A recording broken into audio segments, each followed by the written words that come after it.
So students, here we are going to have a rapid revision of pharmacology, that is general pharmacology.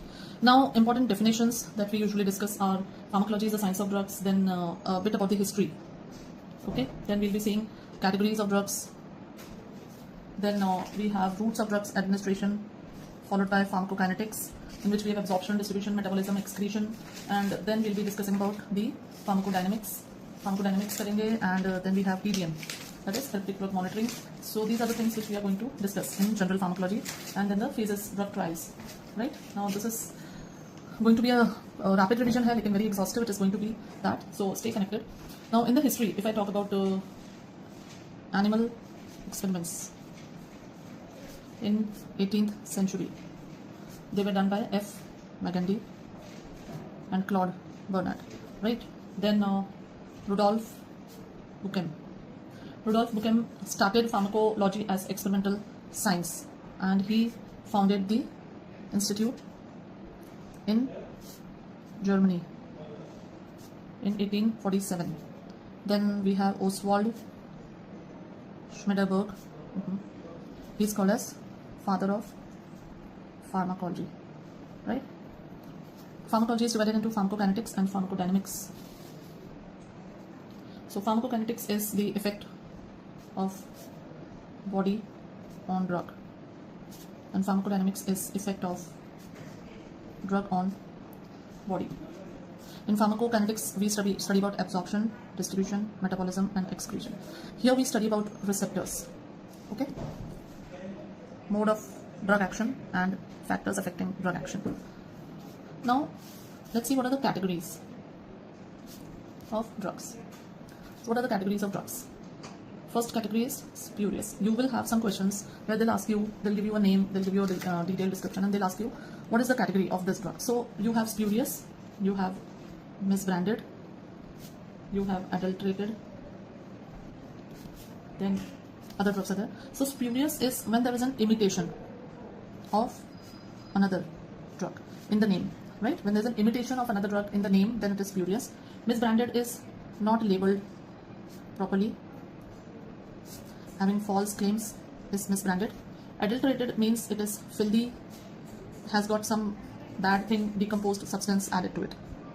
That is adulterated, right? Then safety in pregnancy. Drugs are classified for their safety in pregnancy. So all the drugs are allowed except for category X, which is contraindicated completely. So remember, like category X drugs are contraindicated in pregnancy. बाकी सारी categories फिर भी उसमें क्या होता है, risk, potential, benefit versus risk is same, but category X absolutely contraindicated. Then let's see the schedules. Schedules of drugs are very important. इस paper में बहुत questions आते हैं. So there is something called as schedule X. X is narcotics and psychotropics. They're also described as like this, NRX. Okay? Then we have schedule H. H schedule drugs are given by prescription only. They are not given like that. So they have to be prescribed, and then only the pharmacist will give them. Then we have, what is that? Next, we have OTC. OTC मतलब over the counter drugs. So these OTC drugs are given over the counter. They don't need a prescription. Okay. What is an orphan drug? An orphan drug is a drug which is used for rare diseases. Okay. It is a drug, rare disease, less than 5 lakh persons. So that is classified as a rare disease. Okay. In the same category, in the same light, we have another definition, essential drug. What is an essential drug? An essential drug is a drug that satisfies the priority healthcare need of population. Right?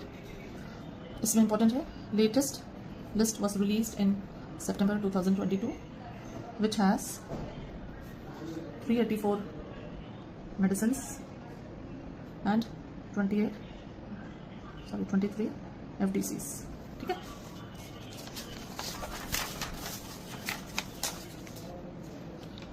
Now next we come to routes of drug administration. Okay. So what are the various routes of drug administration? Now routes में देखो, various routes that are given. We have local, and we have systemic. Local routes are further divided into topical, intra-articular and intrathecal. Systemic routes are divided into enteral. Enteral में होते हैं oral and rectal. Systemic इधर होते हैं parenteral. Parenteral routes में आते हैं IV, IM, subacute, sublingual, transdermal, nasal and inhalational. Okay, so these are the various routes.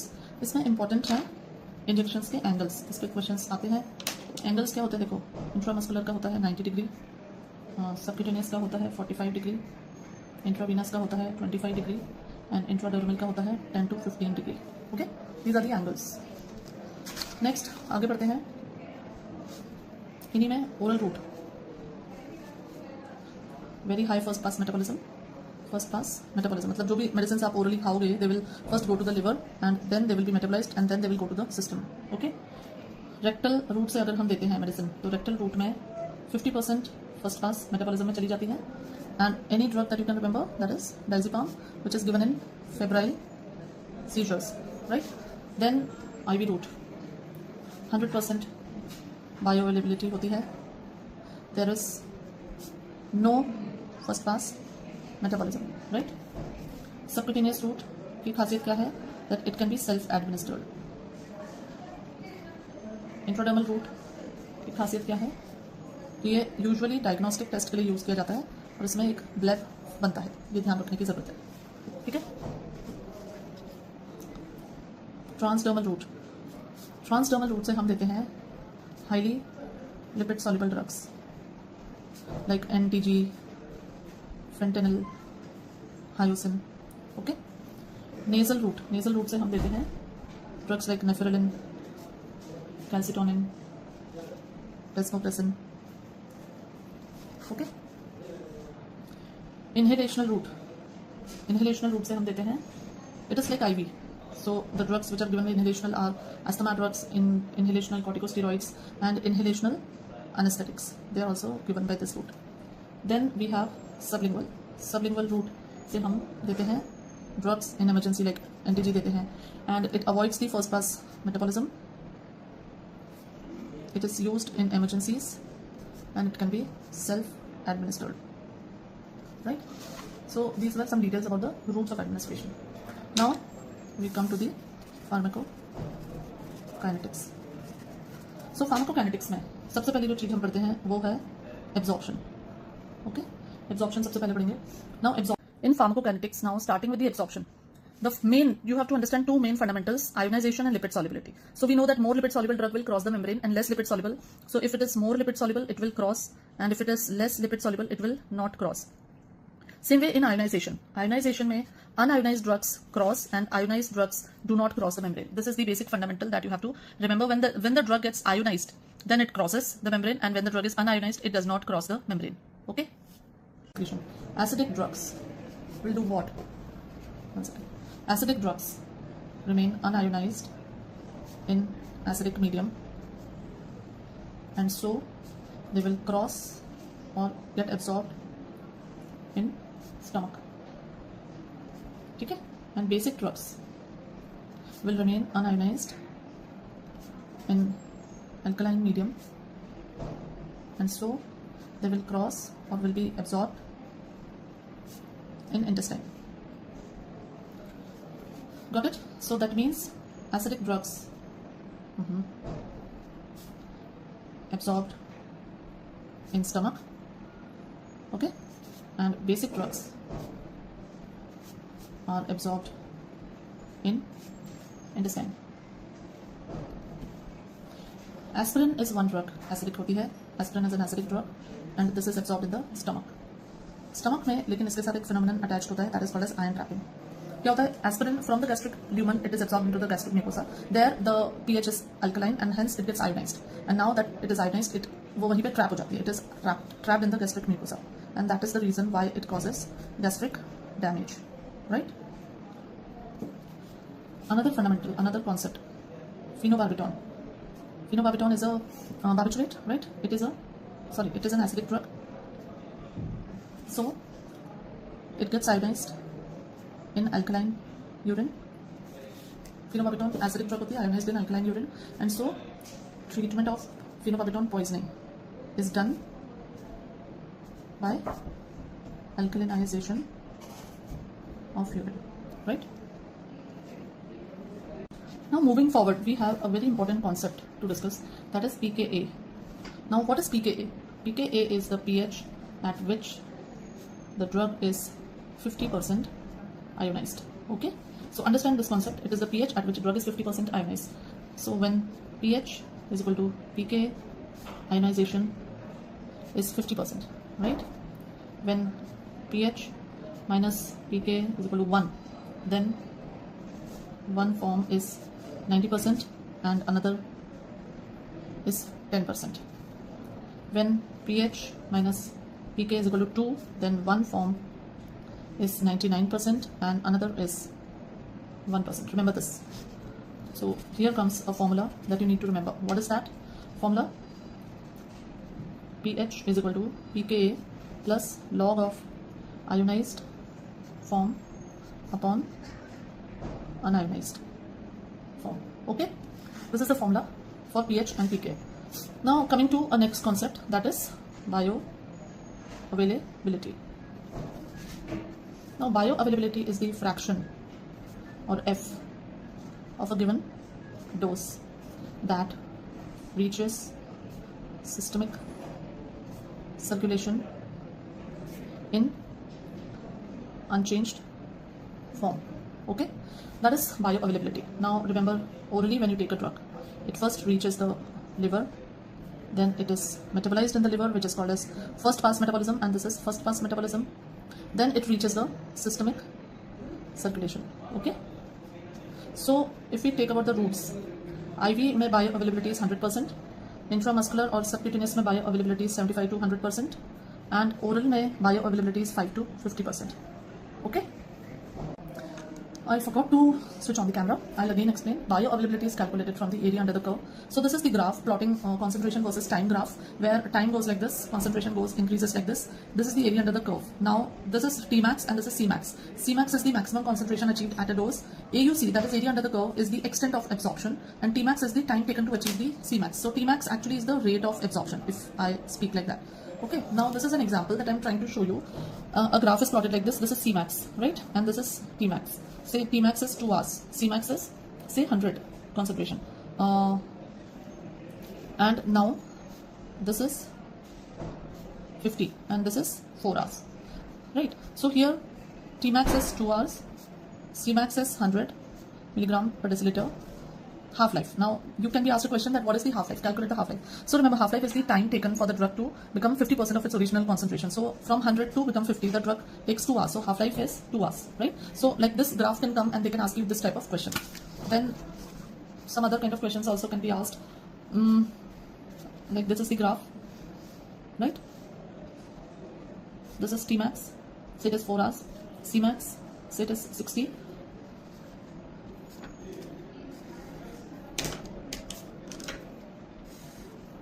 What is this? This is minimum effective concentration.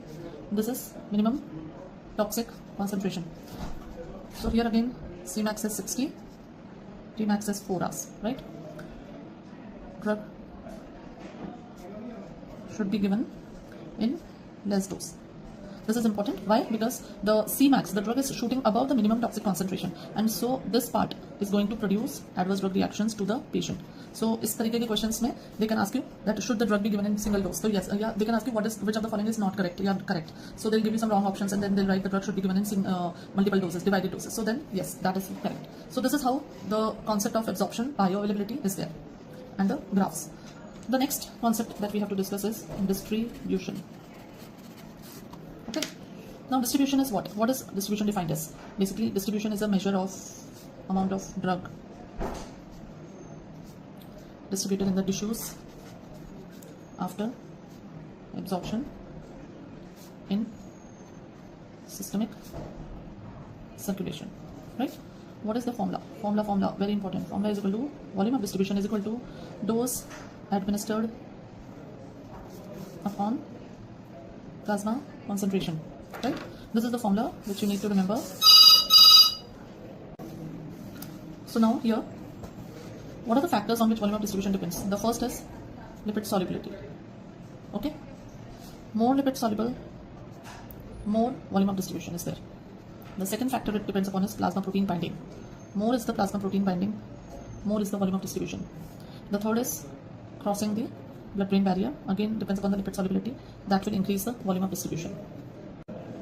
Now, drugs with low volume of distribution remain restricted to vascular compartment. Okay? These drugs can be effectively treated by dialysis. Okay? Another concept that we need to discuss here is plasma protein binding. So plasma protein binding, we know acidic drugs, they bind to albumin, and basic drugs bind to alpha-1 acid glycoprotein. Okay. Now, plasma protein binding takes care of 3 things, 4 Ds, I'll say. Duration of action of drug. A high plasma protein binding will increase the duration of action of drug. Okay? Will reduce the distribution of drug. If the drug is highly plasma protein bound, then it will remain in the plasma. It will not go to the tissues. Then highly plasma protein bind drugs, then dialysis not useful. Because the drug is plasma protein bound, and because dialysis cannot remove those heavy proteins, so dialysis is not useful in high plasma protein binding. And fourth is increased displacement reactions. Because they are highly plasma protein bound, so the drugs show increased displacement reactions when they are bound to the plasma protein. So these are the 4 important parts which are related to the high plasma protein binding. So इधर ही अपन देख लेते हैं dialysis का effect. Dialysis, if the drug is high plasma protein bound, then not useful. For example, there is a drug diazepam, which is highly plasma protein bound, so it is not very useful. Then if the drug has got high volume of distribution, then it is not useful. Like digoxin. When is it useful? Low volume of distribution and low plasma protein bound. Okay? In दोनों conditions में dialysis is the treatment of choice in poisoning. Now another concept here. VD is the main determinant of loading dose. Okay? So the formula is loading dose is equal to VD into CPSS. This is a very important formula, and you have to remember this because a lot of questions are asked on this. And the second formula, is clearance is the main determinant of maintenance dose. So that means maintenance dose is equal to clearance into CPSS. So this is the second important formula that you should know, right? The next thing that comes in distribution is tissue storage. So some questions come कि drug कहाँ पे store होती है, ये drug कहाँ पे store होती है. So remember, chloroquine gets stored in retina, okay? Tetracycline gets stored in bone and teeth or interacts there.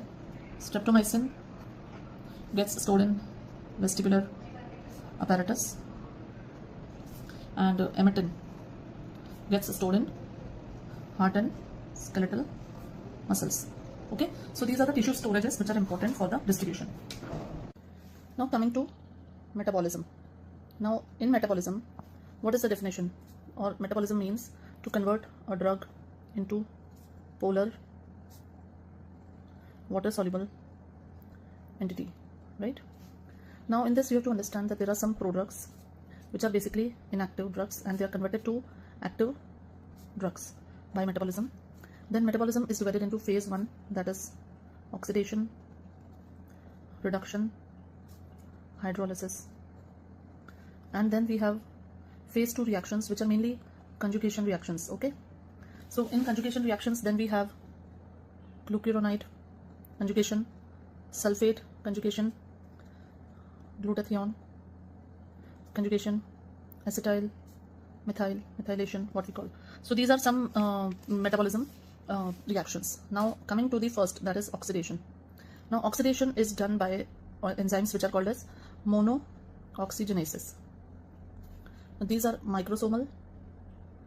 Microsomal means which are present in the smooth endoplasmic reticulum, and they can be induced or inhibited. Okay. And then we have non-microsomal, which are basically present outside SER, smooth endoplasmic reticulum, and they cannot be induced or inhibited. Then we have sulfation. Sulfation, what are the drugs which undergo sulfation? That is very simple. We have sulfonamides, remember this, hydralazine, then isoniazid, procainamide. So these are some drugs which undergo sulfation reaction. The specific thing is that they can cause SLE in patients who have genetic polymorphism. Then coming to the very important part, that is cytochrome P450 enzymes. Now you should know that cytochrome P450, suppose we take cytochrome P3A4. So this is standing for cytochrome P. 3 is the family, A is the subfamily, and 4 is the specific isoform. Okay, so this is the breakdown of cytochrome P450 enzymes nomenclature. Now the most important part, CYP3A4 enzyme. So what are the substrates? Now this is something that's gonna take time, but you have to be patient. So drugs like cyclosporin, tacrolimus, statins, cisapride, estomazole, terfenadine, then amiodarone, nevirapine, right? So PI inhibitors, basically protease inhibitors. These are the substrate for cytochrome P3A4. Then what are the inducers? Inducers, phenobarbital, phenytoin, rifampicin, carbamazepine, St. John wort. These are the things which can induce CYP3A4. What come in the inhibitors? Erythromycin, ketoconazole, fluconazole, grapefruit juice, ritonavir, cimetidine, and isoniazid. So these are the drugs which can inhibit the cytochrome P3A4 enzyme. So please remember, inducers में आप anti-epileptic को याद रखो. Phenobarbital, phenytoin, both are starting with P. P के बाद आता है rifampicin, carbamazepine, anti-epileptic. So carbamazepine, phenobarbital, phenytoin are inducers. Rifampicin, PQR, so nearer to P. Inhibitors, remember erythromycin, then ketoconazole, cimetidine. These drugs, fluconazole, are very commonly inhibitors. Okay. Then next we have CYP2D6. Okay. Now CYP2D6, what is the substrate? Substrate is tricyclic antidepressant, SSRI, MAO inhibitors, beta blockers, anti-arrhythmics. These are the substrates, except amiodarone. Okay. CYP2C19. What are the substrates? Clopidogrel and omeprazole. Okay. CYP2C9. Substrate, phenytoin, warfarin. CYP2E1. What is the substrate? Substrate is acetaminophen, that is paracetamol, halothane, and enflurin. Then we have CYP1A2. The substrate here is theophylline, okay, and warfarin. Okay, so these are the some drugs which are substrates at cytochrome P450, and they are inhibitors and inducers. Now let's talk about glucuronide conjugation. This is important, where paracetamol, then diazepam, morphine, and metronidazole, right? Drugs which are having glucuronide conjugation are also having enterohepatic recirculation, okay, in which we have OCPs, thyroxine, and steroid hormones. So remember, drugs having EHC, that is extrahepatic circulation, are OCPs, thyroxine, and steroid hormones. Now glucuronide is deficient in newborns, so it causes paracetamol poisoning, right? And then what is the toxic metabolite which is formed? That is N-acetylbenzoquinoamine. And what is the antidote? Antidote is N-acetylcysteine. Okay, so this is the thing that you have to remember. Now next thing, enzyme inhibitors. Enzyme inhibitors में क्या होते हैं? Valproate, erythromycin, clarithromycin, omeprazole, cimetidine, metronidazole, ciproflox, amiodarone, and itraconazole. And what will enzyme inhibitors do? Enzyme inhibitors क्या करेंगे? They will increase the action, and they will do what? They will do toxicity. So this is what enzyme inhibitors do. They will inhibit the metabolism of these drugs. As a result, these drugs will remain in our system for a longer time. So these are very important points that I'm giving, and please remember them again and again. Then we have certain drugs which are enzyme inducers, right? Enzyme inducers में हमने बात करी थी, phenobarbitone है, phenytoin है, carbamazepine है, ठीक है, रिफैम्पिसिन है. There is another drug griseofulvin, that is also an enzyme inducer. And what will enzyme inducers do?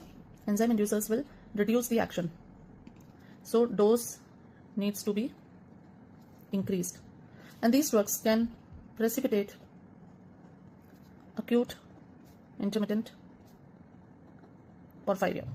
Okay, remember this. Now the next concept is first pass metabolism. Okay, so what is first pass metabolism? Today I don't know, I have lost my pens, as a result I'm not able to write all the multicolored things. So first pass metabolism, we know that it drugs before, when they're taken orally, then they go to the liver, they undergo a metabolism there, and then they go to the systemic circulation. So first pass metabolism, say, which reduces the bioavailability of the drugs. It is a safety mechanism or a filter kind of thing by the body. Drugs which have a high first pass metabolism are propranolol, verapamil, salbutamol, morphine. So these are the drugs which have got a high first pass metabolism. So oral dose is higher than parenteral dose. Okay. In liver failure, increase in bioavailability will occur, and so you will have to reduce the dose in liver failure. Okay, so you have to take care in liver failure cases. So this is all about metabolism. Next we move into excretion. So coming to the excretion part. Excretion mein dekho, I'll draw the diagram also. This is the Bowman's capsule, and then this is the PCT. This is the descending limb of loop of Henle, then the ascending limb of loop of Henle, thick ascending limb, and then this is the DCT, and then this is the collecting duct. So this is CD, that is collecting duct, and this is the Bowman's capsule, right? So glomerular filtration happens through the Bowman's capsule. Okay, then iske आजू बाजू सब जगह veins चल रही हैं. So what happens is there is a phenomenon called as tubular reabsorption, ठीक है, and there's one phenomenon which is called as tubular secretion, ठीक है. So this is tubular reabsorption and this is tubular secretion. So now glomerular filtration को क्या क्या affect करता है? Renal blood flow and plasma protein binding. If the renal blood flow is good, then filtration will be good. If plasma protein binding is more, then filtration will be less, because plasma proteins will not be filtered. Then tubular reabsorption. Tubular reabsorption किस पे depend करता है? Lipid solubility पे and ionization पे. So in the tubular reabsorption, the fundamental of ionization is applicable. If the drug is unionized, then it will cross and will be reabsorbed. If the drug is ionized, it will be excreted. And this fundamental was used in excretion of acidic drug, that is phenobarbital, right? And this is excreted out because we make the urine alkaline. So in alkaline urine, phenobarbital is ionized, and thus it is excreted out, right? So this is used in the treatment of phenobarbital poisoning also. So this drug ionization, tubular secretion पे आते हैं. Tubular secretion is one component, and what is that? Penicillin and uric acid are two substances which are excreted through the same, which penicillin is secreted, uric acid is reabsorbed by the same transporter. So we use a drug which is called as probenecid. It is used in chronic gout patients, and it blocks this transporter, so reduces the secretion of penicillin and increases the excretion of uric acid. So it is beneficial in both the cases. Now a very important part is kinetics of elimination. So kinetics of elimination, something which we have to understand properly. Here, rate of elimination is basically the amount of drug eliminated in unit time, right? And clearance is the amount of plasma cleared of a drug in unit time. Okay, so these are the two important definitions that you should remember. And what is the formula? Clearance is equal to rate of elimination upon plasma concentration. Okay, now a very important part that we have to understand here is first order kinetics and zero order kinetics. This is a very important concept and you please understand this very clearly. First order kinetics mein a constant fraction of drug is excreted out, while zero order kinetics mein a constant amount is eliminated out. Then here rate of elimination is directly proportional to plasma concentration. Here rate of elimination is independent. It is not dependent on the plasma concentration. Here clearance is constant. Here clearance is indirectly proportional to the plasma concentration. As the plasma concentration increases, clearance reduces. Here half-life is constant. Here half-life increases in ratio of plasma concentration.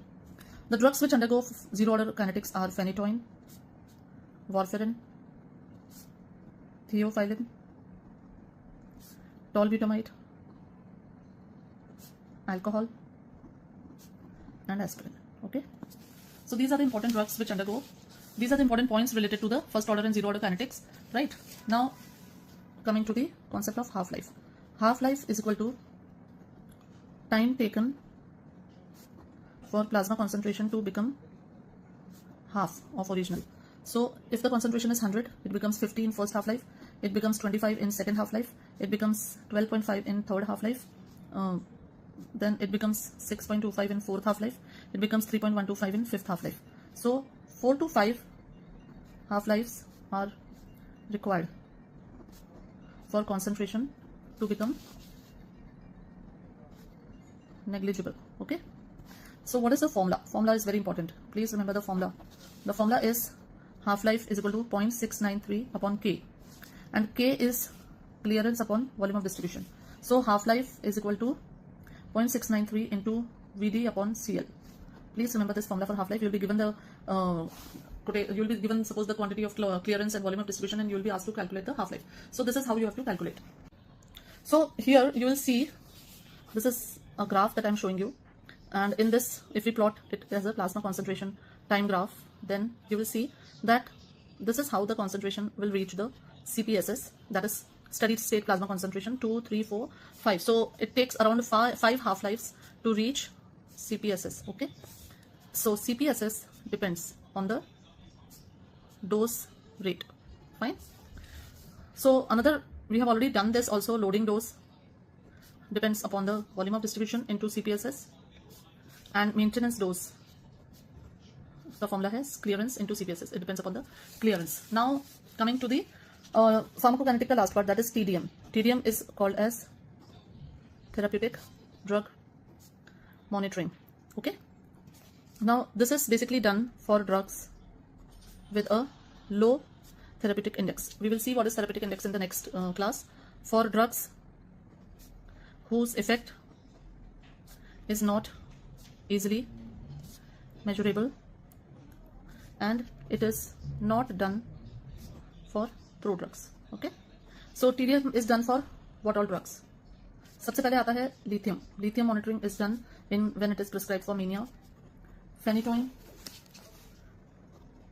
monitoring is done in epileptic patients. Then digitalis, aminoglycosides, and immunomodulators. Right? So it is done. TDM is done in these all cases. So with that, we finish the pharmacokinetics. Tomorrow we will be taking the pharmacodynamics. Now in general pharmacology, the next topic that we are going to see is pharmacodynamics. Okay. Now pharmacodynamics में सबसे पहला जो concept आता है, basically you all know that pharmacodynamics is the study of effect of drug on body, right? Now the drugs, they act either by physical mechanisms, that is osmotic diuretics का action होता है ये, क्या they act by chemical mechanism that is like antacids, or we can act by enzymes by stimulation, that is enzyme induction or enzyme inhibition, right? Now let's study about enzyme inhibition. एक इसमें graph था जो मैं आपको कराना भी चाहती थी, तो इस तरीके से ग्राफ आपकी बुक्स में भी होगा that ये this is substrate concentration and this is reaction velocity, right? Now this is the graph shown by a normal drug.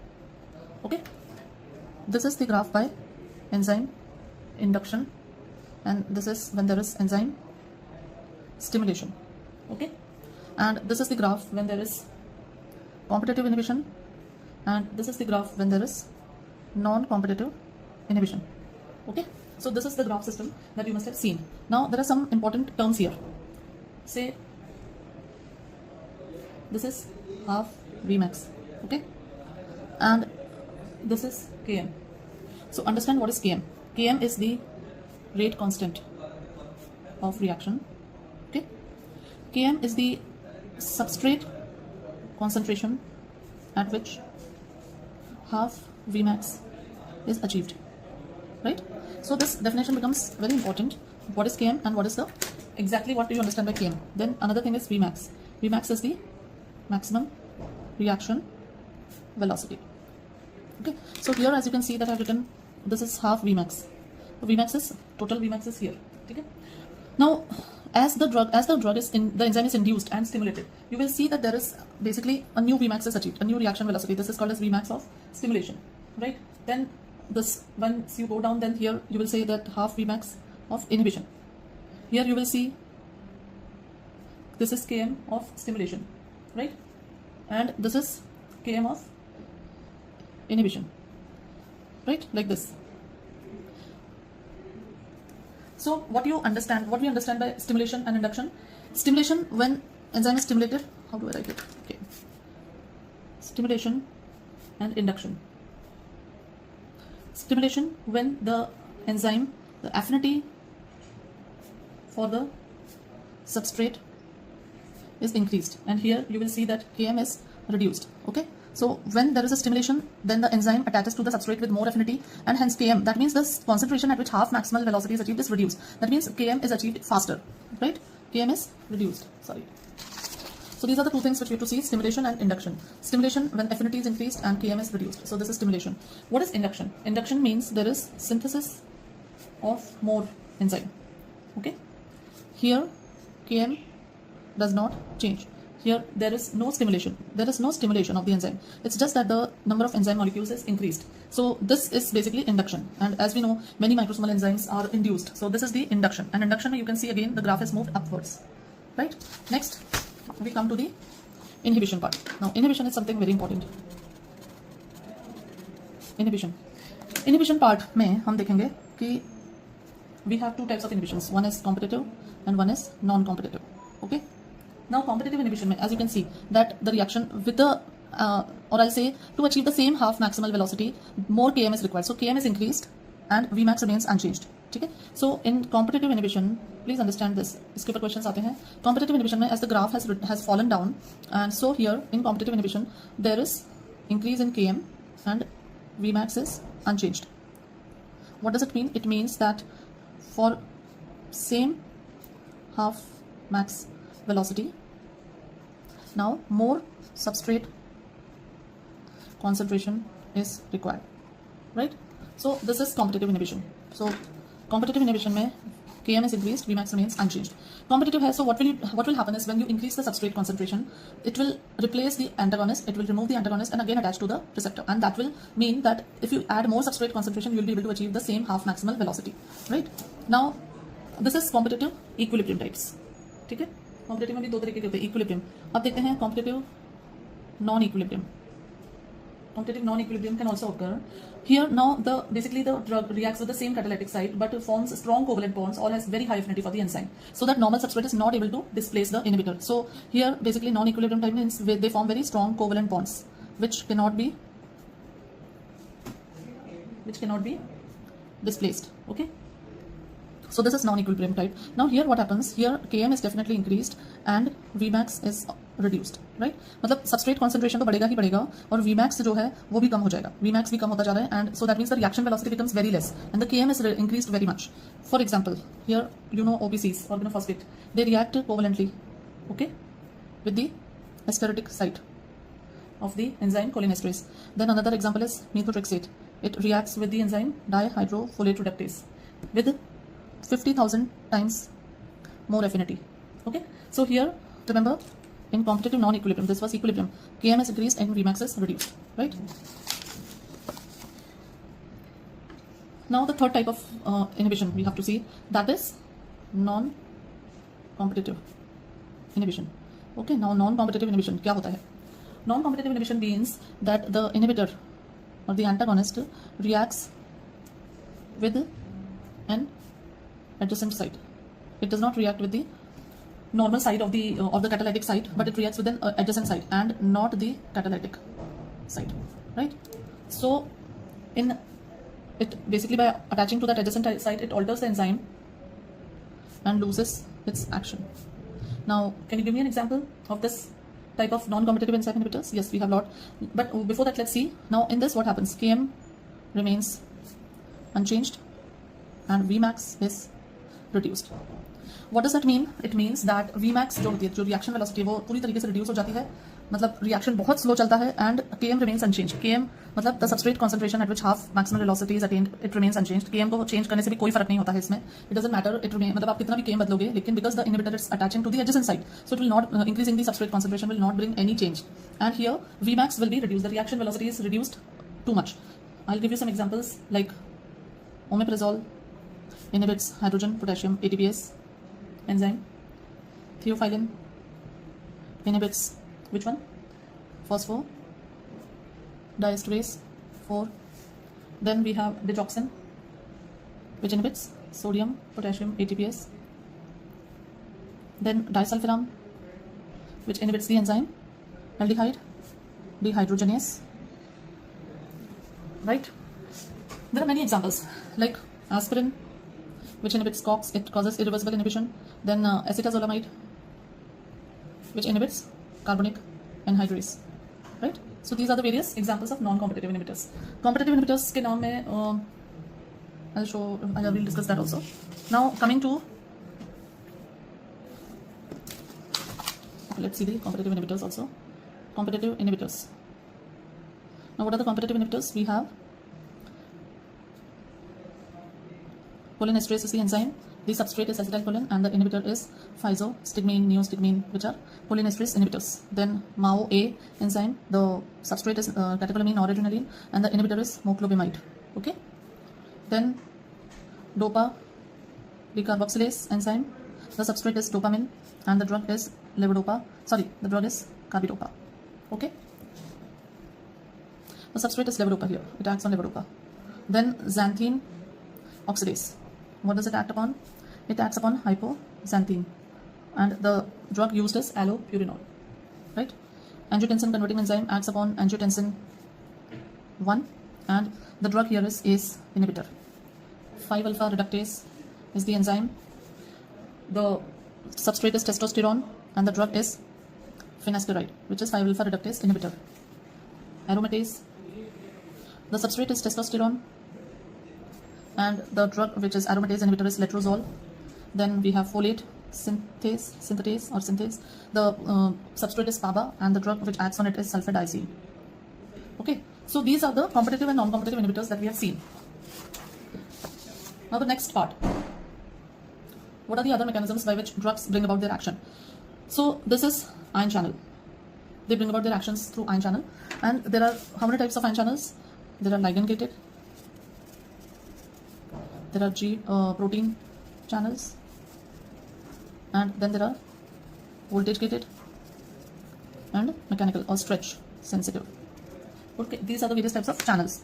So ion channels basically क्या होते हैं, they help in the transmembrane signaling and they help in the regulate the transfer of ions from inside to outside, and then they bring about those actions. Now ion channels, ligand gated ion channel मतलब some molecule has to attach here.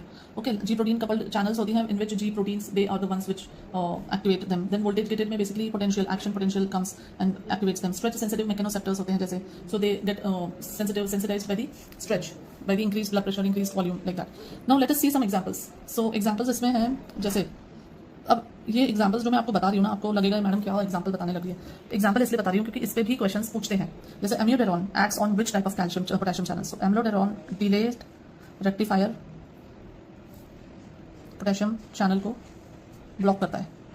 I write it here, amiodarone blocks delayed rectifier potassium channel.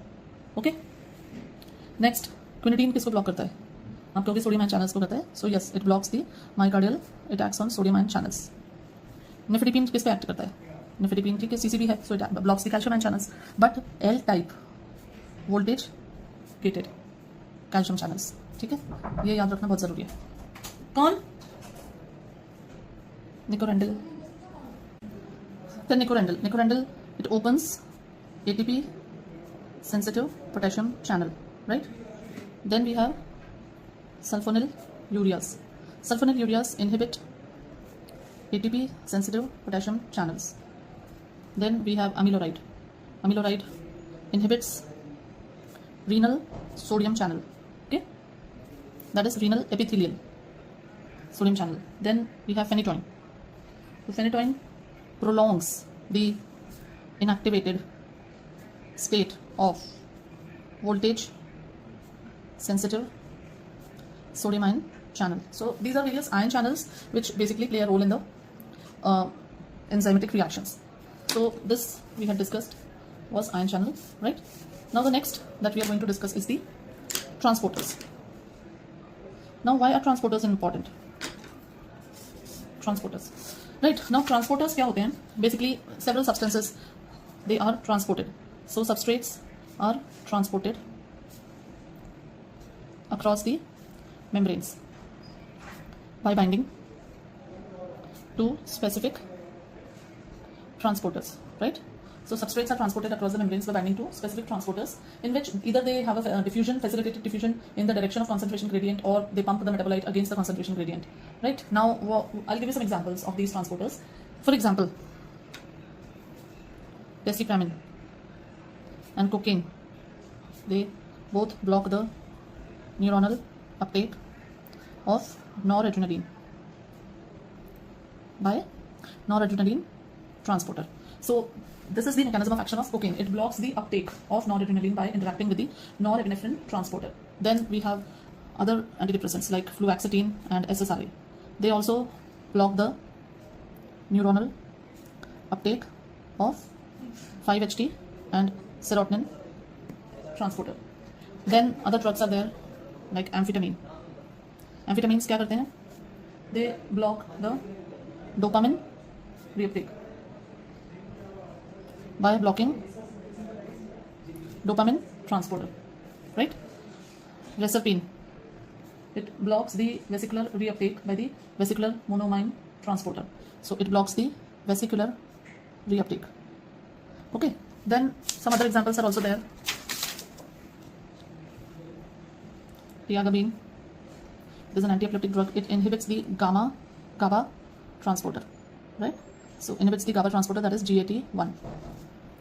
Furosemide, it inhibits the sodium potassium 2 chloride co-transporter in ascending limb of loop of Henle, right? Or example है hydrochlorothiazide, they inhibit the sodium chloride symporter in early distal tubule. Then another very famous example, propanacid, it inhibits the organic acid transporter. So it inhibits the uric acid reabsorption and penicillin secretion. So these are the two drugs on which it acts. So this is the example of transporters and how the drugs exert their action through transporters.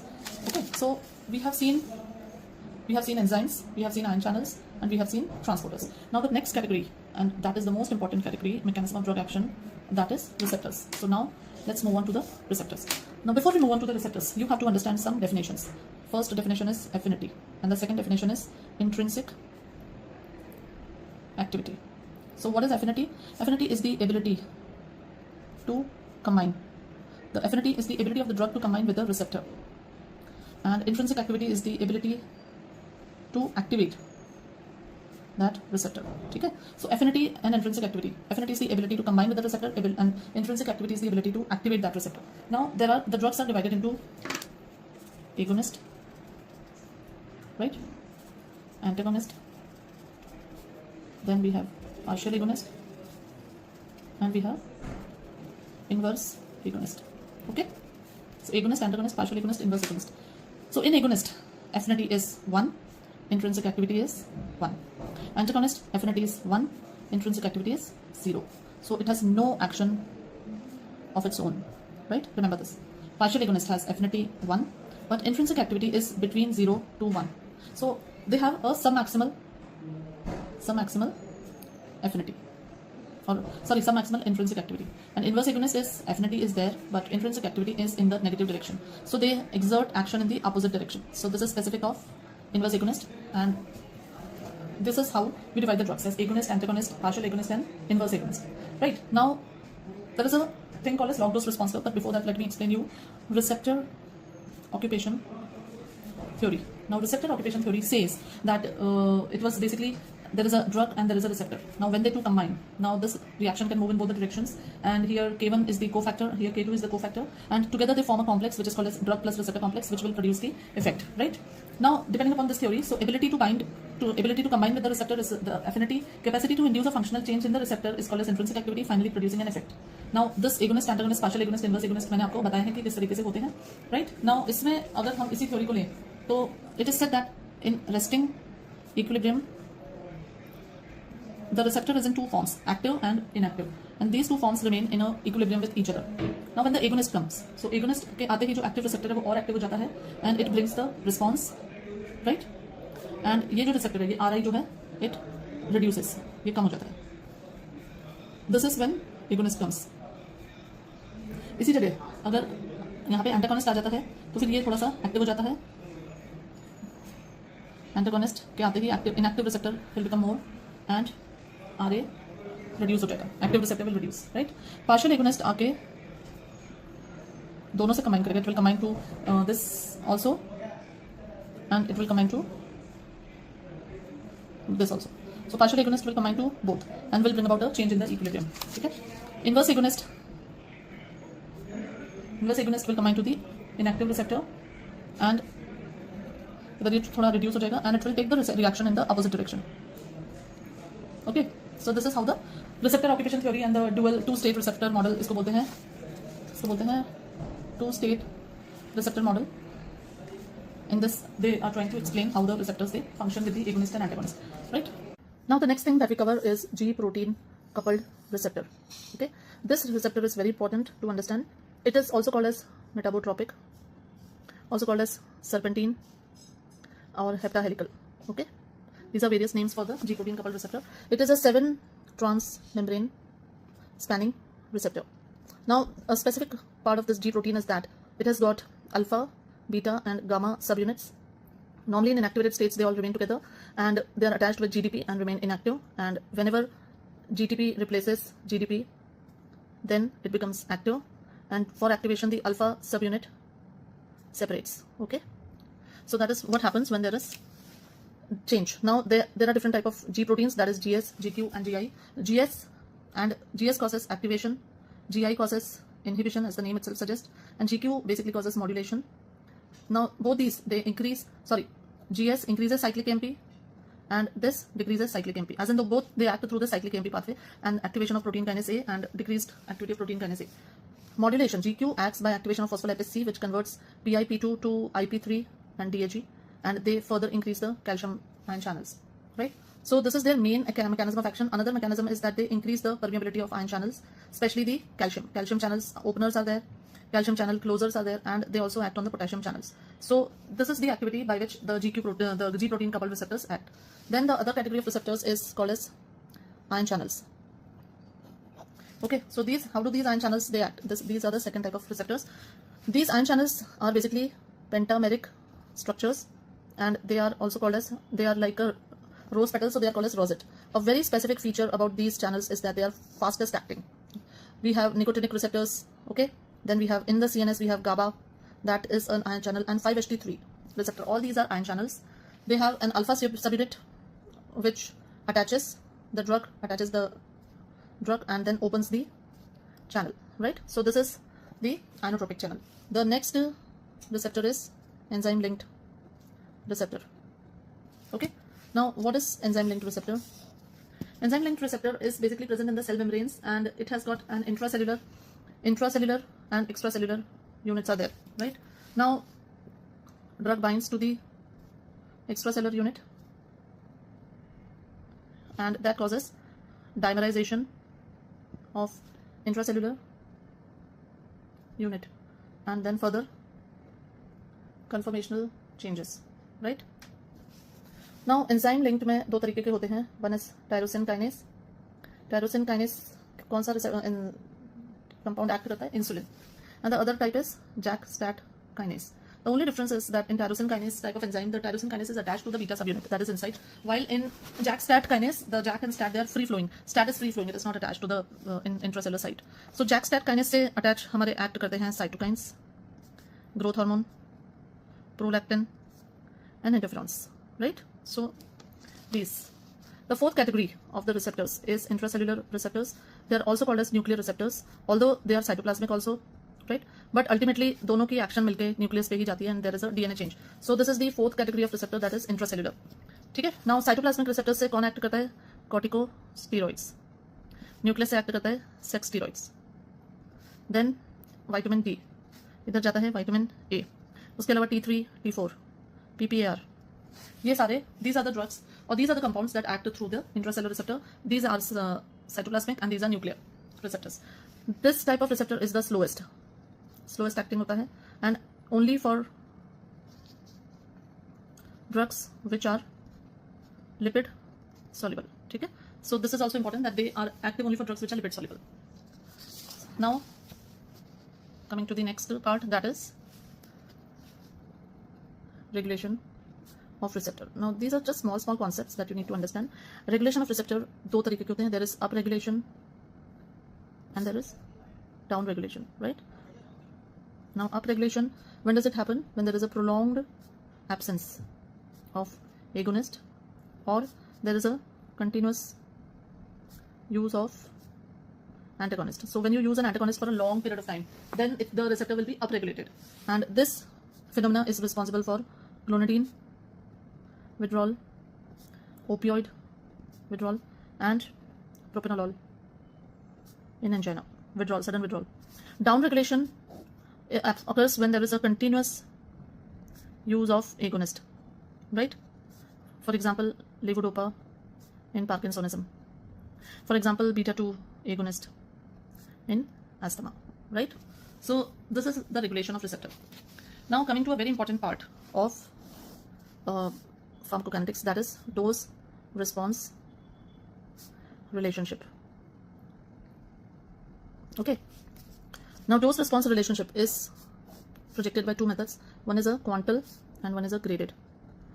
That is dose response curve here we are talking about. ठीक है?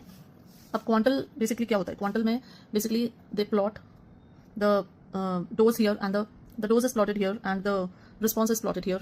Okay, now in a quantal DRC, actually what they are seeing is they are seeing the dose, and here they fix the population, okay, how many people, and then they calculate the, what are they calculating from the quantal DRC? Quantal DRC से calculate करते हैं ED50, LD50 and therapeutic index. Quantal DRC is used for drugs with all or none phenomena. ठीक है?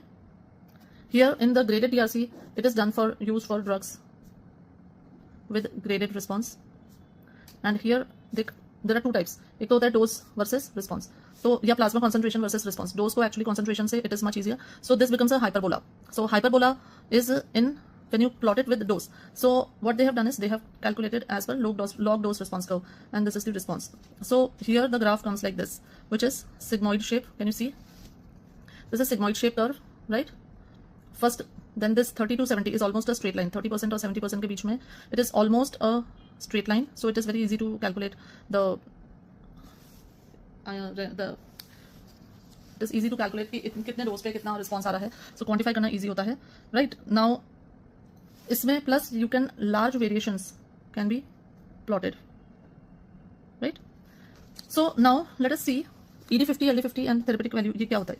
What is ED50? ED50 is the dose which brings a response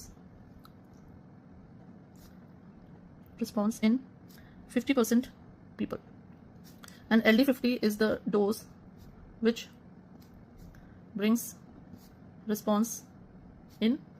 which brings death in 50% people. And therapeutic index is a measure of safety, okay, and इसका formula है LD50 upon ED50. High therapeutic index drugs are safe, low therapeutic index drugs are toxic.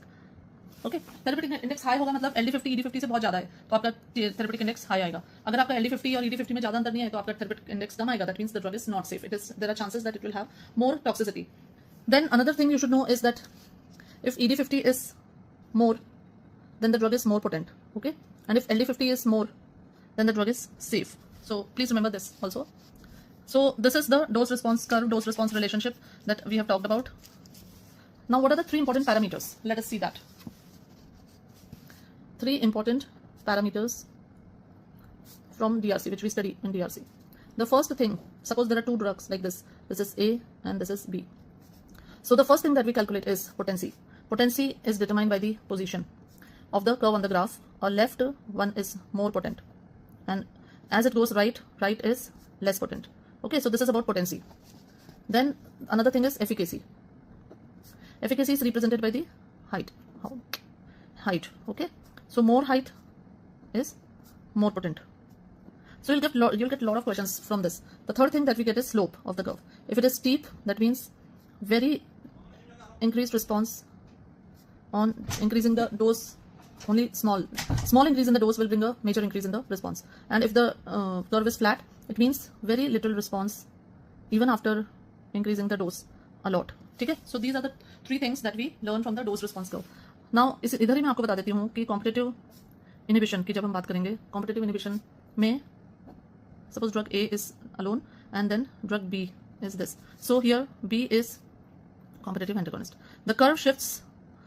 Competitive antagonism में the DRC shift to right. Okay, remember this. And non-competitive inhibition. What happens in non-competitive inhibition? It will present like this: A, B. So here B is non-competitive. Why? DRC flattens. So if the graph is flattening down, then it is non-competitive. Got it? So these are very important things that you have to learn. Remember from the DRC: potency, efficacy, slope, competitive inhibitors and non-competitive inhibitors. ये questions आते ही आते हैं, graph based questions आते हैं, इसमें आप mistake नहीं करो. Okay? So now we come to factors affecting drug action. Okay? So पहला point है यहाँ पे body weight. Body weight का formula क्या है? Body weight upon 70 into average adult dose. Okay, remember this formula. Second चीज, body surface area is more accurate basis for dose calculation. Okay, body surface area is more, and what is the formula? Body surface area upon 7 into average adult dose. ठीक है. Second factor होता है age. Age में जो pediatric group होता है, pediatric patients. Now they are not small adults. ये चीज हमने पढ़ी भी है. They have a low GFR. They have reduced hepatic enzymes, and the half life gets prolonged in them. ठीक है. Metabolism उनका slow होता है. So some examples that I'll write here, like chloramphenicol causes gray baby syndrome. Why does it cause gray baby syndrome? Because glucuronide conjugation is less. Then kernicterus is caused by sulfonamides. Okay. Then half-life of theophylline, phenytoin and carbamazepine is shorter in children. Then children are highly susceptible to belladonna poisoning. That is the atropa belladonna poisoning, which is atropine. Okay. Then loperamide can cause paralytic ileus and megacolon. Okay. and this you all know, aspirin causes Ray's syndrome, so not to be given in small children. Then the third factor which causes a difference is genetics. So इसमें मैंने आपको acetylation वाला एक point बताया था that there are some people who are fast acetylators, some are slow. And what are the drugs acetylated? Sulfonamides, hydralazine, then isoniazid, and prokinamide. So these are the drugs which are metabolized by acetylation. Then other genetic defects like atypical pseudocholinesterase. इससे क्या हो जाता है? Succinyl choline apnoea. Then malignant hyperthermia. किसमें? Halothane. Then acute intermittent porphyria precipitated by barbiturates due to defect in the repression of porphyrin synthesis. So these are some genetically genetic जो बोल सकते हैं हम कि how pharmacogenetics यहाँ पे play होती है. Then we come to next concept, that is tolerance. Now tolerance occurs to drugs when they are used for a long time in a patient. So tolerance selective भी develop होती है. Like tolerance can develop to sedative effect of chlorpromazine, but not to the antipsychotic, right? Then tolerance can develop to sedative effect of phenobarbital, but not to anti-epileptic effect. Okay. Then tolerance can develop to analgesic and euphoric effect of morphine, but not to the constipating effect. So इसके ऊपर भी ना कई बार questions आते हैं, इसलिए मैंने आपको ये लिख के दिया है, मैंने आपको ये कंप्लीट किया है. मतलब I know it is very boring, but इस पे भी क्वेश्चंस आते हैं और फिर तब आपको लगता है यार थोड़ा सा पढ़ लेते हैं. और टॉलरेंस के ही साथ में एक और फंडामेंटल है टैकीफाइलैक्सिस. Now टैकीफाइलैक्सिस is shown by indirectly acting neurotransmitters, symptomatics like ephedrine, tyramine. They basically cause release of stored neurotransmitters, है ना. तो जब वो खत्म हो जाएंगे तो उनका इफेक्ट धीरे धीरे खत्म हो जाता है. तो टैकीफाइलैक्सिस वाला graph it goes like this. Now there were some things related to prescription writing. So prescription writing mein, if there are questions, they will ask you, they'll give you prescriptions for you to identify the errors. Like generic name में लिखना है, branded में नहीं लिखना है, capital में होने चाहिए नाम, there should be no abbreviations in the prescription. Okay, spelling mistakes avoid. तो ये सब चीजें प्रिस्क्रिप्शन में, प्रिस्क्रिप्शन राइटिंग के क्वेश्चंस में they can ask you. Okay, इसी के साथ 2-3 कॉन्सेप्ट और हैं. like what is this? Rational use of medicine. इसका कॉन्सेप्ट होता है right dose, right drug, right patient, right duration, right dispensing. Okay, like this. Then there is something called as P drug. P drug is basically personal drug. Like every doctor has got their own a set of 45 to 50 P drugs. P drugs में सबसे important चीज जो देखनी होती है, they should be efficacious. तो efficacy, they should be safe, safety, tolerability, yeah, suitability and cost. So these are the 4 main criteria that you need to see with the P drug. And these are the things, if they ask you, you have to see that one of the options is there, right? Then some questions related to the expiry of drugs. अगर expiry के बारे में बात कर रहे हैं तो इसमें आप समझो that quality of medicine not assured after expiry date. But ऐसा नहीं है कि अगर एक्सपायर है तो वो नुकसान करेगी, it will become toxic. No. Okay, so this is one point about expiry of the trait. Then economics. इसमें एनालिसिस होते हैं, कॉस्ट बेनिफिट एनालिसिस होता है, कॉस्ट इफेक्टिव एनालिसिस होता है, कॉस्ट यूटिलिटी एनालिसिस होता है एंड कॉस्ट मिनिमाइजेशन एनालिसिस. ठीक है, ये फार्माकोइकोनॉमिक्स के ये एनालिसिस होते हैं. So this you should keep in mind. Now the next very important, nowadays they are asking questions on this also, that is clinical trials. Clinical trials के ऊपर आजकल बड़े सारे क्वेश्चंस पूछते हैं, तो इसको देख लेते हैं अच्छे से. क्लिनिकल ट्रायल्स अमेरिका में FDA अप्रूव करता है, हमारे यहाँ पे DCGI is the authority, drug controller general of India. Now सबसे पहले ड्रग होती है IND, that is investigational new drug. Okay, now this IND first of all it goes in phase 1. Now phase 1 is done, is a mainly safety study. It is done to calculate the maximum tolerable dose. It is done in healthy volunteers. Efficacy is not tested in this, and it is done in around 20 to 100 healthy volunteers. Okay, so this is phase 1. phase 1 के बाद drug आती है phase 2 में. phase 2 is mainly efficacy study. इसमें single blind studies होती हैं, इसमें 100 to 150 patients होते हैं, and this is first time efficacy study.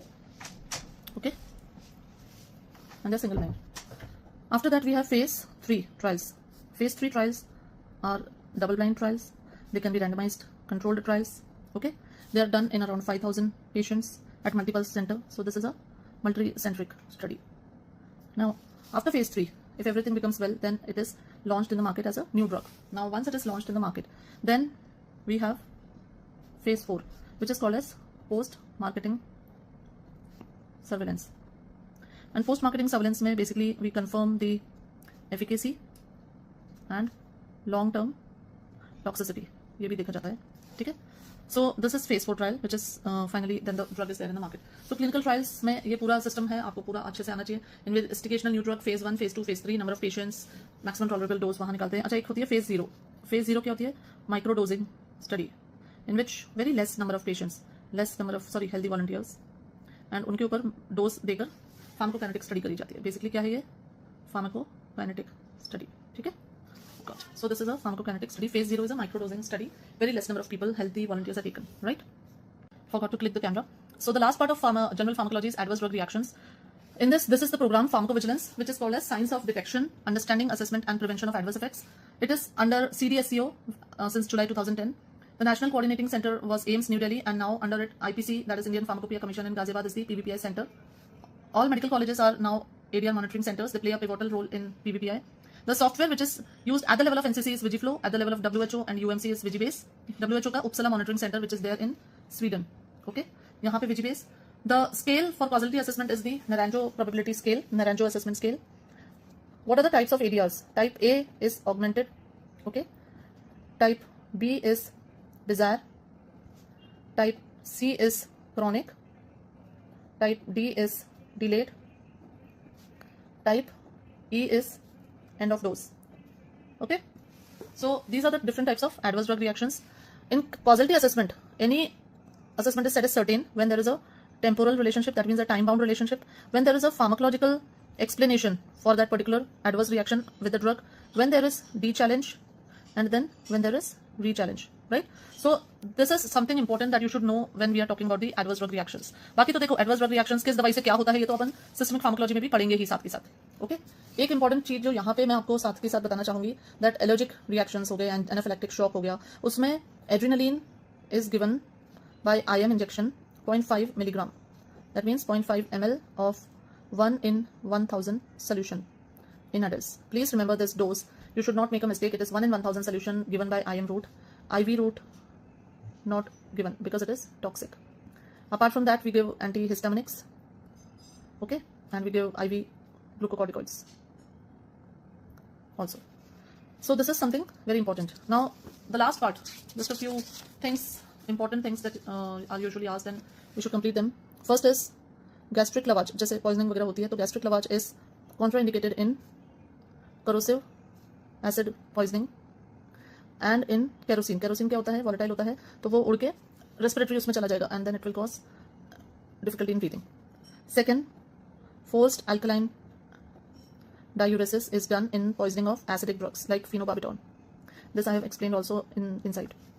Third, schedule H की drugs prescription only होती है. I have explained the schedules and the categories for pregnancy also. Antagonism में मैंने आपको बताया भी है शायद कि एक होता है physiological antagonism, जबकि मतलब उनकी actions एक दूसरे के against होती हैं. So adrenaline is a physiological antagonist of histamine. Okay, इसीलिए anaphylactic shock में adrenaline दिया जाता है. And then other antagonisms are pharmacological. So pharmacological antagonism जैसे adrenaline का antagonist है propranolol. Okay. So these are some more important things which I felt कि एक बार को हम थोड़ा सा revise भी कर लेते हैं. So with this now, this we finish general pharma rapid revision, RR series general pharma, and next tomorrow we'll take the ANS. Okay. In this video we are going to start with ANS, autonomic nervous system. So starting with this, hypothalamus is the highest seat of ANS regulating functions. In hypothalamus, the posterior and lateral nuclei manage the sympathetic system and anterior and medial nuclei manage the parasympathetic system. Okay. Now in this also remember the autonomic centers in brain which control the pupillary, the vagal and the respiratory functions are located in midbrain, and medulla. Okay. Now in this, remember the lateral columns. These are the cells which manage the sympathetic outflow. So sympathetic, you will see it is basically managed by the thoracolumbar region of the spinal cord. Parasympathetic system is managed by cranial nerves, or it is inside the cranial nerves. Which cranial nerves? 3, 7, 9 and 10, and sacral nerves, right? Moving on further, there's something that you should know about sympathetic system, that here the ganglion is away from the organ, and so the postganglionic fibers are very long. Then the parasympathetic system. Here the ganglion is close to the organ, or it is in fact present on the organ, and so preganglionic fibers are usually longer. Okay. Now acetylcholine is the principal neurotransmitter at all, remember this, at all preganglionic fibers, okay, and also at neuromuscular junction, right? Now in parasympathetic, postganglionic fibers also release ACH, that is acetylcholine. In sympathetic fibers, postganglionic fibers release noradrenaline. They also release dopamine, where? In renal and mesenteric vessels. They release adrenaline at medulla, and they release acetylcholine at sweat glands. Okay. Now let's see the actions of parasympathetic versus sympathetic. So now in this, सबसे पहला जो action है heart पे, this is a very gross या at a simpler level understanding the action. Heart पे sympathetic will always increase the contraction while parasympathetic decreases. Okay. Rest all parasympathetic increases, sympathetic decreases. कैसे? जैसे bronchus पे देखते हैं. Bronchus पे sympathetic क्या करता है? Dilate करता है, और parasympathetic constrict करता है, right? GIT में क्या करता है? Sympathetic जो है relax करता है bowel को, ये contract करता है and increase peristalsis, right? Then urine, sympathetic क्या करता है? Retention कराता है, और ये वो flow कराता है, मतलब urinary retention को relieve करता है, right? So how do I write it? Relieves retention. Then pupil, this causes mydriasis, this causes meiosis by parasympathetic. Secretions, parasympathetic reduces all the secretions except sweating. Okay. Sympathetic increase secretions. I think I have written it all ulta. Parasympathetics, they will, I'll have to check it out. Okay. Yes. So actually I was having a confusion. Sympathetics, they decrease the secretions except sweating, right? And parasympathetics, they increase the secretions. तभी तो जब atropine poisoning होती है तो उसमें dry skin, dry mouth हो जाता है, because there is reduction in the secretions in atropine poisoning. Okay, so these are the general actions. Here you can see that heart, sympathetic will always increase the activity of the heart, while in all the other cases sympathetic is reducing the activity. It is bronchus में dilate कर रही है, GIT में relax कर रही है, urine में retention कर रही है, pupil mydriasis कर रही है, secretions को कम कर रही है. Okay.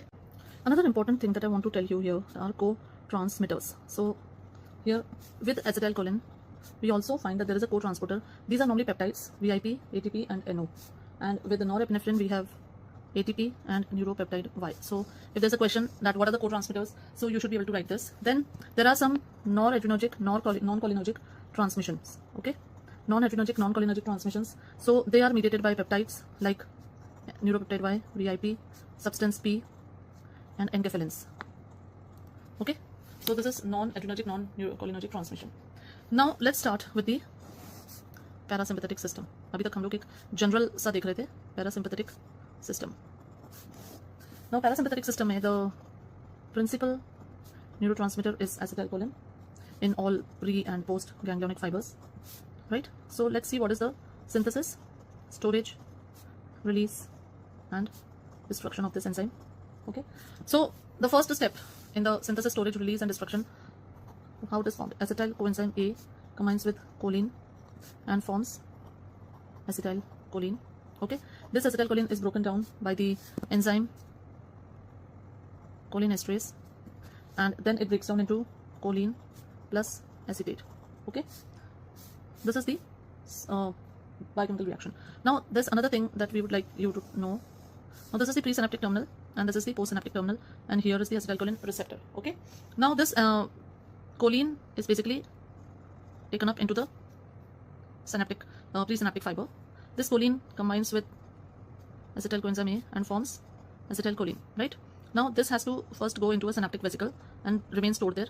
Then it comes and it fuses with the membrane here and it is released, right? Now this acetylcholine then attaches here on the receptor, right?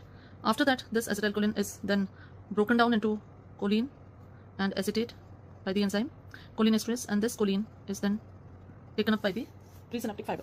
So this is the cycle. Now let's see where all the blockades happen. So is choline को uptake, the reuptake of choline, this is the presynaptic fiber, the postsynaptic fiber.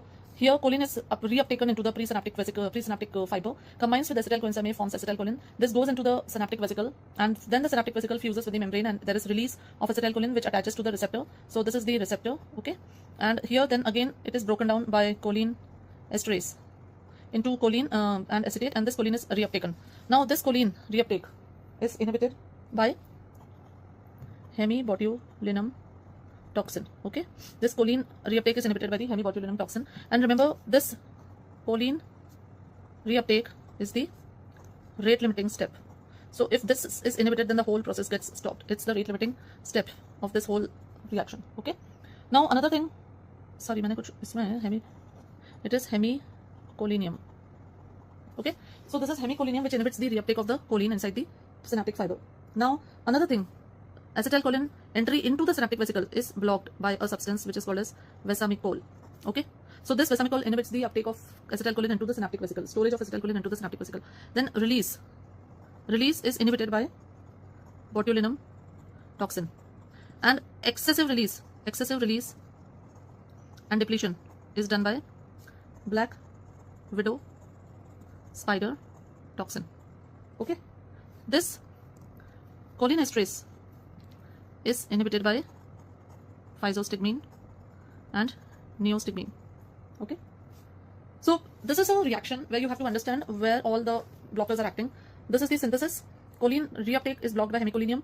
Acetylcholine uptake into the vesicles is blocked by vesamicol. Cholinesterase is blocked by physostigmine, neostigmine. Release is blocked by botulinum toxin, and excessive release is done by black widow spider toxin. Right? I hope it is clear. So synthesis, storage, and release and destruction of the acetylcholine. Now you have to understand. Just remember, cholinesterase is of two types. One is the acetylcholinesterase, and one is butyryl cholinesterase. It is also called as pseudocholinesterase. It basically slowly hydrolyzes acetylcholine, has got different properties from the acetylcholinesterase. Right? Coming to the next part. Now the most important part about the cholinergic system is the receptors. Yes, receptors. I just love the receptors. Now receptors of muscarinic system, they are muscarinic M1, M2, M3, and nicotinic NN and NM. Okay, now we'll go through the receptors one by one, and please understand them properly. M1 is GQ mediated, M2 is GI mediated, M3 is GQ mediated. NN and NM are both ion channels, right? Okay, M1 mainly present in the stomach, so stomach में जाके it increases the HCl, so causes acidity. Present in CNS and plays a role in learning and memory. Okay, M2 is present on heart, and by having an inhibitory reaction, it basically reduces the heart rate and reduces the conductivity. Okay, CNS में it causes tremors and analgesia. Smooth muscles में it causes contractions. Okay, coming to M3. Now this is very important. On bronchus, it is present on the smooth muscles. So bronchus में कराता है contraction. Okay, GIT में कराता है contraction. So peristalsis. Bladder में contractions. Okay, so urine outflow.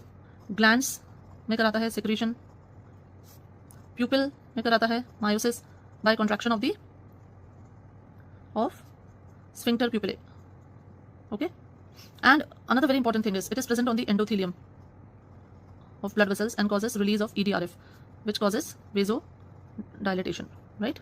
So these are the actions of M3 receptor. NN receptor जो होता है ganglia पे होता है, and ganglia पे होने से it causes stimulation and release of adrenaline. Okay, NM is present on neuromuscular junction,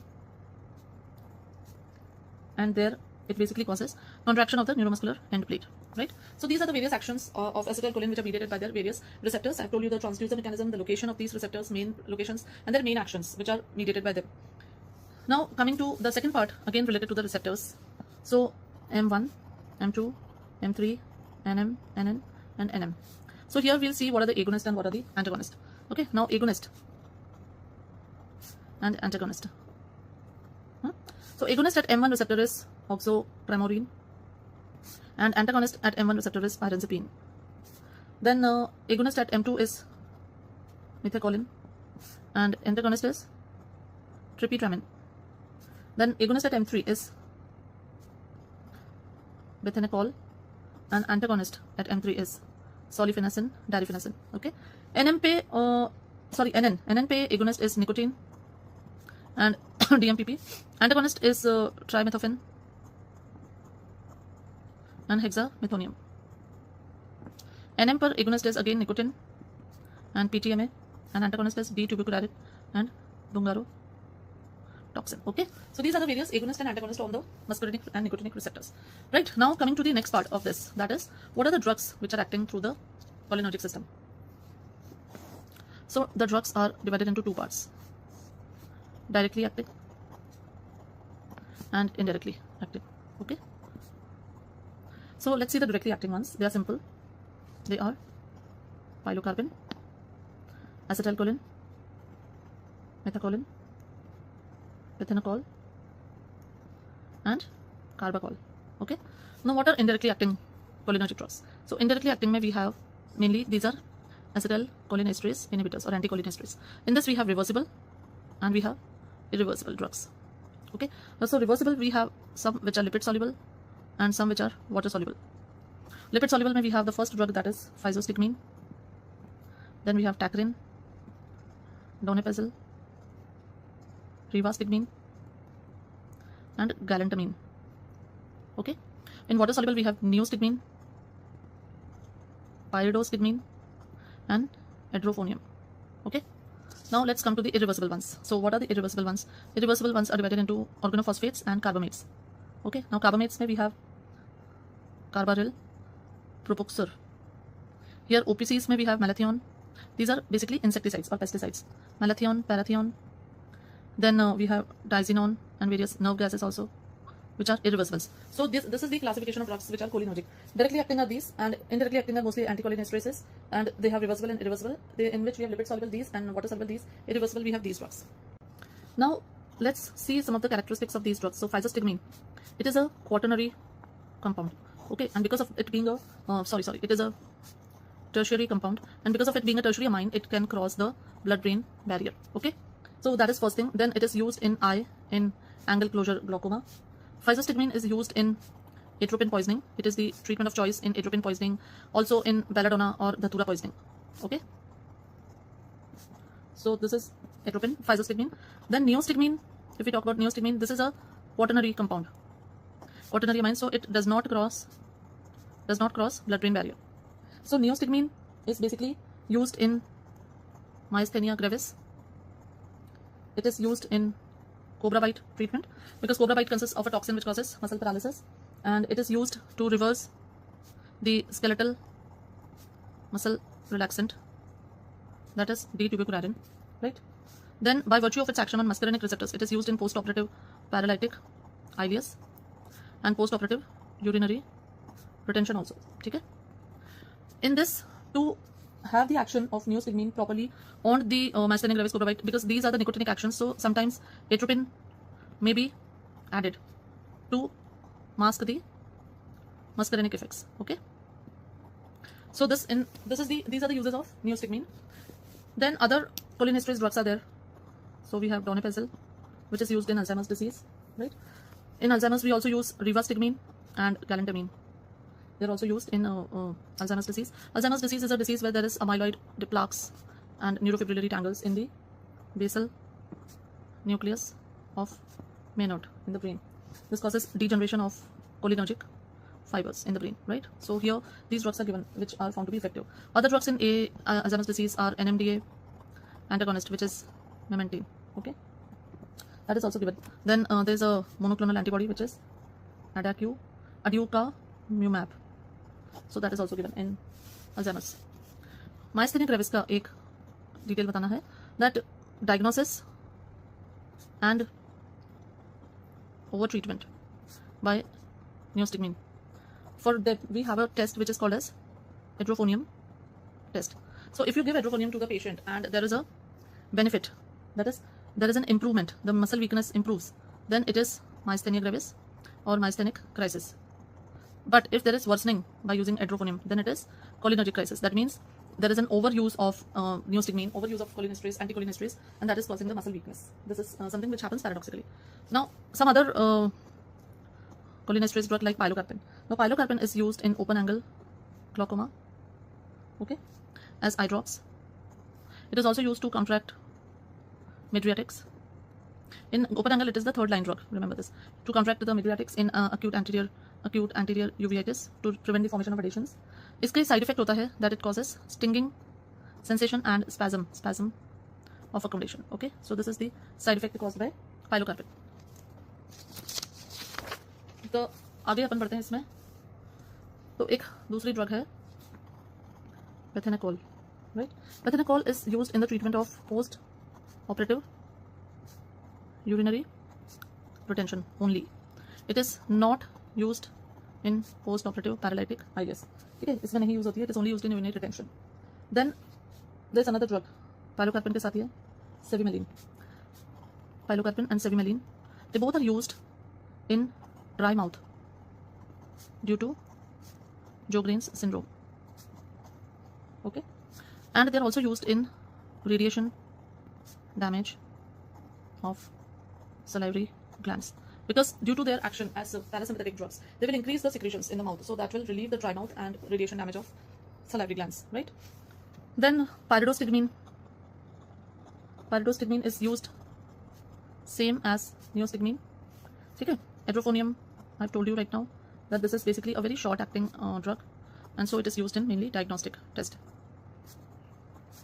and the test is known as tensilon test. Okay, then there is tacrine, which was basically used in Alzheimer's disease but contraindicated now because of hepatotoxicity. And rivastigmine, galantamine we have already seen. Now let's come to the irreversible ones. Now irreversible ones are mainly pesticides or insecticides. Okay, in this we have phosphates and carbamates, right?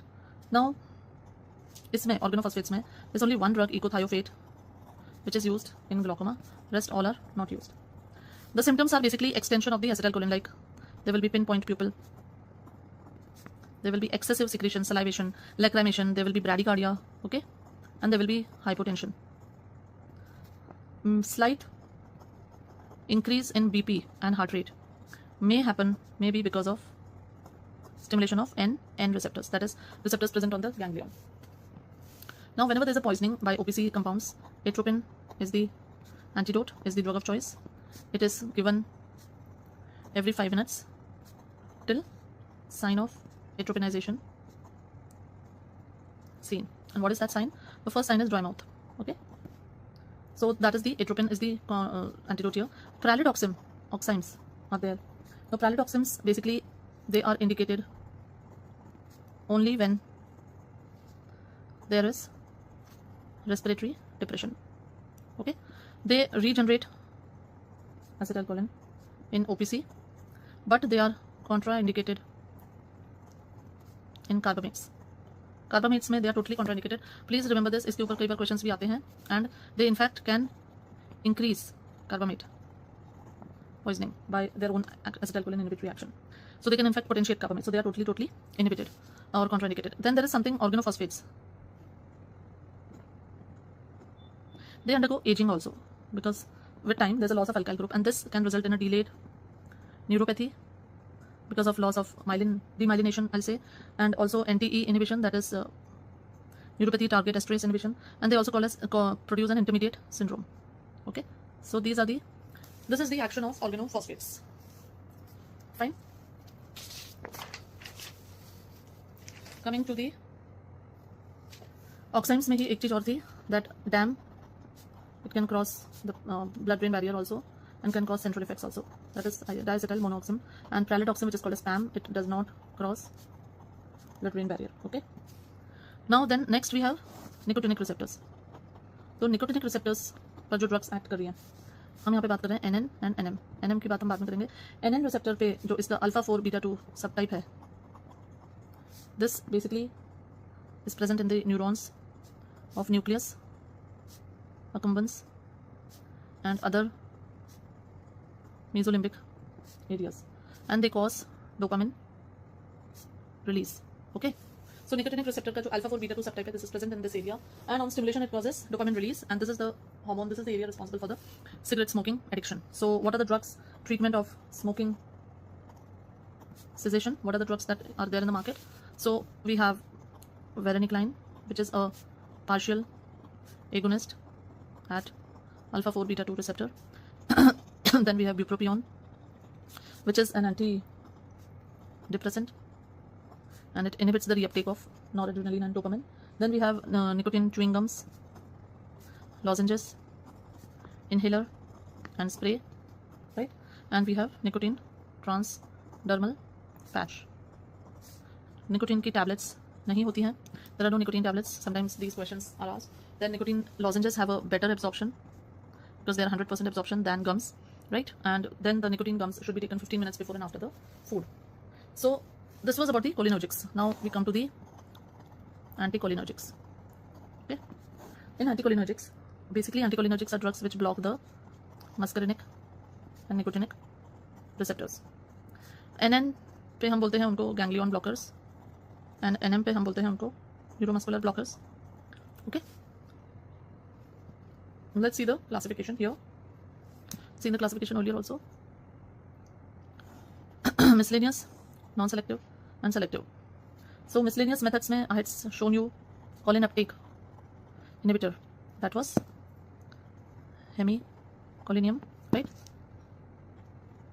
Vesicular uptake inhibitor, that was besamicol. Then release inhibitor, that was botulinum toxin. Okay, then selective blockers. Selective blockers में we have M1 selective, that is pyrazapine. M2 selective, that is tryptophan. M3 selective, that is solifenacin, darifenacin. Then non-selective, we have atropine, hyoscine, right, or also called as scopolamine. Okay, so these are the anticholinergic drugs. This is the classification of anticholinergic drugs. Now atropine is a non-selective blocker. We have to understand that atropine is a CNS stimulant, while scopolamine is a CNS depressant. Okay, now let's take them one by one. So hyoscine के uses क्या होते हैं? Basically this induces twilight sleep kind of situation. So it is used as a lie detector. Then it is used in motion sickness. Okay, remember one thing, prophylaxis of motion sickness, we use, what is the drug given? That is acetazolamide. Okay, treatment of motion sickness we use hyoscine. Then there are some drugs which are called as central anticholinergics. This I am sure you will remember. So these central anticholinergics are trihexyphenidyl, then benztropine and biperidine. And these drugs are used in drug-induced Parkinsonism. Okay, they're used there. They're also used in antipsychotic induced extrapyramidal symptoms, right? Then we come to the next drug. What is the next drug here? That is uses in eye. Let's see. Eye में we use hometropine, cyclopentolate and tropicamide. Okay, these drugs are used as mydriatics and cycloplegic. They are used to examine the fundus, and they are used to check the refractive errors. Okay, out of this, tropicamide is shortest acting, so it is the most preferred. Remember that anticholinergics are contraindicated in glaucoma. Okay, don't use them in glaucoma because they cause mydriasis and then they will increase the intraocular pressure. Coming to the uses in CVS. CVS में initially atropine causes bradycardia, right?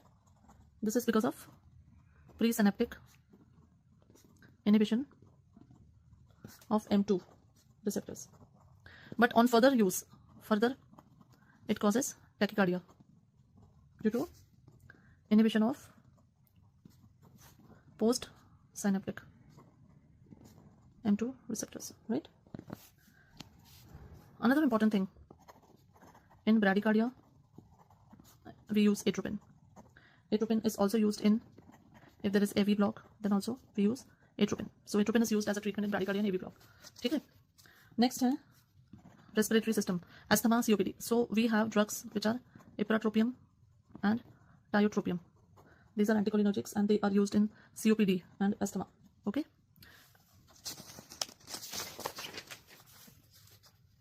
Next, we have glycopyrrolate. This drug is used in pre-anesthetic medication. Okay, this is used in pre-anesthetic medication because it reduces secretions and reflux, bronchospasm during intubation in general anesthesia, right? Then in GIT, what is the action in GIT? It causes reduced motility. Now there is a drug which is pyranzapine. Where is this pyranzapine used? It is used in peptic ulcer because of its action on M1 receptor, right? So this is used in peptic ulcer. Then other drugs which are used in GIT are hyoscine and dicyclomine. Specifically, it is used in colic pain, reduces the spasm. Then next we have GUT, that is genitourinary system. Here again dicyclomine can be used in colicky pain. Dicyclomine, flevoxate and oxybutinin. They are also used in urinary retention. Then we have tolterodine, solifenacin and derifenacin. They are also used in overactive bladder. Okay. Now some specific characteristics related to these drugs. So there's a drug called as trospium, which has got no CNS action, is safe in elderly and also safe with other drugs. Oxybutinin is having maximum dry mouth and is shortest acting. Solifenacin is longest acting. Mirabegron is, there are these two new drugs, mirabegron and vibegron. These are beta-3 adrenergic agonist. They're beta-3 adrenergic agonist. In refractory cases, we use intravesical injection of botulinum toxin also. Okay. Then other uses, coming to the other uses of anticholinergics also in their actions. On glands, they reduce the secretions and they cause dry mouth, right?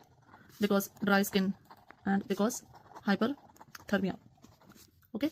Then botulinum toxin A is used in blepharospasm, then strabismus, cervical dystonia and glabular lines. Basically, you know the word Botox. So botulinum toxin is nothing but Botox.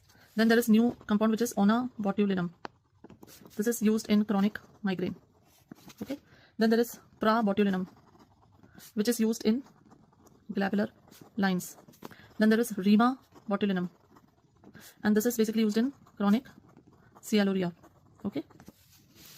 Now coming to another use of atropine, that is mushroom poisoning. Now mushroom poisoning may remember early poisoning due to inocybe species. You can use atropine. Okay. So atropine is used in early poisoning due to inocybe species. It is contraindicated in Amanita muscaria poisoning, and thiotic acid is used in late mushroom poisoning, which is due to Amanita phalloides, right? Okay. Now a few more important points. Atropine is added to diphenoxylate to reduce its addicting potential. This came as a very important question also, I think in NEET 2024, right? Then what do you use in atropine poisoning? In atropine poisoning के features क्या होंगे? Atropine हो गया या belladonna हो गया या धतूरा हो गया. इन तीनों में there will be dry skin, dry mouth, then dilated pupil, hyperthermia, then tachycardia and urinary retention, right? So in all these things, what is the drug that we use for treatment? We use physostigmine. Okay, so with this we come to an end of the cholinergic and anticholinergics. tomorrow we'll look after the adrenergic and anti-adrenergics. Okay. So students, now today we are starting and we will be completing the sympathetic system. In sympathetic system, we will be covering the adrenergic drugs and anti-adrenergic drugs, right? Both the things we'll be covering.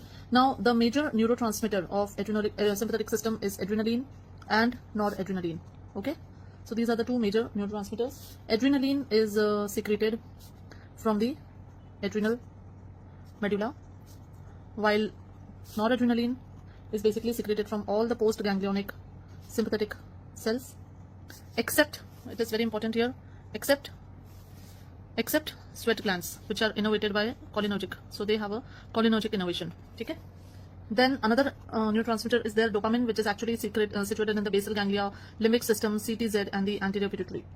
Now let's see the synthesis, storage, and release and distribution of adrenaline and noradrenaline.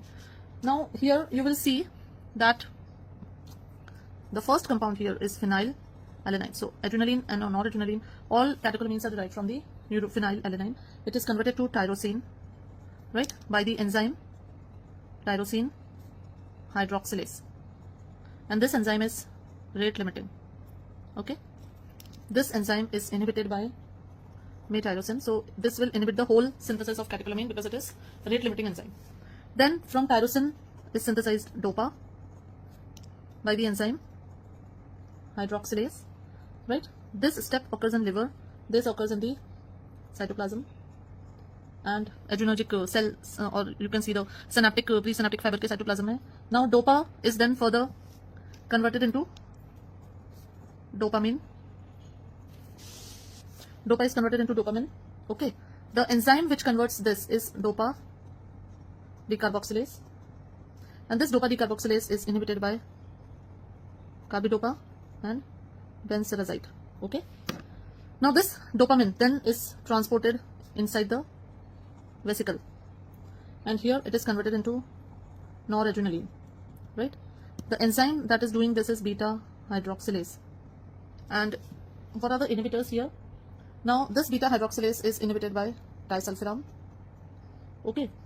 And another thing, the vesicular uptake is inhibited by reserpine. Okay, tetrabenzene. So this, you have to remember, this vesicular uptake is inhibited by reserpine and tetrabenzene. Then the system moves forward and it is converted to adrenaline, and this conversion occurs in the adrenal medulla, right? And the enzyme that is acting here is N-methyl transferase. Okay. Now this is the presynaptic terminal. यहाँ पे ये vesicle है, इसमें noradrenaline आया, यहाँ पे dopamine था, ये वेसिकल के अंदर आया, which is inhibited by this. Now this goes to the surface and then is released, है ना? Noradrenaline release हो गया. So this release is there, and then this is the postsynaptic terminal. Here this is the receptor on which the drug noradrenaline will come and attach. Then there are some receptors, so it comes here, then it goes there, and this is called as reuptake, right? So सबसे पहले तो अपन बात करते हैं ये exocytosis. Exocytosis is blocked by beryllium and guanethidine. Okay, and reuptake is blocked by cocaine and tricyclic antidepressants. Right, now after the release, then its metabolism is done by MAO and COMT enzymes, and then after metabolism it forms vanillyl mandelic acid, metanephrines, and DOMA, and they are all released in the urine. Okay, so this is how the whole phenylalanine, I'll repeat it once again. From phenylalanine is formed tyrosine by the enzyme tyrosine hydroxylase, which is inhibited by tyrosine. This tyrosine converted to dopa in cytoplasm and by the enzyme hydroxylase. Dopa is converted to dopamine by dopa decarboxylase, and it can be blocked by carbidopa and benserazide. Dopamine then goes inside the vesicle and it forms noradrenaline. This vesicular uptake is blocked by reserpine and tetrabenzene.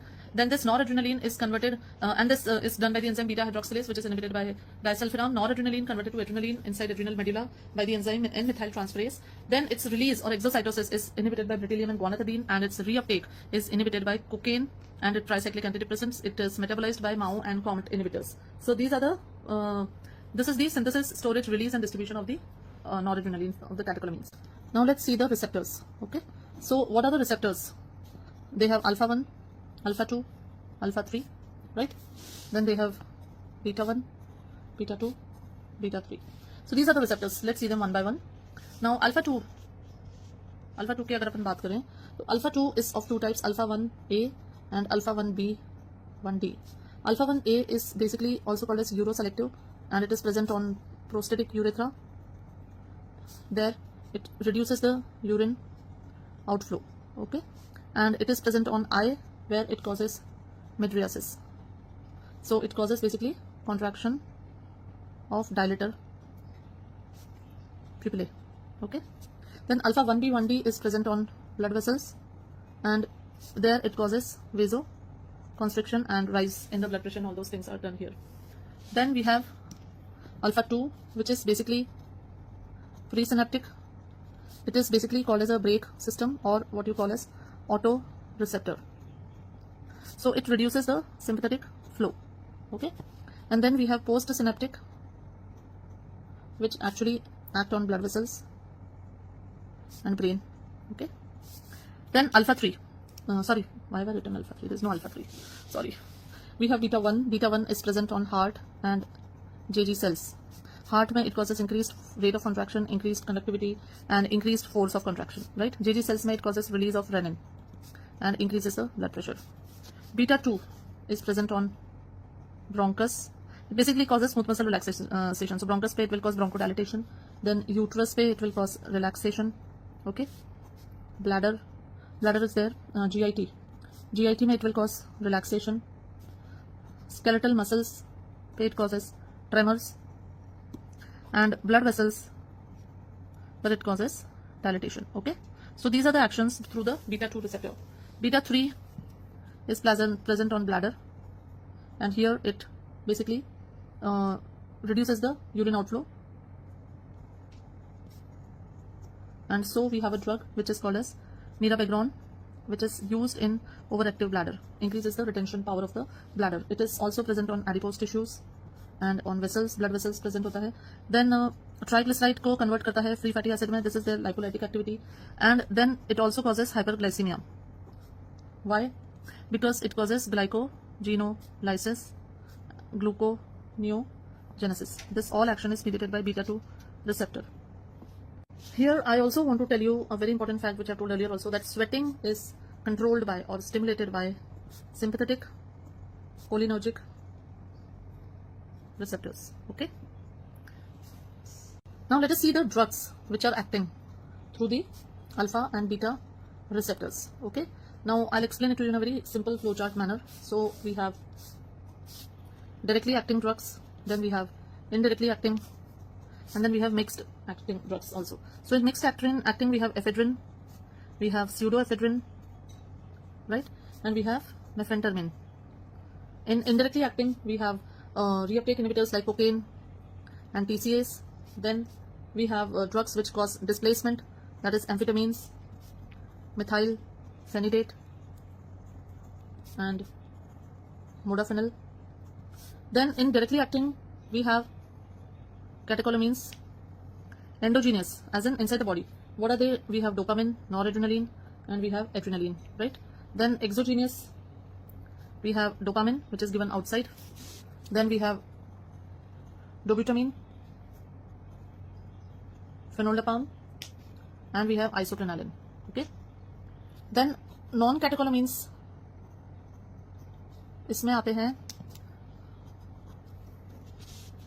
non-catecholamines इसमें आते हैं xylometazoline, okay, clonidine, phenylephrine, then we have salbutamol, and we have methoxamine, right? So these are the drugs. This is the classification, alpha and beta mixed, that is directly as well as indirectly acting. Indirectly we have cocaine, TCAs, amphetamines, methylphenidate. Directly acting we have catecholamines and non-catecholamines, which are endogenous, exogenous. Okay, now ek karke let's see these medicines and what are the possible questions which are asked on these drugs. So that we'll take one by one. So the first drug that we'll take is adrenaline. Now adrenaline, it is the drug of choice in anaphylaxis, in anaphylactic shock, okay. Always remember this. कैसे देते हैं? Intramuscular 0.5 ml in 1:1000 solution, okay, on lateral thigh. If you have to give IV, then it has to be diluted to 1:1 lakh solution. ठीक है? The second use, adrenaline, used with local anesthetic to prolong the duration of action, but contraindicated in end arterial surgeries. This you have to remember, like ear, like penis, like finger lobe, and like any end organ where you are going to do the surgery. Then adrenaline is also used in patients with cardiac arrest. Okay, the preferred route here is IV followed by intraosseal and endotracheal. Okay, now coming to the next drug, that is dopamine. Now dopamine is a very very interesting drug because it is used, it's in different concentrations, it's got different effect. सबसे पहले तो this is the drug of choice in cardiogenic shock, okay, and oliguric renal failure. Now इसकी खूबसूरती देखो, लो doses पे, कितनी dose पे ये क्वेश्चन पूछा जाता है, 1 to 2 microgram per kg पे. It is used, it acts on D1 receptors and it causes renal and mesenteric vasodilatation. So it increases the perfusion in renal and mesenteric vessels and keeps these organs patent. Then medium dose पे, which is 2 to 10 microgram per kg पे, it acts on beta 1 receptor which is on heart, so it increases the cardiac output. Okay, so heart को strengthen करेगा. And at high doses, that is more than 10 microgram per kg, it acts on alpha 1 and causes vasoconstriction. Right, so these are the three actions of dopamine. At different doses it acts at different levels, and that is why it is used in renal failure shock, cardiogenic shock. The next drug is dobutamine. Now dobutamine और dopamine में confusion होता है, लेकिन dobutamine basically it is a beta 1 selective agonist and its main action is to increase the functioning of the heart, increase the cardiac output. Okay, so this is the action by dobutamine, and that is why it is basically used in cardiac failure after a myocardial infarction. Okay, then next drug is dopexamine. It is a beta 2 and D1 agonist and it causes Na reuptake inhibition also. Okay, that is dopexamine. Then coming to some non-catecholamines. Now non-catecholamines, may we have alpha agonist, which is basically nasal decongestants, and these drugs are called as nafazolin, oxymetazoline, and xylometazoline. Now these drugs have a side effect of causing after congestion, and they also cause atrophic rhinitis. Okay, then there's another drug, phenylephrine. This phenylephrine is used as mydriatic, right? It does not cause cycloplegia. That is the differentiating feature from the anticholinergics. Then we have two drugs, methoxamine and mephentermine. Now these drugs, they are used basically in shock condition because they raise the blood pressure. Okay, there's one other metodrin. It is a prodrug and they are used in treatment of orthostatic hypotension. Okay, after that there was a drug phenylpropanolamine.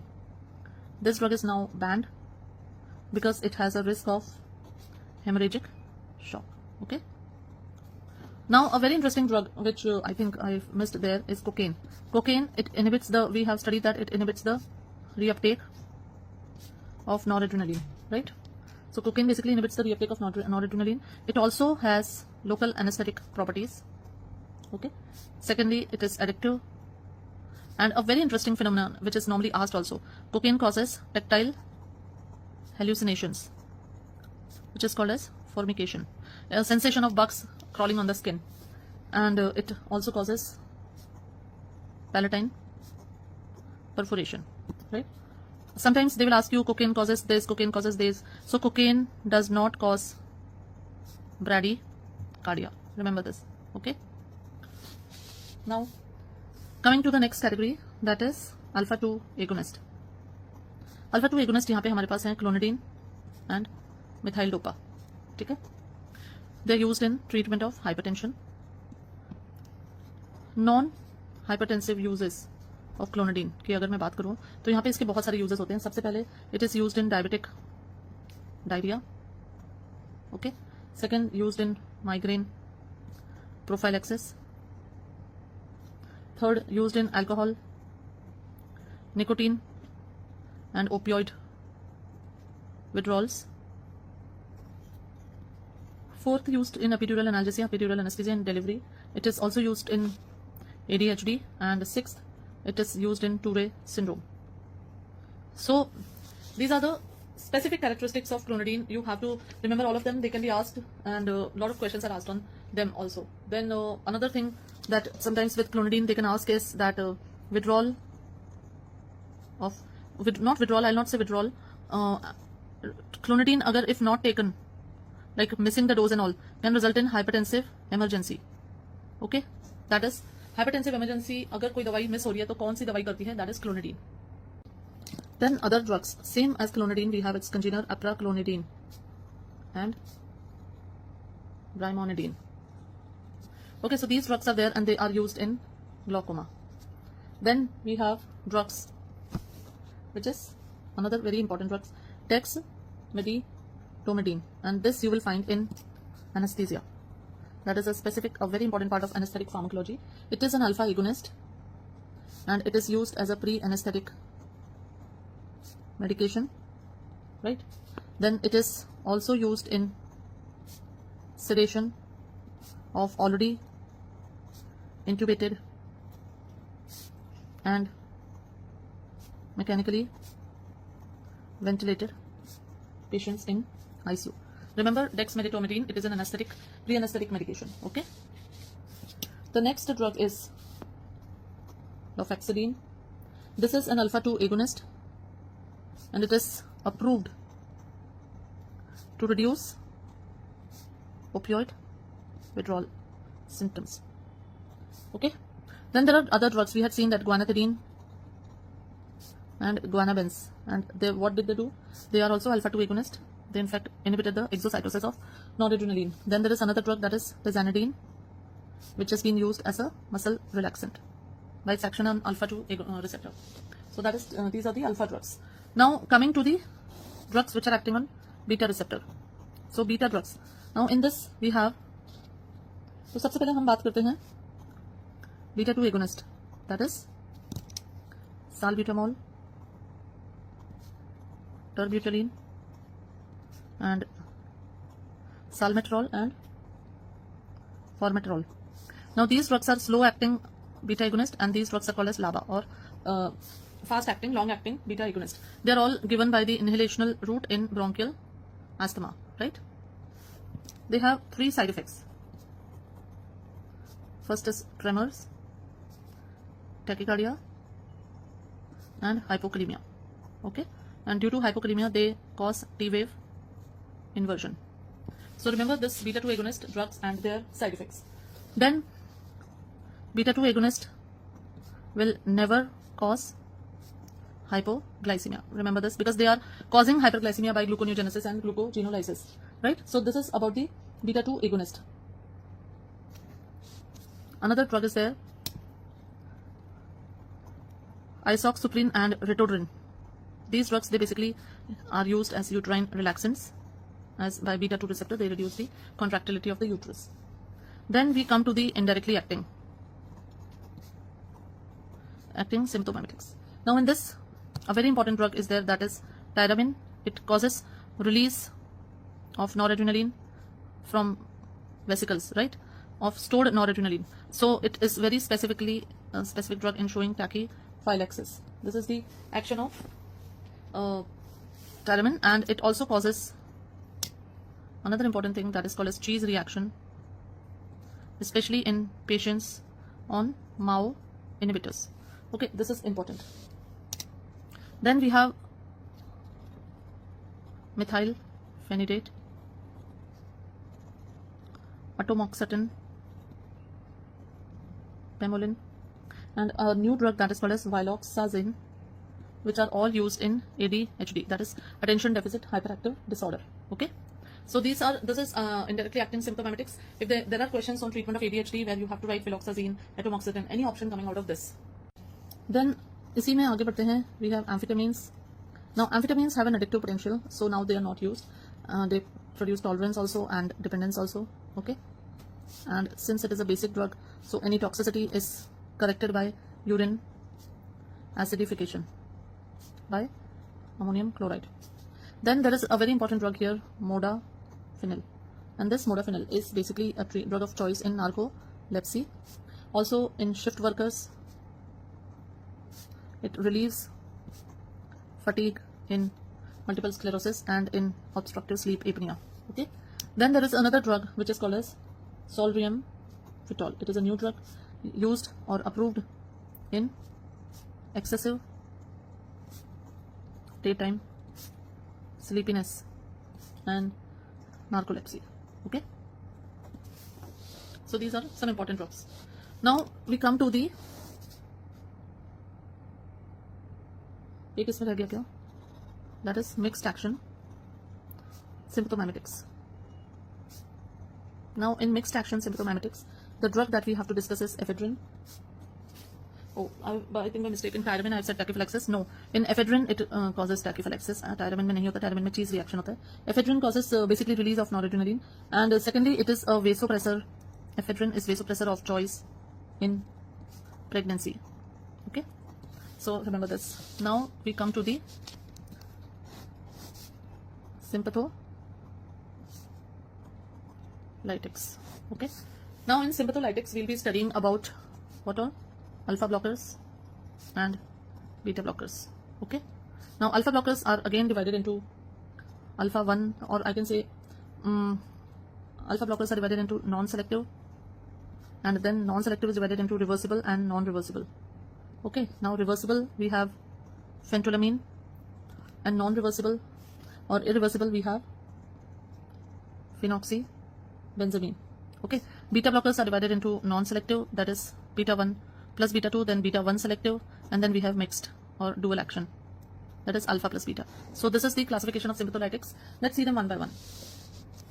Now सबसे पहले irreversible वाला है phenoxybenzamine. It basically forms a very strong covalent bond, and thus it is an irreversible kind of thing. It is used to prevent hypertensive episodes in pheochromocytoma. Okay, it is also used pre-operatively and during pheochromocytoma surgery also.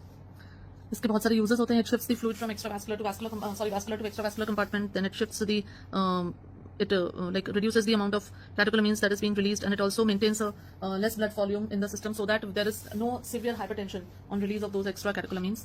Then the other drugs, phentolamine,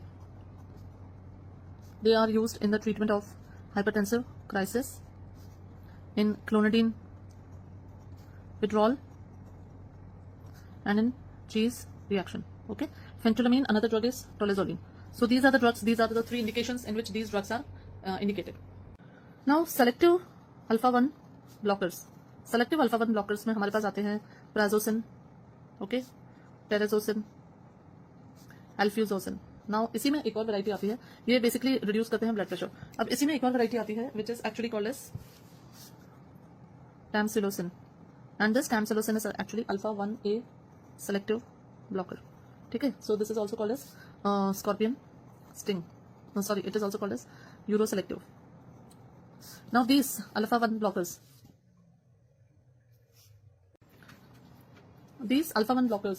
are used in benign prostatic hypertrophy, and they are used in scorpion sting, right? Scorpion sting में भी beta alpha 1 blockers use किए जाते हैं.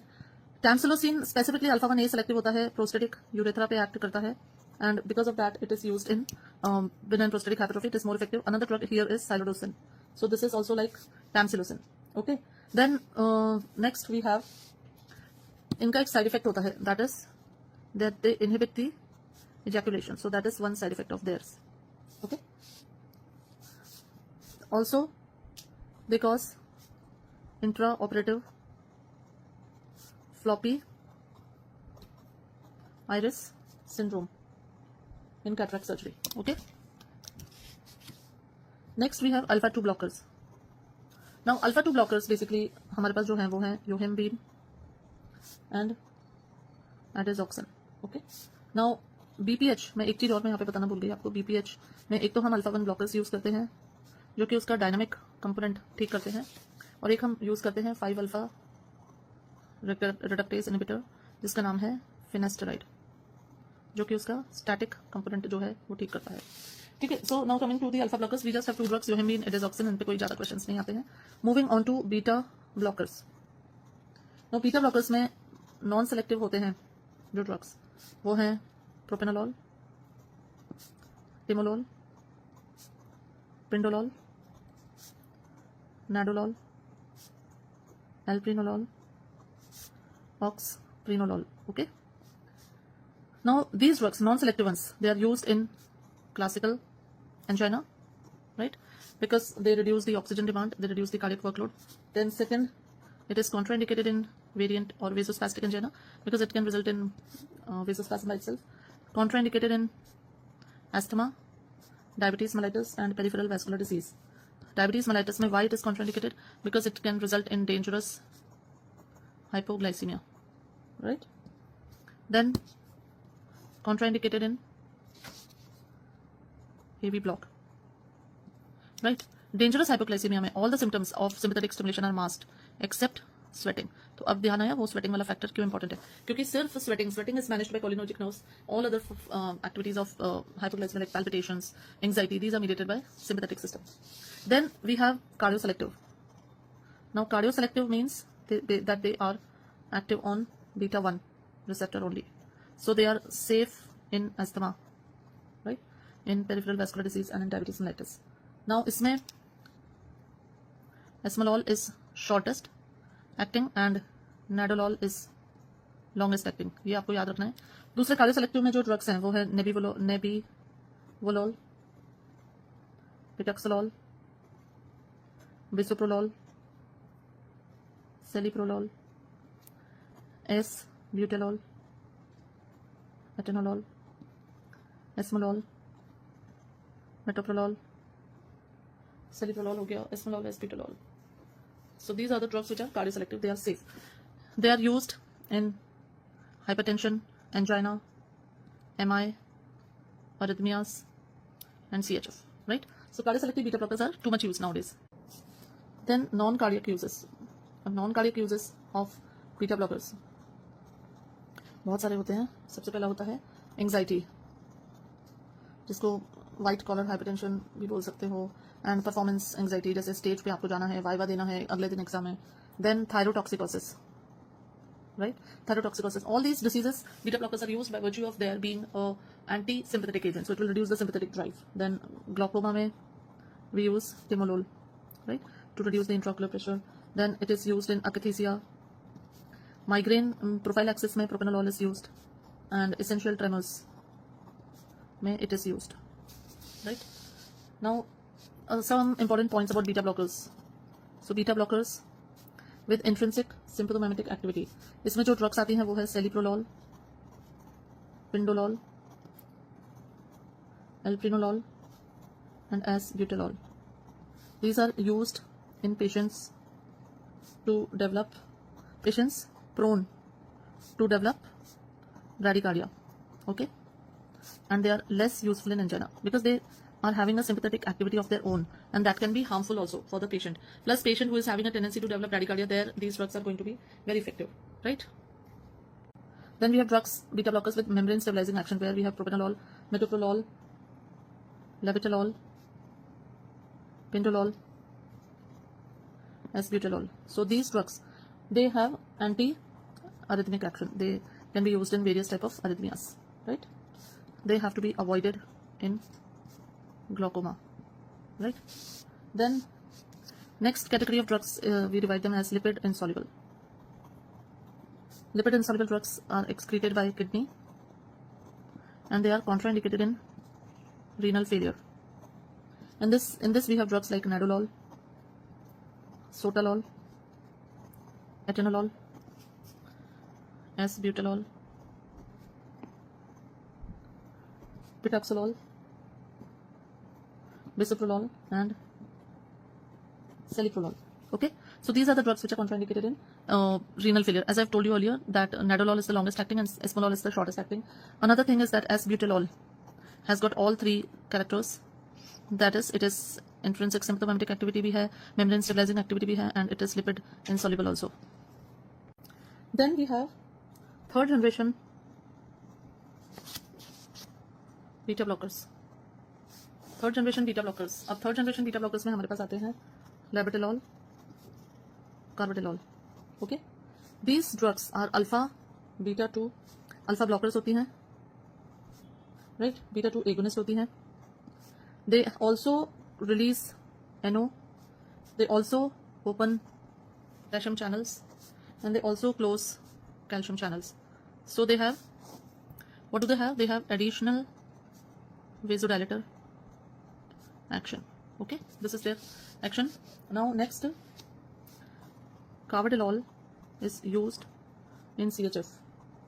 It has got antioxidant and anti-mitogenic properties. Okay, so carvedilol is used in CHF because of these particular benefits. Now let's come to the treatment of glaucoma. Glaucoma is said to be a disorder of eye where there is an increased intraocular pressure more than 21 millimeter mercury. Right, now how do you treat it? You either increase the outflow or you either decrease the secretion. So increase the outflow is done by beta blocker, alpha 2 agonist and carbonic anhydrase inhibitors, and decrease secretion is this way. Decreased secretion is done by beta blockers, alpha 2 agonist and carbonic anhydrase, and increased outflow is done by myotics, dapivirine and prostaglandins. Right, now first thing, beta blockers are the first line therapy in primary open angle glaucoma, and the drugs which are used are timolol, pitaxolol, levobunolol, cartilol, out of which levobunolol is the longest acting also. Then second category of drugs is PG analogs, which is PGF2 alpha analogs. In this we have latanoprost and bimatoprost and uniprostone, right? Their adverse effects are, remember the adverse effects of PG analogs. First of all, they cause growth of eyelash, then they cause cystoid macular edema, and they also cause iris pigmentation. Okay, so these are the side effects of PG analogs.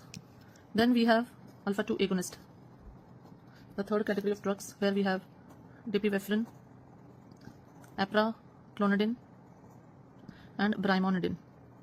Now here again, brimonidine is contraindicated in children because it causes respiratory depression, CNS depression and apnea.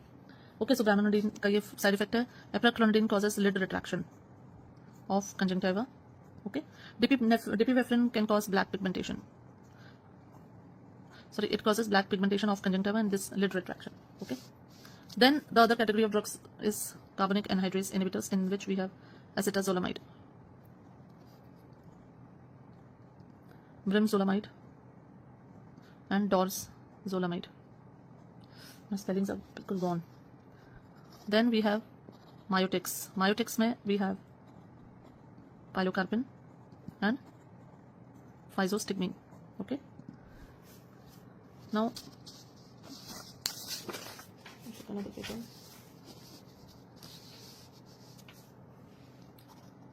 pilocarpine can cause punctal stenosis of the lacrimal duct. This is the side effect of pilocarpine. Then ecothiopate is another drug, but it is rarely used now because it results in cataract. Okay, then there's a new drug. क्या नाम है उसका?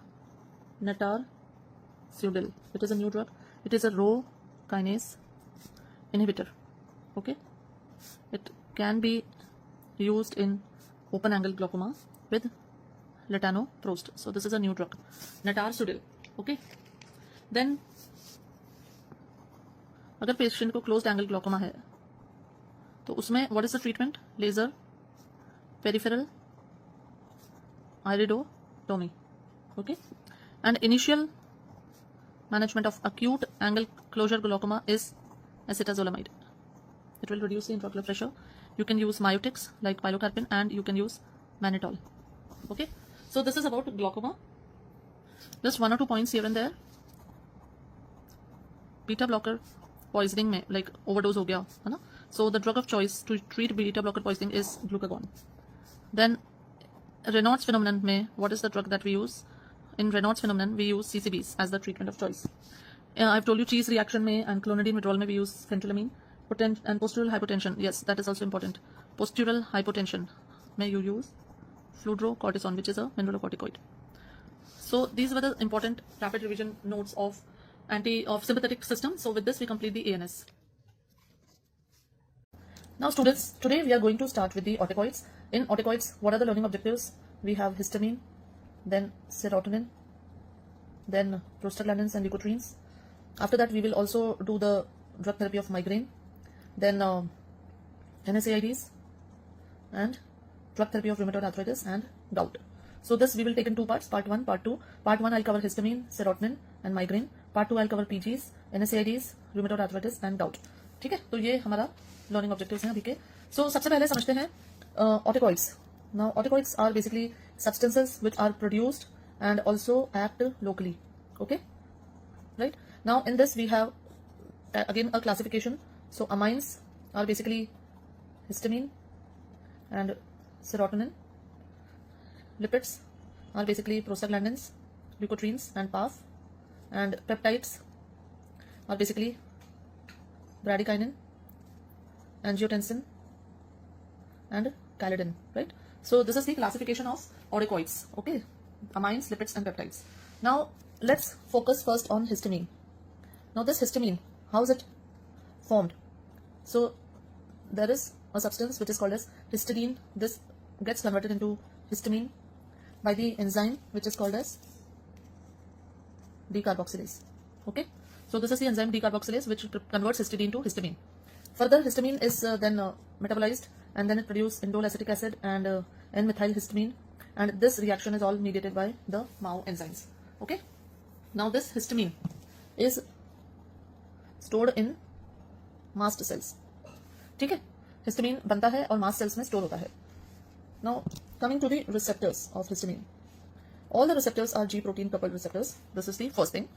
Then we have H1, H2, H3 and H4. These are the 4 receptors of histamine. They all are G protein coupled receptors. ठीक है, अब एक एक करके इन receptors को देखते हैं. तो H1 is present on smooth muscles and it causes contraction. Like intestine में contraction करेगा, uterus में contraction करेगा, airway में contraction करेगा. This is the action of histamine. Then it is present on blood vessels, and blood vessels पे it causes release of EDRF, which is NO, nitrous oxide, so it causes vasodilation. ठीक है, adrenal medulla में it causes release of adrenaline, ganglions में it causes stimulation, and brain में it causes impulse generation. ठीक है, then coming to H2 receptor, this is present on gastric glands, and on gastric glands it causes secretion. ठीक है, so how does it cause? It basically increases the activity of hydrogen potassium ATPase enzyme and causes increased HCl, increased acid secretion. Then blood vessels पे it causes smooth muscle relaxation, and that causes vasodilation. So this vasodilatation is slow and this is fast and prolonged. Okay, then heart पे it increases the heart rate, increases the rate of contraction, increases the contractility. Uterus पे it causes relaxation. ठीक है, H3 receptor is basically a presynaptic receptor. Okay, and so it actually reduces the release of histamine. Presynaptic मतलब auto receptor है, तो it basically reduces histamine and antagonizes histamine's action. In the brain it maintains wakefulness, right? And because of this action there is a drug, I'll write it in red, that the drug's name is piperacillin and another is pitolisant. These drugs are approved for which disease? Narcolepsy, right? So this is very important point here. H4 receptor is basically present on hemopoietic cells and it plays a role in chemotaxis. Okay, now इधर ही मैं आपको इनके agonist और antagonist बताने की कोशिश करती हूँ. So agonist of H1 is beta histine and this beta histine is used in vertigo. ठीक है, एंटागोनिस्ट आते हैं मेपाइरामिन एंड क्लोरामफेनिकोल, ठीक है। सिमिलरली H2 के एगोनिस्ट हैं डिमाप्रिट एंड इम्प्रोमिडीन, एंड एंटागोनिस्ट हैं cimetidine and ranitidine, and these compounds we know that they are used in GRD, right? So this is the summary of receptors of histamine H1, H2, H3, H4. I've written in detail about what receptor, what organs they are supplying, and then what are the agonists and what are the antagonists. Next हम समझते हैं what is triple response of Lewis. कई बार इस पे questions आ सकते हैं that following are the features of triple response of Lewis. So please understand, redness is because of capillary dilation.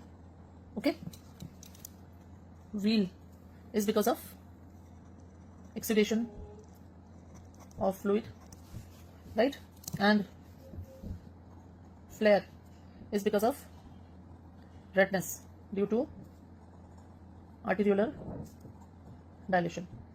So this is the triple response of Lewis, which is seen in response to histamine. Okay, now there are some compounds which are called as histamine releasers. What are the compounds that cause release of histamine in our body? The first is tissue damage, right? Second is antigen antibody reactions that will mediate the hypersensitivity reaction. Then some polymers. Then some surface active agents. They're also called as histamine liberators. And then we have some basic drugs. I'll write the names of drugs here because they can be asked in a question. So that is tubocurarine, morphine, atropine, vancomycin, and polymyxin, right? So these are some drugs which can result in release of histamine, and they are called as histamine releasers or histamine liberators. Now next we come to H1 antihistaminics. So H1 antihistaminics में क्या क्या आते हैं? So H1 antihistaminics में we have first generation compounds and then we have second generation compounds. Okay. Now first generation compounds, they cross the blood-brain barrier and they cause sedation. And second generation compounds do not cross blood-brain barrier and so they cause no sedation. Okay. Then first generation compounds have strong anticholinergic properties. Strong anticholinergic property like dry mouth, blurred vision, and urinary retention and constipation, right? So these are some anticholinergic properties that are very specifically present in first generation compounds. Second generation compounds do not have, they don't have any anticholinergic properties. Okay, so this is something very important. I'll show you why it is important. So what are the uses? If we come to the uses, these drugs are used in allergy, insect bites, motion sickness, right? And based on anticholinergic activity, these are antihistaminic. And anticholinergic activity के लिए they are used in Parkinsonism, and they can also be used in extrapyramidal symptoms due to antipsychotics, right? Like acute muscle dystonias. So these are some of the uses of H1 antihistaminics. By virtue of their anticholinergic property, they are used in these particular diseases. Okay. Then let's see the drugs one by one. There's a drug which is called as terfenadine. Now this terfenadine is a fastest acting antihistaminics, but what it did was it basically blocked delayed rectifier potassium channels, and as a result it caused polymorphic ventricular tachycardia, which is also called as torsades de pointes and also called as long QT syndrome.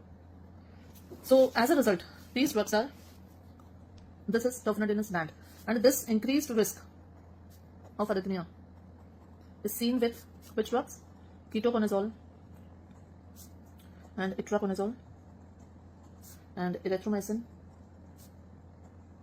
and clarithromycin. So this terfenadine causes this reaction, long QT syndrome, and there's an increased risk of arrhythmia when it is given with these drugs. So in drugs के साथ देते वक्त या इसको तो देना ही नहीं होता है, terfenadine is banned now. There's another drug, estimazole, which also has got the same action, right? So estimazole and terfenadine, they are now banned because of this property. Then another important thing about terfenadine is metabolized to fexofenadine, and this fexofenadine is lacking this action on potassium channels. So fexofenadine is safe and we use it in many allergy reactions also, right? So this is the important thing about them. Then another drug is there, which is loratadine, and it is a long-acting antihistaminic, second generation. It is further metabolized to desloratadine, and this is a third generation compound. Okay, so third generation में we include desloratadine. In third generation we also include fexofenadine. These are the active metabolites. Then there's another drug, cetirizine. ये तो आप लोगों ने बहुत अच्छे से सुनी है. It is an active metabolite of hydroxyzine. Okay, then so there's one sentence that all second generation drugs are metabolized to active drugs except cetirizine and mesolastin. Okay, then we have one drug called as azilastin. This is used, it has got a maximum topical activity, and so it is used in nasal spray. Okay, then there is drug mesolastin, Avastin, and levocabastin. Then rupatadine, acrivastin, and oloptadine. These are all new drugs, newer antihistaminics. Now इसमें oloptadine is used as a nasal spray for allergic rhinitis. Then there is another drug, alcaftadine, which is used as ophthalmic solution for allergic conjunctivitis. Okay, so these are some new drugs of antihistaminic series, and these are their uses. Third generation compounds की अगर हम बात करें तो हमने देखा, एक तो होता है डेस्लोराटाडीन, देन एक होता है फेक्सोफेनाडिन, और एक होता है लेवोसेट्रिजिन. So levocetrizine, I'm sure you all must be very aware also, must be taking it also, must have taken it also some of the other time. Then अब इसी में एक डिसीज है वर्टाइगो, जिसको हम यहीं पे फिनिश कर लेते हैं. So vertigo, we know there's a disease, इसके multiple causes होते हैं, it is idiopathic also, or the most common one is idiopathic positional vertigo, and there can be some other problems also. Let's see the drugs. So the first category of drugs which are used is labyrinthine suppressants. Okay, now labyrinthine suppressants में हमारे पास होते हैं antihistaminics like promethazine, diphenhydramine, and a very important drug is cinnarizine. Okay, this is specifically antihistamic, which is used in vertigo. Then we have anticholinergics. In anticholinergic we have atropine, which can be used, and then we have antiemetics, because with vertigo patient has nausea and vomiting also, so that is prochlorperazine, right? Then second vertigo suppressant is beta-histine, which is in the name of Vertin. It is very commonly used. Then to reduce the labyrinthine pressure, we can use diuretics like acetazolamide. Okay, then we can use anxiolytics, where they will reduce the anxiety which is associated with vertigo. And then if it is still not controlled, we can use steroids. So this is the therapy of, these are the drugs which are used in vertigo: antihistaminics, anticholinergics, antiemetics, beta-histine, diuretics, anxiolytic, and steroids. They all can be used. So this is the completion of histamine. Next we take serotonin. Now let's see serotonin, right? So in serotonin, सबसे पहले हम पढ़ेंगे serotonin का synthesis and degradation, right? Now serotonin is basically synthesized from tryptophan. Tryptophan is an amino acid, and this tryptophan is converted into 5-hydroxytryptophan, and this 5-hydroxytryptophan is converted into 5-hydroxytryptamine, which is serotonin. This serotonin is further metabolized by MAO enzymes, and it forms 5-HIAA, which is a metabolite, 5-hydroxyindole acetic acid, and this is then finally excreted into the urine, right? So this is how serotonin is synthesized and it is metabolized. Now serotonin is mainly synthesized in cells, platelets, enterochromaffin cells which are present in the gastric mucosa. Coming to the receptors, now the receptors of serotonin are very, very important, and yes, there are a lot of receptors. We need to understand them properly. Okay, so the receptors that we have are 5-HT1, 5-HT2, 5-HT3, 5-HT4. Okay, so let's see them one by one. Now 5-HT1 is basically 5-HT1A. It is a presynaptic autoreceptor. Okay, partial agonist of 5-HT1A. 5-HT1A का partial agonist is called as buspyron and ipsapyron and gaypyron, and this is used in anxiety because this 5-HT1 receptor is present in the brain raffinucleus of the brain cells, and there it maintains or manages plays a role in the anxiety. Okay, then next we have 5-HT1B1D. Now this 5-HT1B1D, it causes constriction of blood vessels, especially the cranial vessels. So agonist of 5-HT1B1D is called as sumatriptan. Okay, and this इसमें और भी हैं zolmitriptan, frovatriptan, naratriptan, and they are used in migraine. Okay, so 5-HT1B1D causes constriction, and so we have sumatriptans. Then next we have 5-HT2. Now 5-HT2 has got 5-HT2A, 2C, and this basically mediates the direct actions of serotonin, and we have antagonist of this receptor. Antagonist होते हैं, which is ketanserine and ritanserine. Okay, these are the antagonists. Apart from that, antipsychotics like clozapine, the atypical antipsychotics, clozapine, risperidone, all these compounds also have antagonistic effect at 5-HT2A, 2C. Okay, then 5-HT3. Now 5-HT3 is the only receptor which is inotropic, right? So बाकी सब GPCR coupled होते हैं. This is inotropic, and this is responsible for the reflex and indirect actions of serotonin.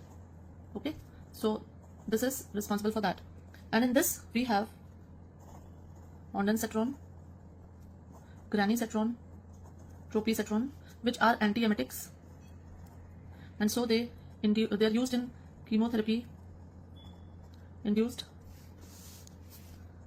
vomiting. Okay, then next we have 5-HT4. This is present in GIT, and they increase the peristalsis and cause diarrhea. And here as agonist we have cisapride and mosapride.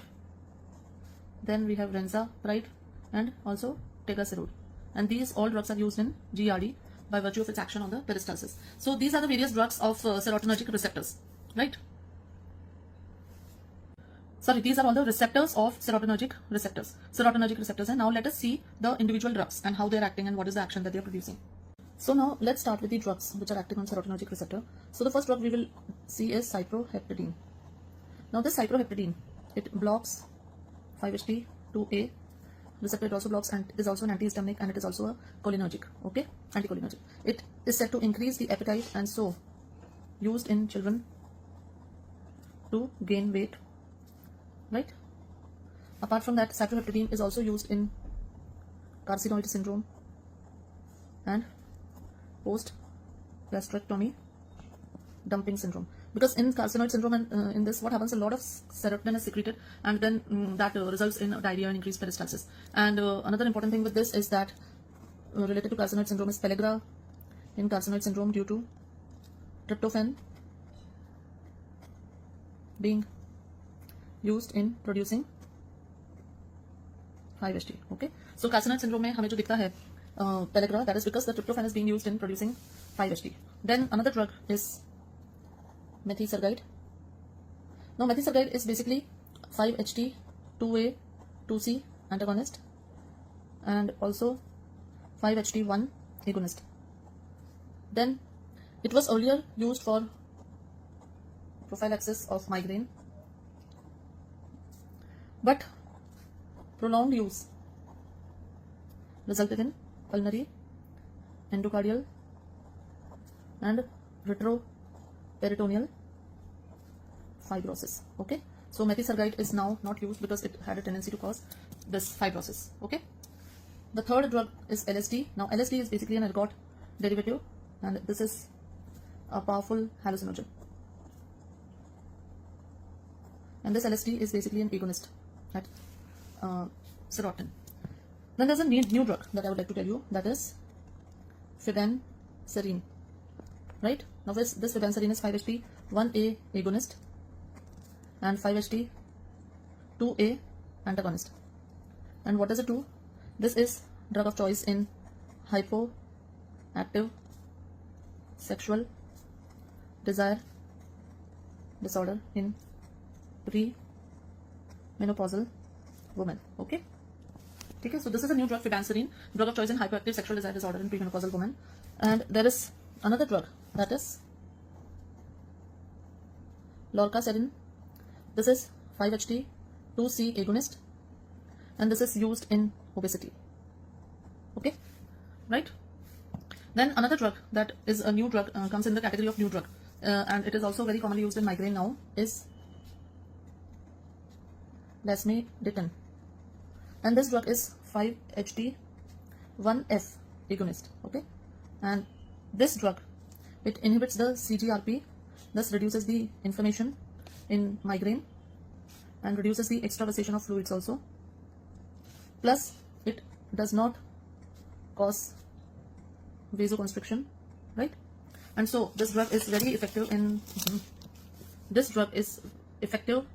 in patients of migraine with a history of coronary artery disease. So lasmiditan can be used in CAD patients because it is not causing vasoconstriction, but it is reducing CGRP, reducing the inflammation. One more thing I want to add in this is this use in children to gain weight is an off-label use of cycloheptadine. Secondly, it is also used to antagonize the priapism caused by SSRI. It is also used in pruritus. Okay? So this is cycloheptadine. With cycloheptadine, remember the carcinoid syndrome and the post-gastrectomy dumping syndrome and the information that I have given here. Now there are some drugs which are basically ergot alkaloids. तो जब हम serotonin पढ़ते हैं तभी हम ergot alkaloids को भी पढ़ के खत्म कर देते हैं. Now these ergot alkaloids, they are derived from Claviceps purpura, and इसमें the compounds that we have are ergotamine, ergometrin, ergotoxin. Then we have bromocriptine,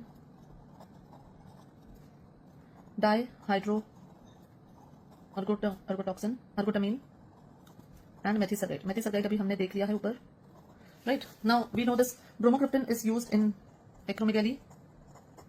Right? It is also used in Parkinsonism. It has got action on the D2 receptor. Then now ergotamine, ergotoxin, ergometrin, dihydroergotamine, methisergide. Methisergide we have just now seen. Now these compounds, they have action on 5-HT, they have action on alpha receptor, they have action on dopamine receptors. Due to their action on alpha as blockers, they cause vasoconstriction. Okay, as alpha blockers. Then it is seen that hydrogenation decreases. So here by mistake I have written they have alpha agonistic action. Okay, they have alpha agonistic action. Dopamine ke upar they have antagonistic action, and 5-HT pe they have partial agonistic action. Okay, so by their agonist action on alpha receptor they cause vasoconstriction. Now with dihydrogenation, it is seen that this alpha agonist activity is slightly reduced. Hydrogenation decreased alpha agonist, right, and increased antagonist activity is there. So hydrogenated ergotamine, ergot alkaloids are better, and so because they have then less propensity to cause vasoconstriction. Okay. Now the drugs which are vasoconstricting, they can cause dry gangrene of hands and feet. They can also cause coronary vasospasm. Okay. So this is the activity. These drugs, ergotamine and dihydroergotamine, they are used in acute attack of migraine. Okay, but they are contraindicated if the patient is ischemic heart disease. Then dihydroergotoxin can cause dementia. Dihydroergotoxin is used in dementia, right? Bromocriptine, as we have seen, that bromocriptine is used in acromegaly and Parkinsonism, and methisergide also was used in prophylaxis of migraine. Okay, so this is about the ergot alkaloids, ergometrin, ergotamine, ergotoxin, bromocriptine, ये सब होते हैं. इनके अंदर alpha agonistic, 5-HT, partial agonistic and dopamine antagonistic action होती है, and they cause vasoconstriction, because of which they can cause dry gangrene, and they are used in treatment of acute attack of migraine, but to be contraindicated in ischemic heart disease. Now let's see migraine. The next thing that we have to start or complete is migraine. Now migraine is a very common, like it's a headache. I've even taken a separate video on drug therapy of migraine. If anybody is interested, you can go and watch that also, where I have explained in detail about the treatment and pathophysiology of migraine. So migraine is basically a, what is it? It is a unilateral pulsatile headache. Okay. Why? What is the pathophysiology? First of all, there is vasodilatation of cranial vessels, right? Second, there is neurogenic inflammation, and the main mediator of this inflammation is CGRP, calcitonin gene related peptide, which is the principal mediator of this inflammation. And all because of this, there is extravasation of fluid also, which further causes pain, and there is stretching of pain receptors. So all these things together, then they result in that migraine. Now we all know migraine, classical migraine hota hai jisme it is plus with aura. So aura means there's photophobia and bechani and some irritation kind of thing, and then slowly this headache starts. Okay. So now what is the if it is mild to moderate migraine. Now mild to moderate migraine mein the drug therapy is mainly NSAIDs. We just give NSAIDs, that is the painkillers. If it is severe migraine, severe mein then we give, what is the drug of choice? Sumatriptan is given, and iske options bahut sare, naratriptan, provatriptan, zolmitriptan, rizatriptan, right? There are many triptans. Then alternative of this is we have ergot alkaloids, ergotamine. Okay, but this is not very preferred one. Now both these drugs both cause vasoconstriction. Of course, vasodilatation ho raha hai migraine mein, to vasoconstriction hoga. So they are contraindicated in patients having CAD and hypertension. Hypertensive patients में और heart disease के patient में फिर आप इनको नहीं दे सकते हो, right? अब और ergotamine हमने देखा कि it can even result in gangrene, peripheral gangrene, because of its alpha action, alpha agonistic action. So then we have new drugs. Now what are those new drugs? We have seen earlier also. The first drug that we had seen was lasmiditan, which is 5-HT1F agonist, right? And this we have seen in detail there. Then we have CGRP antagonist, CGRP receptor antagonist, and in this we have two categories. One is Gepant and one is monoclonal antibodies. Now Gepant mein we have Rimegepant, Atogepant, Ubrogepant, and Zavigepant, right? This Zavigepant is also given as a nasal spray. Oh, okay. Atogepant is approved only for prophylaxis. See, this is an important point. Atogepant is used only for prophylaxis. Rimegepant is used for prophylaxis and treatment. It is approved for that. Zavigepant is approved as a nasal spray. Okay. Then we have monoclonal antibodies. Now what are these? In this we have erinumab and fremanezumab, and we have galcanezumab. Okay. So these are the monoclonal antibodies which are CGRP receptor antagonist. Now out of this, erinumab is also approved for, it is also approved for prophylaxis. Okay. And these drugs, all these three drugs are given by subcutaneous injection. Plus patient's cardiovascular status has to be checked and not indicated in pregnancy. That is very important. So please see the new drugs. Lasmiditan, which is 5-HT1F agonist, and here lasmiditan has got, as I told earlier, it decreases CGRP and it has got no vasoconstrictor activity. So it can be used in patients with CAD also. Okay. Now CGRP antagonist, we have two type of drugs, monoclonal antibodies and Gepant. In Gepant, we have Rimegepant, Atogepant, Ubrogepant, and Zavigepant. Zavigepant is approved for use as nasal spray. Atogepant used only for prophylaxis, and Rimegepant is used for both. And monoclonal antibodies, we have erinumab, which is approved for prophylaxis, and fremanezumab and galcanezumab are also approved. They are to be given by subcutaneous injection. Okay. Then another drug which can be used in severe is intranasal butorphanol. When you cannot give all these drugs, butorphanol can be given in severe acute attack of migraine. Okay. Then next we have what are the prophylaxis of migraine. So the first drug of choice for prophylaxis is propranolol. Okay. Propranolol is the first drug. In this you can give metoprolol, you can give timolol, you can give bisoprolol, you can give atenolol, but not pindolol, because it has got intrinsic symptomatic activity. Okay. Then other drugs can be methisergide, right? Then tricyclic antidepressants like amitriptyline. You can also give cyproheptadine, right? Then we can give anticonvulsants like valproate and divalproate and topiramate. Okay. Then there's an ARB that can be used, which is candesartan. Then CCBs, which is flunarizine. Verapamil can be used. Okay.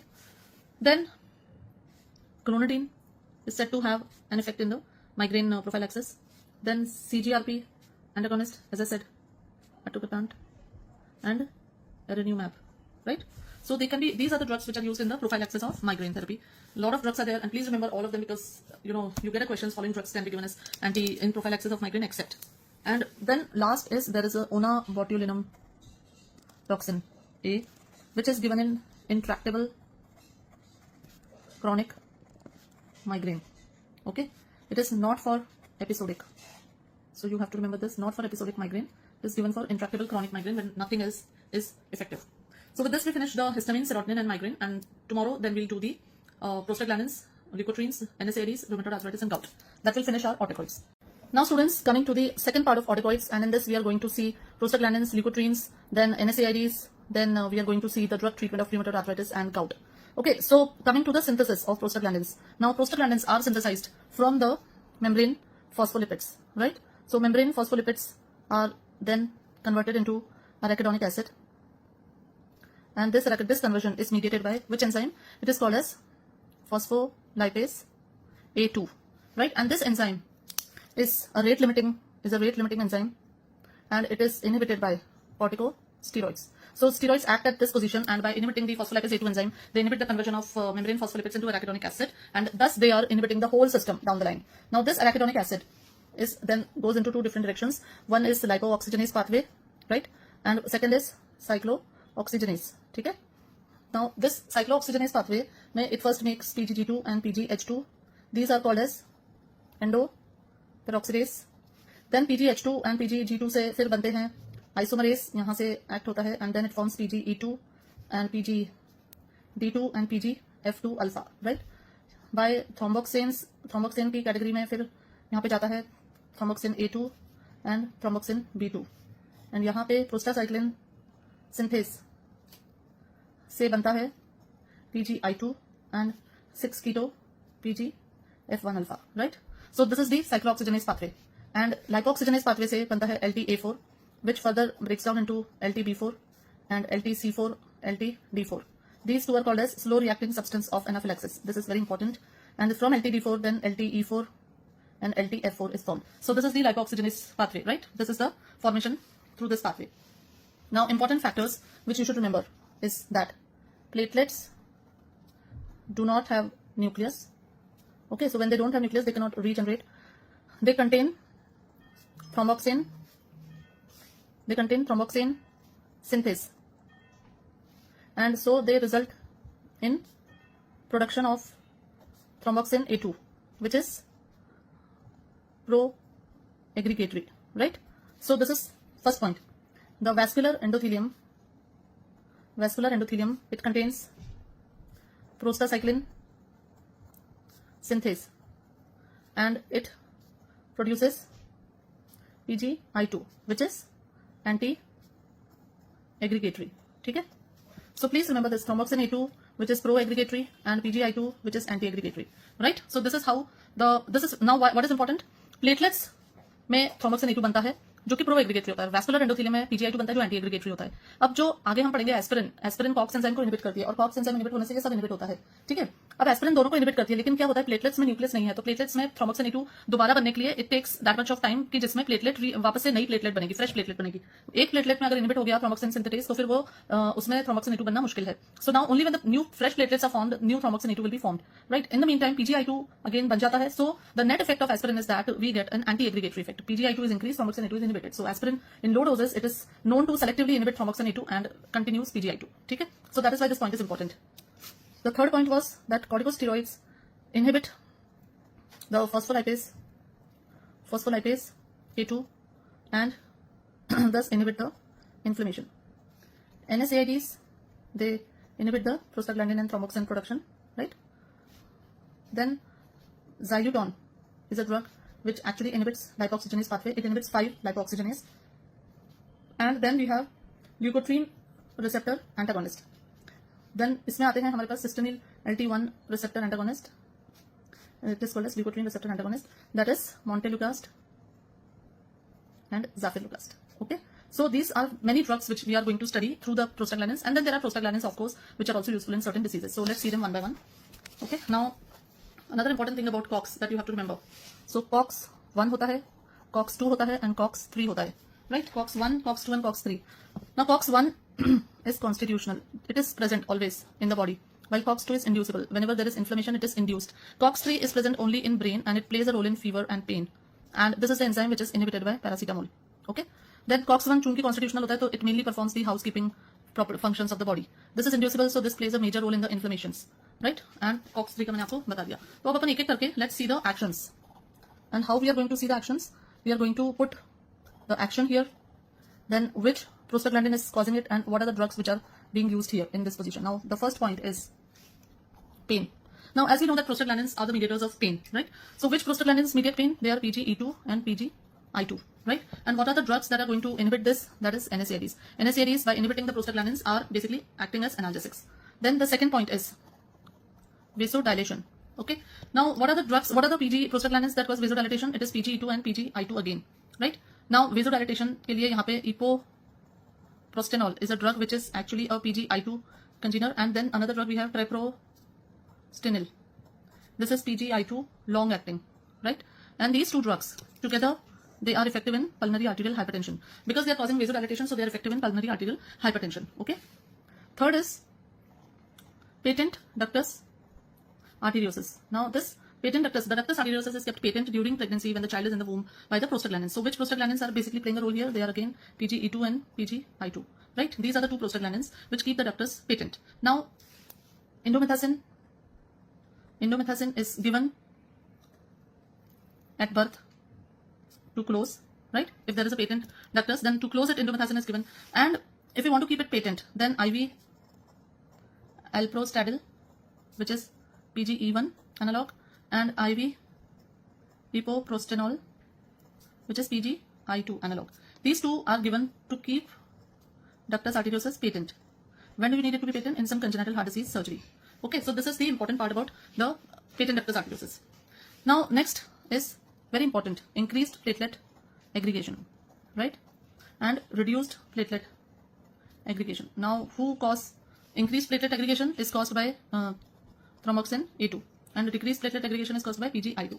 So what is the clinical significance here? That low dose aspirin is found to selectively inhibit thromboxane A2 and continue PGI2 and have an anti-aggregatory effect, right? So aspirin has an anti-platelet effect. Okay. Now this, because of this, it is used in prophylaxis of CAD and MI. Now another very important thing is here in dialysis and in bypass. We give PGI2, that is epoprostenol, to keep them patent. Right? The PGI2 is given in dialysis and bypass to keep them patent, to prevent any formation of any thrombosis. Okay. Now continuing further, so here we are writing action. We are writing which prostaglandin and what are the drugs which are playing a role here. So the next action that we are talking about is uterine contraction. Now uterine contraction कौन कराता है? PGE2 and PGF2 alpha. ठीक है. अब इसमें देखो, इसमें intravaginally dinoprostone, which is PGE2, it is given. Then intraamniotic carboprost, which is PGF2 alpha, is given for mid-trimester abortion. Okay, remember this. Then other drugs that we have here is misoprostol, which is PGE1. It is used with methotrexate for abortion in first few weeks. Misoprostol is also used with mifepristone, right, which is an anti-progestational agent. So uterine contractions में ये PG2, PGF2 alpha they play a major role. Intravaginally dinoprostone can be given for inducing the labor, for increasing the contraction. Carboprost is given. Misoprostol is used, right? The next action is softening of cervix. Softening of cervix action is by PGE2 and again PGF2 alpha. Now PGE2 में हमारे पास है यहाँ पे dinoprostone, which is PGE2, misoprostol, which is PGE1, and they all are given intravaginally to soften the cervix and to allow the labor. Then carboprost is there, which is PGF2 alpha. It is given to control PPH. Okay. Then prostaglandins, they produce pain, so NSAIDs can be given in, that means they play a role in dysmenorrhea also. Now very important thing is that misoprostol during pregnancy, if it is given to the patient, then it can result in Moebius syndrome. Okay, so one has to be very sure about this, not continue. It's a teratogenic drug. Then next we have is broncho, action on bronchus. So we have bronchodilation and we have bronchoconstriction, right? Bronchodilation कौन करता है? PGI2 and PGE2. So aerosolized PGE2 is given for bronchodilation in asthma, that is they can be used. Bronchoconstriction कौन करता है? PGF2 alpha and thromboxane E2. So that is why aspirin can precipitate asthma. Okay, because why? It increases the leukotrienes. Leukotrienes also are a major factor or mediator of asthma. So aspirin, by blocking all the prostaglandins and thromboxanes, it actually increases leukotrienes and it precipitates asthma. Then next is in the GIT. GIT may increase mucus, decrease acid and decrease ulcer. That action is done by PGI2 and PGE2. And so we have misoprostol again, which is used in NSAID induced ulcer, but drug of choice is proton pump inhibitors. Remember this. Okay. Then next actions, diarrhea and colic. This is mediated by PGF2 alpha and PGE2, right? Secondly, colon cancer and polyps may prostaglandins play a role, and so it is seen that long-term use of aspirin protects and reduces the risk of cancer, right?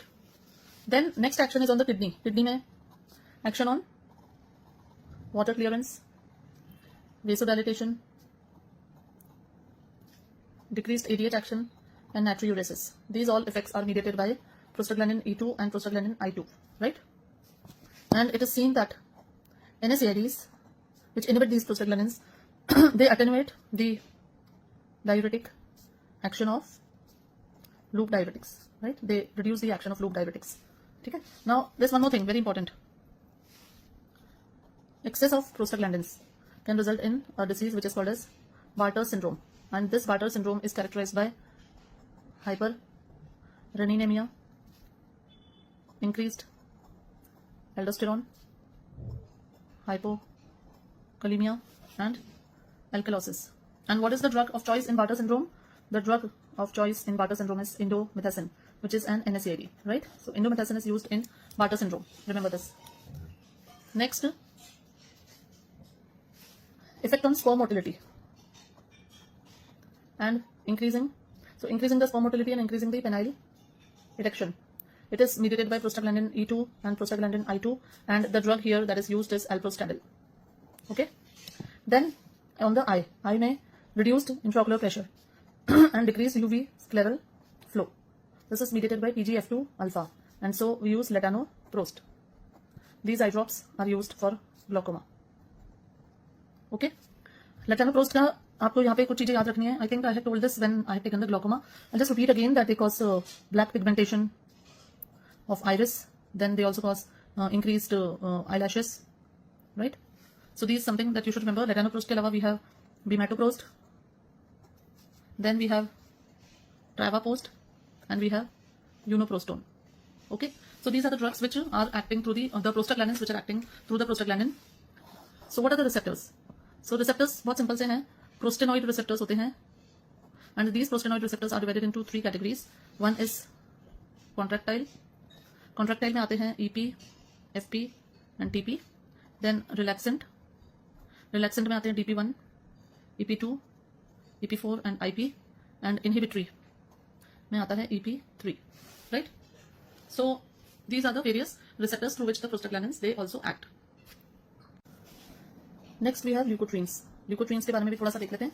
5 lipoxygenase enzyme होता है, which then forms flat and leukotriene synthesis occurs.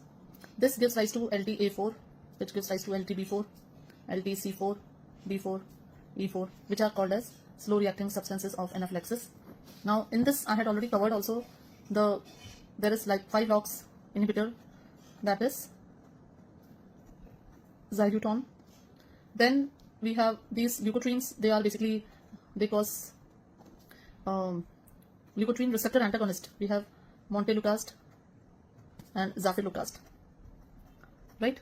They basically inhibit the cystenyl leukotriene 1 receptor, right? So cystenyl leukotriene 1 and cystenyl leukotriene 2 receptors are for LTC4 and E4. Leukotriene B4 acts through BLT1 and BLT2 receptor. इसके receptors अलग होते हैं, ठीक है? So this was about leukotrienes. Now coming to the NSAIDs. NSAIDs is a very important chapter, completely based on prostaglandins and all these things. Now they are classified as, let's see their classification. They are classified as non-selective. That is, they are both COX-1 and COX-2, right? Then selective, preferentially selective. That is COX-2, and completely selective COX-2, right? Now non-selective COX-1 and COX-2 में पहले अपन इनको देख रहे थे. Selective COX-2 ये कम है, तो यहाँ पे आती है हमारे पास सेलिकॉक्सिब, रोफिकॉक्सिब, पोल्माकॉक्सिब, पारिकॉक्सिब, ठीक है? प्रेफरेंशियल सेलेक्टिव COX-2 में हमारे पास क्या क्या है? We have nimesulide, we have diclofenac, aceclofenac, we have meloxicam and we have etodolac, okay? Now non selective COX-1 COX-2 पे आते हैं. तो नॉन सेलेक्टिव COX-1 COX-2 पे सबसे पहले होते हैं salicylates, which is aspirin. Aspirin का एक बहुत इंपॉर्टेंट पॉइंट है that it is an irreversible inhibitor, ठीक है? बाकी सब रिवर्सिबल होते हैं, एस्पिरिन अकेला इरिवर्सिबल होता है. Then we have propionic acid derivatives. इसमें आते हैं ibuprofen, naproxen, ketoprofen, flurbiprofen and zaltoprofen. आजकल बहुत नए नए ड्रग्स आ गए हैं, मैं नाम इसलिए लिख रही हूँ ताकि आपको याद रहे. Then we have fenamates. Fenamates में आते हैं mefenamic acid and tolfenamic acid, okay? Then आते हैं इनोलिक एसिड. इसमें है हमारे पास पायरोक्सिकैम, टेनॉक्सिकैम एंड लॉर्नॉक्सिकैम, ठीक है? Then we have acetic acid derivatives. इसमें आता है अपने पास ketorolac, indomethacin and nabumetone, right? Then we have pyrazolone derivatives, जिसमें आता है फिनाइल ब्यूटाजोन, प्रोपाइफिनाजोन, राइट? अब आप देखोगे कि जो इधर से पायरोक्सिकम, टेनॉक्सिकम, लोनॉक्सिकम से ही मेलॉक्सिकम उधर चला गया. मतलब ये सब तो नॉन सेलेक्टिव थे, ये सेलेक्टिव चला गया. डाइक्लोफिनैक, एसिक्लोफिनैक चले गए उधर, है ना? कीटोरोलैक से इटोडोलैक चला गया, ठीक है? तो लगभग यही चीज थी जो कि फिर उधर चली गई, ठीक है? नाउ उसके बाद analgesic, sorry, the drug antipyretic effect है but no anti inflammatory effect is acetaminophen, which is also called as paracetamol, right?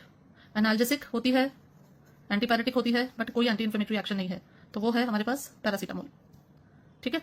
आगे देखते हैं,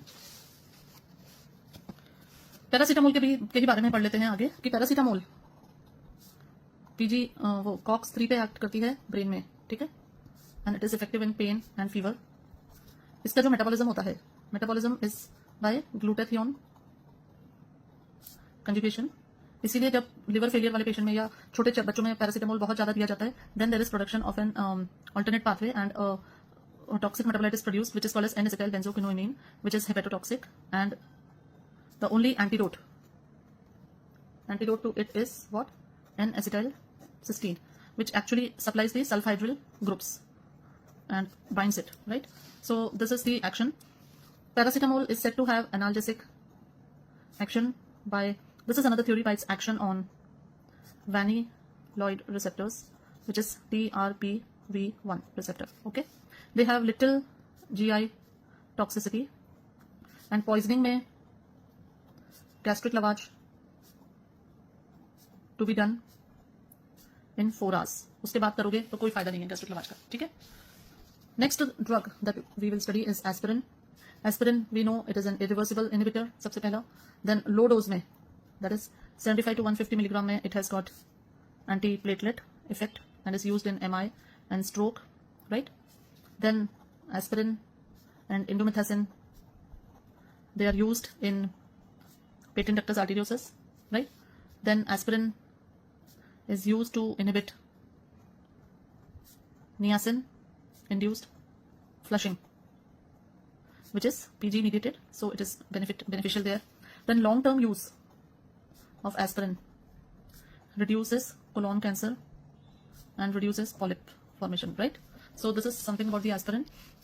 Let's see about the side effects or ADRs. Now सबसे पहला जो ADR है, that is the effect on that is dose dependent effect on acid base balance. Now what does it cause?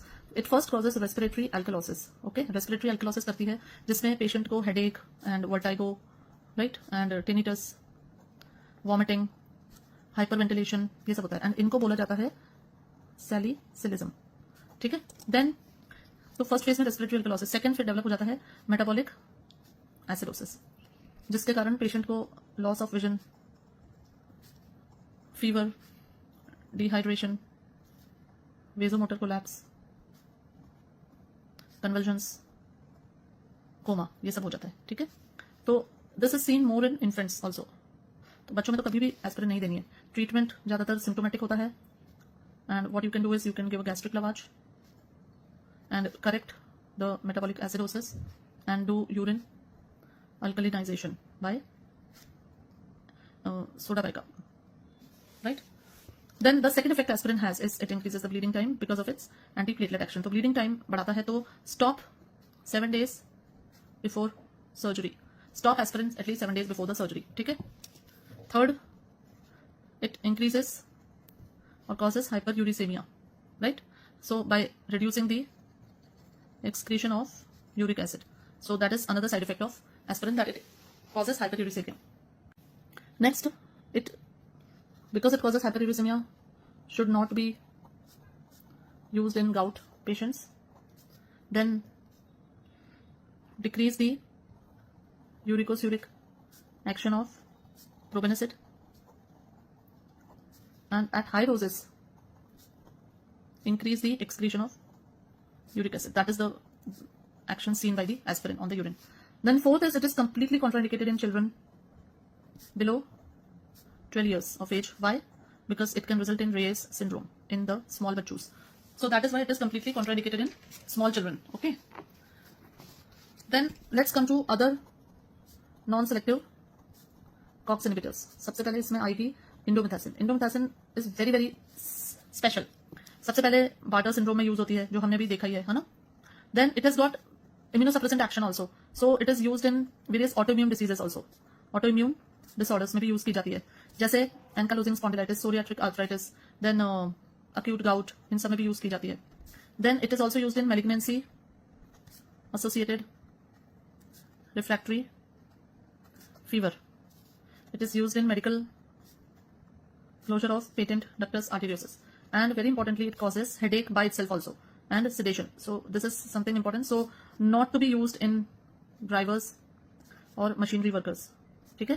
This is very very important. So indomethacin is a very special drug. It has got multiple things that have to be taken care of. Right? Next, अब दवाई आती है.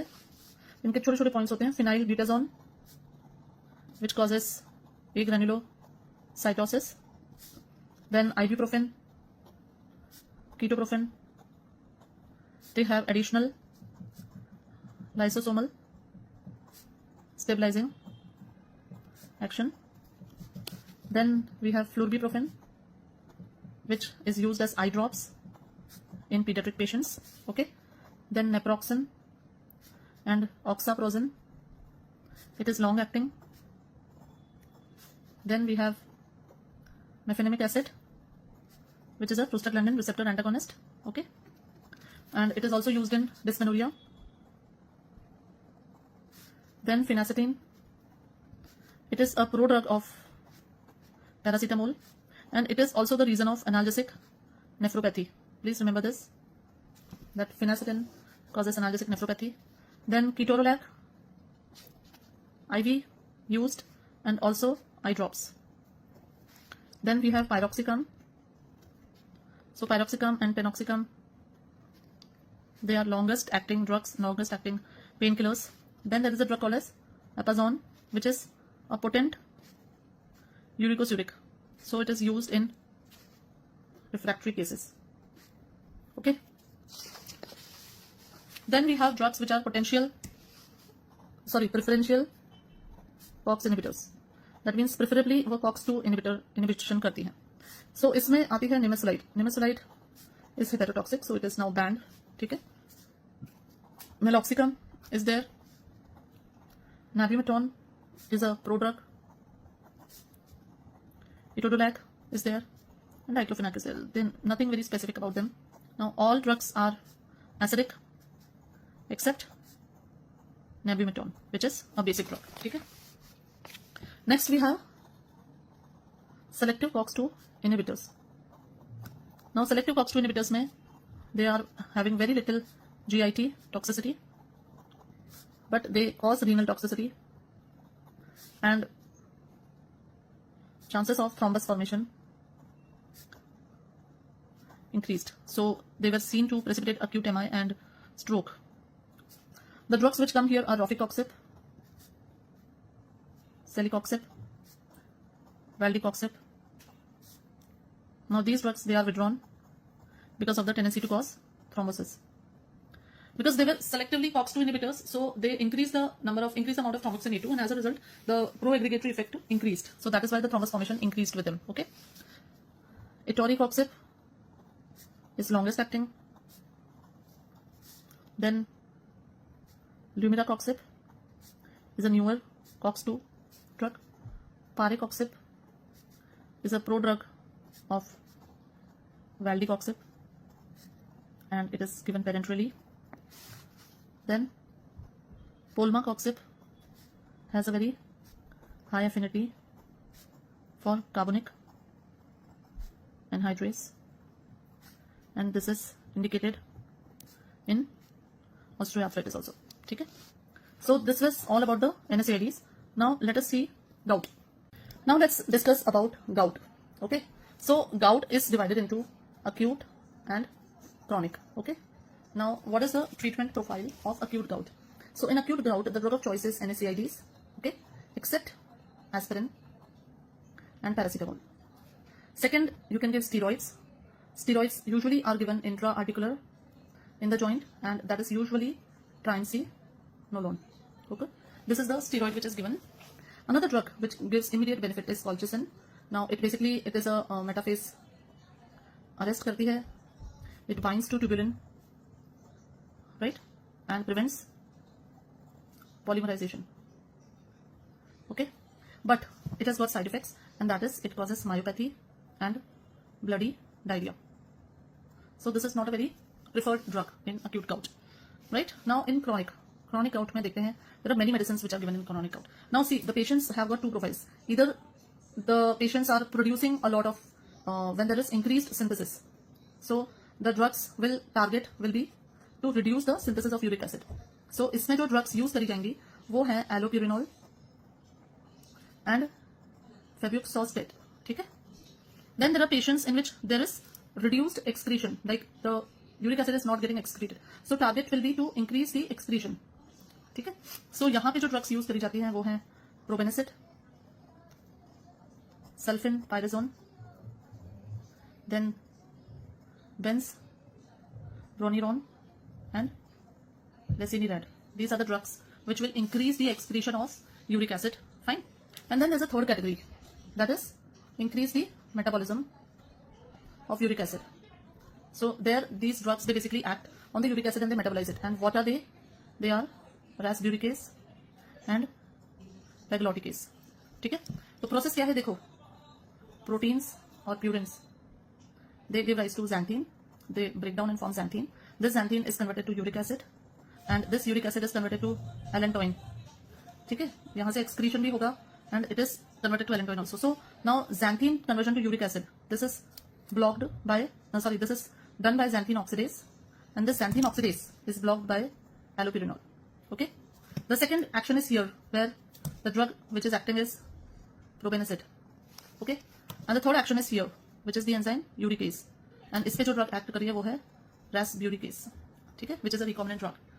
So this is the metabolism that is happening in gout, and these are the 3 targets by which we treat chronic gout. Now allopurinol is inhibiting the xanthine oxidase, and allopurinol is actually a prodrug. It is metabolized to alloxanthine, and then it competitively inhibits xanthine oxidase. Okay. Now the enzyme xanthine oxidase also metabolizes 6-mercaptopurine and azathioprine.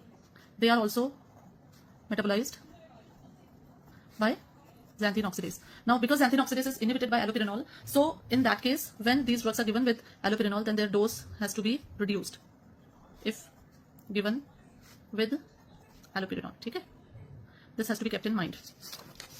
Next आगे बढ़ते हैं. तो allopurinol के और भी use होते हैं. It is used with stilbestrol in काला आजार, right?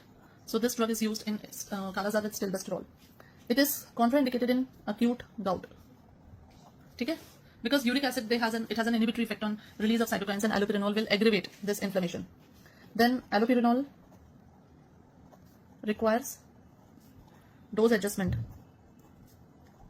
in renal failure. That has to be kept in mind. The other drug, febuxostate, can be given in renal failure, but LFTs need to be done. Okay. Then another important thing with probenecid. Probenecid जब दे रहे हैं, add lot of water and urine alkalinizer. ठीक है. Then probenecid is also used with penicillin to increase the duration of action. Probenecid not to be used if creatinine clearance is less than 50 ml per minute, if there is history of kidney stones, and if there is overproduction of uric acid. In that case, you should give allopurinol to that patient. Then rasburicase. It is a recombinant urate oxidase.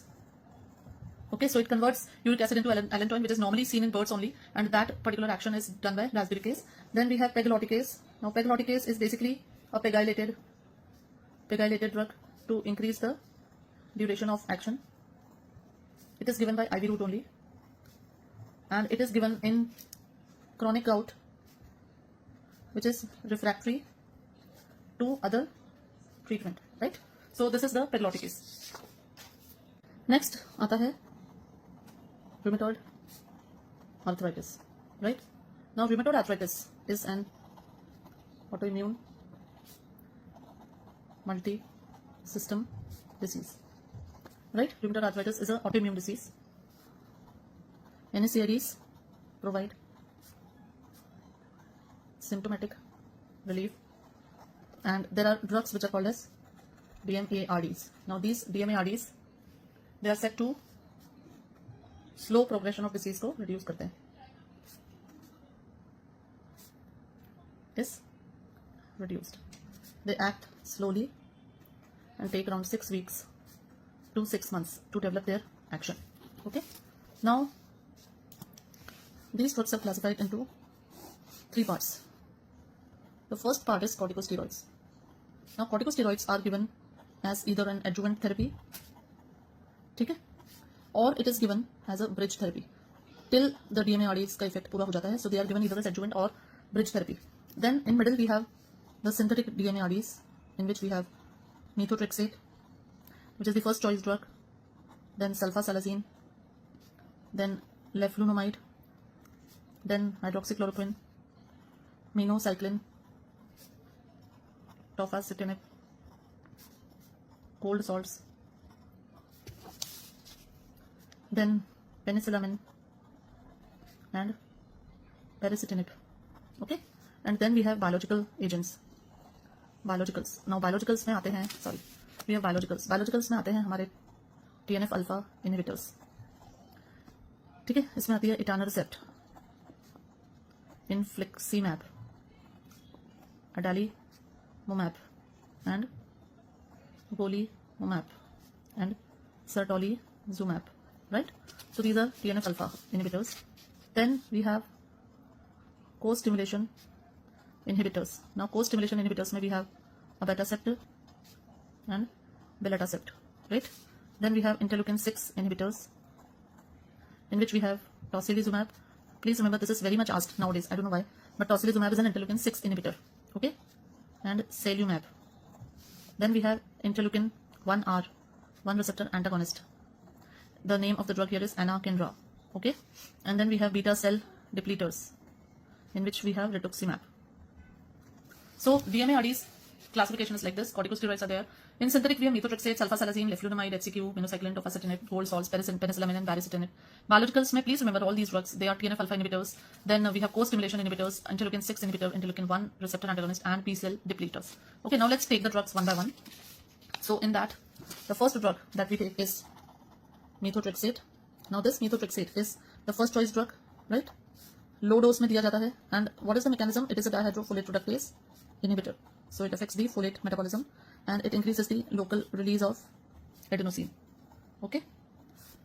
Side effects methotrexate के क्या होते हैं? It causes hepatotoxicity. It causes interstitial pneumonia. It is teratogenic and it increases the risk of lymphoma. Okay. So these are details about methotrexate.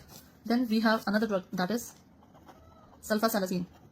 Now sulfasalazine is metabolized to two parts. It produces sulfapyridine and 5-ASA, and this sulfapyridine is then used. It is the metabolite which acts in it is systemically absorbed and acts in rheumatoid arthritis, and 5-ASA is the one which acts locally and is used in ulcerative colitis. Okay, so remember this. Then the next drug we have is leflunomide. Now leflunomide is a prodrug, okay, and leflunomide inhibits the enzyme dihydroorotate dehydrogenase, okay, and growth of B cells is arrested in leflunomide. So this is leflunomide. Now this is a prodrug and it inhibits this enzyme. It is used as an alternative to methotrexate in many patients. इसी का एक another congener है, that is called as teriflunomide. It is a faster acting drug, है ना? So this is important about leflunomide. Then we have chloroquine and hydroxychloroquine. Now these two drugs, hydroxychloroquine and chloroquine, are actually anti-malarial drug, and remember that due to prolonged use they cause retinal damage because they get stored in this tissue. Okay. Then there is another drug, that is minocycline. Now minocycline is basically reserved only in first year of RA. So, and it causes dizziness. This is the side effect. Only in early mild cases it is used, minocycline. Then next we have drugs which are Janus kinase inhibitors. इसमें हमारे पास जो drugs हैं वो है टोफासिटिनिब, बैरीसिटिनिब and उपाडासिटिनिब.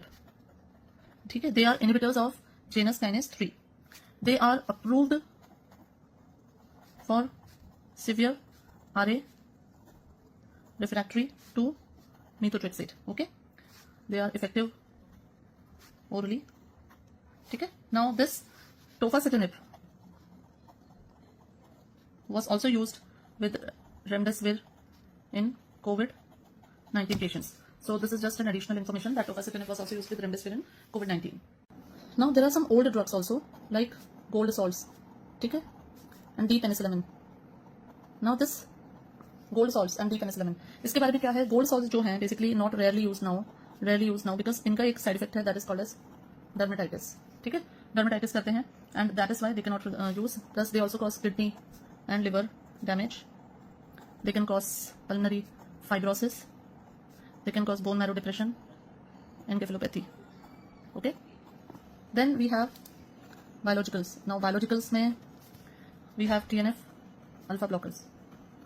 Now TNF alpha blockers, they play a major role in the joint destruction in patients. Now TNF alpha, it basically plays a very important role in the inflammation. So there are 5 drugs that we have written earlier also: etanercept, adalimumab, infliximab, golimumab, and certolizumab. They are all TNF alpha inhibitors. They are all given subcut except infliximab, which is given IV. Okay, so these drugs. Then one more important point. Sorry. They can activate latent tuberculosis. Okay, so that is also something which person should know. Infliximab is also used in Crohn's disease. psoriatic arthritis, and vaginal granulomatosis and sarcoidosis. ठीक है, ये infliximab के दूसरे uses भी होते हैं. Then next category of drugs is co stimulation inhibitors. इसमें जो दवाइयां हैं वो हैं abatacept and belatacept. Now these drugs, they inhibit the CD80 and CD86 co-stimulatory molecules. ठीक है, so this way they are indicated in rheumatoid arthritis, which is resistant to methotrexate plus TNF alpha inhibitors, right? Then the next category of drugs that we have is interleukin 6 receptor antagonist. Now these drugs, interleukin 6 receptor antagonist, इसमें एक major drug है which is called as tocilizumab, and this drug was approved also used in COVID-19, right? Then it is approved for use in rheumatoid arthritis in combination with methotrexate. Okay, इसी की एक और कंजीनर है sarilumab, is a new drug. Okay, then next in this category, same category, we have interleukin 1 receptor antagonist, which is anakinra. ठीक है, so this is another drug. Now एक और चीज है diaserine. It is interleukin 1 antagonist plus lycophenolone. It is a combined COX-LOX inhibitor. Please remember this drug. So these two compounds are basically new drugs that are used in osteoarthritis. Okay, so diaserine is an interleukin 1 antagonist, and lycophenolone, which is a combination of COX-LOX inhibitor. So these are some new drugs. So with this we finish the corticoids. Okay, now next we will be starting with the, let's complete the smaller topics. So I'll complete the respiratory system now. Okay, that will take hardly one day. Now today we are going to see the respiratory system, right? Now in respiratory system, first of all, let's see the treatment of cough. Now cough is basically divided into wet cough, which is also called as a productive cough, and it is also called as dry cough, which is unproductive, right? Now dry cough के treatment में the drugs which are used are called as antitussives, and wet cough के treatment में the drugs which are used are called as mucokinetics. Okay, now mucokinetics are further divided into expectorant and mucolytics, right? Now in expectorant we have potassium iodide, we have guaifenesin, then we have tolu balsam, we have ammonium chloride salts. In mucolytics we have ambroxol, then bromhexin, then acebrophylline, then acetylcysteine and carbocysteine, and there is another new drug which is called as dornase alpha. Okay, now in antitussives we have codeine, which are opioids, codeine, folcodeine and noscapine, right? Then we have dextromethorphan, we have a new drug which is levodopa, and then we have antihistamics also, which are in general used in cough, right? So now let's first see the expectorant. So expectorants basically क्या करते हैं? They increase the secretion, they increase the amount, and also they increase the hydration of the secretion. So like guaifenesin and tolu balsam, these are basically plant products, okay, and they enhance bronchial secretions. Okay, but then we have ammonium chloride. Ammonium chloride, basically these salts are nauseating, and so they reflexly increase the secretions. Okay, then potassium iodide, it is again having a direct action as a salt, it increases, and indirect action, both direct and indirect action से it increases the secretion. Potassium iodide के बारे में important चीजें हैं that a regular use can lead to hypothyroidism, so it should not be used very frequently. Then it can lead to flaring of acne, and it can also मतलब pregnancy में not to be given in pregnancy. This is something very important for potassium iodide. Then next we look after the what are mucolytics. Now mucolytics are drugs which will basically dissolve the mucus, right? They will dissolve the mucus, and thus they reduce the respiratory difficulties. कौन कौन से diseases में हम normally देते हैं? Usually mucolytics are given in tracheostomy patients to reduce the like make the secretions less viscid. Then asthmatic bronchitis में देते हैं. Okay, then we also give in cystic fibrosis patients because उसमें वो movement of mucus is not, and it is also given in COPD. So these are the various. Let's see what are the various mucolytics. These are the indications of mucolytics. Okay. So the first drug that we have to understand or remember is Dornase alpha. Now this Dornase alpha is actually an enzyme, and this has a mucolytic action, right? Then we have acetyl cysteine and carbocysteine. So these also, they basically reduce the viscosity of the mucus. Okay, they reduce the viscosity. Then we have bromhexin. So this bromhexin, basically it causes depolymerization of mucopolysaccharides. Okay, so this is their function. Then ambroxol, which is a mucolytic agent. Okay, so these are the various drugs, mucolytics जो हम देख रहे हैं. एक दवाई है एसिब्रोफाइलिन. एसिब्रोफाइलिन क्या है? Basically ambroxol plus theophylline. So this is it increases the synthesis of surfactant. Okay, then there is a drug called as नहीं फिर आते हैं हम एंटीटसिव्स पे. एंटीटसिव्स में हमने देखा है, एंटीटसिव में we have codeine. Now this drug has got a little abuse liability होती है, plus it causes constipation as a side effect. Okay, in the antitussives we have a drug which is important, dextromethorphan, which is an NMDA receptor antagonist and sigma 1 receptor agonist. Okay, then there is another drug which is called as levodopa. Now this drug is indicated or approved for use in dry cough in adults and children more than 2 years. So these are the various drugs. Dornase alpha, acetylcysteine, carbocysteine, bromhexin, ambroxol, acibrofilin. These are mucolytics. Then antidepressants में we have codeine, dextromethorphan and levodopa. Okay. So ये जो part था ये पूरा का पूरा हमारा जाता है कफ पे. अब नेक्स्ट जो हम पढ़ेंगे वो है ब्रोंकियल अस्थमा एंड COPD. ठीक है, तो bronchial asthma is basically a disease, hyper reactivity of bronchi due to inflammation. Okay, so it is actually an inflammatory disease. Now उसमें क्या होता है? Basically there is a mast cell. Okay, now this mast cell is having the IgE is attached to it on the first exposure. When the antigen comes, then it resulted in production of antibody, and these antibodies went and attached themselves to the mast cell. Now whenever a third antigen comes at next level, then it goes and attaches to this IgE antibody which is present on the mast cell, and this complex, then there is a reaction, and this causes degranulation of mast cell. Okay, now degranulation of mast cell, and there is a release of mediators. Mediators की ऐसे बाढ़ सी आ जाती है.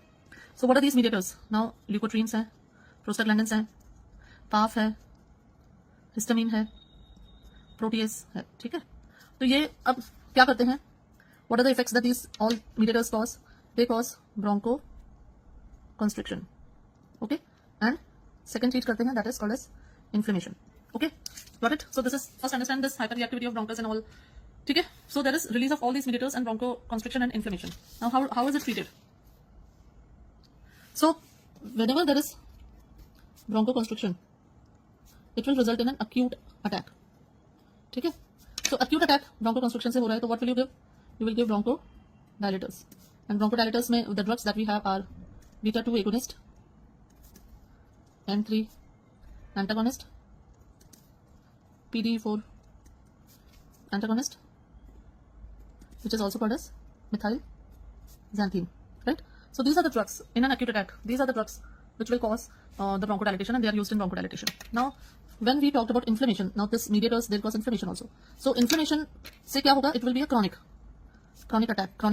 attack बोलो या chronic continuous condition.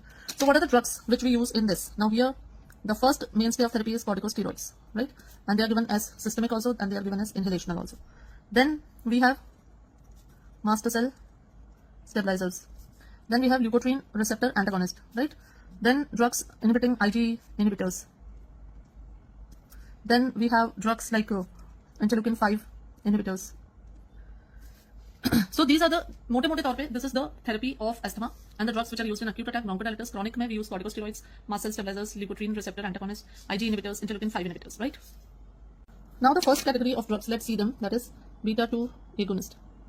Now beta 2 agonist में the drugs which we are using normally is salbutamol, terbutaline. These are called as SABA. SABA means short acting beta agonist. And then there are salmeterol and formoterol. These are called as LABA. LABA means long acting. These are the fastest acting agent. Fastest acting agents होते हैं when they are given by inhalational route, right? But not suitable for long term or prophylaxis. Why? Because tolerance develops. So they'll not be effective if you use them as a chronic prophylactic agent, right? So इसमें formoterol is fast acting and it is used in aborting acute attack, right? While salmeterol is delayed acting, so it can be used only in prophylaxis. What are the adverse effects? The adverse effects shown by these drugs are tachycardia, tremors, then T-wave inversion is seen. Okay, they drive potassium inside cell and so cause hypokalemia. Then, so these are the basic things that you need to know about the beta 2 agonist. Long acting, short acting, tolerance develops, adverse effects, tachycardia, tremors, T-wave inversion, and hypokalemia. Then next category of drugs that we see is M3 antagonist, right? Now M3 antagonist में जो drugs हैं हमारे पास वो हैं ipratropium, tiotropium, and there's a new drug by the name of umeclidinum. ठीक है? Now these drugs are found to be more effective in COPD than asthma. They are used in the maintenance therapy of COPD. Then there is a new drug that is rivafenacin. This is used in COPD by inhalation. Okay. Then there's another drug, another combination, umeclidinium plus vilanterol. This combination is also approved for COPD maintenance. Okay. So this is important things related to the M2 receptor antagonist. अब हम आते हैं सबसे important category that is methyl xanthines, जिसमें आता है theophylline, theobromine and caffeine. Okay. Now these drugs, what is their mechanism of action? They block phosphodiesterase 4 and block adenosine receptors also. ठीक है? At high doses, it causes release of calcium in skeletal and cardiac muscles. Okay? So इनके क्या है interactions और adverse effects बहुत important है. Let us see the adverse effects. Now there are some adverse effects because of their due to PDE action, and some effects are due to adenosine action. So please remember this. Adenosine के action से these drugs they cause arrhythmias, diuresis and epilepsy or seizures. Okay, so adenosine action is on CNS and kidney, and phosphodiesterase action is on GIT, so nausea, vomiting, diarrhea, and CVS, so tachycardia and all. Tachycardia is there. Okay, so these drugs they can cause arrhythmias, tremors, delirium, hypertension, tachycardia, arrhythmias, ये सब करते हैं. Caffeine causes vasoconstriction, so it is used in migraine. Now another important thing, theophylline follows saturation kinetics, या उसको बोलते हैं zero order kinetics. ठीक है? So zero order kinetics में आपको पता है कि धीरे धीरे इसकी toxicity हो जाती है. And theophylline can be given orally, but aminophylline is given by IV route. And because it is a zero order kinetic, so it has got a very narrow therapeutic index. Okay? So ये चीज आपको बहुत याद रखनी है कि theophylline की pharmacokinetic properties बहुत अच्छी होती है. Next है इसमें इसके inducers और inhibitors के साथ interaction, enzyme inducers and enzyme inhibitors. So inducers में आते हैं smoking, then phenytoin, phenobarb, rifampicin. और inducers क्या करते हैं? इसका मेटाबॉलिज्म करते हैं, तो dose increase dose is required, right. Inhibitors drug होती हैं सिप्रोफ्लॉक्स, erythromycin, cimetidine, and these things they will cause what? Toxicity, because they will inhibit the metabolism. Then children clear theophylline faster, so you have to increase the dose in children. ठीक है? And elderly, premature and neonates, they require less dose because they are not able to metabolize theophylline very fast. Now, another thing is theophylline, apart from its use in asthma, it is also used to treat apnea in premature infants. Okay? Because it increases the contraction of diaphragm. And there are some new drugs also, which is roflumilast, silomilast, and tofimilast, which are used in bronchial asthma. ठीक है? Then आगे बढ़ते हैं.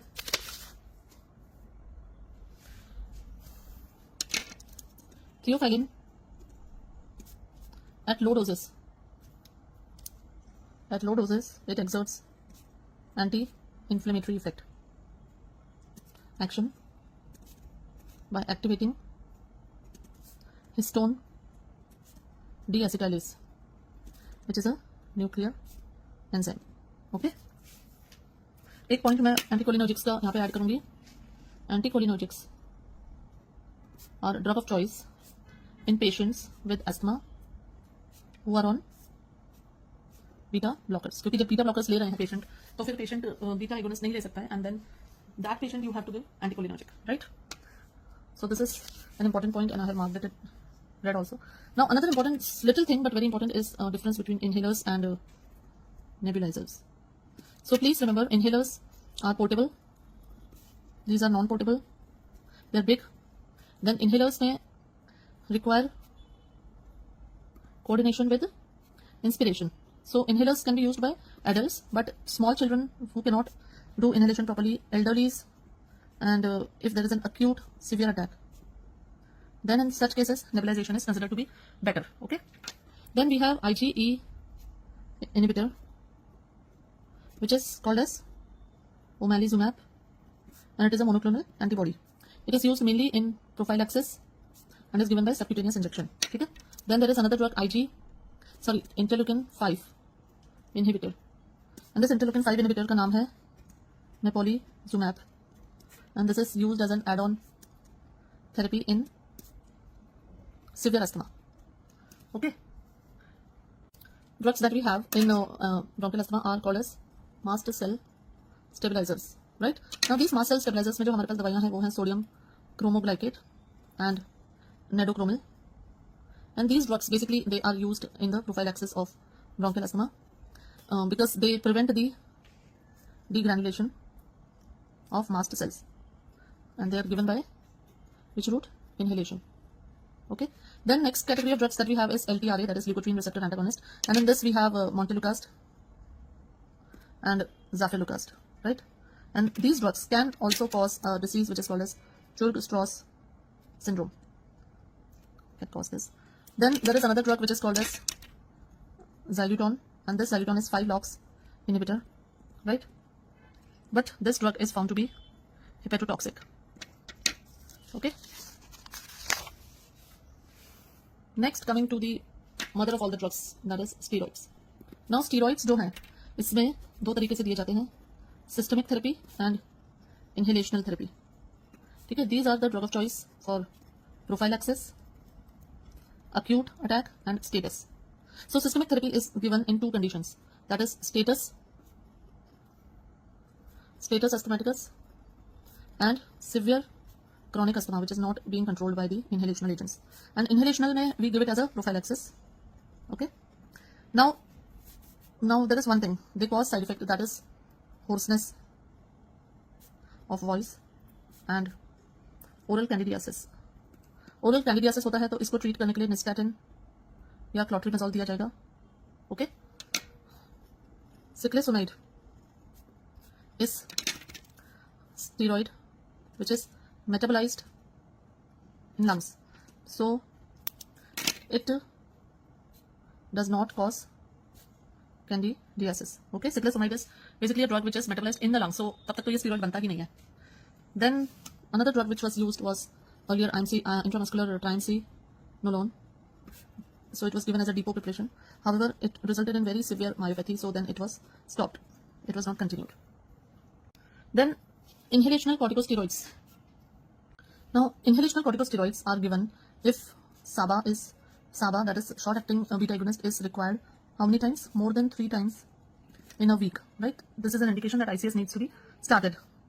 Or when the patient wakes up at night due to asthma, once a week or more. Okay, so ICS plus formoterol is the first choice medication, and this is also as per the GINA guidelines. Now there are some different special types of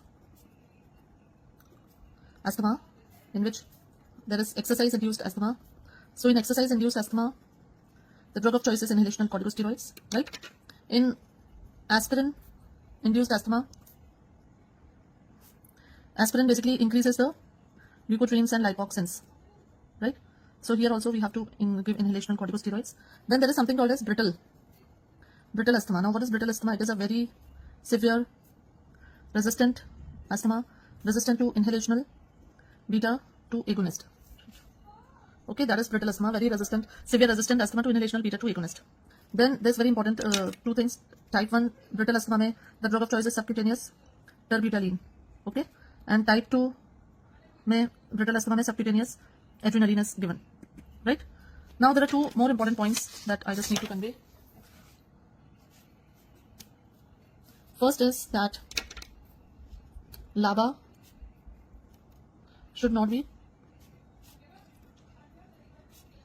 started without inhalational corticosteroids, and there is a black box warning related to that. The second is MgSO4, magnesium sulfate, is given IV and by inhalation, and it has been tried for acute severe asthma. So these are important pointers related to asthma. With this we complete the respiratory system. Tomorrow we'll be studying the GIT. Okay. In this video we are going to complete the gastrointestinal system. Now in the gastrointestinal system we are going to do it in two parts. The first part we are going to complete the first part is going to be the peptic ulcer and GRD, and in the second part we are going to complete the antiemetics, then drugs used in diarrhea and constipation. Okay, so this is how we are going to complete the the GIT system. Now let's understand what is peptic ulcer. So what is peptic ulcer? Peptic ulcer basically it's an imbalance between the defensive factors. So what are the defensive factors? Defensive factor hota hai mucus, bicarbonate and the blood flow. So an imbalance between the defensive factor and the aggressive factors. Now what are the aggressive factors? Aggressive factors are acid, pepsin, NSAIDs and H. pylori infection. Right? So an imbalance between these two will result in acidity, and that will result in peptic ulcer disease and GRD. So let us understand it from the diagram. It is very important to understand the diagram first. So our hydrogen potassium ATPase pump होता है, ये हमारी parietal cell है. Okay, this is our parietal cell, and यहाँ पे एक pump है, that is hydrogen potassium ATPase. Now this pumps potassium inside and hydrogen outside. This is the gastric lumen. Okay, and this is the blood vessel. ठीक है, तो ये lumen है और ये हमारी parietal cell है. तो अब यहाँ पे जो ये हाइड्रोजन पोटेशियम एटीपीएस पंप है, this hydrogen potassium ATPase pump, this is present on the in the parietal cell and it is present on the apical membrane of the parietal cell. Right? Now what are the various things which will stimulate the acid secretion, and what are the various things then how we introduce the medicines against them. So now there is something called as M3 acetylcholine receptor. Right? This acetylcholine receptor increases cytosolic calcium and increases the acid secretion. So that is having a plus action. Okay. Then we have histamine H2 receptor. So this also acts on this. It increases cyclic AMP and it also has a positive influence on the hydrogen potassium ATPase pump. Okay. Then there are enzymes like CCK, gastrin. So they also increase the calcium and they also have a positive influence. Okay. Then there is another thing which is called as PGE2. PGE2 मतलब prostaglandins. Prostaglandins decrease cyclic AMP and they have a negative influence on the hydrogen potassium ATPase pump, मतलब उसको inhibit करते हैं. Okay, so these are the various targets and the main target is this directly. So let's understand what are the drugs. Now the first drug I'll discuss is proton pump inhibitor. Okay, now proton pump inhibitors, they act from the luminal side. They act from the luminal side and they inhibit the hydrogen potassium ATPase pump. Okay, then for prostaglandins we have a drug which is called as misoprostol. This misoprostol is a prostaglandin analog and will increase the mucus, increase the bicarbonate and the blood flow and reduce the acid. Okay, then anticholinergics. So anticholinergics we have which have a negative influence, that is pyranzapine, telanzapine. Okay, So these drugs, they inhibit this acetylcholine receptor, they're anticholinergics. Then we have antihistaminics. So antihistaminics again will inhibit the histamine receptor, and in this we have drugs like cimetidine and ranitidine. Okay. So these are the various actions. तो क्या क्या है यहाँ पे? PPI, misoprostol, anticholinergics, antihistaminics. उसके बाद then there are some surface active agents.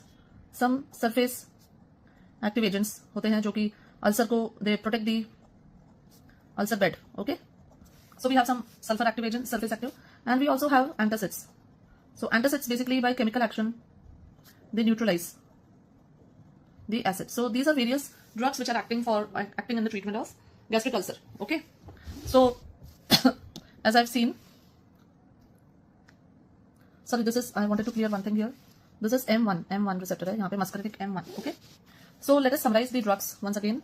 M1 blockers होते हैं like pyrazipine and telanzapine. Then H2 blockers होते हैं like cimetidine and ranitidine. Then we have PGE2 analogs, that is misoprostol. And then we have PPIs, in which we have omeprazole, esomeprazole, then pantoprazole, then lansoprazole, rabiprazole. So there are many drugs in this container. Okay. Now NSAID induced ulcer. You have heard about this, like aspirate causes ulceration. So long-term use of NSAIDs causes ulcer. So most specific drug here, most specific drug against NSAID induced ulcer is misoprostol. Okay. But the drug of choice in NSAID induced ulcer is PPI. So don't forget this. It is many a times it is asked in the questions as MCQs also. So you should not get confused in them. The next category of drugs. Now let's start discussing the drugs one by one. So the first category of drugs that we are discussing is antacids. Okay. Now antacids are divided into non-systemic and they are divided into systemic. Okay. So non-systemic में आती हैं drugs magnesium hydroxide, magnesium trisilicate, aluminum hydroxide, then magalrate and calcium carbonate. Okay, these are non-systemic. Systemic में आते हैं sodium bicarbonate, then sodium citrate. Okay. Now the systemic ones, these drugs are not indicated for long-term use. Why? Because they release carbon dioxide first of all, then sodium chloride gets absorbed, the substance sodium chloride is formed, and then it can absorb, can cause it can increase the blood pressure if there is a patient of blood pressure. Then systemic and urinary alkalosis can happen, and they can also do a rebound hyperacidity. Okay, so antacids, systemic ones are not very commonly used. Now let's go to the non-systemic antacids. Now non-systemic antacids, they are slower but longer acting. Okay, they have no rebound acidity, they do not cause any rebound acidity. Then aluminum hydroxide is constipating. Okay, and magnesium hydroxide is diarrheogenic. So they are combined together because so that this side effect is relieved. Okay, so this magnesium and aluminum, they are combined because one causes constipation, one causes diarrhea, and in combination then that effect is nullified. Then the antacids, they also consist of simethicone. Now what is simethicone? It is actually an anti-foaming agent. Okay, and it is water repellent. It basically reduces the flatulence and also is used to prevent bed sores. This is a different action, so remember this. Okay, now antacids doge. So what are the side effects?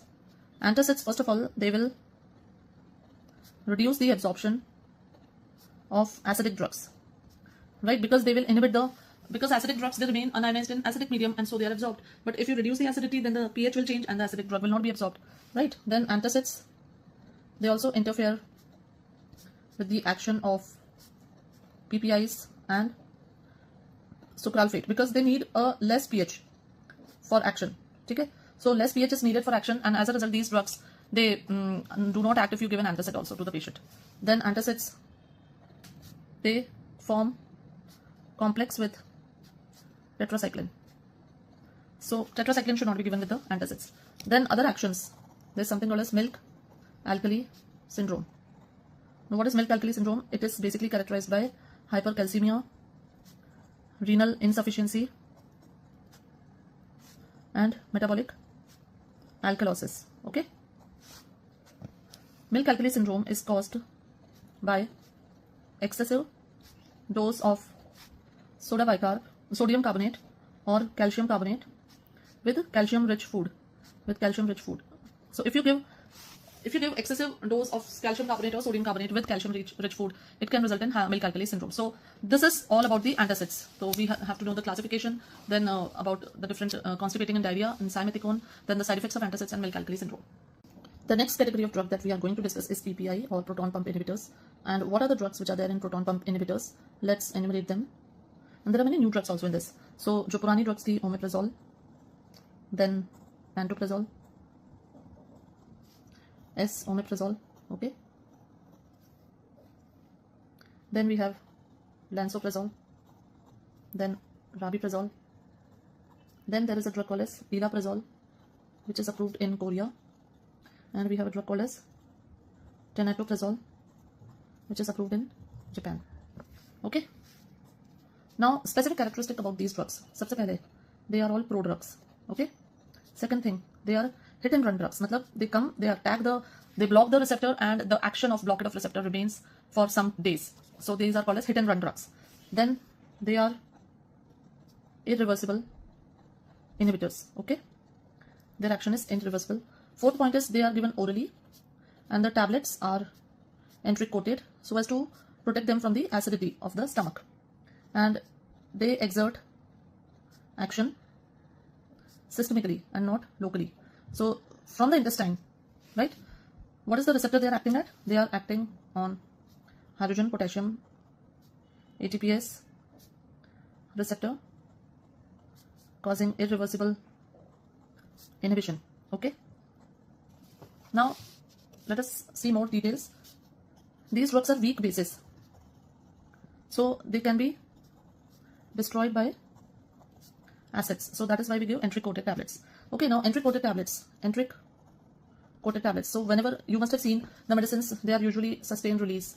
इस तरीके से लिखा होता है, ठीक है, sustained release, or it is written extended release. So what does that mean? Sustained release or extended release means these drugs are going to have a longer duration of action, and they are going to be released slowly in the intestine. Now, enteric coated tablets are taken, they are absorbed in the intestine. Okay. Now, from there, once they are absorbed, then prodrug is released. Prodrug is released there, which is activated first by metabolism. Okay. And this active moiety, what is the active moiety in them? The active moiety in PPI, proton pump inhibitors, is known as sulfonamide. And this then goes to the apical membrane of parietal cells. Okay. And there it is trapped. And after getting trapped, it inhibits the receptor or the pump. Okay. So this is the mechanism of action. This is the important pharmacokinetics which you should know along with the proton pump inhibitors. Fine. Now let's move on to the drugs. सबसे पहले they are given orally, empty stomach, so that their absorption is complete. Okay. Then pantoprazole, omeprazole, lansoprazole. These can be given IV also. Okay. Then they have a short half-life, but action lasts for more than 24 hours. So they are called as hit and run drugs. Okay. Then next, let's see. There is a drug called as tenetoprazole. Now, tenetoprazole is a very long-acting PPI, and it suppresses the nocturnal, and nocturnal secretion is also called as basal secretion. There is two types of secretion. One is basal and one is stimulated. Stimulated is in response to food or the thought about food, and nocturnal or basal is when there is no food, no stimulus, and still there's a basic level of secretion. So tenetoprazole is found to inhibit this basal secretion also. Then a very important point here I would like to add is that stress-induced gastric ulceration and gastric bleeding, it is found that IV infusion of H2 blockers is preferred over PPI. Okay. So please remember this point, that when there is a stress-induced gastric bleeding, then IV infusion of H2 blockers is preferred. Now, if we see about the side effects, so PPIs don't have much side effect, but in rodents, it was seen that they were carcinogenic, but similar kind of effect is not seen in the adults. Now, all the drugs are substrates of cytochrome P, 2C19 and CYP3A4, okay, except rabeprazole. So please remember this point also, that all these drugs are substrates of CYP2C19 and CYP3A4 except for rabeprazole. Then next we have a very important fundamental. There is a drug called as clopidogrel. Okay, we know this is used, this is an anticoagulant, and so it is used, antiplatelet agent hota hai. Now clopidogrel is a prodrug and this is activated by CYP2C19. Okay, now why I am telling you here is because we have a relation with PPI. Omeprazole inhibits this CYP2C19 and it results in decreased activity of clopidogrel. Now what is so specific about this? Because if there is an inhibitor of the enzyme, then it should increase the concentration and increase the toxicity. But here, because clopidogrel, the question will be like, omeprazole results in decreased activity of clopidogrel. Why? So there you have to set your mind into thinking that omeprazole inhibits CYP2C19 and this CYP2C19 activates clopidogrel. So because the activation will not happen, the prodrug will not be converted into an active metabolite, so the activity of clopidogrel will reduce even if the enzyme is inhibited. Okay, so this is important and that is why I have told you it here. Now rabeprazole, because it is not inhibited by any of these enzymes, so it has minimum interactions. Okay, now if you use these drugs for long-term use of PPIs, so what will be the side effect? Long-term use of PPIs will result in reduced vitamin B12, okay, increased risk of fractures. Why? Because there is reduced absorption of calcium. Then increased risk of increased risk of infections by Clostridium difficile and even bacterial gastroenteritis. Why this is so? Because it actually disturbs the gut flora. By reducing the acidity, it actually disturbs the gut flora, and that is why these are the long-term effects of PPIs. Subnormal vitamin B12 levels, increased risk of fractures, and increased risk of enteric infections, and also increased risk of pneumonia. Okay, so this is the long-term use of PPI. Now next we have another 2-3 points about this. Lansoprazole is the most active proton pump inhibitor. Then lansoprazole is also safest in pregnancy. Okay, rabeprazole is fastest acting proton pump inhibitor, and I have already told you that rabeprazole has minimum interactions. So these are some important points related to proton pump inhibitors. The next category of drugs that we do is H2 receptor antagonist. Okay, now let's see the H2 receptor antagonist. So the drugs H2 receptor antagonist, we have ranitidine, cimetidine, famotidine, then roxatidine, and there's a new drug which is lafutidine, and lafutidine is basically approved in Japan. Okay, now these drugs, as we all know, they competitively inhibit they are competitive inhibitors of H2 receptors in parietal cells. Okay, now these drugs are more effective in reducing the basal or the nocturnal acid secretion. Okay, now a very important part in these drugs, we should know about cimetidine. Cimetidine ke upar many questions come. Now cimetidine is not used. Why it is not used? First of all, it crosses blood-brain barrier, and so it results in mental state changes. Okay, then second, it causes impotence in males because it inhibits the binding of dihydrotestosterone to androgen receptors. So it has got an anti-androgenic action. Okay, so that is one major side effect. Then it is a potent inhibitor of cytochrome P enzymes. So it causes a lot of drug interactions. Then it has got least potency as an H2 blocker. काम सबसे कम करता है, ठीक है? फिर अगर आप if you give it by rapid IV, then it causes many CNS changes. So all these reasons have made cimetidine a drug which is not preferred or not used. Okay, so please remember all these side effects of cimetidine. Now let's see the other drugs. Famotidine is found to be most potent H2 receptor blocker. Now all H2 blockers inhibit the first pass metabolism of ethanol. Okay, except famotidine. Famotidine doesn't have any लेना देना with ethanol. Okay, आगे बढ़ते हैं इसी में। Loxetidine is a non-competitive blocker. Remaining are competitive antagonists. This is a non-competitive blocker. Then there's a drug nizatidine. Nizatidine also has anti-acetylcholinesterase activity, and so it can cause bradycardia because it will potentiate or increase, as it will increase acetylcholine. Okay, this is something important. Then nizatidine can cause, nizatidine has negligible first pass metabolism. Okay, next, lafetidine. Lafetidine enhances, it has got additional actions. Lafetidine enhances nitrous oxide, mucus and mucosal blood flow, and so lafetidine can be used for other diseases also, but that is not done right now. Okay, the next category of drugs that we have is potassium acid blower. So in this, the drug which we have, it is a new drug. Please remember the name. The name is vonoprazan. This is approved in Japan. And there's another drug, rivaprazan, which is approved in Korea. Okay. Now these drugs, they are basically competitive blocker to potassium site of proton pump, and they do it as a reversible blockade, right?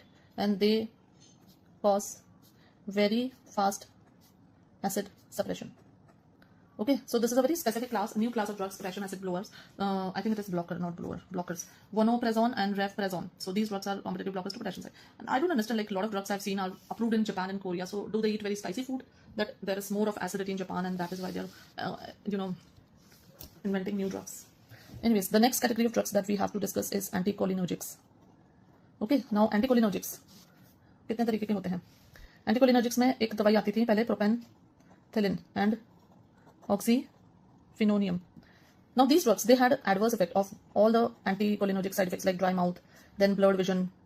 ठीक है, 4 side effect होते हैं, वो याद कर लो: dry mouth, blurred vision, urinary retention and constipation. These are the 4 side effects of atropine, and these are even the symptoms of atropine poisoning, so remember them always. Then now we have newer drugs. Newer drugs में क्या नाम है हमारे पास? Pyrazapine and telanzapine. These drugs are selective M1 blockers, so they lot of side effects are reduced in these. Okay, so these are the anticholinergics, but see, they are not very successful or not very commonly used because we have better drugs. Then the next category of drugs that we have to study is prostaglandin analogs.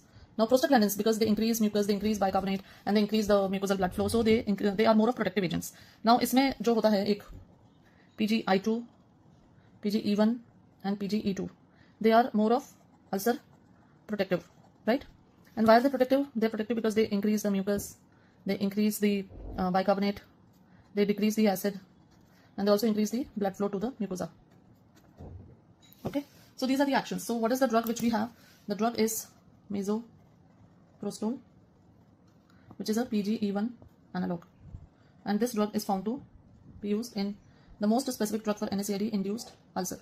Okay, then we have other drugs also, that is anprostil and rioprostil. The side effects of these drugs is diarrhea and colicky pain. We know that prostaglandins, they cause pain, so the side effect of PG analogs is diarrhea, colicky pain, and these are the drugs which are used as PG analogs, right? Then let's come to ulcer protective agents. Now ulcer protective agents में हमारे पास 2 items हैं, and उनके नाम हैं sucralfate and colloidal bismuth subcitrate. Okay, now sucralfate and colloidal bismuth subcitrate. So these drugs, they, sucralfate की बात करते हैं अपन. Sucralfate का क्या है कि at pH less than 4 it polymerizes and forms a resin, right? So this coats the ulcer bed and protects it, and thus helps in the healing part. A side effect of sucralfate is that it should not be, first it causes constipation, and another thing very important is that should not be used with antacids, because antacids will interfere in the action of sucralfate. Then it interferes with absorption of phenytoin, so minimum 2 hours gap to be maintained between sucralfate and any other drug. Okay, The next ulcer protective agent is colloidal bismuth subcitrate. Okay, this is also called as CBS. Now CBS का क्या है देखो, CBS basically again forms an acid resistant coating.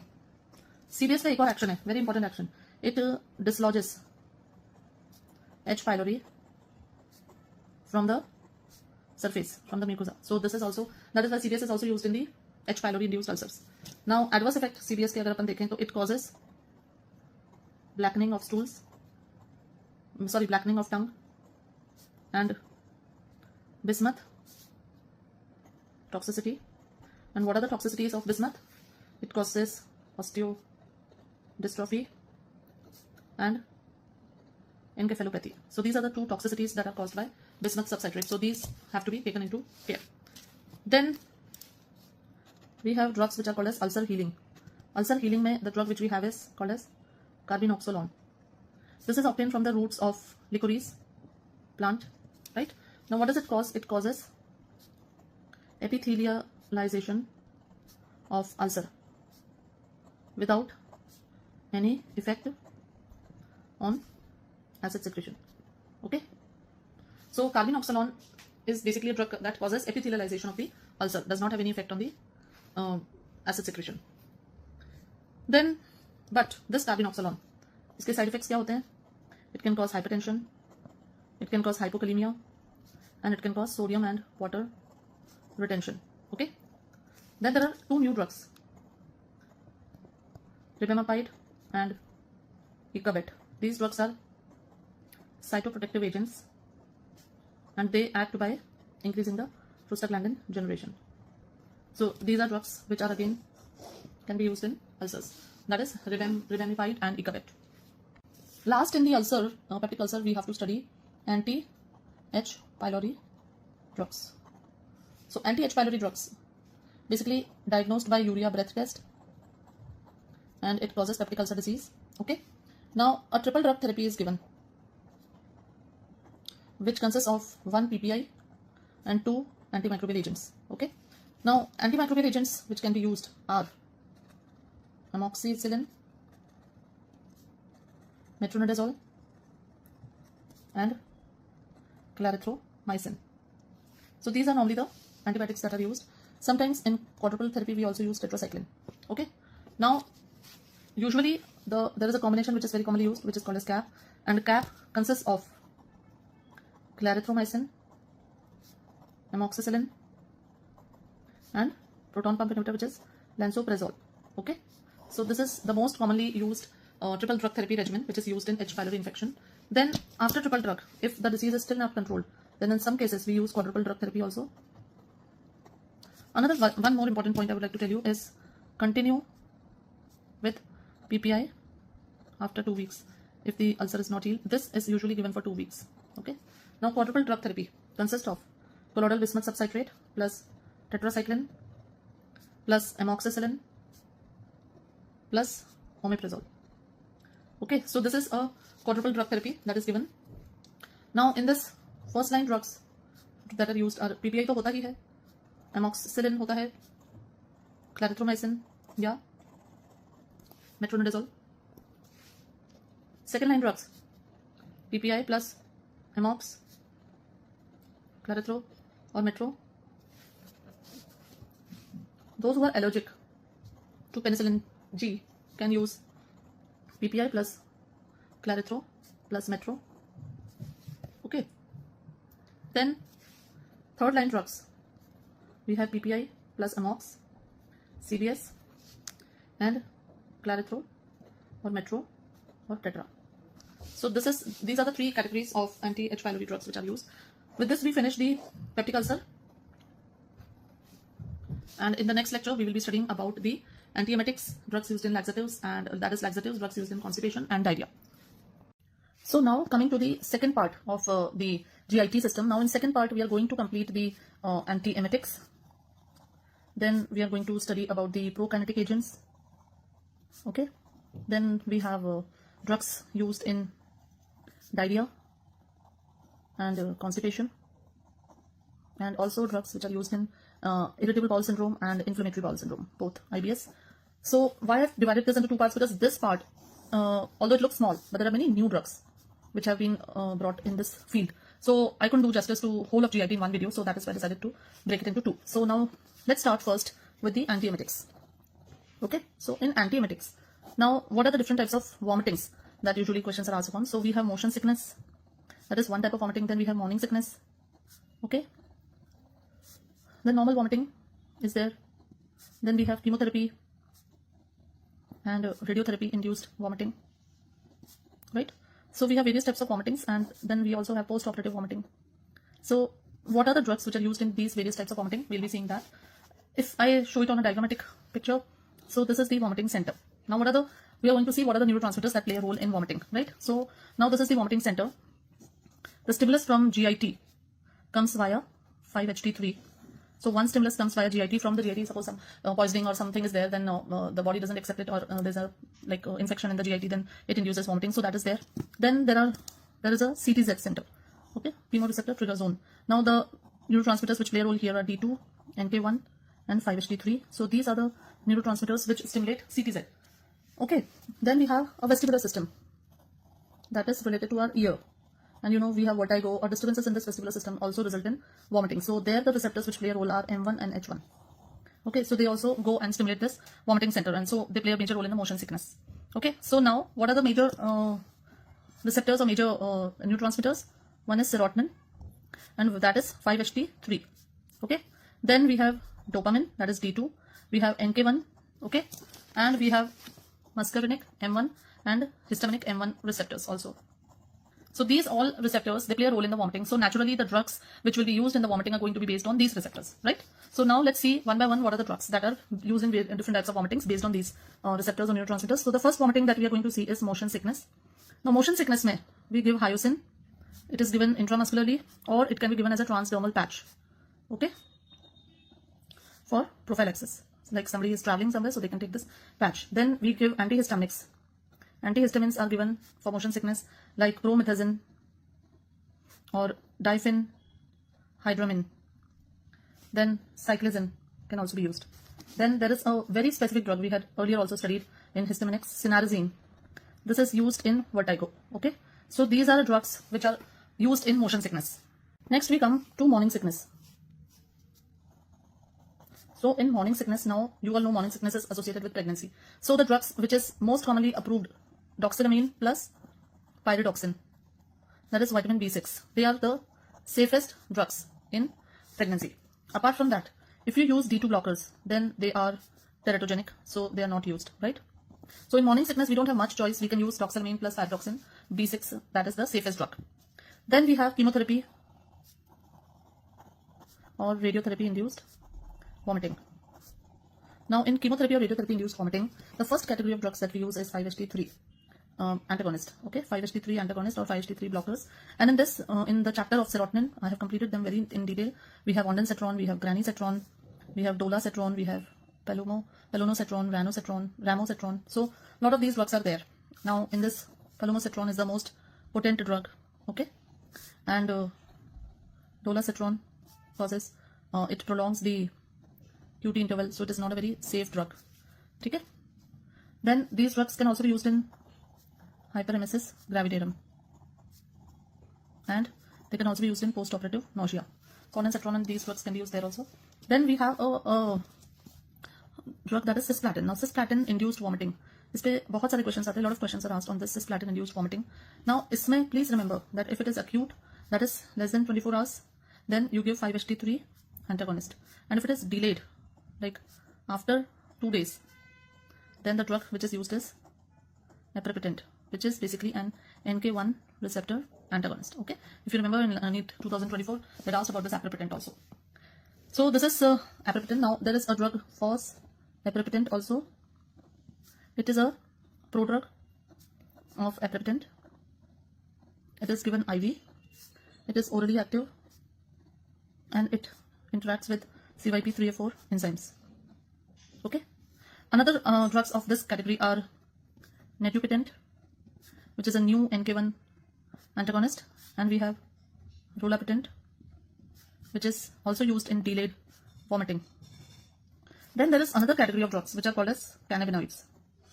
Okay, now cannabinoids basically in this tetrahydrocannabinol is active principle of these cannabinoids, and इसमें एक drug है dronabinol which is used in cannabinoids. Active principle is tetrahydrocannabinol and the drug is dronabinol which is used in refractory vomiting.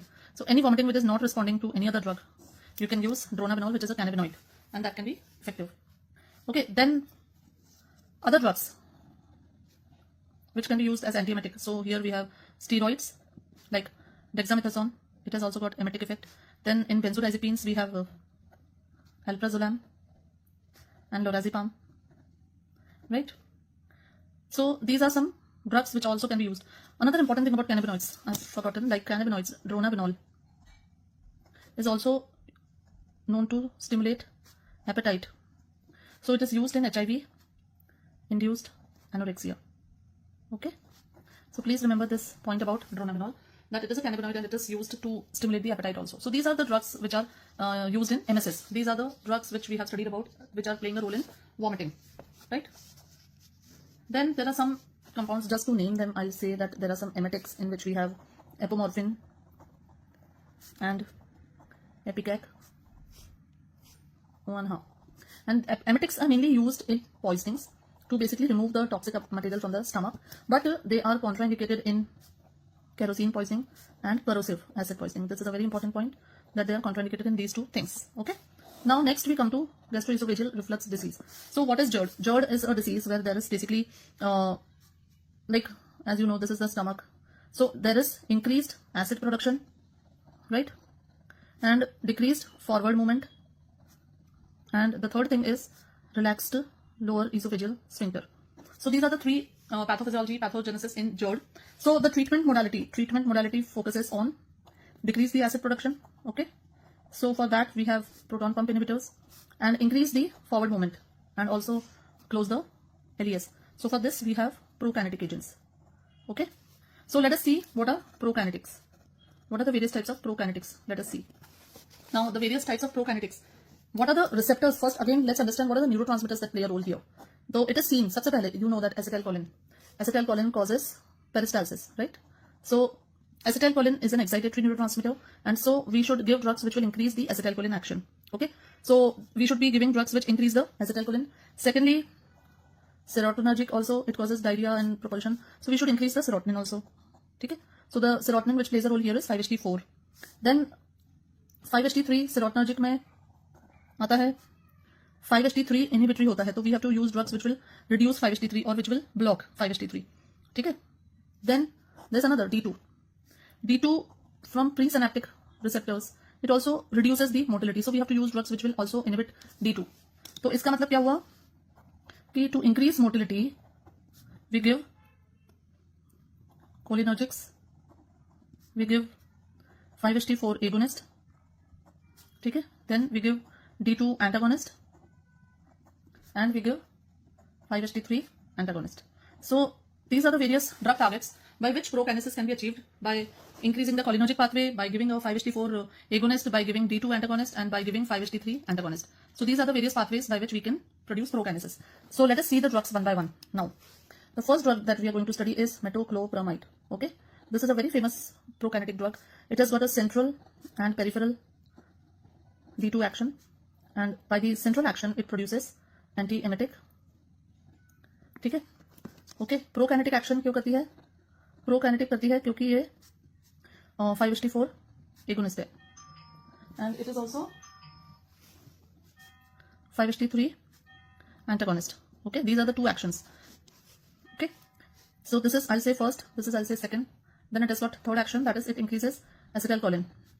So it can be, the actions can be inhibited by atropine also here. If somebody is giving atropine, then metoclopramide action will be reduced. Now what does it do? It increases the peristalsis, it increases the LES tone, and so it is very commonly used as an antiemetic agent in GERD and also gastroparesis. Then it is also used to empty the stomach for emergency anesthesia when the patient has taken food less than 4 hours. Less than 4 hours mein khana khaya to. Then these drugs, because of their D2 action, they have extrapyramidal symptoms. So they can produce Parkinsonism, and they can also result in hyperprolactinemia and galactorrhea, right? So because it is acting as a dopamine antagonist, blocking dopamine, so it can result in Parkinsonism and it can also result in hyperprolactinemia, right? So this is one category of drug, metoclopramide, which is used. Then let's go on to the other category of drug, which is used as a prokinetic agent, and that is 5-HT4 agonist, which is cisapride, mozapride, renzapride, then prucalopride, etopride, cinetapride, and a very important new drug, that is tegaserol. Okay, now सबसे पहले तो अपन पढ़ते हैं cisapride के बारे में. Let's see this cisapride. Now this is very like क्या बोलते हैं, बदनाम drug, because it causes long QT syndrome, especially when given with ketoconazole and erythromycin. Okay, so this is a major problem with this drug. So cisapride now is almost not used. These drugs, they have no action on D2 receptors. Okay, very important, and they increase the whole GI motility. Okay, cisapride करती है, बाकी mozapride, renzapride, they do not cause any prolongation of the QT syndrome. Then tegaserol is used for constipation with irritable bowel syndrome, but this tegaserol is now withdrawn from the market. Why? Because it had a tendency to cause MI and stroke. So this is something very important, that tegaserol was used for constipation with IBS, but now it is withdrawn from the market due to myocardial infarction. Then some other drugs also are there which cause prokinesis, and in that we have one drug which is called as levosulipride. This is actually an L isomer of sulpiride, which is an antipsychotic drug, and it is also said to have prokinetic action. Then another drug is loxyglumide, which is a CCK1 receptor antagonist. So this drug is basically used in constipation, dominant IBS, irritable bowel syndrome.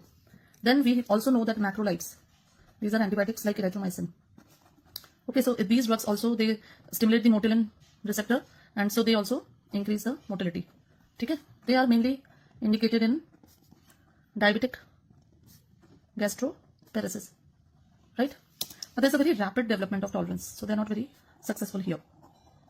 So these were the prokinetic agents. Okay, now in the same prokinetic agents में ही हम पढ़ते हैं irritable bowel syndrome. Now irritable bowel syndrome is basically a disease. It is basically called as a psychosomatic disease, which is characterized by abdominal pain, plus there is either diarrhea or constipation. So some patients have constipation dominant IBS, some patients have diarrhea dominant IBS. Okay, now so pain, what you can give the normal antispasmodic drugs like dicyclomine can be given, dicyclomine, hyoscine, they can be given, or in very severe cases then you can give tricyclic antidepressants. Then another drug that can be given is mebeverine, which is also an antispasmodic. Okay, now let's see diarrhea dominant IBS. Now diarrhea dominant IBS is managed by loperamide. This is an opioid, and this has a tendency to cause constipation. We all know about this. Newer opioids have come in the market, and what are their names? The newer opioids are called as fedotozin, then eluxadolin. These are newer opioids. Then we have 5-HT3 antagonist, in which we have alosetron and we have silancetron. They also can be used. The only adverse effect that they cause is ischemic colitis. So this can be the adverse effect of these drugs.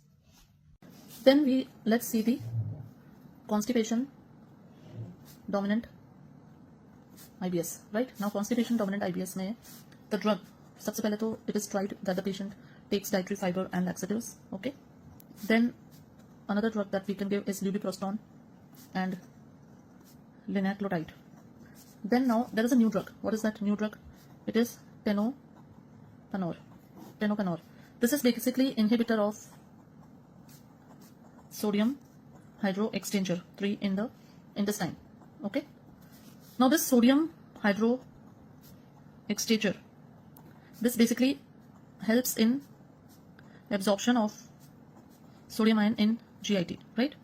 And when we inhibit this, there will be increased sodium ion in the lumen, sodium ion levels in the lumen, which will cause water secretion, and then it will make the stools soft. Okay, so this is the mechanism by which this drug acts, but it is contraindicated in children less than 6 years of age, and this is approved for IBS with constipation. Okay, so ये तो थे हमारे IBS से related treatments. Okay, अब हम आते हैं constipation पे.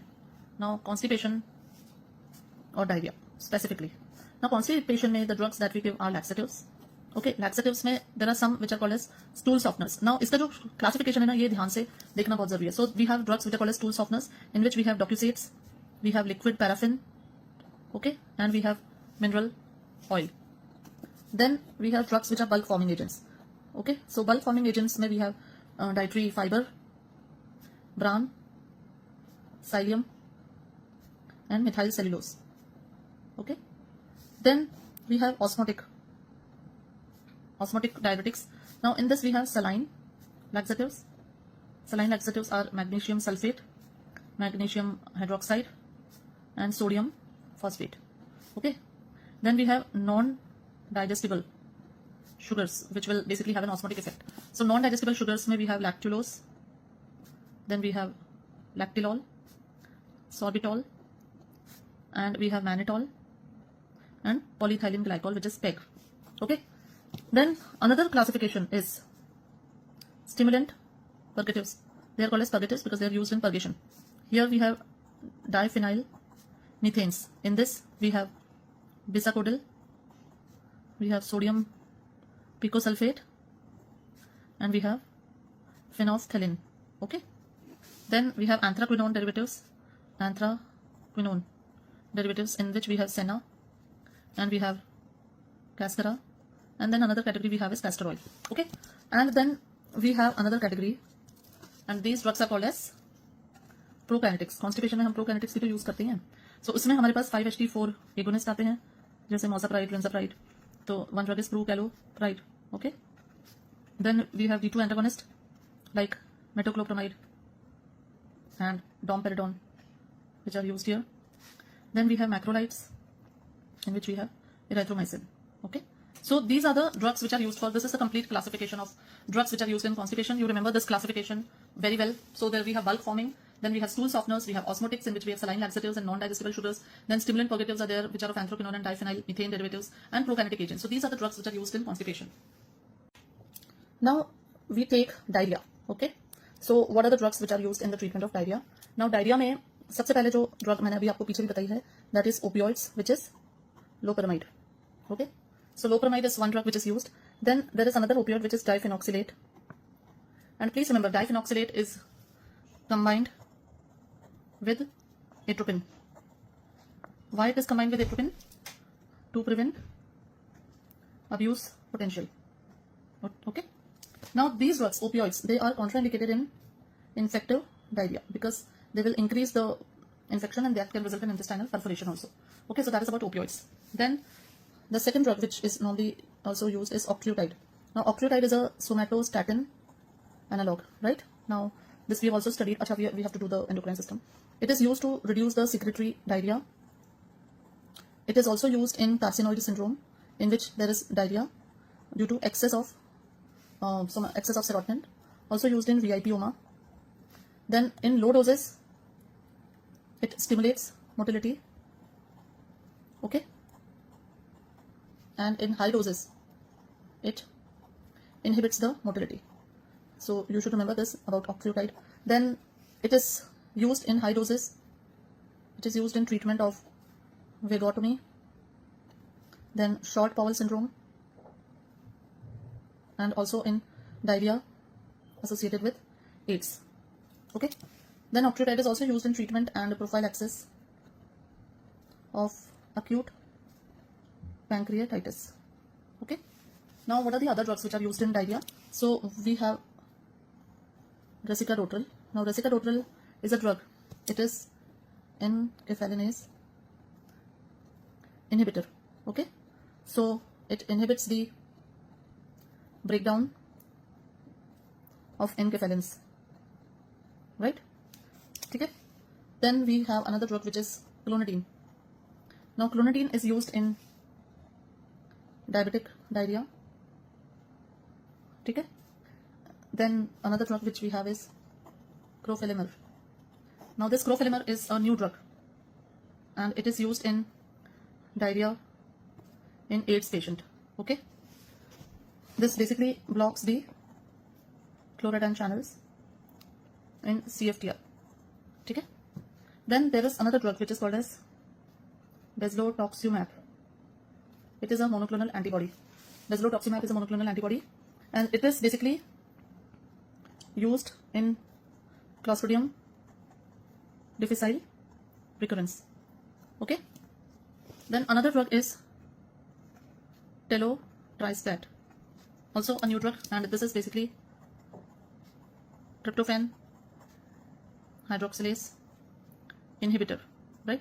And this is approved for diarrhea in carcinoid syndrome. Okay, that is telotristat. So these are the various drugs which we use in diarrhea.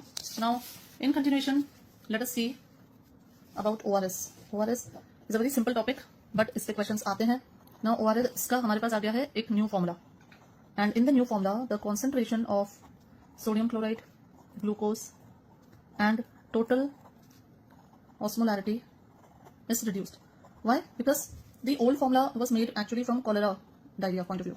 Now the new diarrheas are mainly rotavirus diarrhea. So the old ORS was not very much fit for the diarrheas which are present now. So the concentration, this is the difference from the old diarrhea, old ORS.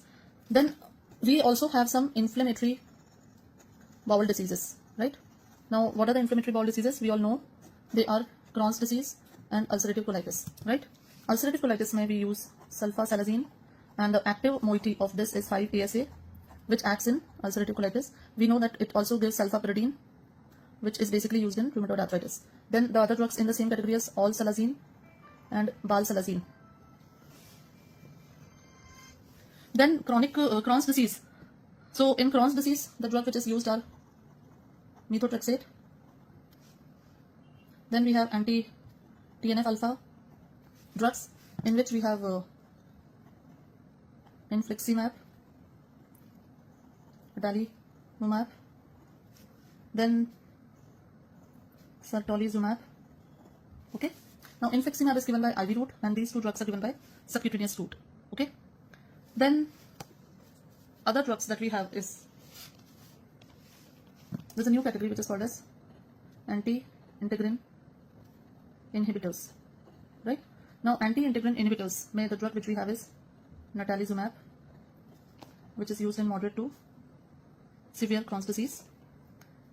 This drug has a risk of PML. PML is progressive multifocal leukoencephalopathy. Okay. Then another drug that we have is vedolizumab. This is again a new anti-integrin blocker, alpha 4 beta 7 in GIT. Okay. So so we have another drug that is vedolizumab. This is a new anti-integrin blocker. So this drug is also, these are new drugs which are used in the treatment of Crohn's disease. So now with this we complete the GIT. Okay, and now after this we are going to start with blood. We'll take blood, we'll take diuretics, and we'll take first those topics which we are going to complete in one day, and then we'll be taking CNS, the bigger topics like CNS, CNS is there, CVS is there, then antimicrobials is there, endocrine. So these topics, the big topics will be remaining then. Okay. Now taking important pointers of constipating drugs. सबसे पहले जैसे bulk forming agents are contraindicated in megacolon because that they will just deteriorate the condition. Then saline laxatives are contraindicated in chronic renal failure. Okay. Then stimulant purgatives are contraindicated in intestinal absorption because they can result in perforation also. So these are some important pointers from the constipation drugs. Then chronic use of anthraquinones. इसके ऊपर कई बार you will be given a photograph and you will be asked that which laxative is responsible for this. So anthraquinones, that is senna, they cause melanosis coli, which is basically what? That is a black pigmentation, okay, of the colon. Then phenolphthalein is not used now because it is carcinogenic. Then prucalopride, which is a 5-HT4 agonist. It is given orally and it is approved for idiopathic constipation. Okay. Then we have drug which is lubiprostone and linaclotide, which we have seen in IBS treatment also. They are basically stimulants they stimulate the chloride ion channel and they are used in chronic constipation, right? So they stimulate the chloride ion channels and उनकी opening करते हैं in the intestine, and that results in increased liquid secretion in gut, and they also reduce the transit time of the bowel. The bowel movement is fast हो जाता है. Then there is a drug which is called as plecanatide. This is guanylyl cyclase C agonist and it activates CFTR, leading to increased flow of chloride and water into the lumen of GIT, right? This drug plecanatide is approved for chronic idiopathic constipation, right? I never knew like so many drugs are approved for constipation. I mean, constipation is, I think, one of the most important illnesses that it has basically motivated the scientists to invent so many new drugs, right? I mean, constipation, the best drugs which were famous in our times were just isagol and bulk forming agents, and maybe purgatives were used just before the operation or in the purgation of tapeworms. उसके अलावा तो ये इतने नए agents अभी जो आ गए, so they are like prucalopride is there, then lubiprostone, linaclotide, then plecanatide. So these are new agents used in the treatment of constipation. In constipation, one thing that you have to remember is if it is an opioid-induced constipation, like there may be a patient who is addicted to opium or some kind of poisoning is there, then in such cases you can use methyl naltrexone.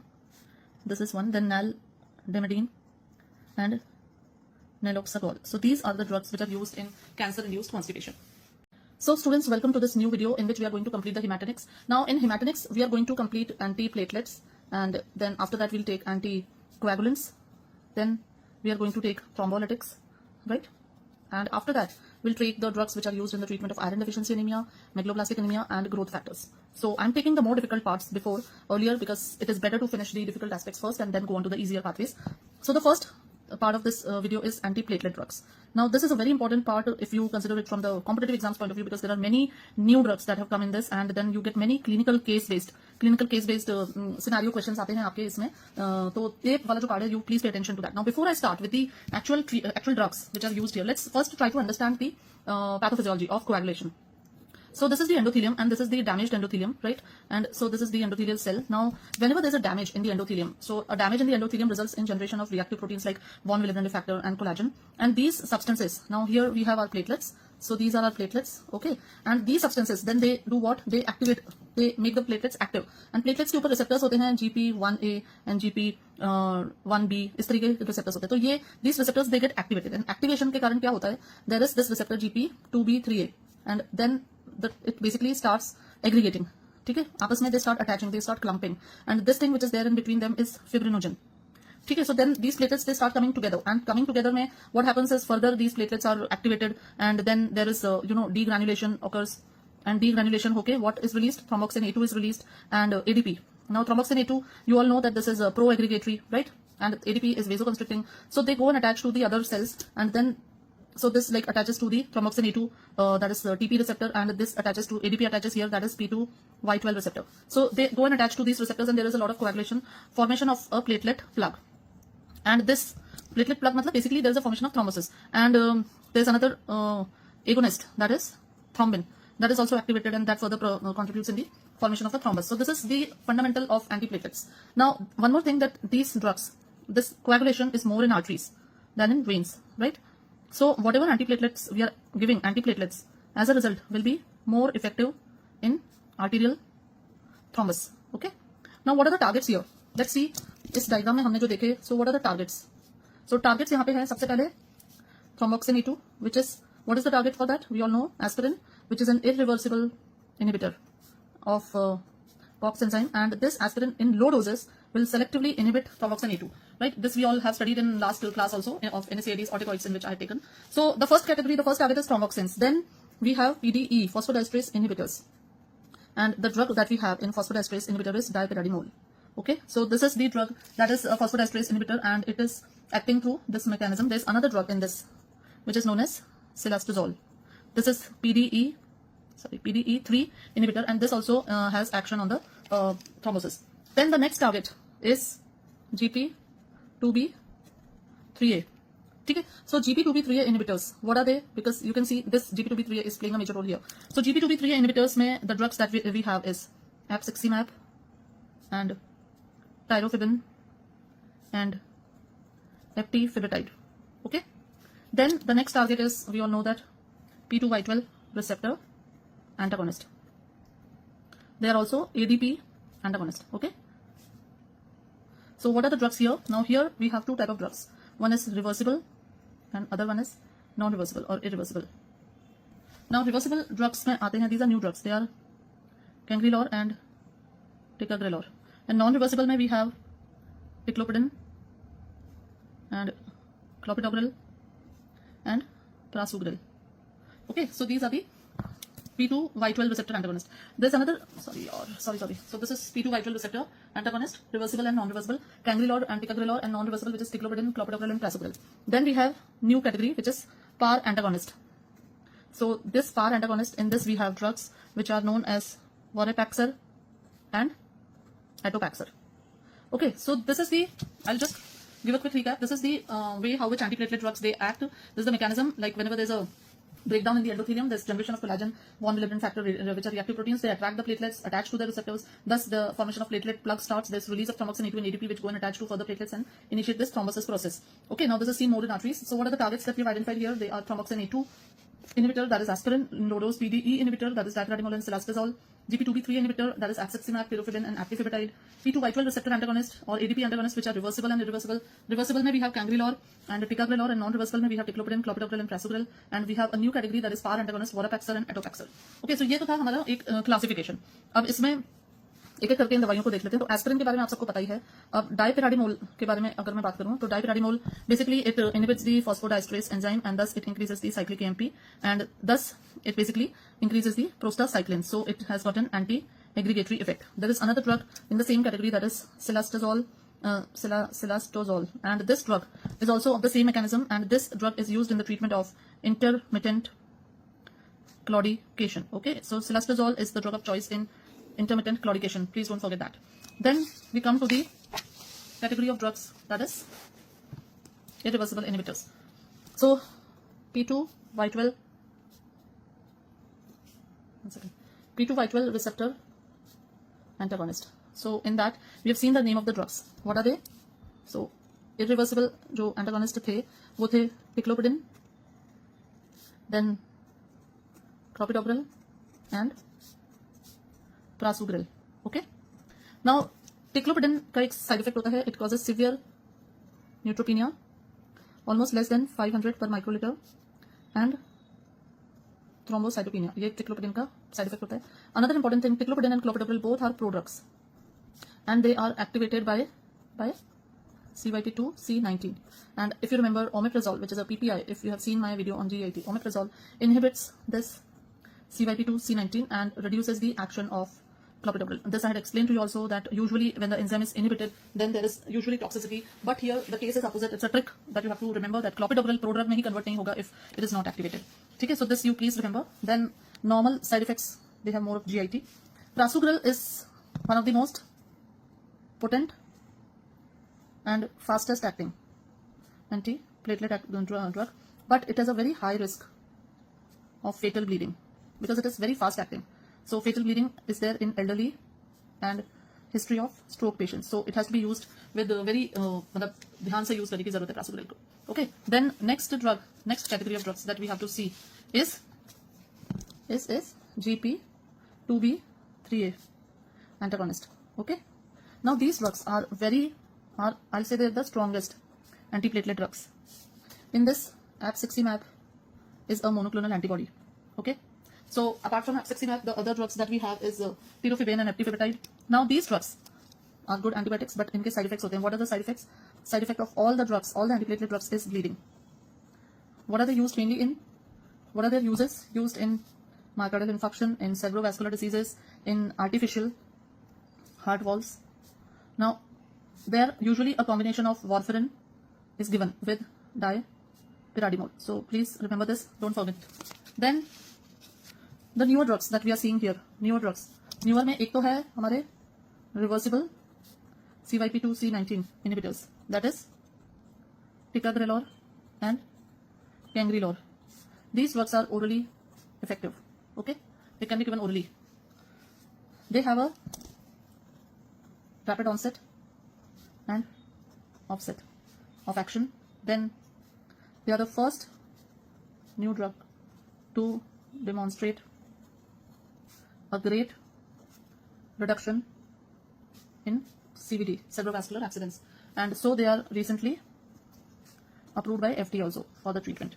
Right now, another thing, cangrelor is given IV and it is a reversible P2Y12 antagonist, and so it is given as an adjunct to PCI also.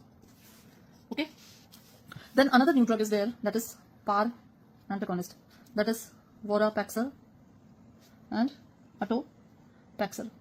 Now these drugs are orally active inhibitors of thrombin receptors on platelets, okay, which is called as protease activated receptor 1. So that is why they are called as PAR antagonist. So they are basically inhibitors of thrombin receptors on platelet, which is called as protease activated receptor 1. So they are PAR antagonist, vorapaxar and atopaxar. Okay, now after that, let's come to the next part. So this was anticoagulants. Now let's come to coagulants. Coagulants क्या होते हैं? सबसे पहले होता है vitamin K. Vitamin K is the main coagulant. इसमें होता है K1, which is phytonadione. Then vitamin K2, which is menaquinone, and vitamin K3, which is menadione. So these are the important coagulants. Now in this, what is the action of vitamin K? Now vitamin K has action. Action of vitamin K is that it basically causes activation of factors 2, 7, 9 and 10. Okay. So vitamin K causes activation of factors 2, 7 and 9 and 10. And how does it do that? I'll write it in red because this is important. It causes gamma carboxylation of glutamate residues. So this is the action of vitamin K, that it causes gamma carboxylation of glutamate residues of factor 2, 7, 9 and 10. Okay. So what are the uses? Uses of vitamin K. सबसे पहले it is given when there is a deficiency. Then it is given to the newborns on birth because usually there is a deficiency, they don't have this. Then third, it is given in warfarin overdose. Okay. Then the main vitamin used is K1, which is phytonadione.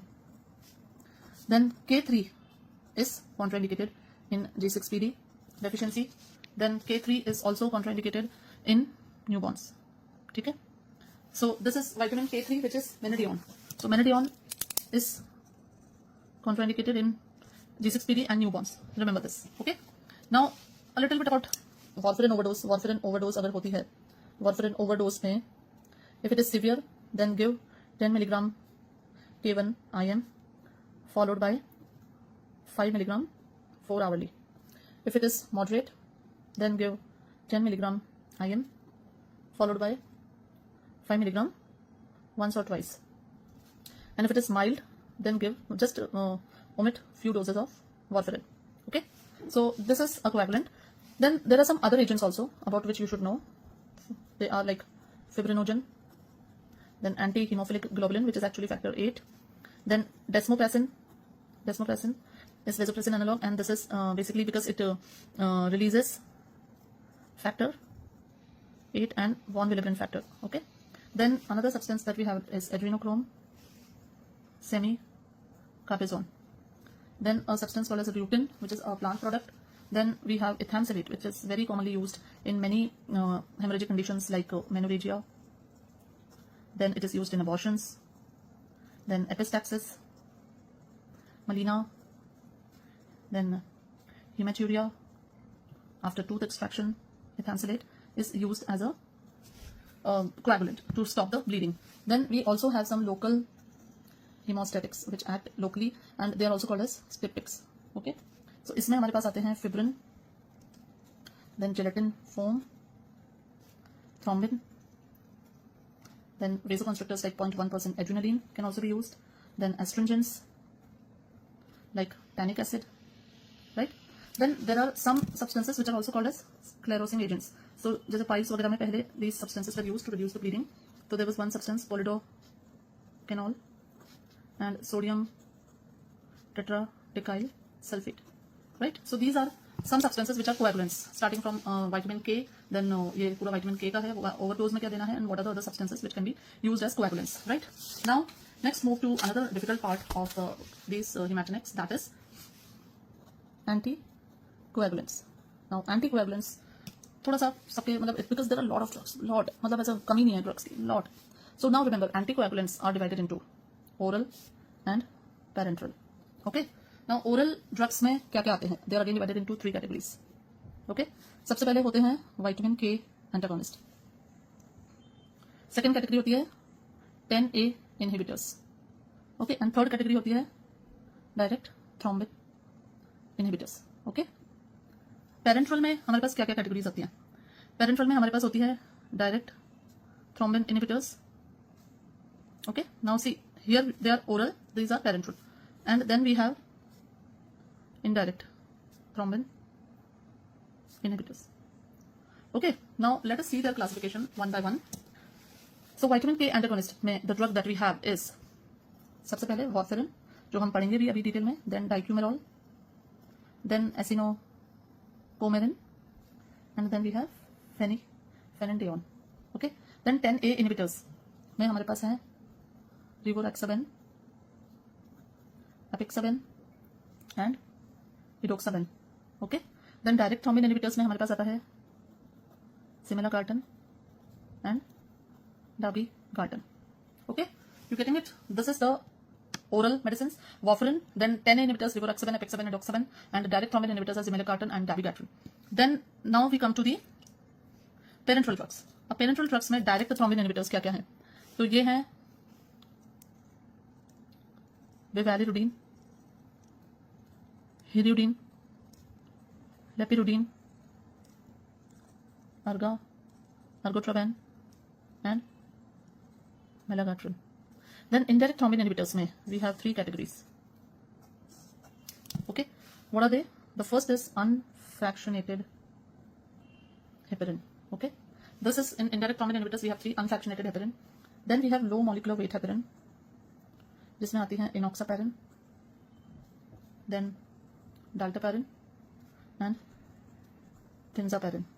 And then we have fondaparinux and iraparinux. Okay, so please see this classification of anticoagulants properly. We have oral and parenteral. इसको याद कर लो, ये याद होना बहुत जरूरी है. You need to remember it, मतलब like anything.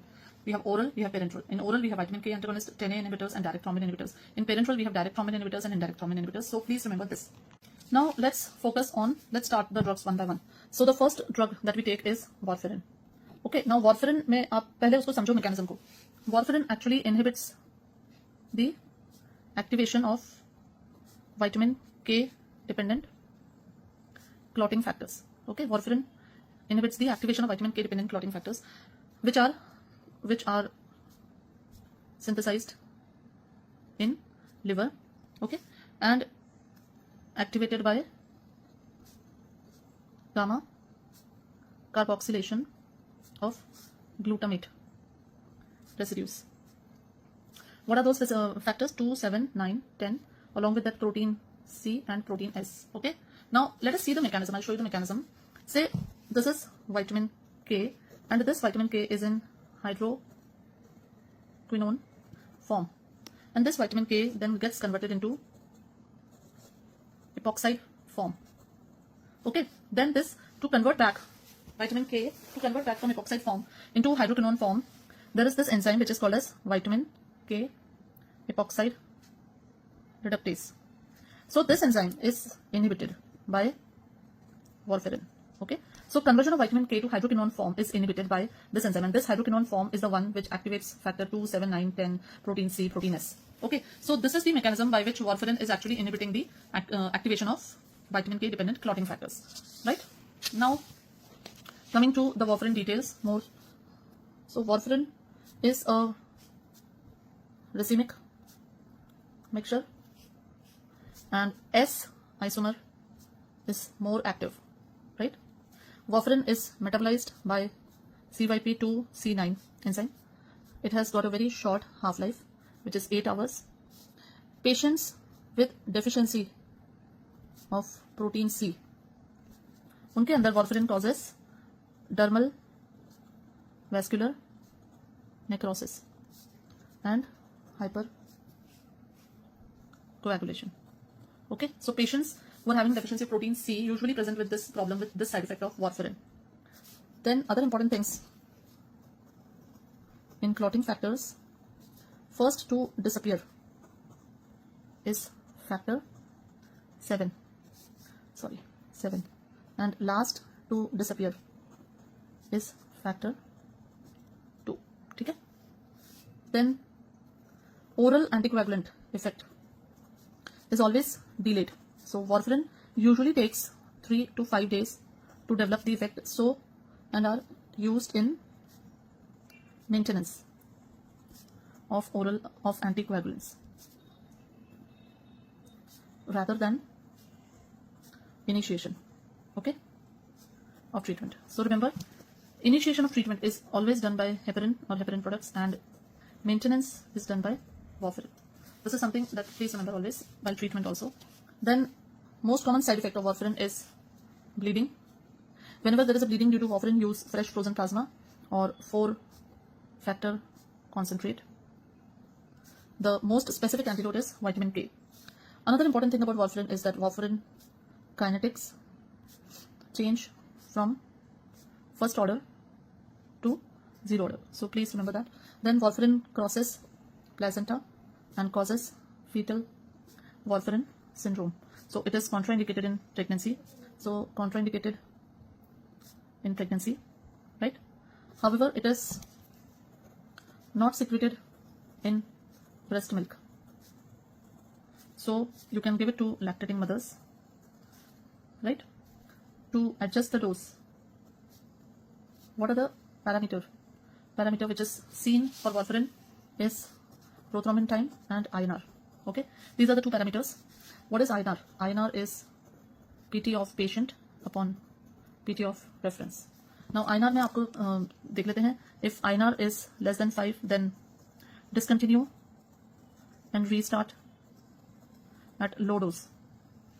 If INR is 5 to 9, then give vitamin K1 1 milligram oral. Okay. If INR is more than 9 but there is no bleeding, then give vitamin K1 2 to 3 milligram oral. If INR is more than 20 and there is bleeding, then give 4-factor concentrate or give fresh frozen plasma. So this is something about the INR. Okay. Now let's see the interactions of warfarin. Warfarin is very, very famous for its interactions. So drug interactions of warfarin. Okay. Now what are the drug interactions of warfarin? Drugs which inhibit the metabolism, that is, which will inhibit the enzyme. So in this we have broad spectrum antibiotics, we have cephalosporins, then we have aspirin, phenylbutazone, isoniazid, amiodarone, okay, then erythromycin, then cimetidine. So these all drugs will inhibit the metabolism of warfarin, and drugs which will induce the metabolism. So what are they? Drugs which will induce the metabolism: rifampicin, carbamazepine, rhizofulvin, OCPs. So these are the drugs which will which have interactions of warfarin. Now let's move on to the other oral anticoagulants. इसमें हमारे पास था dabigatran, then we have rivaroxaban and apixaban. Okay, these drugs do not require monitoring Okay, first important thing is that these drugs do not require any monitoring. Then dabigatran is a prodrug, and usually then it gets converted into an active metabolite which then performs its action. So this is these are the, and you know dabigatran is basically a TED-A inhibitor, and rivaroxaban and apixaban are factor 2A direct thrombin inhibitors, right? Then we have indirect thrombin. Let's talk about them inhibitors because वो भी बहुत बड़ा है उसमें. Indirect thrombin inhibitors में हमारे पास आती हैं unfractionated heparin, then lower molecular weight heparin, and then we have fondaparinux. Okay, now let's discuss about heparin first. What is heparin? Heparin is basically one of the strongest acid present in our body in the mast cells. Now physiologically it is not active. Mechanism क्या है इसका heparin का? It basically activates antithrombin 3 in plasma, and this antithrombin 3 is supposed to do the inactivation of what? Of factor 10A and factor 2A, which is actually thrombin. So ये इसका काम है, mechanism of action है ये. Then ये तो unfractionated heparin हुई. Heparin basically क्या करती है? Heparin accelerates. Normal condition में भी 82 is causing inactivation. Heparin accelerates this reaction, right? So if you see, unfractionated heparin acts on both factor 10A and 2A, right? Lower molecular weight heparin acts mainly on factor 10A, and fondaparinux is seen to inhibit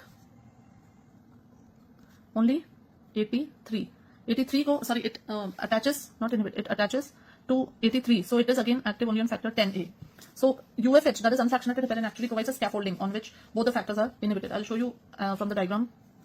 So this is 83, okay, and this goes and attaches to factor 10A, and there is another factor which is 2A, right?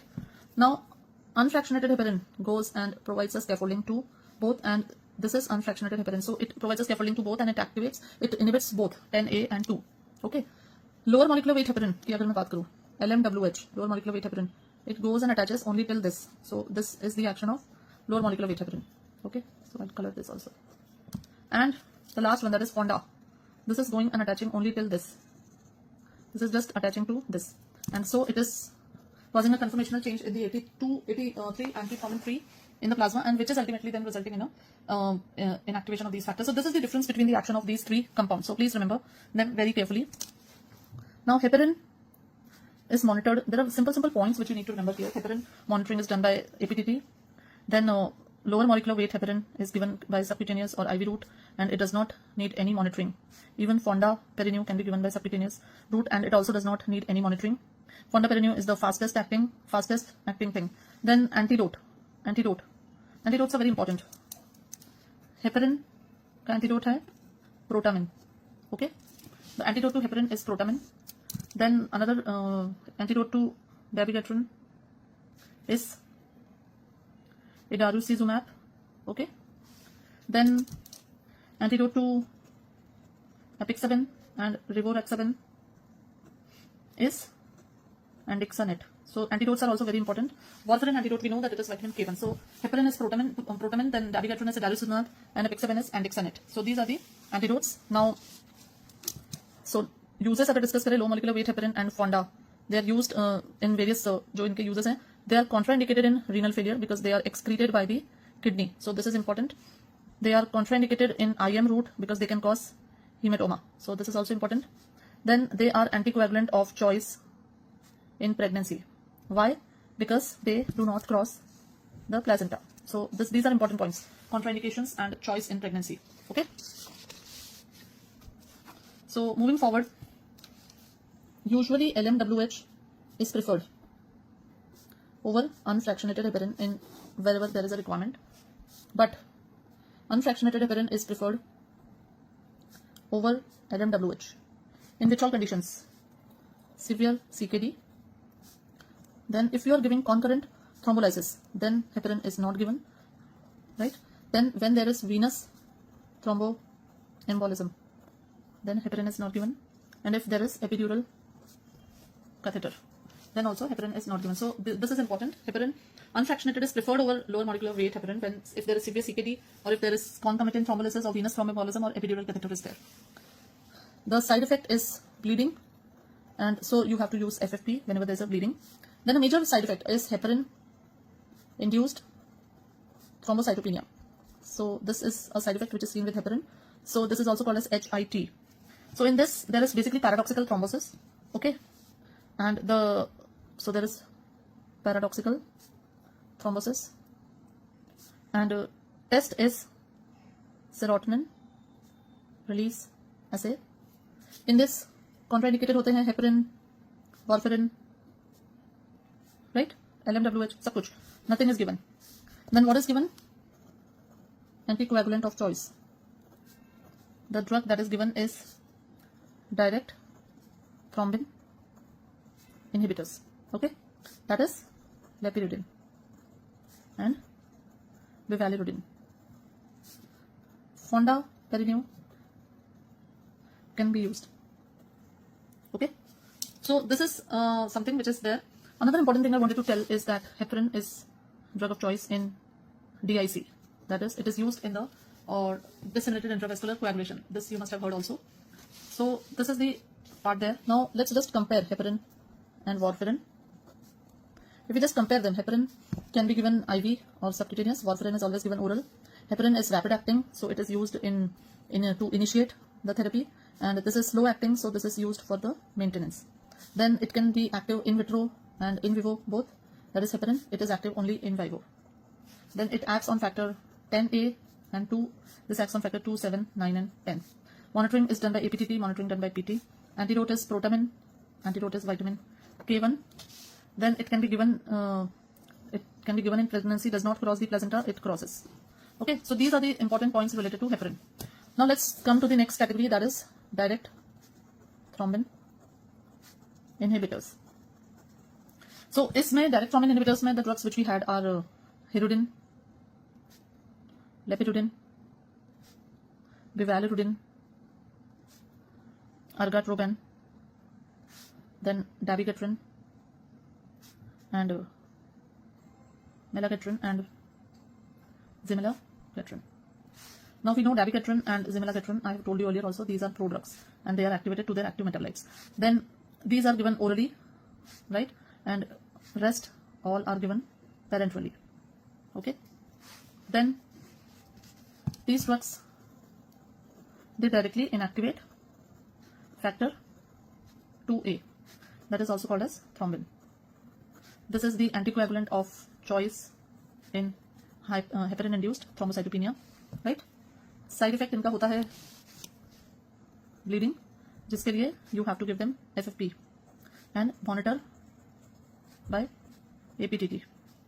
Then all are excreted by kidney except ergotroben. Okay, ergotroben is secreted by bile. This is something important about ergotroben, and it also, what does it do? It increases the INR also. ठीक है? Then आगे बढ़ते हैं.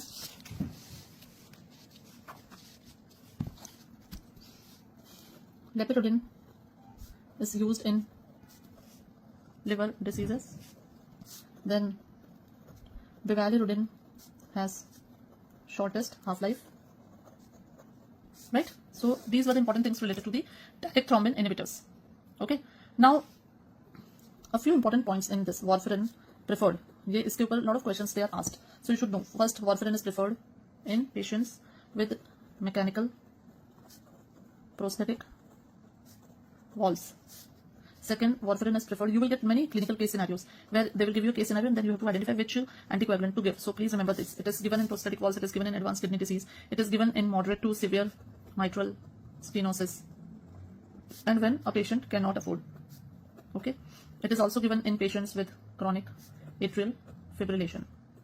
Okay, so this you have to remember. I have told you about the antidotes. Antidotes I have told you that rivaroxaban, apixaban antidote is andixanet and dabigatran ka adalimumab. Then let us see some other anticoagulants are there. One is danaperoid. Now danaperoid is a mixture of 84% heparin sulfate plus 12% dermatan sulfate plus 4% chondroitin sulfate. Danaperoid is used in prophylaxis of DVT. Okay, so remember this. Danaperoid can also be in can also be used in HIT. Then if rodenticide poisoning is there, rodenticides, they have these hemolytic agents, these anticoagulants. So then the antidote is vitamin K1. Then there is another drug which is protracogen alpha. This is recombinant human activated protein C. So these were some few more drugs in anticoagulants, danaparoid and rodenticide poisoning and protracogen alpha. Then next thing that we have to take up in this is thrombolytics, right? Now thrombolytics का mechanism of action क्या होता है? तो thrombolytics बोलते हैं या इसको बोलते हैं fibrinolytics. As the name itself suggests that they basically lyse the fibrin. So suppose there is fibrin and this fibrin is broken down into fibrin degradation products. Okay, how is it broken down? It is broken down by a substance which is called as plasmin. And ये plasmin कहाँ से आया? ये plasmin आया plasminogen से. This is the plasminogen. It gets activated to plasmin and then this plasmin breaks fibrin into fibrin degradation. Now this plasmin is activated by tissue plasminogen activator. Okay, so this tissue plasminogen activator is the thrombolytic that we have. So the various drugs that we have is streptokinase, urokinase, alteplase, tenecteplase, retiplase. Okay, streptokinase is obtained from beta hemolytic streptococci. Urokinase obtained from urine, and all these three products are recombinant products. Okay, so this is the mechanism of action by which we have this. Now remember that streptokinase, then there is another substance, anistreptase. Now what is this anistreptase? This is a combination of streptokinase plus lysoplasminogen. Now streptokinase, remember, it is antigenic, right?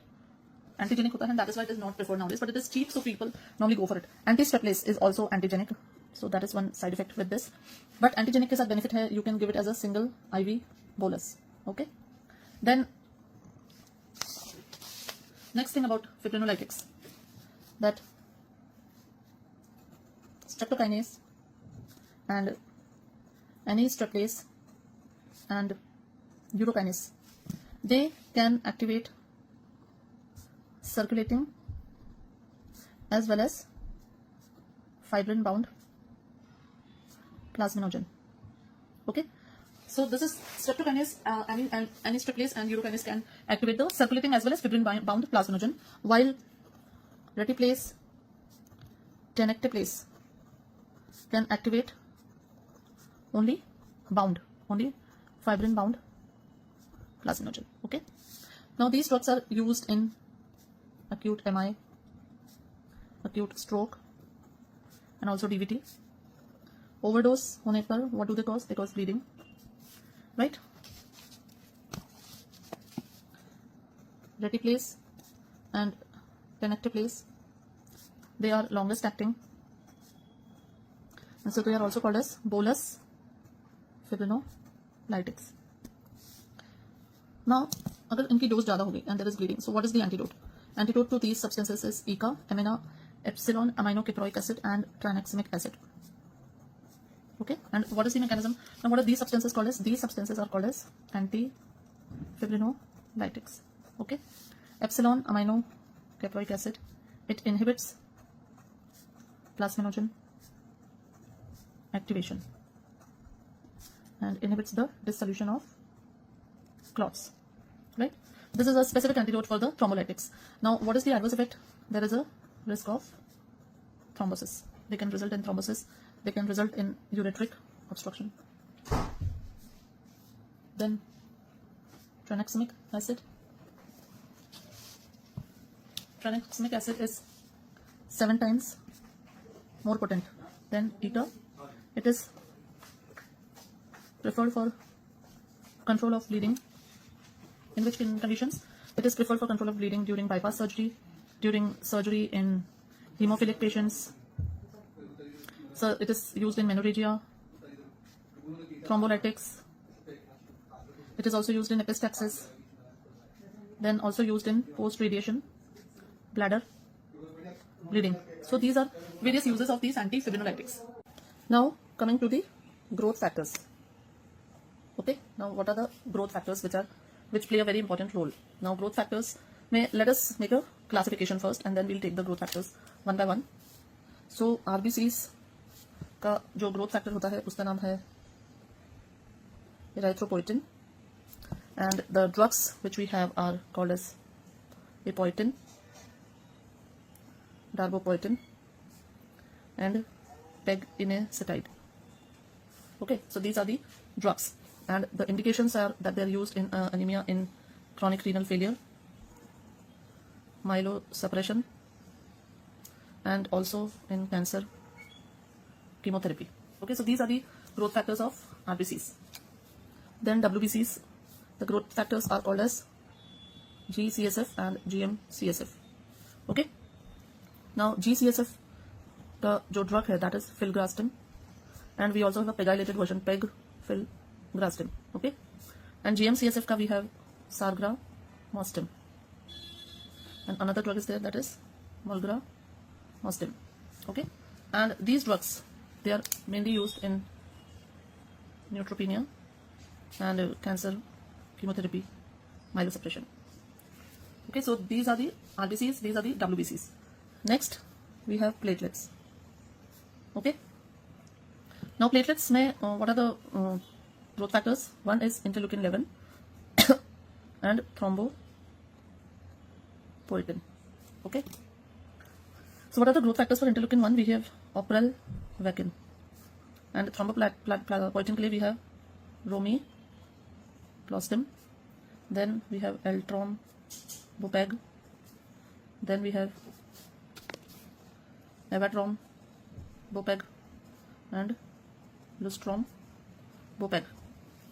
Okay, and they are used, this is used in thrombocytopenia, and romiplostim used in idiopathic thrombocytopenic purpura, idiopathic thrombocytopenic purpura, thrombocytopenia due to liver diseases.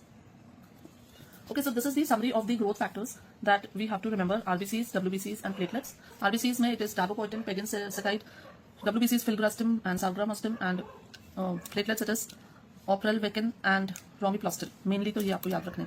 Okay.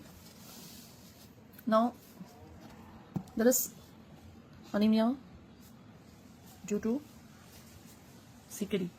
Okay, so here what happens is actually hypoxia causes production of HIF, that is hypoxia inducible factor, and this HIF, it is responsible to increase erythropoietin production.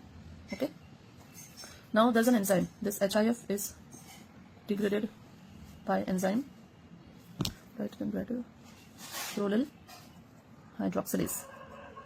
So we have made a drug which inhibits this enzyme, that is daprodustat.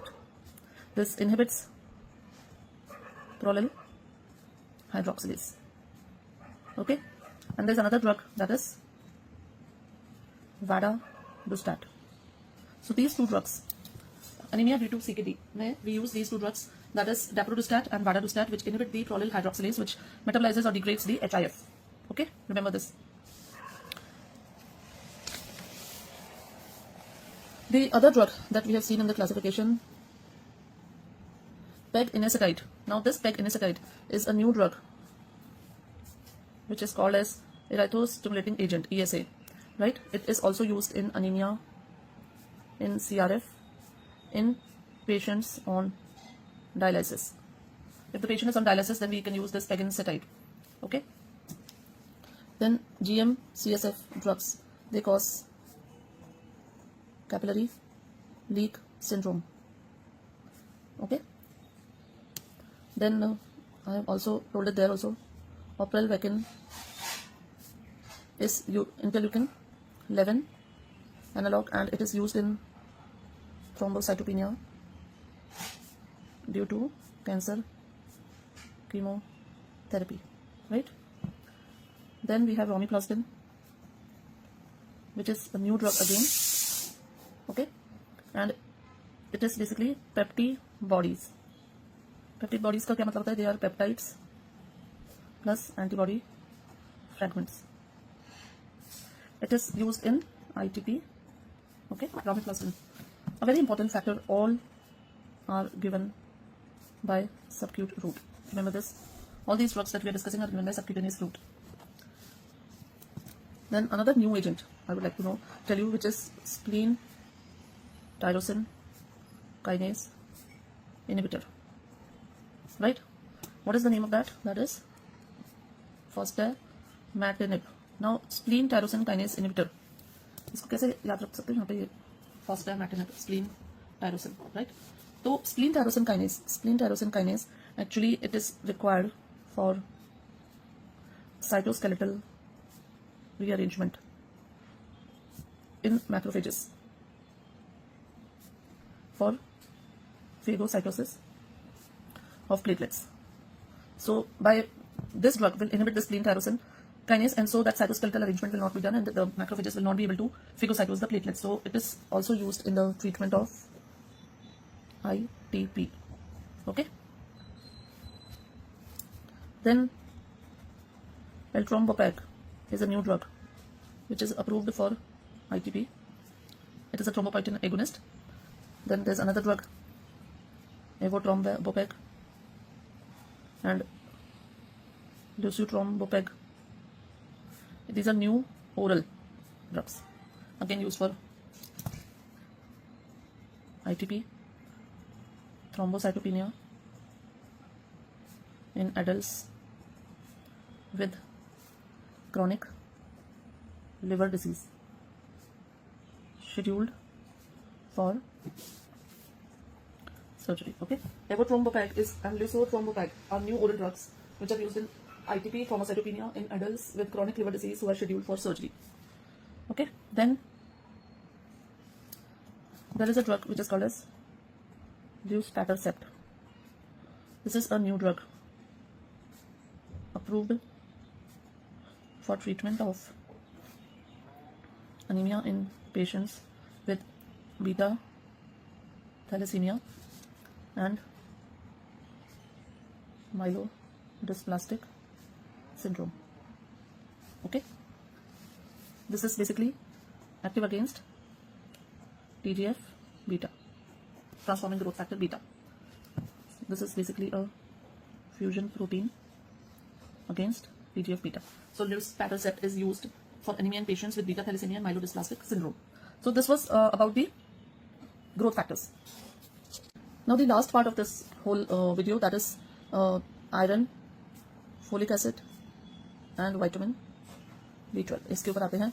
So iron, daily requirement of iron in adults it is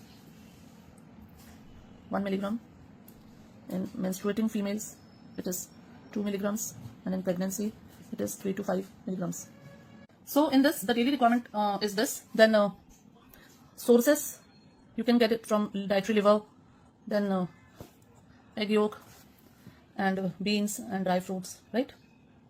Now an important thing about iron, that it is absorbed in ferrous form. Okay, so ascorbic acid and HCl, they increase the absorption, and alkalis, phosphates, phytates, tannins and tetracyclines, they reduce the absorption. Okay, storage of iron in our body is done as ferritin, or it is transported in the blood as transferrin. Okay, as ferritin it is stored in the mucosal cells. Now in iron deficiency anemia, there's an increase in the transferrin receptors on RBCs for erythropoiesis. Prophylactically we give iron IV, IM when oral is not absorbed, not tolerated, or along with erythropoietin. Why with erythropoietin? Because when there is rapid erythropoiesis, then iron चाहिए ना body में बनाने के लिए hemoglobin. What are the oral salts that we have? We have ferrous sulfate, ferrous gluconate, ferrous succinate, and these drugs, they give 20% elemental iron in 1,000 milligram in 3 divided doses in a day, in 1 day. How do you measure the response to iron? There's an increase in the reticulocyte count in 2 weeks, and it peaks in 4 weeks. Okay, oral iron needs to be given for at least 3 to 6 months to bring a the hemoglobin to normal. What is considered as adequate response to iron therapy? If the increase in hemoglobin is 0.5 to 1 gram per deciliter per week, then it is said that yes, the iron is growing up or increasing properly. In pregnancy, start iron in second trimester. Why? Because it causes nausea and all, and it will increase the morning sickness of the first trimester. What are the adverse effects?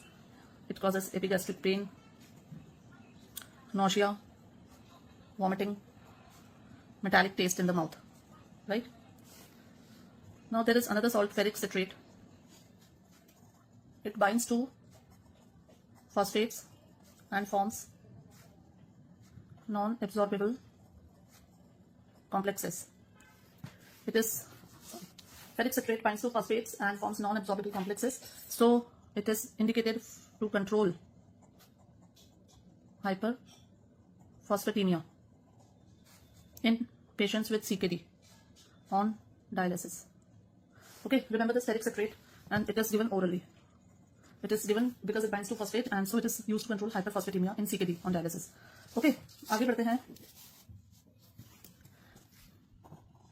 Parenteral iron preparations. Now, parenteral iron preparations में we have iron dextrin, iron sorbitol citrate, ferrous sucrose, ferric carboxy maltose, and iron isomaltoside 1000. Right, now this drug is given by IV or IM route, but these drugs are given by IM route. Ferrous sucrose is given by IV route, carboxy maltose by IV, and this is given by a single bolus IV, and they are found to be effective. So these are the parenteral iron preparations. How to calculate iron requirement? The formula is 4.3 into body weight into hemoglobin deficit. It is a very simple formula, and it is also asked in the MCQ, so please remember this formula. Then injections given by intramuscular, Z-track technique to avoid pigmentation, right? To avoid pigmentation. Now there is iron poisoning. Iron poisoning में हम acute में क्या देते हैं, chronic में क्या देते हैं. So acute poisoning में we give desferrioxamine, it is given by intramuscular route.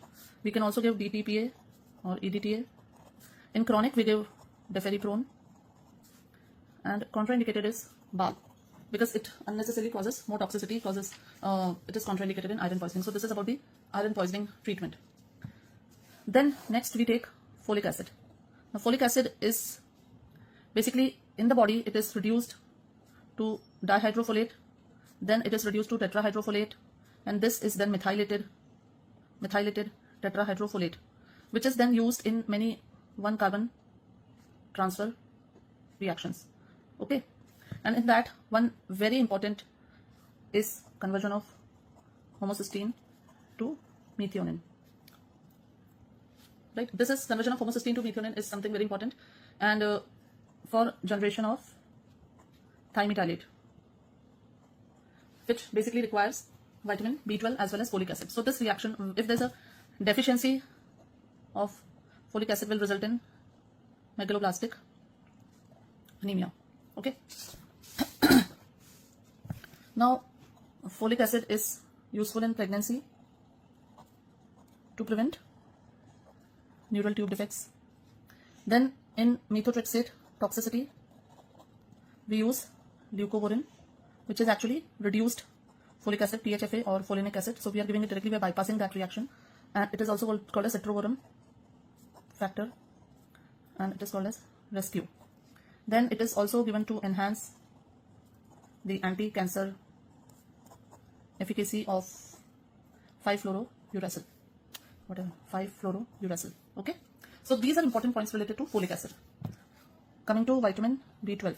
Vitamin B12 is cobalt, cyanocobalamin, and hydroxocobalamin. It is mainly obtained from animal foods. In vegetable source is only legumes. Now what happens is this vitamin B12 combines with intrinsic factor and is absorbed in terminal ileum.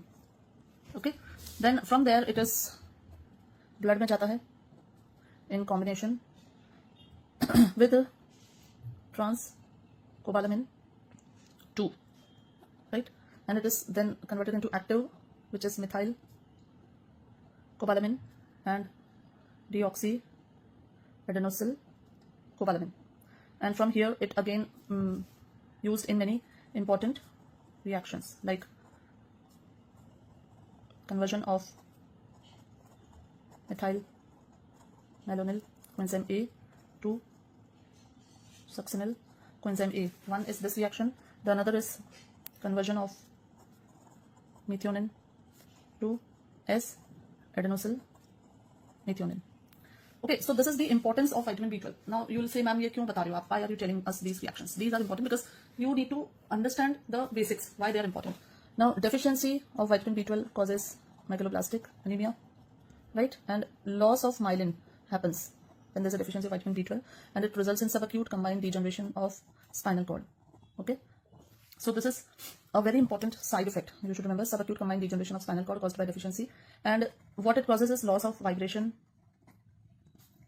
and proprioception. There is paresthesia, depressed stretch reflexes, mental changes, and poor memory and hallucinations. Why? Because it causes, the symptoms are related to lesions of posterior column of spinal cord. Okay, okay. So vitamin B12 is used in treatment of megaloblastic anemia.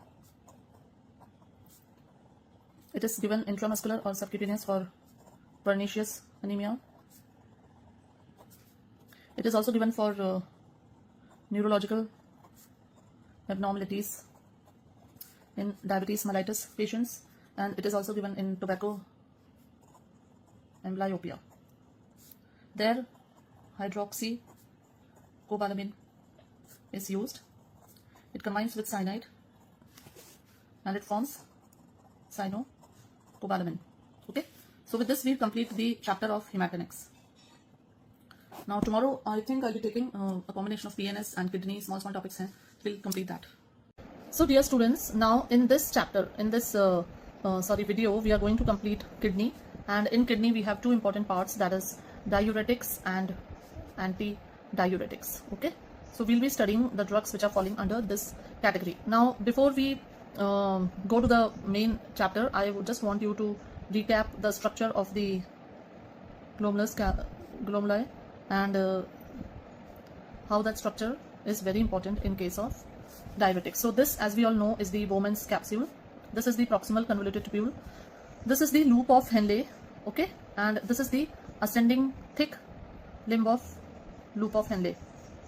Okay, then this is the distal convoluted tubule, and this is called as the collecting duct. So I'm sure that all of you know the structure, which is very, very important when we are studying about the diuretics. Now in this structure, what are the diuretics that we are going to study? The first one is the I'm just giving the classification first, the carbonic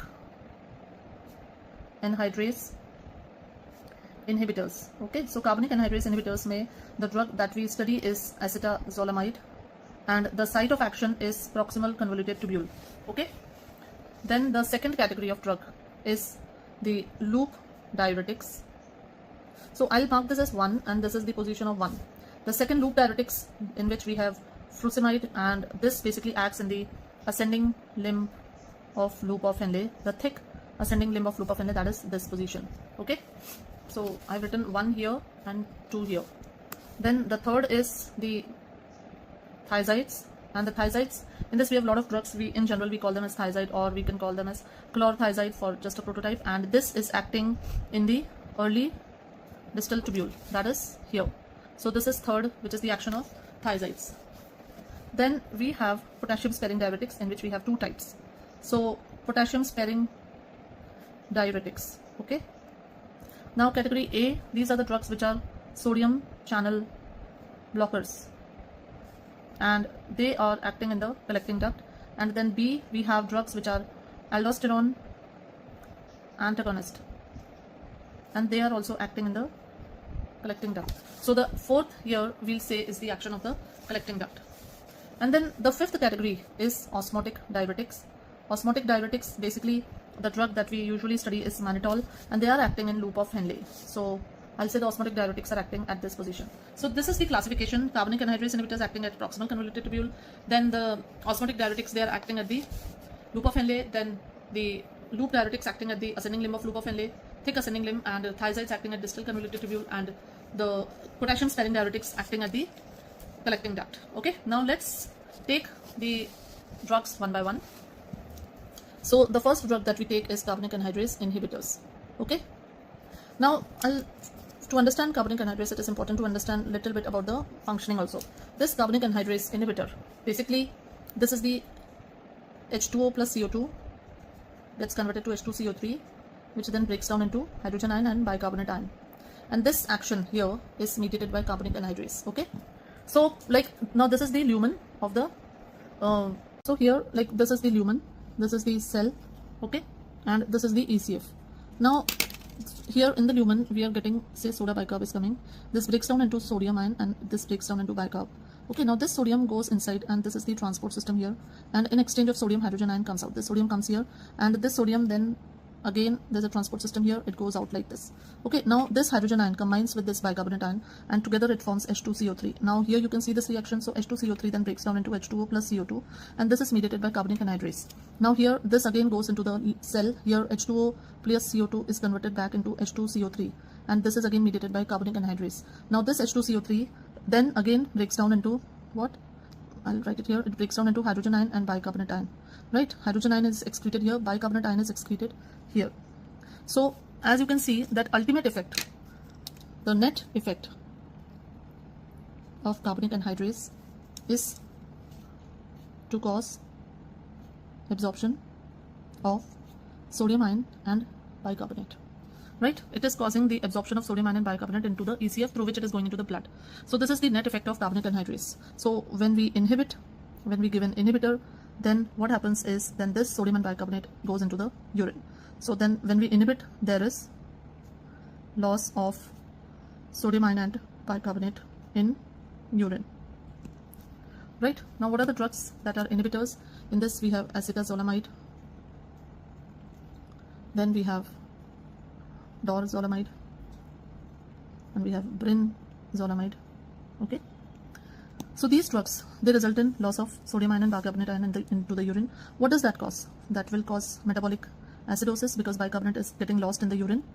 Then it will cause urinary alkalosis, so urine will become alkaline because bicarbonate is now going into the urine, right? Now this as a result results in further reduction in the filtration of bicarbonate, and as a result these drugs, they have a self-limiting action. Okay, so carbonic anhydrase inhibitors, they have this action at the lumen. Please understand this, that how they are acting, right? So that will help you in understanding the conceptual part of these drugs. Now coming to the आगे बढ़ते हैं, तो अब हम आते हैं second action at distal tubule. Distal tubule पे it is seen that there is a secretion of hydrogen ion, right?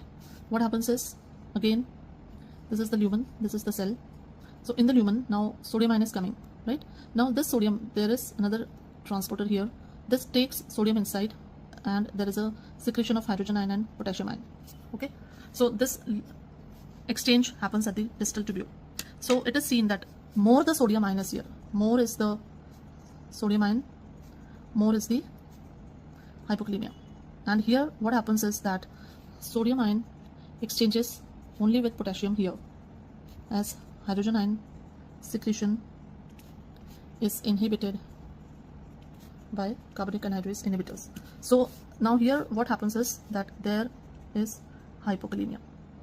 These drugs, they present with hypokalemia, right? So now let's look at the uses.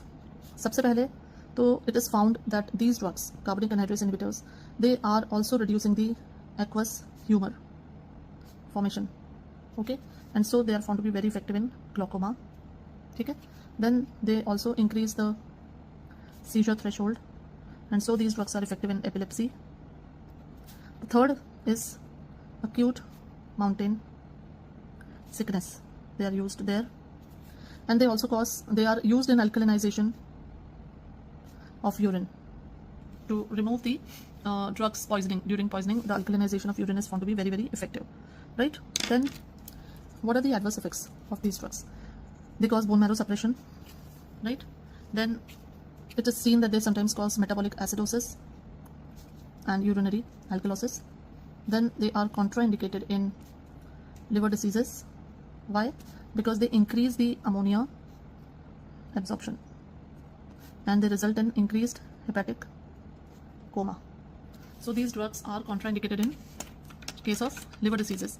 They enhance hepatic coma, right?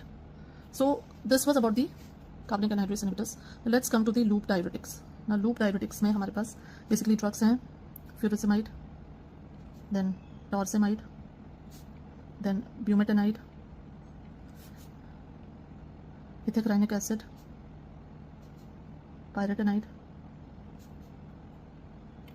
tryptamide, and marcellin. Okay, so these are the loop diuretics. Loop diuretics, what is the mechanism of action? Mechanism of action is that, as I told you, they act in the thick ascending limb of loop of Henle, and they inhibit the sodium potassium 2 chloride ion symporter, and they cause excretion of sodium ion and water, right? So this is the action of loop diuretic. They have maximum natriuretic effect. They are fast acting and they have a very short duration, and so they're called as high ceiling diuretics. Okay, now another important thing is that they abolish the corticomedullary gradient and reduce both positive and negative free water clearance. So this is the action seen with the loop diuretics. So they are acting at thick ascending limb, maximum natriuretic effect. They're high ceiling diuretics. I think we all know this, right? Now, because they are presenting sodium to the distal tubule, so they also cause hypokalemia and alkalosis, right? Okay, so this is the action seen. Then GFR is not altered, so they can be given in what? Sorry, they can be given in moderate to severe renal failure. So this is also very important. Then let's see the uses. So IV furosemide is used in LVF and pulmonary edema. They have a very quick relief here.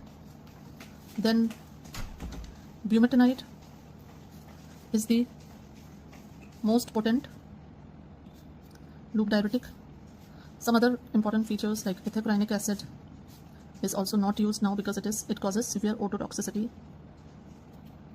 Marcellin not used now because it is a mercurial compound, and torsemide has the longest half-life. Right, now a very important thing related to the loop diuretics, that they basically cause excretion of calcium ion, so they can be used for hypercalcemia.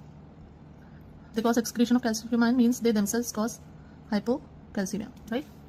So if we see the side effects or adverse effects, so what are they? Hypokalemia,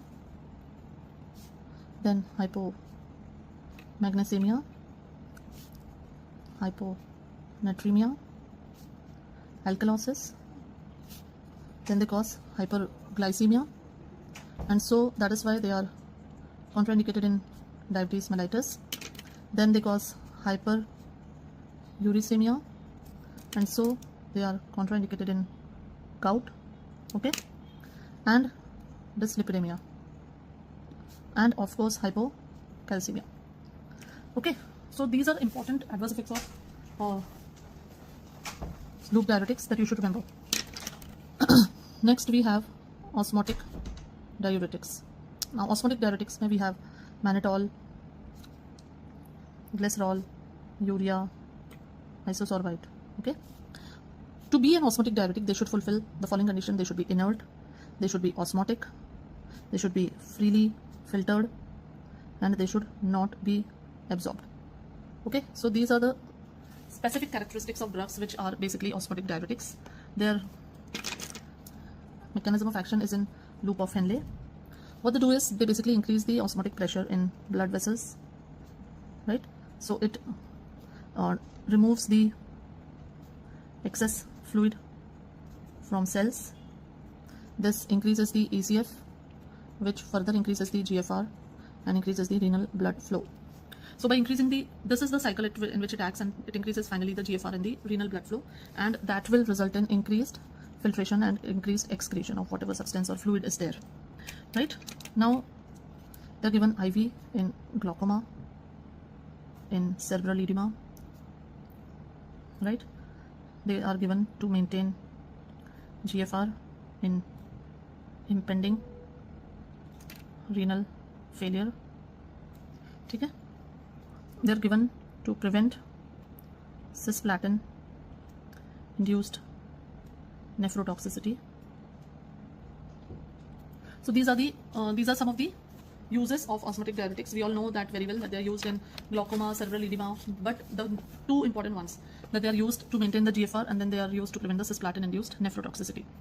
Now here only I would like to tell that they are contraindicated in pulmonary edema, right? Then contraindicated in cerebral hemorrhage. So don't give if there is a traumatic injury and there's a cerebral hemorrhage, because it can then leak from the cerebral vessels and increase the ICT. Okay, so mannitol, it also results in osmotic diarrhea.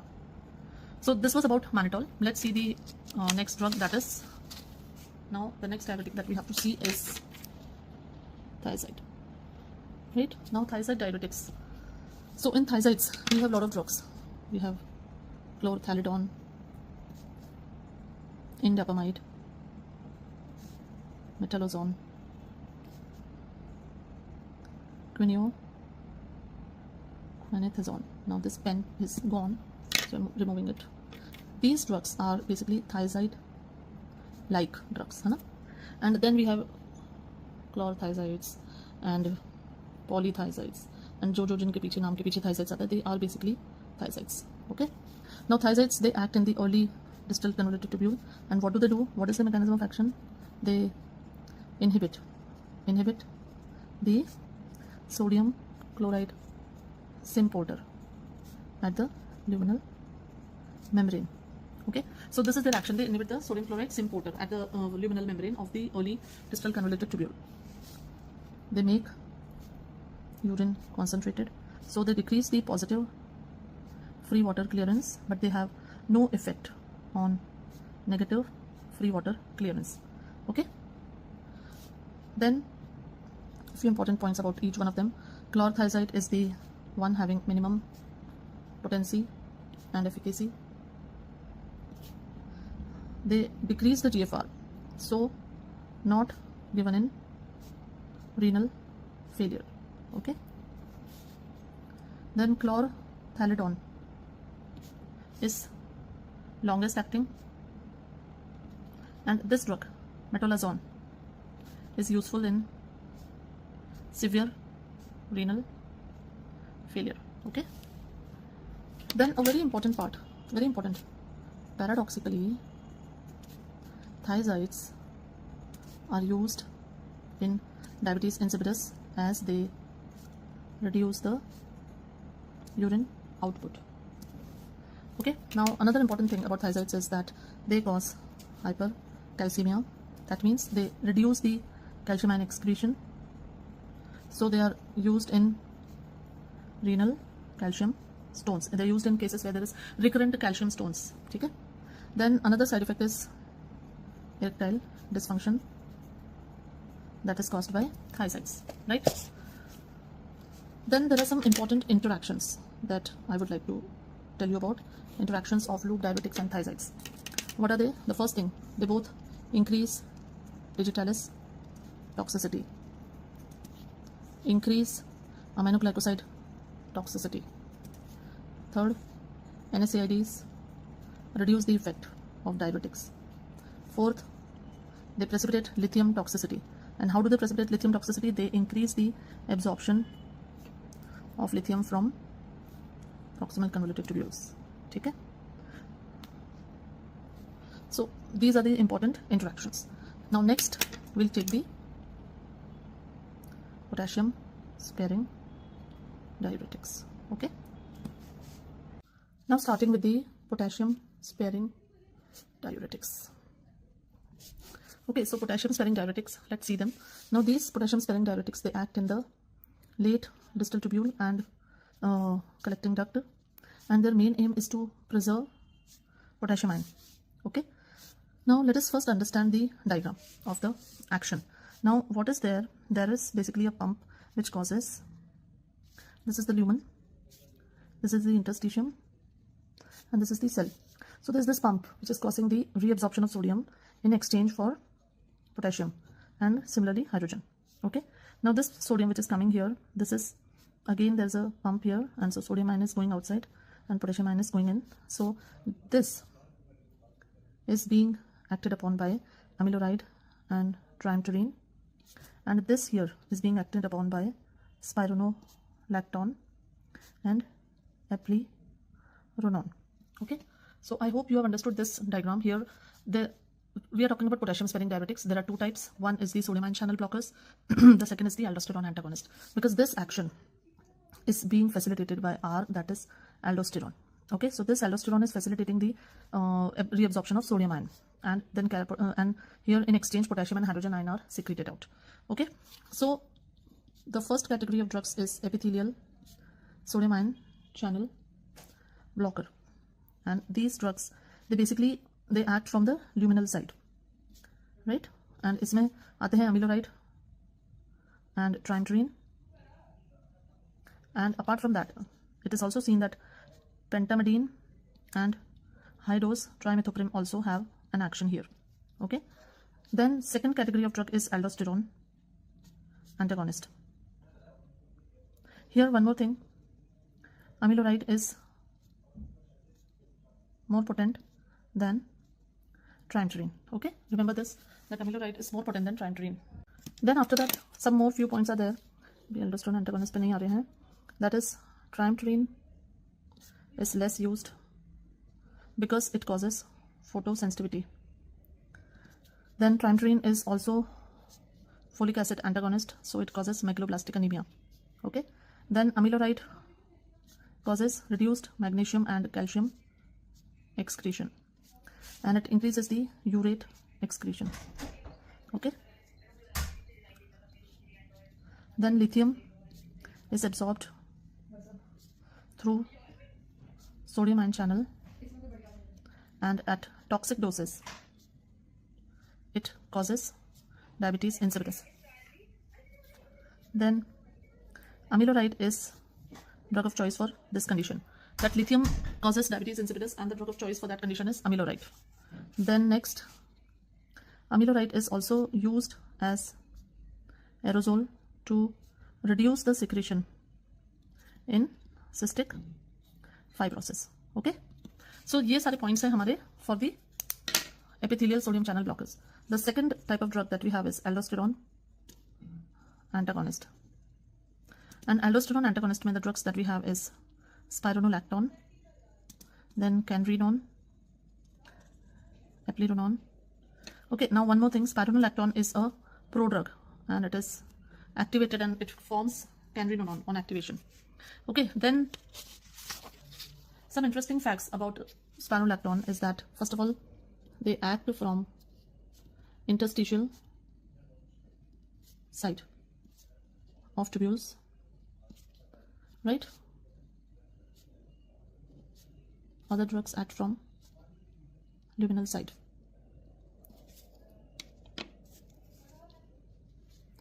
Then these drugs, they exert maximum effect when the concentration of aldosterone is high, and they are ineffective when it is low, right? Then spironolactone increases calcium excretion, while earlier we have seen that amiloride reduces calcium excretion. Okay, what are the uses of spironolactone? Now spironolactone is used in CHF, it is used in hypertension, and it is used in cirrhotic edema. It is also used in hirsutism because it is having anti-androgenic effects, and so in males it can result in gynecomastia, and apart from that it causes hyperkalemia, especially when you give it with ACE inhibitors. So please remember, there are a lot of questions which are asked on it. Adverse effect में it can result in GI disorders also. So always remember that these drugs, they cause hyperkalemia. So then जहाँ जहाँ hyperkalemia वाले problems आते हैं वहाँ पे these drugs can cause problems. So they can cause toxicity with ACE inhibitors, right? So ये जो सारे points हैं ये हमने देखे अभी diuretics के. अब हम आते हैं antidiuretics पे. Now antidiuretics में what is the antidiuretic hormone? That is ADH, which is also called as vasopressin. This vasopressin is synthesized in hypothalamus and it is secreted by pituitary. Okay, and this is secreted. What is the stimuli? Stimuli is when there is increased plasma osmolality or there is reduced ECF. So antidiuretic means the main function is to reduce the urine volume. Okay, now what are the receptors? We have receptors V1, we have V2, and we have V3. Okay, now let's see the receptors also one by one. So V1 receptor is mainly responsible for vasoconstriction, and that too happens at high doses of vasopressin. V2 receptor is responsible for the antidiuretic hormone action, so it basically increases the permeability of collecting duct, increases the cyclic AMP, and increases the aquaporins. Okay, then it also causes vasodilatation, and it also causes release of von Willebrand factor and factor 8, right? V3 causes release of ACTH. Okay, so these are the various actions mediated by the V1, V2, and V3 receptors. Now let us see the actions or the uses in which we can bring them by their action on these receptors. So the first use is in central diabetes insipidus when there is reduced ADH production. So these drugs are used effective only in central diabetes insipidus, right? दूसरी जो होती है diabetes insipidus, nephrogenic diabetes insipidus, this occurs because of defective receptors in kidney. So इसमें इनकी action नहीं होती है, right? Now the drugs that we have are desmopressin. Desmopressin is selective V2 agonist, and it is also long acting. Okay, and so desmopressin is the drug of choice in central diabetes insipidus. It is given orally or intranasally. Intranasally देने पे it is seen that it can result in rhinitis, allergic rhinitis. That is one side effect. Okay, then it is also the drug of choice in nocturnal enuresis, or what we call as bedwetting in children. It is also used in von Willebrand disease and also in hemophilia. Okay, in this nocturnal enuresis it is contraindicated intranasally, not to be given to the small children intranasally. Okay, then there is another drug, arginine vasopressin. Now this arginine vasopressin is used in, what is it used in? It is used in esophageal varices. Okay, then other drugs that we have are lipressin, then terlipressin. This action is because of its vasoconstrictor action. Okay, and then we also have felipressin, and if you remember, this felipressin is basically used with local anesthetics in place of adrenaline, right? So that is the use of felipressin. Now arginine vasopressin can precipitate angina. So this is one side effect of arginine vasopressin. Then let's study the vasopressin receptor antagonist. Okay, now vasopressin receptor antagonist में देखो V1 receptor antagonist होते हैं जो, so these V1 receptor antagonists are mainly useful in CHF and hypertension because V1 is having a vasoconstrictor action, so these antagonists will have a vasodilator, and V2 receptor antagonists are mainly useful in SIADH, that is syndrome of inappropriate antidiuretic hormone secretion. Okay, now the drugs that we have is relcovaptan. Now this drug is a selective V1 antagonist, and then we have tolvaptan, then we have lixivaptan, and we have mozavaptan. So these drugs are basically V2 selective antagonist.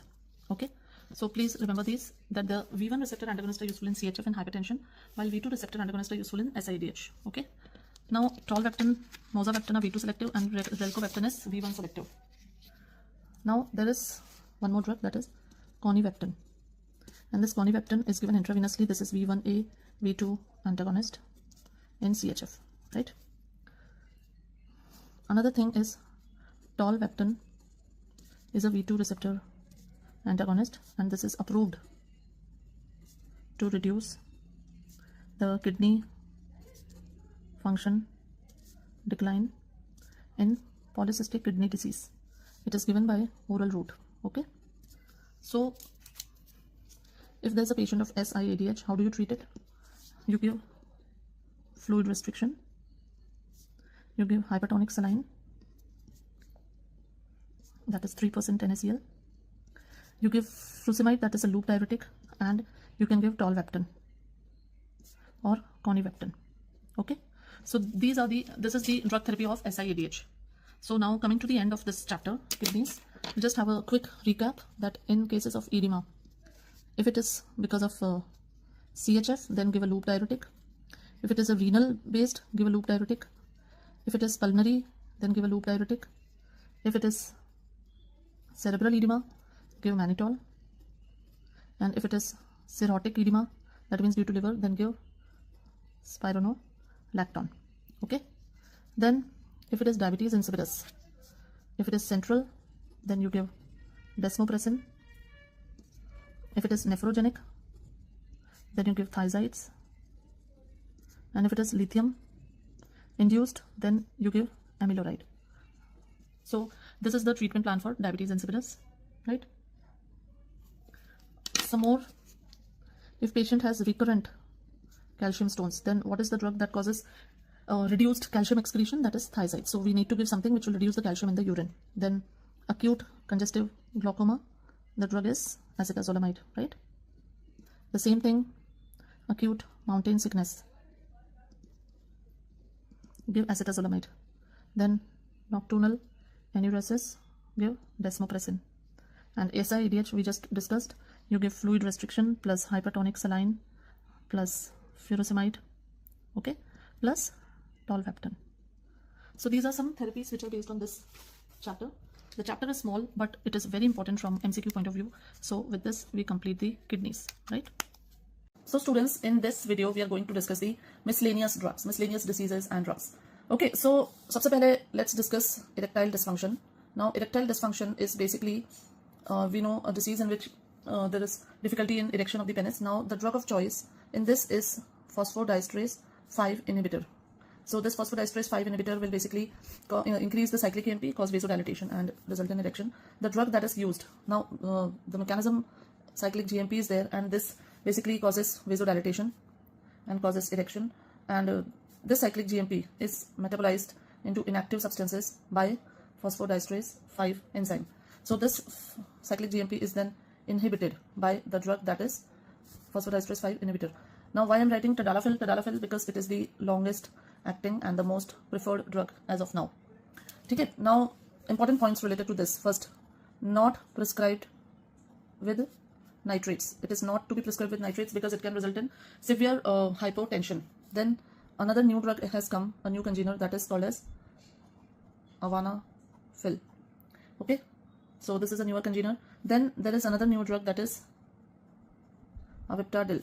This is a VIP analog, and this aviptadil causes smooth muscle relaxation. So this is important about the erectile dysfunction. So now after erectile dysfunction, let's take up the treatment of obesity. So what are the anti-obesity drugs? Right now in anti-obesity drugs, we have lorcaserin, which is a 5-HT2C agonist. Okay, Then there is a combination of phentermine plus topiramate, and this is basically contraindicated in pregnancy, so it cannot be given in pregnancy. Then there is orlistat, and this orlistat inhibits the absorption of fat, and so it causes a side effect, that is adverse effect is steatorrhea. Okay. Then other drug that we have rimonabant. Now rimonabant is a CB1 receptor antagonist. Okay, it basically increases the 5-HT and dopamine and also decreases the BP. Then we have GLP-1 analogs, in which we have exenatide, liraglutide and semaglutide.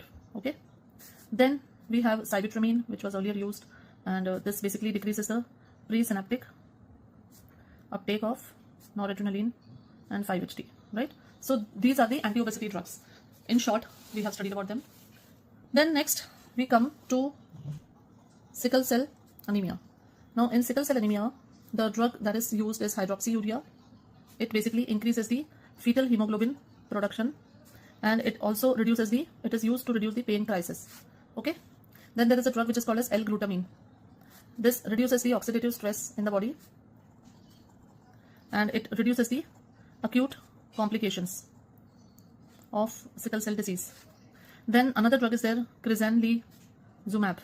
Okay, this is a monoclonal antibody that blocks p-selectin, and it reduces the frequency of sickle cell pain crisis. Okay, then there is a new drug, this is very important, that is voxelotar. Okay, voxelotar, this drug basically increases the hemoglobin, the oxygen affinity to hemoglobin, then reduces the hemoglobin polymerization, and also reduces the red blood cell sickling. Okay, so this is used to treat anemia, also decrease the sickle cell disease associated complications. Okay, so this is about sickle cell anemia. Next we discuss about the treatment of hyperkalemia. Now in hyperkalemia, what are the drugs used? In acute hyperkalemia, glucose insulin drip. This is a drug that drives potassium inside, so glucose insulin drip. Then beta 2 agonist, that is salbutamol, right? Then sodium bicarbonate. These are the drugs which will do what? They will drive potassium inside cell. And then there is a drug which is called as calcium gluconate. What does it do? It will basically prevent the ECG changes. Okay, now what is given in chronic hyperkalemia को कैसे control करेंगे? तो chronic hyperkalemia में we use loop diuretics because they will cause excretion or secretion of potassium. We can do hemodialysis, and we can also do peritoneal dialysis. Okay, so this is the treatment for hyperkalemia. They can ask you clinical scenario based questions on that. Then let's see the antidotes and poisonings. Okay, now antidotes and their poisonings. So here I'll write the poisoning, and here I'll write the antidote. So in beta blocker poisoning, what do we use? We use glucagon plus calcium. Then okay, I'll write the poisonings first. OPC poisoning. You, in the meantime, you think what are the drugs which are used in these poisoning? Methanol, ethylene glycol, iron, paracetamol, valproate, atropine, heparin, warfarin, ergot, carbon monoxide. Okay, so these are some of the poisonings that I've written. Now let us see what are their antidotes. Okay, so beta blocker antidote is glucagon plus calcium. OPC poisoning antidote is atropine. BZT poisoning flumazenil. It is also for zolpidem. Cyanide poisoning we use either hydroxocobalamin or amyl nitrite. Then methanol is fomepizole. Ethylene glycol is also fomepizole. Then iron in acute we use desferrioxamine, and in chronic we use deferriprone. Okay, then paracetamol we use N-acetylcysteine, valproate we use L-carnitine, then atropine we use physostigmine, heparin we use protamine. In warfarin, we use vitamin K. Ergot, we use nitroprusside. In carbon monoxide poisoning, we use hyperbaric oxygen. So these are various poisonings and their treatment. These poisonings are here and their treatments are here, right? So this was a little bit on the poisonings. In the same line, we can also discuss the chelating agents. Heavy metal poisonings में जो use होते हैं. So BAL, what chelating agents in which the main chelating agent is BAL. Now BAL is also called as British anti-levisite, right? So this BAL is basically contraindicated in iron and calcium poisonings. BAL is used in the poisoning of bismuth, arsenic, lead, mercury and gold. These poisonings it is not used in iron and calcium poisoning, right? This is something that we have to remember. Then another drug that we have is calcium sodium editate. So this is again used in iron, can be used in iron, lead and cadmium poisonings. Then there is D-penicillamine. Okay, D-penicillamine is basically used in copper poisoning, which is also called as Wilson's disease or hepatolenticular degeneration. Okay, iron का हमने देख ही लिया है. Now आगे बढ़ते हैं हम. तो अब let's talk about drugs acting on skin. So skin पे सबसे पहला we use our topical steroids. Okay, topical steroids में betamethasone is most potent and hydrocortisone is least potent. Okay, you have to remember this. Side effects, steroids के adverse effects होते हैं. They cause skin atrophy, which is in fact like cigarette paper skin. Then some stria, telangiectasia, purpuras, these are the side effects. Then other agents that we would like to talk about for skin when we're talking about skin are retinoids.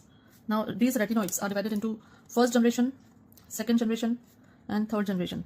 So first generation में we have retinol, tremoin, isotretinoin and alitretinoin. Then second generation is acitretin.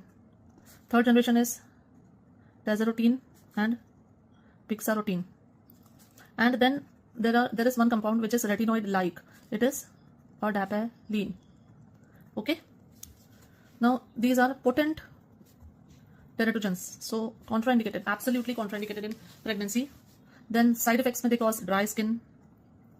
They can cause nosebleed, conjunctivitis, alopecia and pseudotermon cerebri. Okay. Then tretinoin is used for acne vulgaris and also used as an adjunctive for photo aging. This is something. Now see, all these things are just, you need to remember them really. इसमें कोई concept है नहीं, इसमें कोई ऐसा नहीं है कि आपको कोई concept समझना है. You just need to remember all these drugs and indications. Okay. Now next in the retinoids, tazarotene is used in psoriasis and acne. An important thing here is that tazarotene is a prodrug and it is activated. Then alitretinoin is approved for Kaposi's sarcoma. Then isotretinoin is used in severe nodulocystic acne. Acitretin is used in psoriasis, but it was withdrawn. Then pixarotene is used in cutaneous T-cell lymphoma. Okay, so these are some uses of retinoids. Okay, now there is something called as photochemotherapy. Let's see what is that. Now photochemotherapy is basically ultraviolet radiation. It is ultraviolet A, ultraviolet B and ultraviolet C. Now A is between 320 to 400 nanometer, B is 290 to 320 nanometer and C is 100 to 290 nanometer. Out of this UVB is most erythrogenic and most myelogenic. Okay. Now what is done, that what is PUVA? There is something called as PUVA therapy, which is actually 8-methoxysorelin. This is given oral plus ultraviolet A. And where is it used? It is used in vitiligo, in psoriasis, and in cutaneous T-cell lymphomas. Okay. Then it has got some side effects, that is nausea, blisters, erythema. It also increases the risk of melanoma and squamous cell carcinoma. So PUVA therapy is basically 8-methorelin plus ultraviolet A that is given. Then there is something called as photopheresis. Now what is photopheresis? Now after oral methoxysorolin is given, then leukocytes are separated from whole blood using ECP device to them, that is extracorporeal plasmapheresis, and then the patient is exposed to ultraviolet radiation. Sorry, not the patient, the leukocytes, and then irradiated cells are returned to the patient, right? Now this therapy photo is used for cutaneous T-cell leukemia. Then there is something called as photodynamic therapy. Now what happens in photodynamic therapy? It combines photosensitive drugs, that is porphyrins, with visible light for treatment of non-melanoma skin cancer. Okay, so these are the three types of phototherapies. One is the photochemotherapy, that is with the ultraviolet radiation, PUVA. Then there is photopheresis, in which cells are irradiated separately, and there is photodynamic therapy, in which photosensitive drugs are combined with visible light for treatment of the skin cancer. Okay, so this was about the phototherapy and other things. Then we have some other drugs which are basically other agents. Let's see them. So cholestasis associated pruritus. What are the drugs used in cholestasis associated pruritus? We use cholestyramine, ursodeoxycholic acid, ondansetron, rifampicin. Okay. Then we have pruritus of uremia, and the treatment is with UVB radiation. Okay. Then there is a drug called as capsaicin, which is used in post-herpetic neuralgia and painful diabetic neuropathy. Okay, so these are the drugs which are miscellaneous kind of agents. Then there's a condition called as age-related macular degeneration, right? You all must have heard about this age-related macular degeneration. Now this is of two types, dry and wet. Okay, now wet is neovascular kind of thing, so उसके लिए अलग से therapy लगती है. And dry is most common and it is untreatable. You can just give some vitamin supplements. Okay. Now what are the drugs which are used in age-related macular degeneration? It is either photodynamic therapy, plus there's a new agent which is called as verteporfin. This is a radio-sensitive material. Then anti-VEGF drugs. What are they? Pegatinib. Okay. Ranibizumab.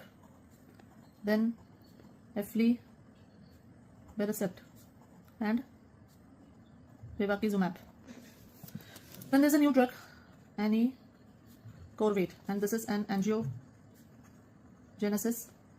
inhibitor. Okay. Right. There is a condition called as Rotman syndrome. Right. What is the drug of choice? Drug of choice is cyproheptadine. Then what is the drug of choice in scorpion sting? In scorpion sting, the drug of choice is prazosin. Okay. Then there is a substance which is called as calamine. Calamine is actually zinc carbonate plus ferric oxide. And when you make a lotion of this calamine, then you add zinc oxide also, plus you also add bentonite. So remember that calamine consists of zinc carbonate, ferric oxide and zinc oxide. Then sucralfate is used topically. Sucralfate otherwise is a peptic ulcer disease drug. It is used topically in burns, in bed sores. Okay. Then there are some substances which are called as astringents. Now what are these astringents? They basically precipitate the proteins like tannic acid, tannins. They are used in bleeding, gums and piles. Okay. Then there are some drugs which are called as keratolytics. Now these keratolytics, they are basically used in corn and pots, and they basically mainly consist of salicylic acid. Okay. Then there's a drug called as calcipotriol. This is used in plaque psoriasis. Okay. Then a new drug is there, apremilast. Apremilast is a phosphodiesterase 4 inhibitor, and this is also used in plaque psoriasis. Then there are some demelanizing agents. Now these demelanizing agents में आता है एक hydroquinone, which is a hypopigmenting drug.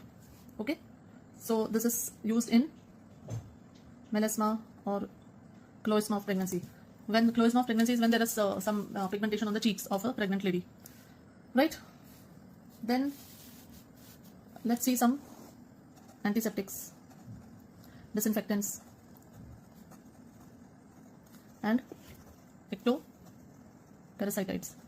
Now in this we have phenol, cresol. These are basically protoplasmic poisons. Okay. KMNO4, hydrogen peroxide, benzene peroxide, they are oxidizing agent, and they are used in acne, also used in cleaning of wounds and removing the slough. Then there are some halogens like iodine, iodophores, chlorophores, right? Then there is something called as Mandel's paint. Mandel's paint. Now what is this Mandel's paint? This is basically 1.25% iodine dissolved with potassium iodide. This is Mandel's paint. In iodophores we have betadine, right? In chlorophores we have bleaching powder or hypochlorite solution. Okay? So these are the drugs. Then pediculosis, that is lice. So the drug which is used is permethrin, lindane. Okay, permethrin is the first drug of choice. It is found to be very, very effective, and permethrin is effective both scabies and lice. Lindane is absorbed, so it is toxic, while permethrin is not absorbed from the skin. It does not have any side effects, right? So this is important about the pediculosis. Then we have many insecticides. Now in insecticides, remember that we had some OPC and carbomates, right? Then we have some chlorinated hydrocarbons like DDT or lindane, right? And then we have pyrethroids, right? In which we have like drugs like alethrin, deltamethrin, etc. Now DDT basically acts on the GABA receptor, and it acts on the picrotoxin binding site of GABA receptor. And lindane they are only for topical. Lindane is only approved for topical use in lice and scabies. Otherwise it is not used, right? Then there are some rodenticides. Rodenticides are drugs which are used to kill rat kill. So rat kill, these drugs are basically what? They are anticoagulants. So they block the vitamin K dependent factors, and the rat dies because of the hemorrhagic shock. Okay, if there's contamination in human beings, then vitamin K is the antidote for the rat kill or suicidal poisoning अगर होती है तो. ठीक है. Then other drugs that we इसी में, yes, we have some second generation compound which are called as superwarfarins. They are also used now. Then we have some drugs which are basically metal phosphides. इसमें आता है alphos and sulfos. What you have seen that in villages they keep these medicines in the grains. Now this sulfos, it causes release of phosphine gas, PH3 gas, on coming in contact with gastric acid or moisture, right? So then इसकी जो poisoning होती है, treatment of poisoning is only supportive. We don't have any antidote for this poisoning. Okay. Then there are some herbicides. Herbicides are basically pesticides which are used to kill unwanted plants and weeds. And the drugs which are there are paraquat and glyphosate, right? Then we have some insect repellents, which is DEET and pralethrin, which are basically pyrethroids, right? Next important topic is food adulterants. Now इसके ऊपर कई बार questions आते हैं, so let us see them one by one. The first kind of poisoning that is seen is ergotism, which is due to ergot fungus, है ना? The second type of poisoning is argemone poisoning, which is called as epidemic dropsy, because the argemone, they resemble mustard seeds, and so because of this contamination, this poisoning is seen, right? Third is letharism. Letharism occurs because of consumption of kesari dal, and it is a neurotoxin which causes inability to walk. Then fourth is aflatoxicosis, which is because of a drug called as aflatoxin, and the toxin is aflatoxin, and the fungus is Aspergillus flavus. This results in liver cirrhosis, and ultimately patients develop liver cancer. Patients who are suffering from aflatoxicosis, they develop liver cancer. Okay, now miscellaneous में अपन और आगे बढ़ते हैं. तो हमने scorpion sting देख लिया था कि वो प्राइजोसिन से ट्रीट होता है. Now how is dog bite treated? Now dog bite को इमीडिएटली पहले वॉश करना जरूरी है. Then tetanus injection, then post exposure prophylaxis of rabies. If it is category 3, when there is multiple wounds and the skin is also cut, then rabies vaccine has to be given immediately, plus rabies immunoglobulin have to be infiltrated at the site, at the injury. Then if it is type 2, that is moderate, then rabies vaccine needs to be given immediately. They all have to be given immediately. There is no time gap. Type 1 nothing needs to be given. Okay. Then a little bit about vitamins. You know that vitamin C deficiency causes scurvy. Okay. Then vitamin B3 is niacin, and its deficiency causes pellagra, and this is characterized by 3D, that is dermatitis, dementia, and diarrhea. Okay. Then vitamin B6, which is pyridoxine, and pyridoxine deficiency occurs when the patient is on INH. So INH TB patients are given pyridoxine, right? Then pyridoxine reduces the effect of L-DOPA, so that is something important. And pyridoxine plus doxylamine is given as a antiemetic in morning sickness. It is approved. Okay, so this is something about the vitamins. Then we have the last part of this miscellaneous, that is vaccines. Vaccines are of two types. There are killed vaccines and there are live attenuated vaccines. Now killed vaccines are bacterial as well as viral, live attenuated are bacterial as well as virus. Then we have toxoids, and then we have combined vaccines also. So let's see the vaccines one by one. So dear students, now in this video we are going to study the endocrinology or the hormones. So starting with the definition. Now what are hormones? Hormones are basically the compounds which are secreted by specific cells, and then they act away from their site of production. So this is a very specific feature about the hormones, and they are produced by endocrine glands, right? So this is the definition of the hormones. Now the first gland that is important or that plays a role is hypothalamus. Now what are the hormones which are secreted from the hypothalamus? So hypothalamus secretes thyroid regulating hormone or thyroid release hormone, then corticotropin release hormone, then growth hormone release hormone, then prolactin release inhibitory hormone, which is actually dopamine. Okay, then gonadotropin release hormone and somatostatin. Okay, so these are the hormones which are synthesized from the hypothalamus. Then second gland which is important is pituitary. Now pituitary has got anterior lobe. There are two types of classification. I'll show you both. So we have anterior lobe and posterior lobe. Now anterior lobe से निकलता है growth hormone, thyroid stimulating hormone, adrenocorticotropic hormone, then gonadotropins, that is LH and FSH. And posterior lobe से निकलता है oxytocin and vasopressin. Okay, so this is the classification of anterior and posterior lobe.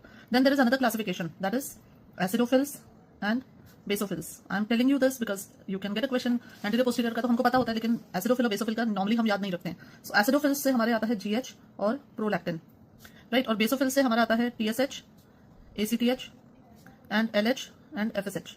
ठीक है, तो ये हमारे acidophils और basophils के hormones होते हैं. Then next, the third gland that we study about is thyroid, and thyroid gland secretes T3, T4, calcitonin and parathormone. Now parathormone actually comes from the parathyroid gland, and calcitonin, it comes from the parafollicular C cells which are present in the thyroid.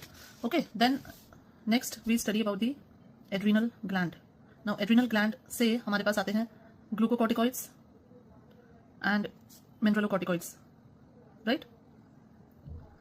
Then we have pancreas, which gives rise to insulin, then glucagon, and again here we have somatostatin.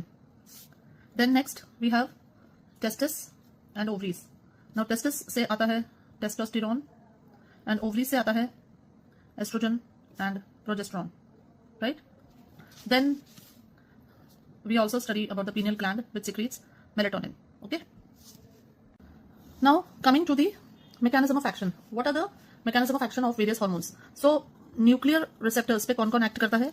Nuclear receptors पे हमारे पास है T3, T4, estrogen, progesterone and testosterone. Okay, these are the hormones which act on the nuclear receptor. Then what are the hormones acting on cytoplasmic receptor? That is glucocorticoid and mineralocorticoid. Then we have drugs acting on tyrosine kinase receptors. Tyrosine kinase receptors पे हमारे पास है insulin, growth hormone and prolactin. Okay. Then what are the hormones which are acting on G protein coupled receptors? So G protein coupled receptors पे हमारे पास हैं vasopressin, oxytocin, GnRH and TRH. So these are acting through the IP3 DAG pathway. Then second we have those which are potassium channel openers. We have somatostatin. Okay. Then drugs which decrease the cyclic AMP, that is prolactin release inhibitory hormone. And drugs which increase the cyclic AMP are the remaining others hormone. वैसे तो ज़्यादा कुछ बचे नहीं. So this is the mechanism of action. Okay. Now let's start with the hormones one by one. So the first hormone that we take is called as the growth hormone. Right. So now we take growth hormone as the first hormone. Now this growth hormone basically it controls the growth of all organs except for the brainstem and eye. Sorry, except for brain and the eye. ठीक है. Then it acts by producing somatomedin, which are basically insulin-like growth factor 1 and insulin-like growth factor 2. So growth hormone produces its action by this. इसका एक main action होता है that it increases the glucose. ठीक है. How is it regulated? Regulation कैसे होता है? That hypothalamus secretes growth hormone releasing hormone, which increases the growth hormone. And it secretes another substance which is somatostatin, which decreases the growth hormone. ठीक है. Then दूसरा और होता है dopamine. Now dopamine increases the growth hormone in normal subjects, and it is seen that it reduces the growth hormone in acromegaly. Okay. So D2 receptor agonist are used in acromegaly. Because D2 receptor, dopamine के receptor agonist will reduce the growth hormone in acromegaly. And what are those compounds? They are bromocriptine and cabergoline, right? Acromegaly and also hyperprolactinoma. So any condition in which there is an increased production of hyperprolactins. We all know that GH increase होता है तो it causes acromegaly, and decrease GH causes dwarfism, right? Now there are some compounds. Recombinant growth hormone. What is this recombinant growth hormone? It is somatropin or somatrim. Now this drug is basically used, this is used in pituitary dwarfism. In dwarfism patients, if there is a decrease in growth hormone secretion, then we give somatropin. This is a recombinant growth hormone. It is also used in AIDS related wasting, right? And also used in short bowel syndrome, which is dependent on TPN. Okay. Then next है growth hormone can increase the intracranial pressure. So fundoscopy should be done in children at initiation of therapy. When you are starting the therapy, then because it has a tendency to increase the intracranial pressure, so fundoscopy should always be done to rule out any problem intracranially, right? Then next, now somatropin, as we have seen, it is a growth hormone analog. It is given once weekly and it is given subcutaneously. Okay. Then we have some drugs which are that is recombinant growth hormone releasing hormone. These are sermorelin,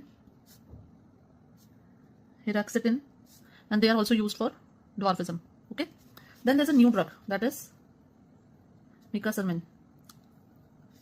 This drug is recombinant IGF-1 and IGF binding protein. Now, it is given subcutaneously. It is used in growth failure due to deficiency of insulin-like growth factor 1, and which is not responsive to growth hormone. Okay, the only side effect, adverse effect, which is seen with this drug is hypoglycemia. So this is the growth hormone dependent drugs which are used, mainly they are used in dwarfism or AIDS related wasting.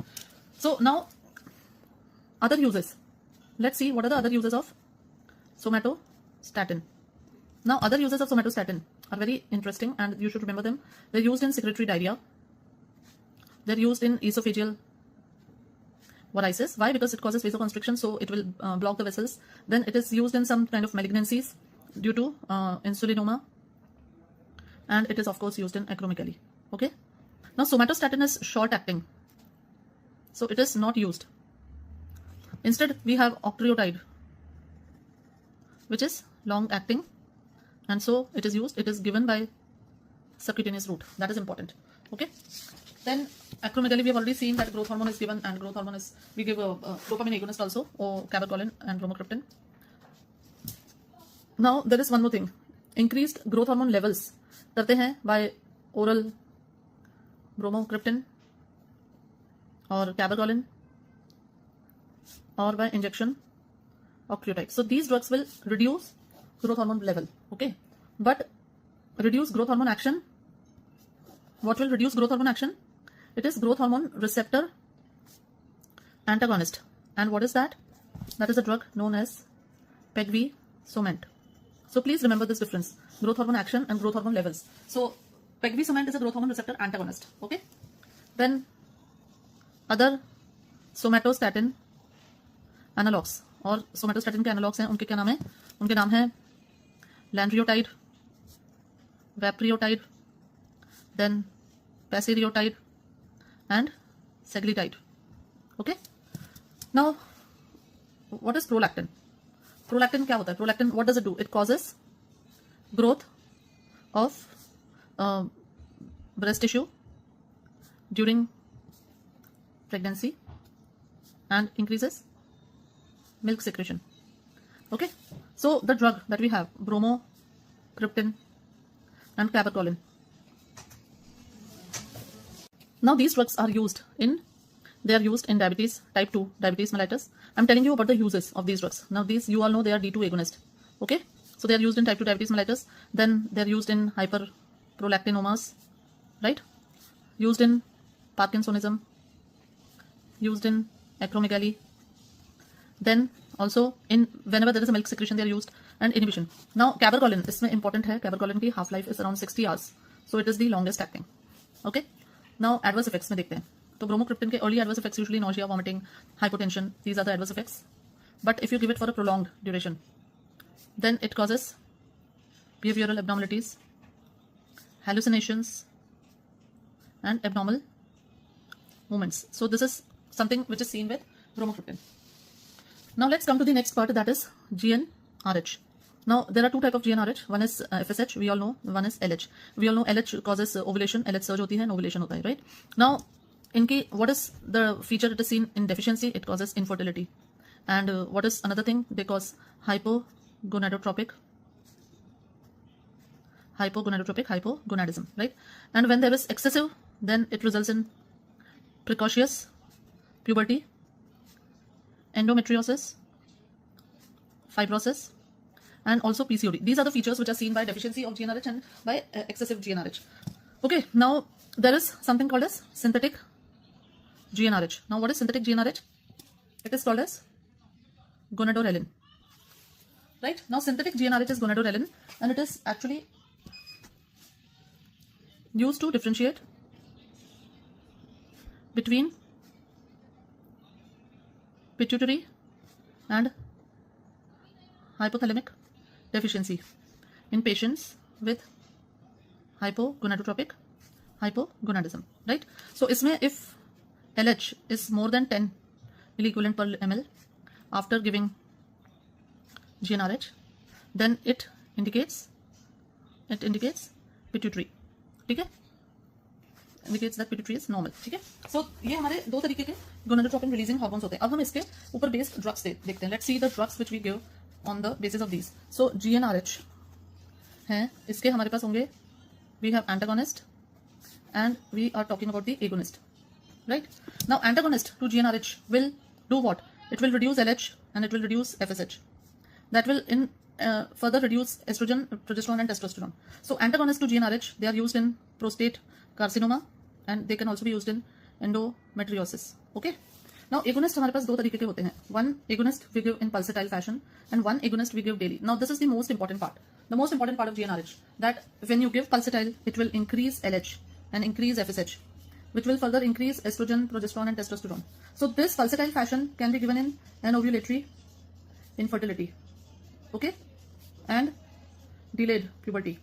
So when you give gonadotropin releasing hormones in pulsatile fashion, you can use them in infertility. Now when you give them as a daily basis, then it will result in blockade or reduce the secretion of LH and FSH over a period of time. That will again reduce estrogen, progesterone and testosterone. So again they can be used in the same indications like this. So they can be used in prostate carcinoma, then endometriosis, and then fibroids, and they can be used in precocious puberty also, where you want to reduce the LH and FSH. So these agonists are working same as antagonist, right? Now you will say फिर difference क्या रहा madam इनमें दोनों में? तो difference मैं बताती हूँ. जो agonist होते हैं ना, इनमें flare up reaction होता है, because initially they will increase the secretion and then afterwards they will reduce. While in antagonist there is no flare up reaction. Okay, now antagonist के नाम क्या होते हैं? Cetrorelix, then Ganirelix, then Abarelix, then Digarelix, okay, and we have Elagolix. This is used in patients who are having painful endometriosis and they are given orally. Then another drug is there, Relugolix. This is also given orally. Now this drug is also used in vivo in IVF, in vivo fertilization. So these drugs are also used in vivo fertilization to reduce the ovulation, and Relugolix is used in prostate carcinoma also, right? Now what are the GnRH agonists? What are the agonists here? Let's see their names. Leuprolide, Nafarelin, Buserelin,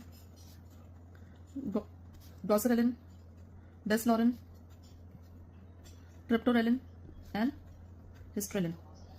Okay, so these are the drugs. So you can understand this, that same drugs. Please remember this. Pulsatile में देंगे तो इन indications में, अगर daily में देंगे तो ये indications है. एंटागोनिस्ट यहाँ पे, एंड एंटागोनिस्ट हमने आपको नाम बताए हैं सारे. The newer drugs are Relugolix, Elagolix, which are used in vivo fertilization, endometriosis, prostate carcinoma, and these are the drugs which are agonists, which are also given for the same. The only difference is that these can cause flare-up reaction, these do not cause flare-up. Now let's see the thyroid gland, thyroid hormone. Now coming next to the thyroid hormones. So after completing the hypothalamus and pituitary, we discuss about the thyroid hormone. Now thyroid hormone में जो follicular cells होते हैं, they secrete T3 and T4, and parafollicular C cell secrete calcitonin. Okay. Now what is the mechanism of making of thyroid hormone is that there is a NAIS, sodium iodine symporter.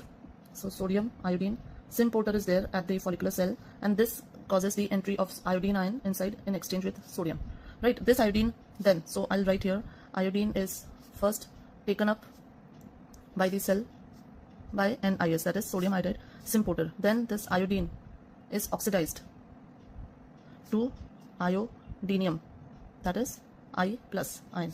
Now this iodinium ion combines with tyrosine and it forms MIT and monoiodotyrosine and diiodotyrosine.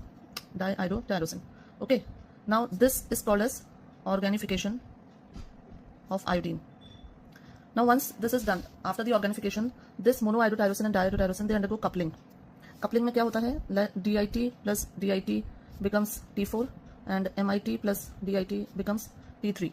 Okay, now this particular thing is then transported to the center of the follicles and it is stored as colloid.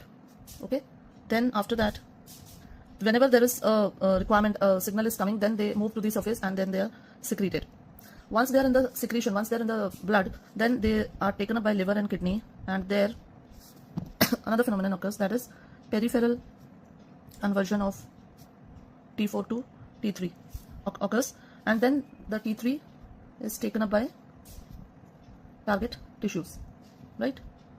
So this is the whole cycle of thyroid hormone. Now, a very important thing that all these reactions, oxidation, combination and coupling, are mediated by an enzyme, and that is called as thyroid peroxidase. So this thyroid peroxidase become a major target for our drugs, because this is the hormone which is playing this is the enzyme which is playing a major part in production of thyroid hormone. Now, a few points of comparison between T3 and T4. Now, T3 is more potent and more active, plus it is short acting, so beneficial only in emergencies like myxedema, coma, while T4 is less potent, but it is the main circulating hormone and it is long acting, so it can be used for long term use, right? So T3, also called as liothyronine, इसका only indication in clinical application is myxedema, coma, right? But it is not used as it can cause cardiac arrhythmia. Why it causes cardiac arrhythmia? Because it sensitizes the heart to adrenaline, to the sympathetic action of adrenaline, so it makes the heart more sensitive, right? So T4 is the hormone which we use in hypothyroidism and cretinism and myxedema, coma. Okay, is this clear? That T3 is not used, T4 is used in all these conditions, right? Then next we have the anti-thyroid drugs. Now, anti-thyroid drugs ka classification, let's see. So the first category of drugs is thyroid peroxidase inhibitors, right? So thyroid peroxidase inhibitors. Now, in this, what are the drugs that we have? We have propylthiouracil, we have carbimazole, and we have methimazole. Okay. Then after that, the second category of drugs that we have are called as iodides. So in iodides we have potassium iodide, sodium iodide, Lugol's iodine, and in general iodine. Then the third category of drugs is radioactive iodine, in which the drug is iodine 131, right? Iski half-life is 8 days. Then there are drugs which are peripheral conversion inhibitors. So in this, again, propylthiouracil is the drug. Then propranolol also inhibits the peripheral conversion, and there's another drug that is called as amiodarone that also inhibits the peripheral conversion. Okay. Then next classification में ही आगे हम बढ़ते हैं. Adjuvants. Adjuvants में we have propranolol, diltiazem. Adjuvants as in these are drugs which can be used in hypothyroidism. Then next category is drugs which are inhibitors of sodium iodide symporter, and that is thiocinates, perchlorates, and nitrates, right? So this is the classification. Now let's understand one by one. First thing, these drugs are very toxic, so they are obsolete. Okay. Then carbimazole. I'm telling you important points of these drugs. Carbimazole is a prodrug and it is converted to methimazole. Okay. Another important point, questions are asked very commonly on this, that propylthiouracil is used in first trimester of pregnancy. After that, propylthiouracil is only used in the first trimester of pregnancy. After that, the drug which is used is methimazole. Methimazole is used because propylthiouracil does not cross the placenta, and so it is not toxic to the child. But prolonged use of propylthiouracil can result in hepatotoxicity, so we don't use it for a long time. Then another thing, very important thing, is that the thyroid peroxidase inhibitors, इसमें they can cause reversible agranulocytosis. That is their side effect. The most common side effect is that they can cause maculopapular rash. Then another important thing is that iodine 131 is not used, because see, iodine 131 is radioactive iodine. It will cause permanent destruction, right? And so because it will cause permanent destruction, it will cause permanent hypothyroidism, and the patient will have to take thyroid hormone T4 for whole life. Okay. So it is not used in pregnancy, lactation, and in children. Okay. So this is something important for the profile, this thing. iodine 131. Then if there is thyroid storm में the anti-thyroid drug of choice is propylthiouracil, right? And drug of choice is propranolol. Why? Because it is having a beta 2 anti-action. Beta 2 blocker है ना, इसलिए it will reduce the symptomatic effects. Then propylthiouracil is also preferred in young adults and also to make the patient euthyroid before radioactive iodine. Okay. Then iodides जो होते हैं, iodides, Lugol's iodine. What is Lugol's iodine? It is 5% iodide in 10% potassium iodide. Now this acts as, they're called as thyroid constipating agents. Okay. They are the fastest acting drugs and they can be used preoperatively to prepare the thyroid gland for surgery or for radiotherapy, because they'll shrink the thyroid gland. But in basically when you give Lugol's iodine and iodides for a long time, then there is a thyroid escape. That means for some time there'll be reduction, but after some time then they'll escape and there'll be a huge secretion of all the thyroid gland, thyroid hormones, right?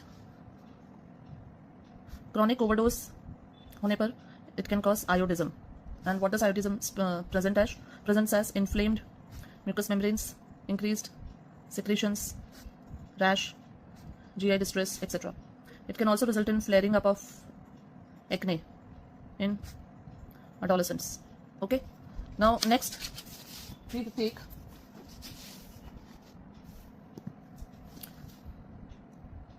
radioactive iodine. Radioactive iodine कैसे देते हैं? What is the process of giving radioactive iodine? Now radioactive iodine में first thyroid peroxidase inhibitors are started, then they are stopped, and after a gap of 5 days radioactive iodine is given and thyroid peroxidase inhibitors are started. Okay. Thyroid peroxidase inhibitors are given till the radioactive iodine effect starts. Okay. So this is how radioactive iodine is given. Then it is used in patients older than 35 years. Okay. Not suitable, that I have told you, and it results in permanent thyroidism. So this was about thyroid hormone.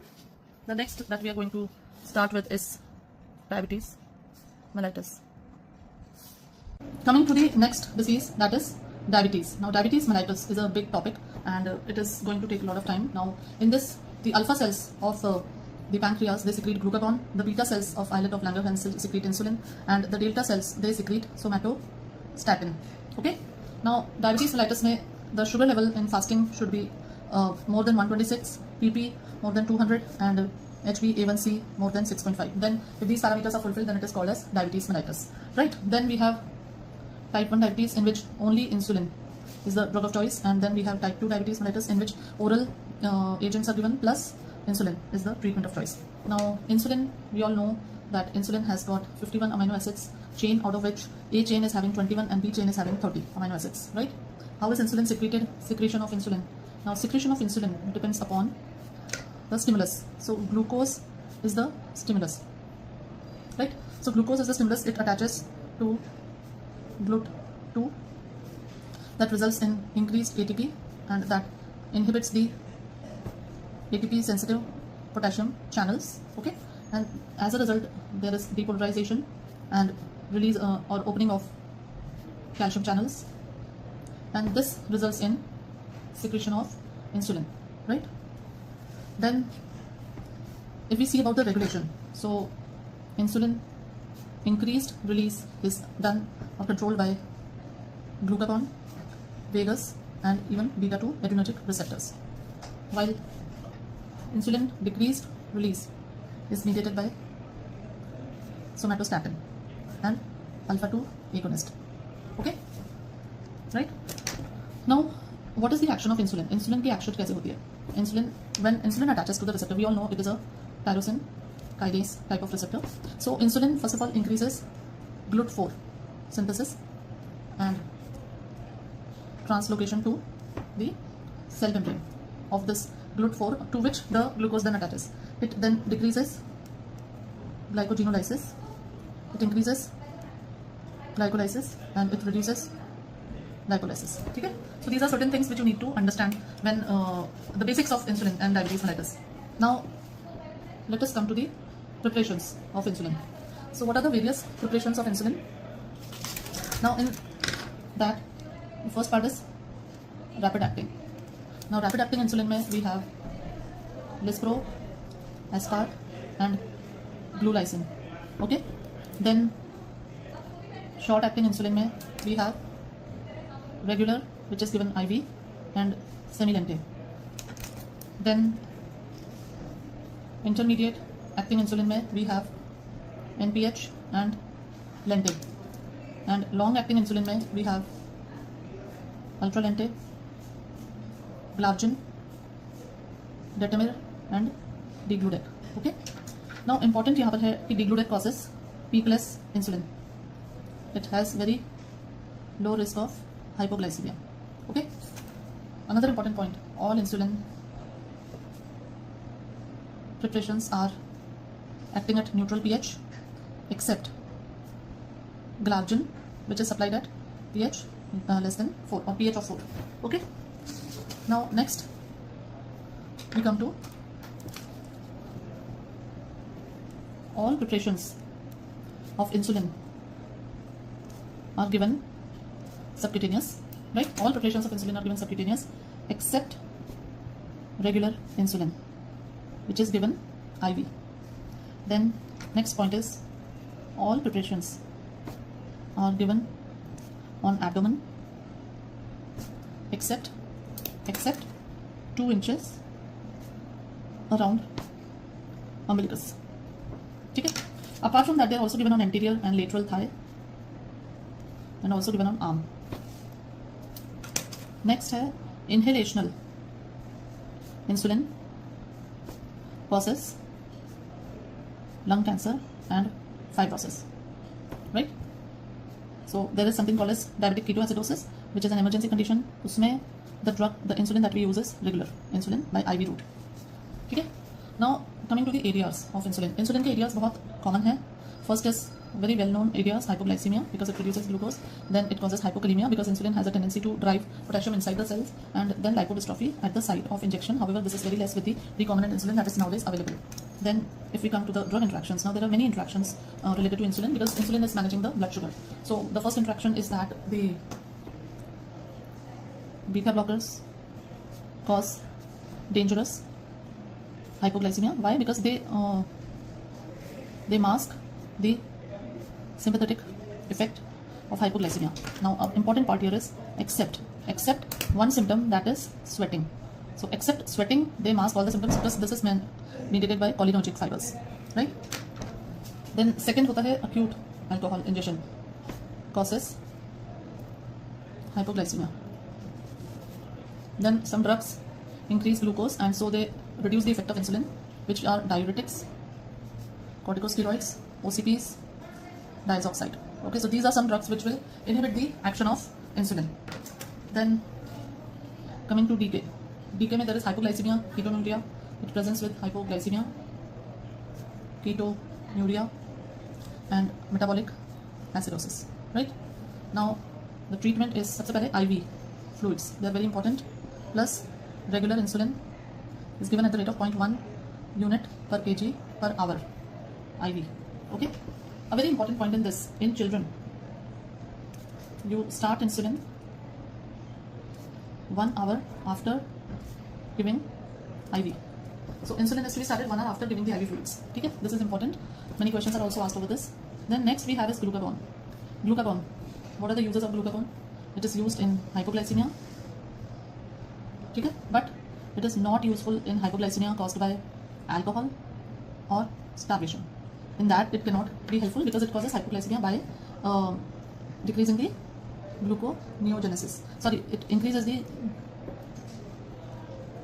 glycogenolysis. So in starvation and alcohol there is no glycogen which will be broken down, so this becomes ineffective. Then second most important use is it is the drug of choice in beta blocker toxicity. Okay, how does it act? It stimulates the glucagon receptor. Okay, so this is the important point related to beta blockers. Next, so insulin is used. एक तो हमने देख लिया IDDM में. Second, NIDDM में non insulin dependent diabetes में कब use होती है? It is used when there is infection, stress, surgery and pregnancy. Okay, and third, it is used in hyperkalemia. Okay, so this was about insulin. Now let's come to the oral hypoglycemic drugs. Oral hypoglycemic drugs. There are 2 points also, but we'll take चलो बाद में लेते हैं. Now oral hypoglycemic ले लेते हैं. हम यहाँ पे बात कर रहे हैं पेरेंट्रल की. तो पेरेंट्रल में ये पूरा क्लासिफिकेशन है. ये इंसुलिन आता है, एक आता है GLP-1 and third आता है amylin analogs. So in amylin analogs we have the drug which is called as pramlintide. GLP-1 में we have liraglutide and exenatide, right? Then we come to this part, that is oral. Now oral में the drugs which release insulin, these are also called as insulin secretagogues. So इसमें the first category of drugs that we have is sulfonylureas. Then the second category of drugs that we have is meglitinides. So sulfonylureas में again we have first generation and second generation. First generation we have chlorpropamide, tolbutamide.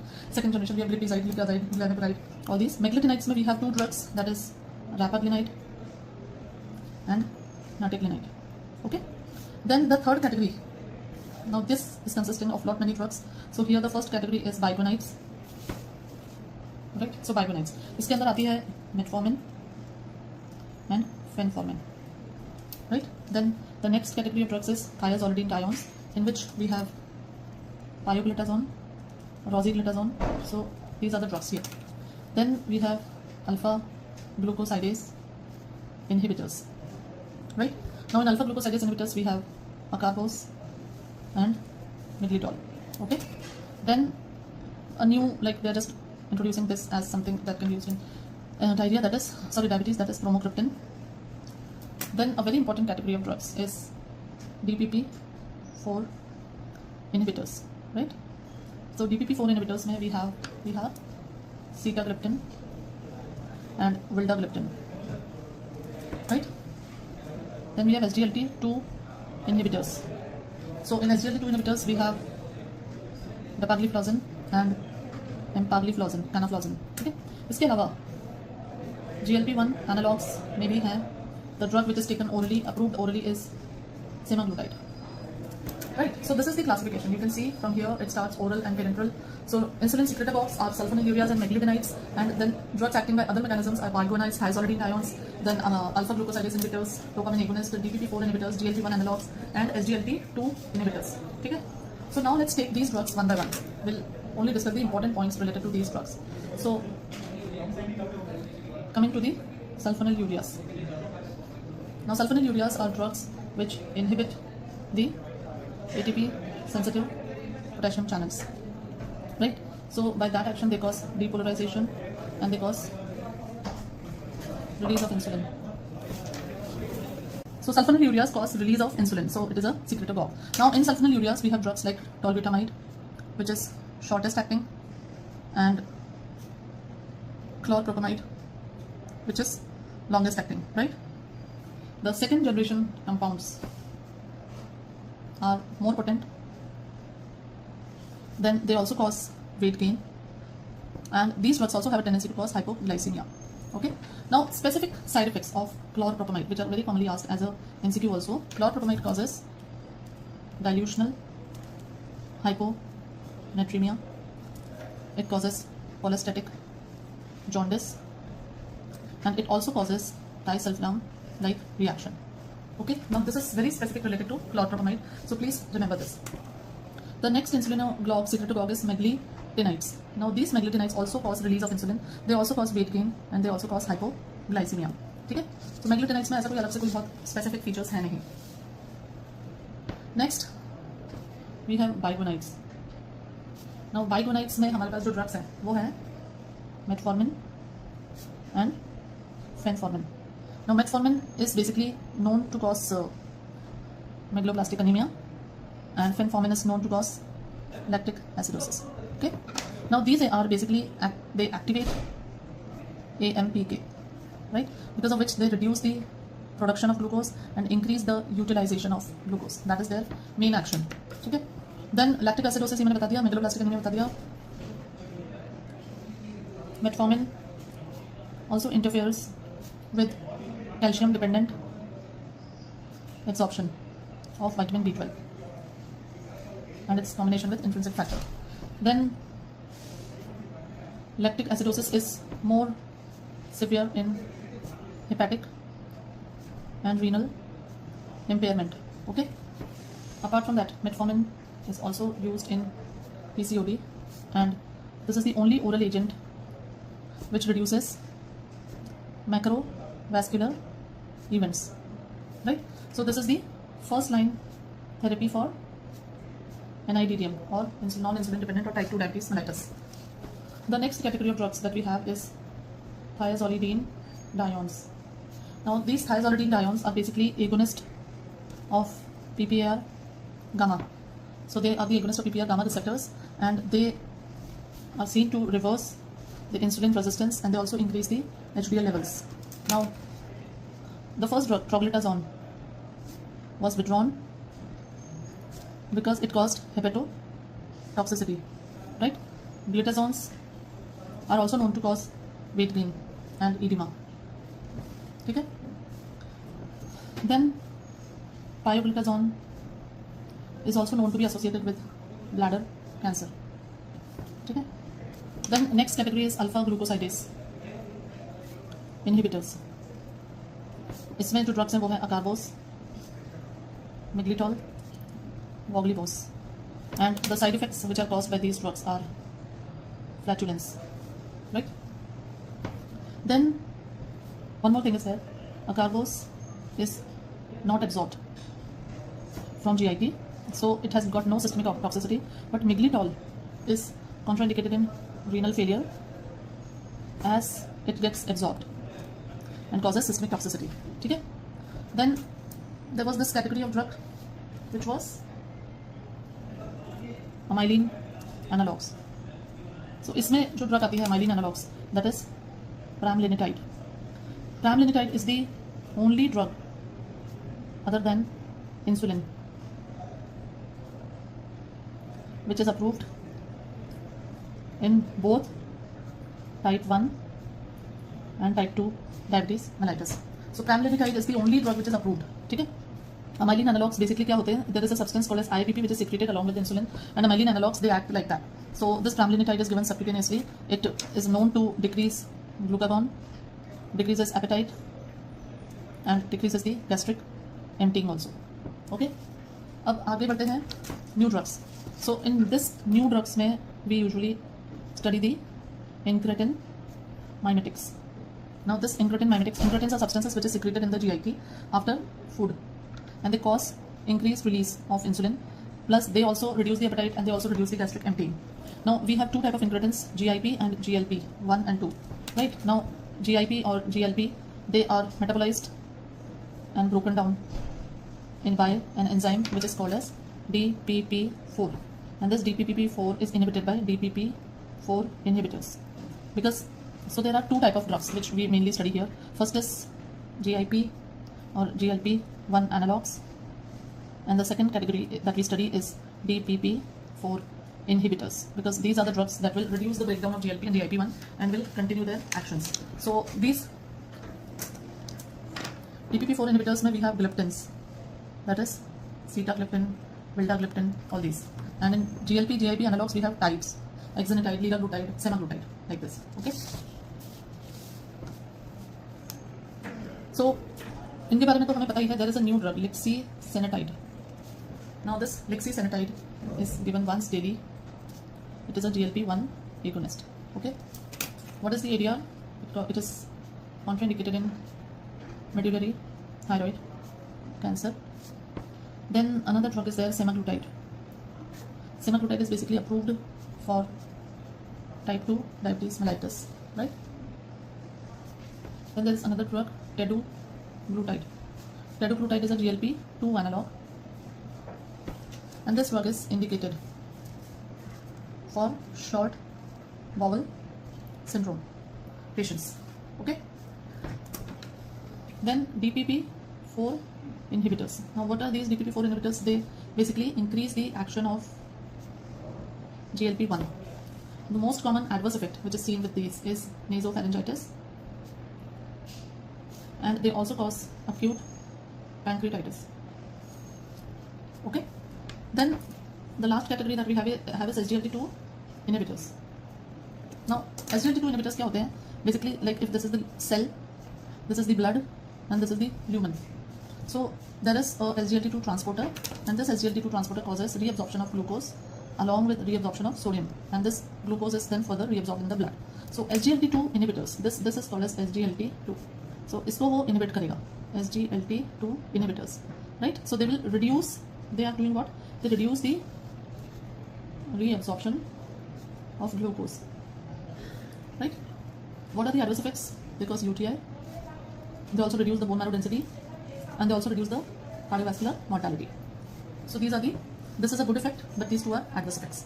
Then lately, like bromocriptine, which is a D2 receptor agonist, has also been approved for the use in diabetes mellitus, and bile acid binding resins, which is colesevelam. This is also used. This can cause hypertriglyceridemia. So colesevelam is the bile acid binding resin which is used in type 2 diabetes, and this can also cause hypertriglyceridemia. So with this we complete the diabetes part, and let's take the corticosteroids now.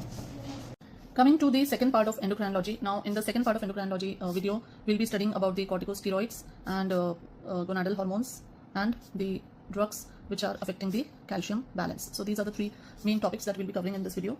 Now adrenal gland, we all know that it consists of two parts, that is, one is medulla and one is cortex, right? Now medulla mainly secretes adrenaline, while the cortex is the one which secretes glucocorticoids and mineralocorticoids. Okay, so now let's take the mineralocorticoids first, right? Now in mineralocorticoids, what we have?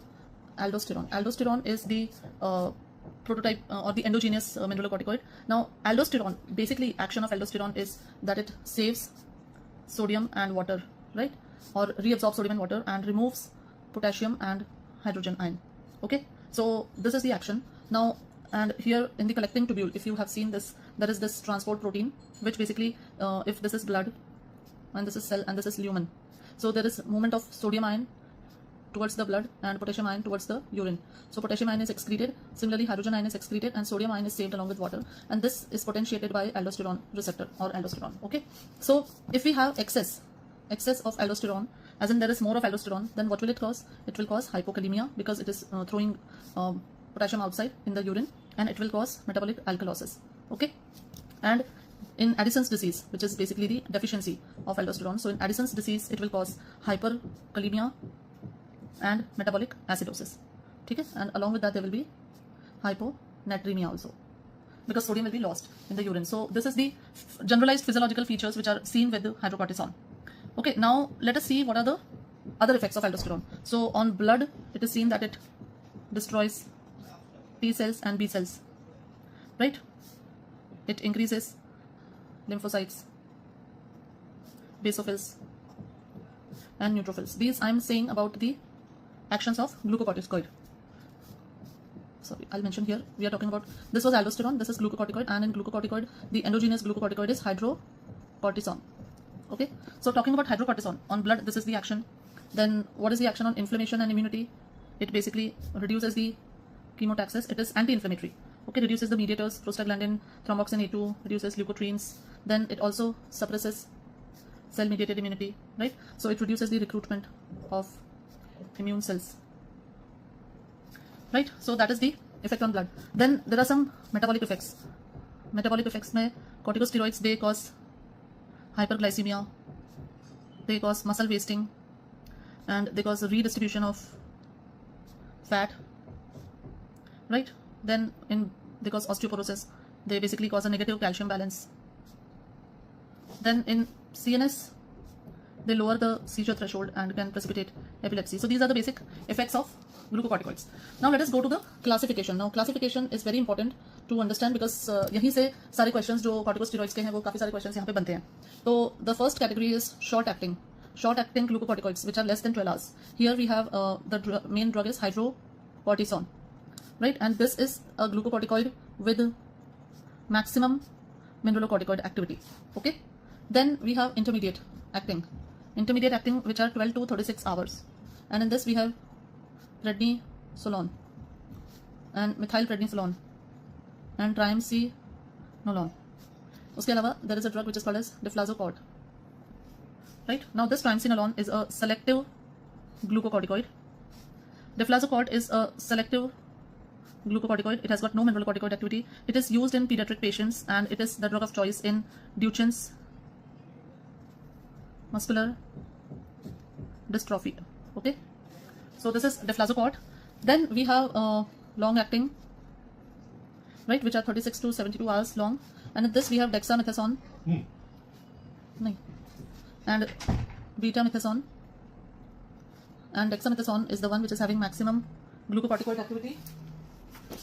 Then betamethasone is again having a maximum glucocorticoid activity, right? Then इसी में there are some more drugs. I'll take it on another page because here we don't have any space, but I need to come back to this part again. Then if I talk about mineralocorticoids, so in mineralocorticoids there is a drug which is called as DOCA, and this is a selective mineralocorticoid. Then we have aldosterone, which is maximum mineralocorticoid activity. Then we have fludrocortisone, which is mineralocorticoid with maximum glucocorticoid. Right? So this fludrocortisone, it is the drug of choice in congenital adrenal hyperplasia and in Addison's disease. Okay, so now please remember, in mineralocorticoids, fludrocortisone is the drug mineralocorticoid with maximum glucocorticoid, and aldosterone is maximum mineralocorticoid, DOCA is selective mineralocorticoid. And here in this, you can see that dexa, beta are maximum glucocorticoids. Hydrocort is the glucocorticoid with maximum mineralocorticoid, and triamcinolone and deflazacort are selective glucocorticoids. Okay, so these are some drugs. If I keep them together like this, and you should be able to, but you can see the whole thing. So anyways, you will see it in the notes. So you please remember that these drugs are this classification is very important to be remembered. Right, now next we come to the uses. Now what are the various uses? So first is replacement therapy. Replacement में what is there? Replacement में we have acute deficiency, acute adrenal mineralocorticoid deficiency and glucocorticoid deficiency. So IV hydrocortisone is the drug of choice. Okay, and if there is a chronic, then you give oral hydrocort plus fludrocortisone. In congenital adrenal hyperplasia, what is there? There is basically increased ACTH secretion from the pituitary, but there is no glucocorticoid secretion, no synthesis, and as a result the gland becomes big in size, so there is a hyperplasia. So therapy, the target of the therapy is to reduce ACTH. And how do you do that? You do it by giving hydrocortisone plus fludrocortisone if there is salt wasting. Okay, so this is the first use of corticosteroids. The second use is diagnostic, that is dexamethasone suppression test. And dexamethasone suppression test is used to test the intactness of HPA axis and Cushing's, right, syndrome. So this is the diagnostic use. The third use of the corticosteroids is antenatal. Now antenatal use, it is used for fetal lung maturity, okay, to increase the lung maturity.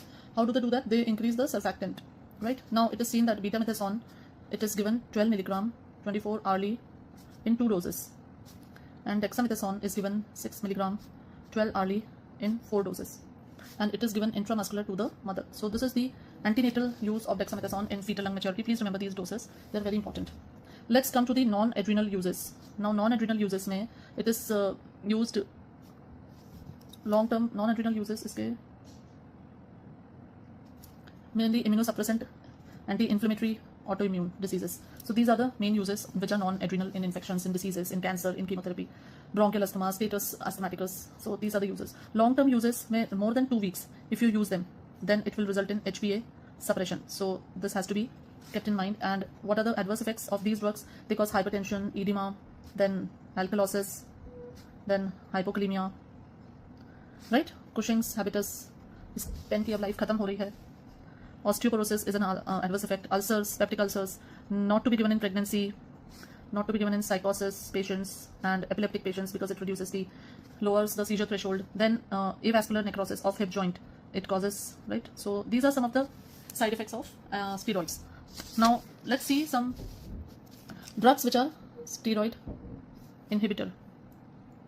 Now, steroid synthesis inhibitor, I'll say steroid synthesis inhibitor mein, the drugs which we usually study in steroid synthesis inhibitor are amino glutathamide, then ketoconazole, then metyrepon, then oscillorostat, then mitotane, trilostane,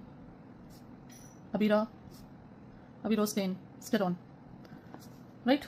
So these are the drugs which are seen to have anti-steroid effect. Even mifepristone has got anti-glucocorticoid activity. Then spironolactone, and uska jo ek aur congener hai eplerenone and drospirenone. Okay, so these are some of the drugs which cause synthesis inhibitor of steroids. Now the next category of drugs that we are studying is called as calcitonin and drugs which are maintaining the calcium balance, right? Now इसमें there is a thing called as vitamin D. So vitamin D क्या करता है? ये calcium बढ़ाता है, ये phosphate बढ़ाता है हमारी हड्डियों में, ये इंक्रीज करता है इंटेस्टाइनल एब्जॉर्प्शन एंड ये रिड्यूस करता है renal excretion of calcium and phosphate, right? Then there is parathormone and parathormone increases calcium and reduces phosphate. So it reduces the renal excretion of calcium and increases the renal excretion of phosphate. Then it increases the resorption of calcium. It increases the intestinal absorption of calcium. It increases the resorption of calcium from the bones, right? So this is the action of vitamin D and PTH. Then let's see osteoporosis. Osteoporosis mein we use vitamin D and calcium for the treatment part, right? Now let us see PTH ke liye for parathormone, whenever there is a reduction in the calcium, a reduction in calcium will stimulate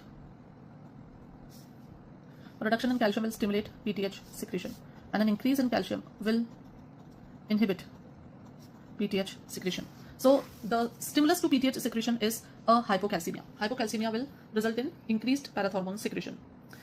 parathormone का effect, it increases the circulating calcitriol, that is vitamin D, right? So parathormone का effect ये रहता है कि ये calcitriol को बढ़ाता है. विटामिन डी के डिफरेंट फॉर्म्स होते हैं. Vitamin D2 is called as ergocalciferol and vitamin D3 is called as cholecalciferol. Okay, so these are the various vitamins and related to the calcium balance. Now a very important part, because it will take a new page, so I'll better take a new page and I'll better change the pen also. So now let's see osteoporosis. Treatment of osteoporosis mein, what are the different modalities? Now there are drugs which inhibit osteoclast. Okay, there are drugs which will stimulate osteoblast, and there are drugs which will have a dual action. That means they inhibit the clast and increase the action of blast. Now in inhibiting osteoclast we have bisphosphonates, then calcium, then denosumab and estrogen. Okay, the drugs which will stimulate the osteoblast, in this we have drugs like teriparatide, then parathormone, and then we have SERMs. Okay, so now let's see these drugs one by one. The first drug which we'll see is bisphosphonate. Now bisphosphonates mein the drugs that we have are alendronate, then risedronate, then zoledronate. Okay, now these drugs, they inhibit the osteoclast action. Okay, these drugs inhibit the action of the osteoclast. They are used for a period of 5 years, followed by a drug holiday period for 10 years. Okay, so these drugs are not given continuously, they're given for particular duration, then followed by drug holiday. They are highly toxic to esophagus, and so it is very important to take them on empty stomach, full glass of water, and remain upright for some time after taking the drug. That is why you will find some clinical scenario type of question that why is the patient asked to remain upright. Clinical scenario question can be based on this. Now they are used, uses kya hai inke? It is used in Paget's disease, and it is also used in hypercalcemia of malignancy. Okay, then zolendronate. Zolendronate is known to cause, it causes renal toxicity, it causes osteomalacia, and it also causes osteonecrosis of jaw. So these are the problems caused by these drugs, zolendronate specifically. Then we come to estrogen and SERM. Now estrogen and SERMs, these drugs, what they do is on the bone, they prevent the resorption of bone. On the blood, they increase the HDL upon LDL ratio. Breast में they cause increased risk of carcinoma. In the endometrium, they cause increased risk of carcinoma. Liver में they cause increased thromboembolism risk because they increase the clotting factors, right? So these are the actions produced by the estrogens and SERMs. Now, they are not preferred for treatment of postmenopausal osteoporosis because we have better drugs, that is bisphosphonates. Then raloxifene is the SERM which is used in the postmenopausal osteoporosis because this is agonistic in bone, blood and liver, and it is antagonist in breast and endometrium, right? ठीक है, अब इसमें कुछ new SERMs हैं, that is bazidoxifene. This is used in postmenopausal osteoporosis. Additionally, it increases the HDL and it reduces the tendency of breast and endometrial carcinoma. A major side effect is thromboembolism, as we have seen earlier also. So these are the estrogens and SERMs. Okay. Next we have denosumab. Okay, now denosumab is basically, अब इसके पीछे की आप ये पढ़ो समझो. सबसे पहले तो ये होता क्या है? This is a monoclonal antibody against rank ligand. Okay, तो होता क्या है? That we have rank receptors on osteoclast, and this ligand is there which is secreted from the osteoblast, and this rank receptor plus ligand, they do what? They activate the osteoclast and they result in the bone resorption. So this denosumab, it binds to the ligand, inhibits it, so rank receptor is not activated, and so the osteoclast is not activated. So denosumab is also found to be effective in osteoporosis. Then the next drug that we have is teriparatide and abaloparatide. ठीक है, तो teriparatide and abaloparatide ये क्या करते हैं? They basically stimulate osteoblast.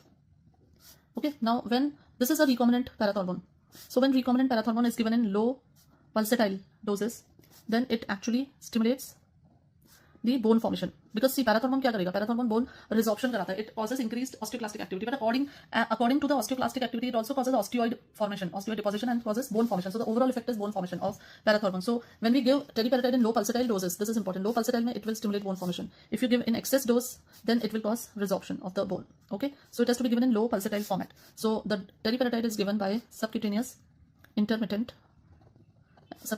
absorption administration. Okay, now it is seen one more very specific feature, that on long-term use, they improve the bone mineral density in all the bones except distal radius. Distal radius की जो bone होती है उसमें bone mineral density ये नहीं बढ़ाता है, right? In high doses it can cause osteosarcoma. Then this has to be avoided in Paget's disease. Then it has to be avoided in prior radiotherapy, then past history of osteo or chondro, then osteosarcoma, chondrosarcoma, and also unexplained increase in ALP whenever there is this situation. Then it can be used in hypercalcemia with corticosteroids. Sorry, it can cause hypercalcemia with corticosteroids and thiazides. Thiazides and corticosteroids hypercalcemia करते हैं, and उनके साथ में अगर ये देंगे तो it can cause even more hypercalcemia. Then after giving teriparatide, a course of bisphosphonate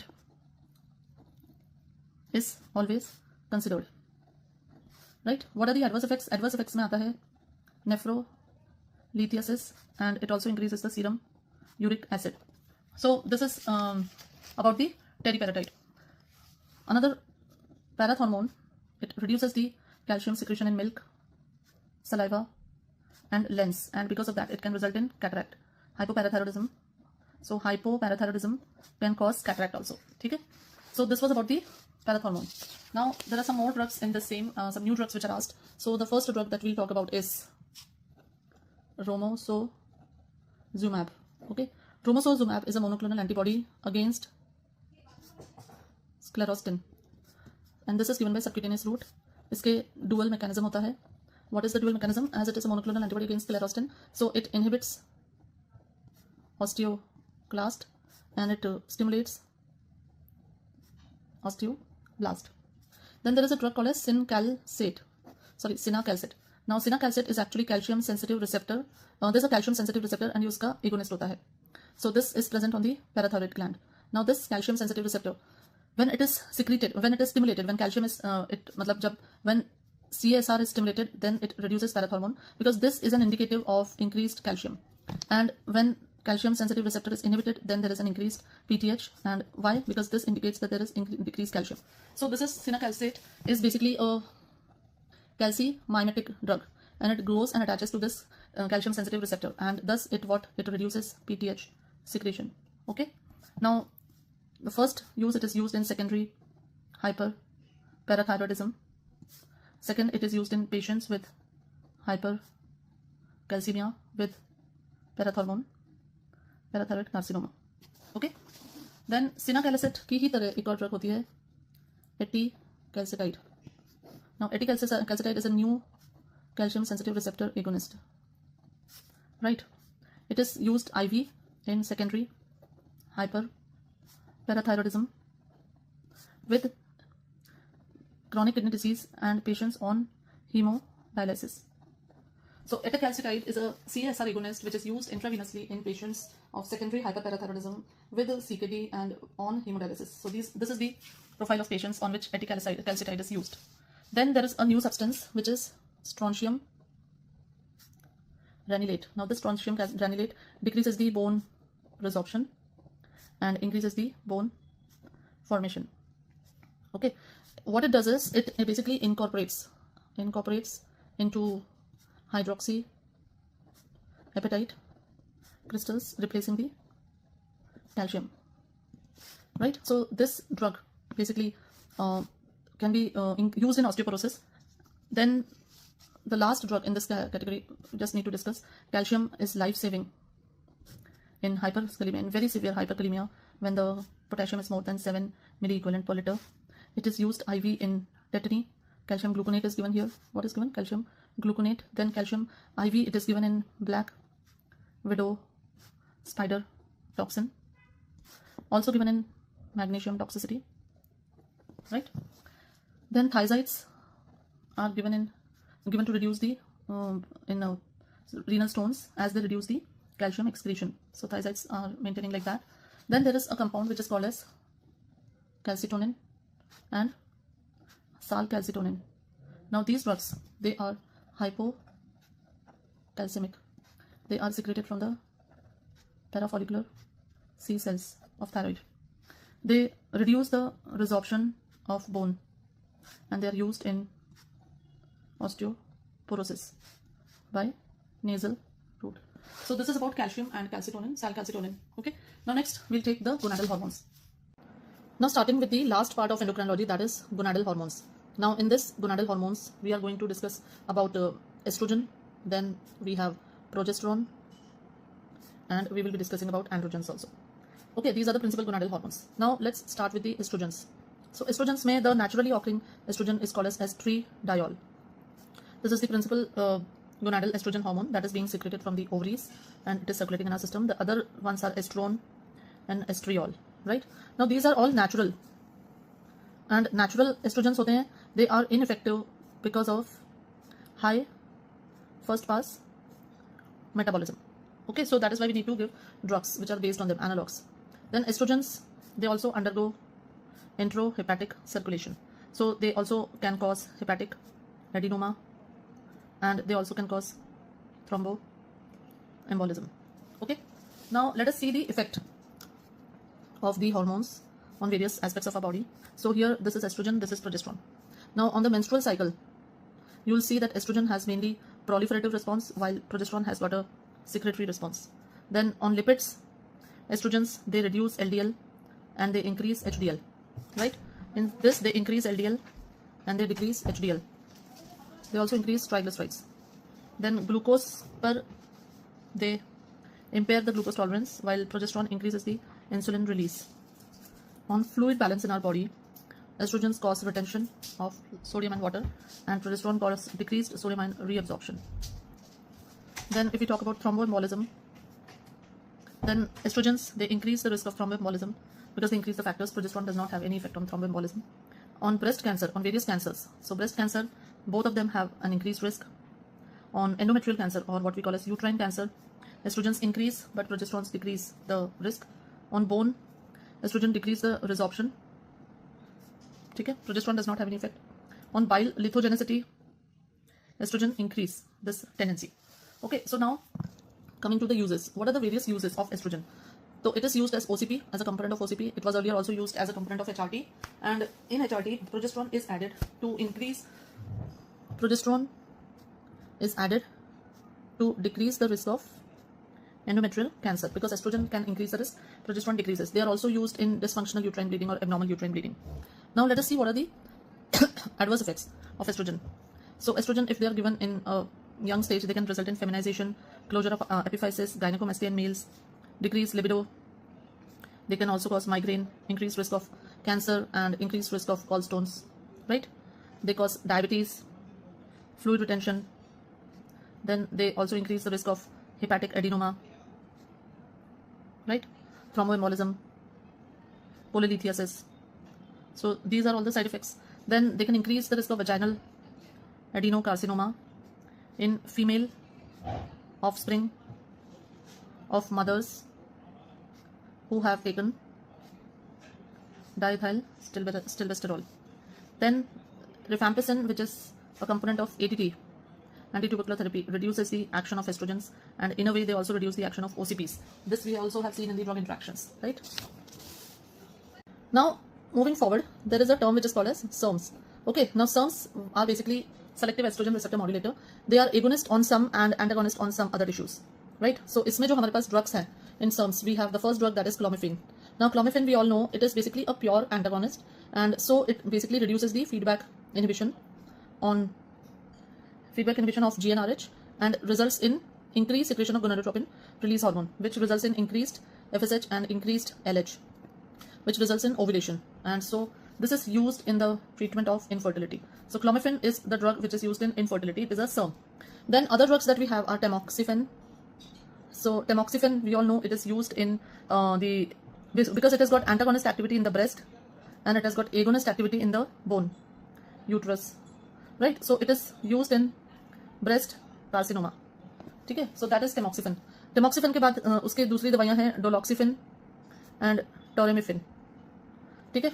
इसके अलावा जो रेलॉक्सिफिन है एंड बाजेडॉक्सिफिन है, they are used in the last calcium balance we had seen, they are used in postmenopausal osteoporosis, right? Now these drugs, tamoxifen, they have an increased risk of endometrial carcinoma and thromboembolism. These drugs also have an increased risk of thromboembolism. Then there is a new drug, that is ospemifene. Now this ospemifene is a new SERM which is indicated in dyspareunia due to menopause. So in females who are menopausal females, ospemifene is a new SERM which is used in this particular condition. Then we have a drug which is called as centochromine. Now this is basically a non-hormonal OCP. It is also approved for the treatment of DUB, right? Then there is another new drug which is called as prasterone.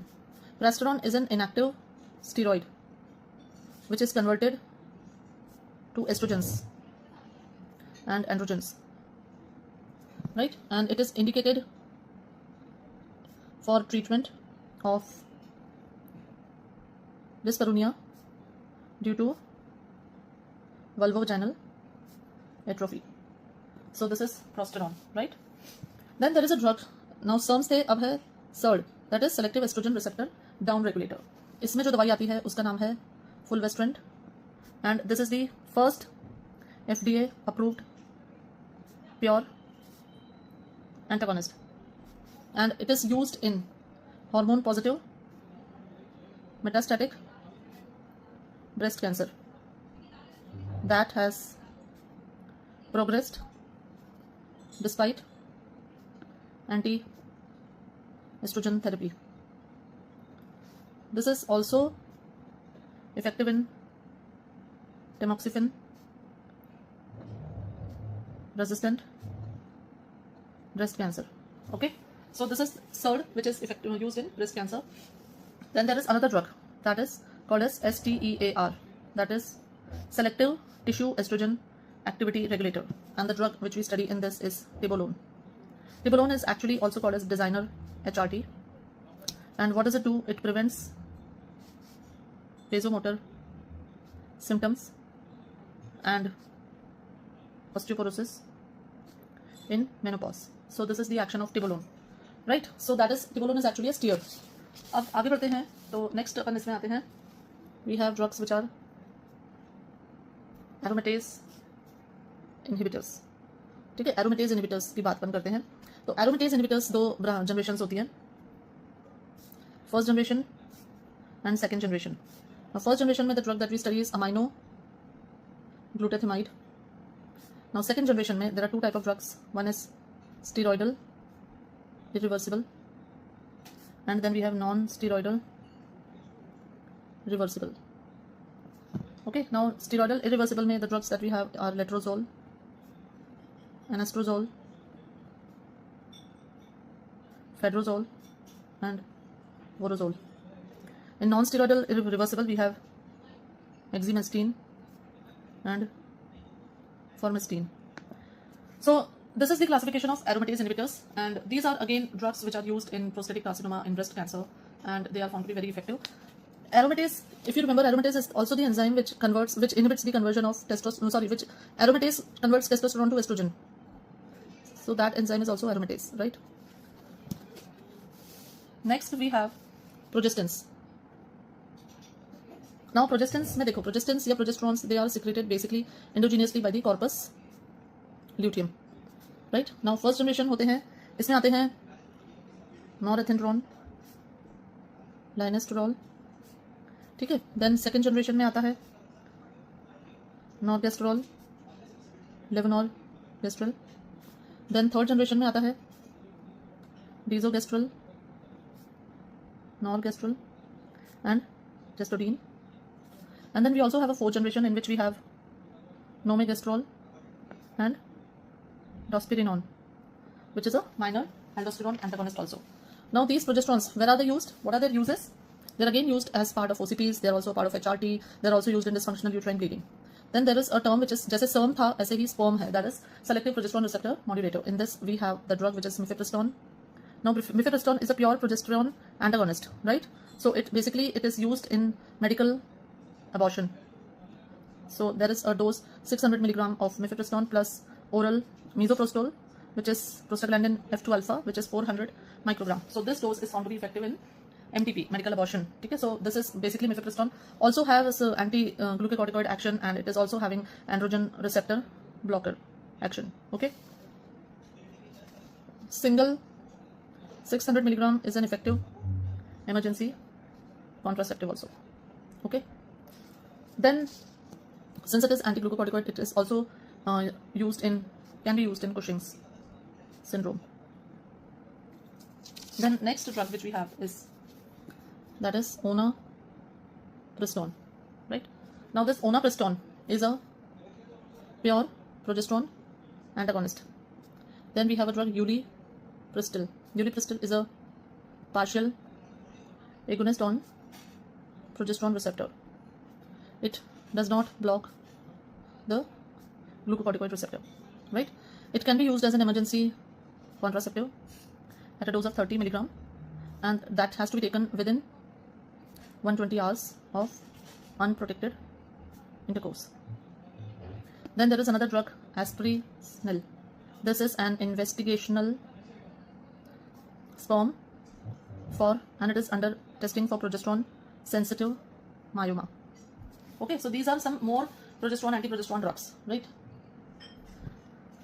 Next we go on to the hormonal contraceptives. Now hormonal contraceptives are a very easy topic, and usually questions based on this should not go wrong. Now hormonal contraceptives, mostly they are combined pills, right? Most common progesterone that we use is levonorgestrel. So combined pills mein there are biphasic and there are monophasic, biphasic and triphasic.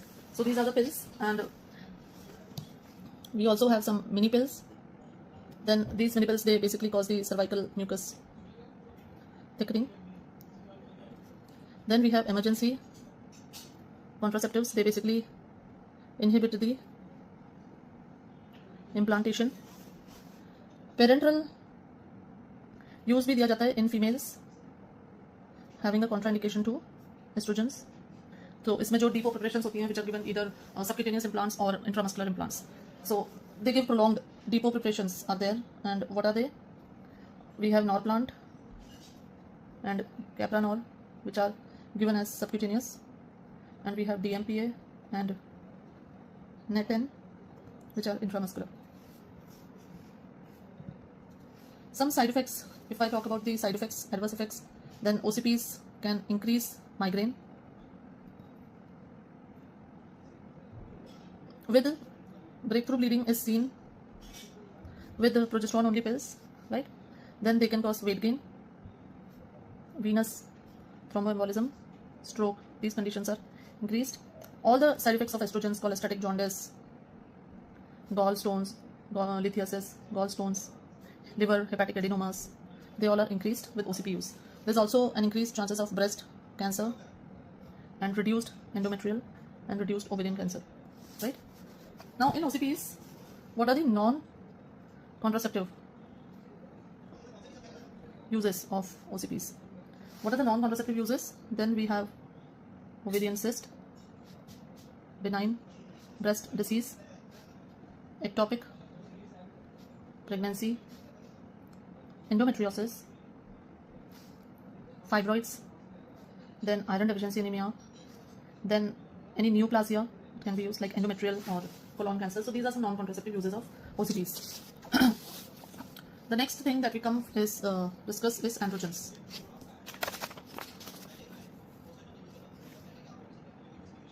Androgens. Now androgens we have two main androgens, that is testosterone and dihydrotestosterone. Now testosterone is converted to estradiol by aromatase enzyme that I have told you earlier, and it is converted to dihydrotestosterone by 5-alpha reductase. Okay. Now what are the uses? Now testosterone as such, intramuscularly it is used in hypogonadism. Long term अगर oral लेते हैं तो it can result in increased liver adenoma. Then it can also be used in, it can cause polycythemia, hypertension. Then it is abused by athletes for their anabolic effect, right?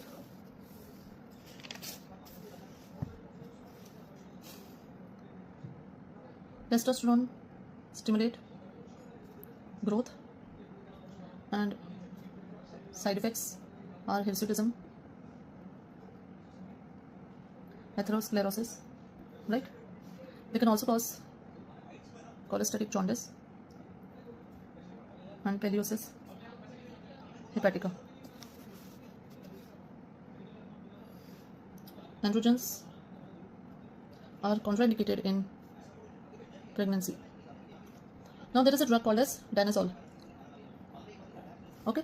Now danazol is actually a weak androgen. It also has got progesterone and glucocorticoid activities. Danazol is used in endometriosis, and danazol causes hepatocellular damage. So now what are the drugs which are anti-androgenic in nature? Now see, most of these drugs are the same as anti-corticosteroid drugs. So in this we have ketoconazole, it has got anti-androgen action. Then spironolactone and eplerenone. Then abiraterone.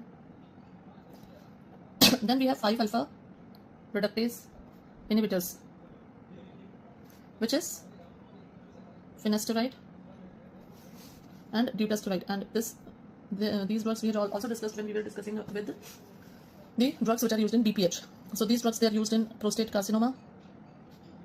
They are used also in BPH. Okay. Then we have androgen receptor blockers. So androgen receptor blockers mein we have flutamide,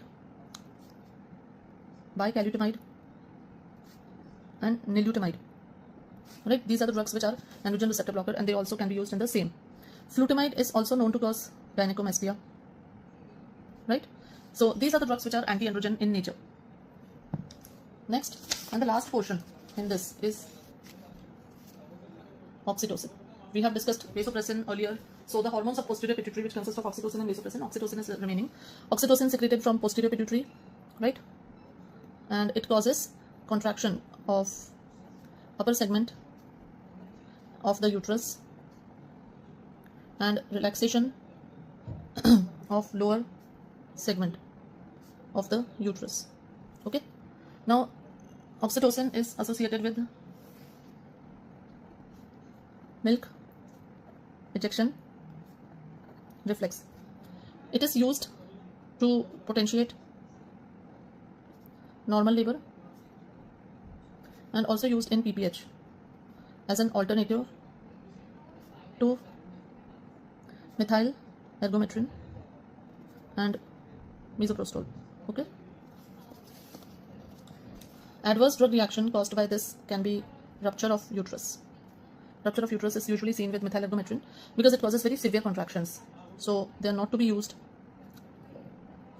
in contracted pelvis, obstructed labor, malpresentation, LSCS, hypovolemia, and cardiac diseases. Okay, now ergometrin and methyl ergometrin, this is more potent oxytocic than any other drug. It is the drug of choice to treat PPH, and it is delivered at the, or I'll say it is administered at the delivery of anterior shoulder of the baby. It is given intramuscular to the mother. Okay, contraindications are hypertension or sepsis. Okay, so if I say about PPH, then the drug of choice is oxytocin also and methyl ergometrin or ergometrin also. Okay, then misoprostol can also be used because this also causes contraction, and last, if the bleeding is not controlled, then we can use tranexamic acid also. So with this we complete the endocrine system.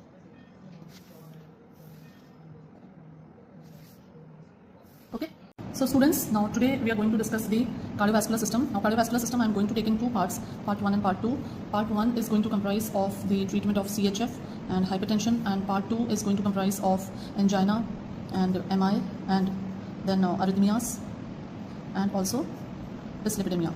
Okay, so this is the Batwara of cardiovascular system. This is the way we'll complete it. Now, so first thing that we look at is CHF or congestive heart failure. Now, as the name itself suggests, that CHF is basically a failure of or an inability of the heart to meet the metabolic demands of the body. Okay, that means the heart is not able to pump so much of blood or oxygen which is sufficient for the sustainment of the organs of the body. Now, this heart failure is of two types. One is low output heart failure and one is high output heart failure. Okay, so in low output heart failure, basically there is reduced contractility of the heart, so this leads to reduced cardiac output and it leads to failure.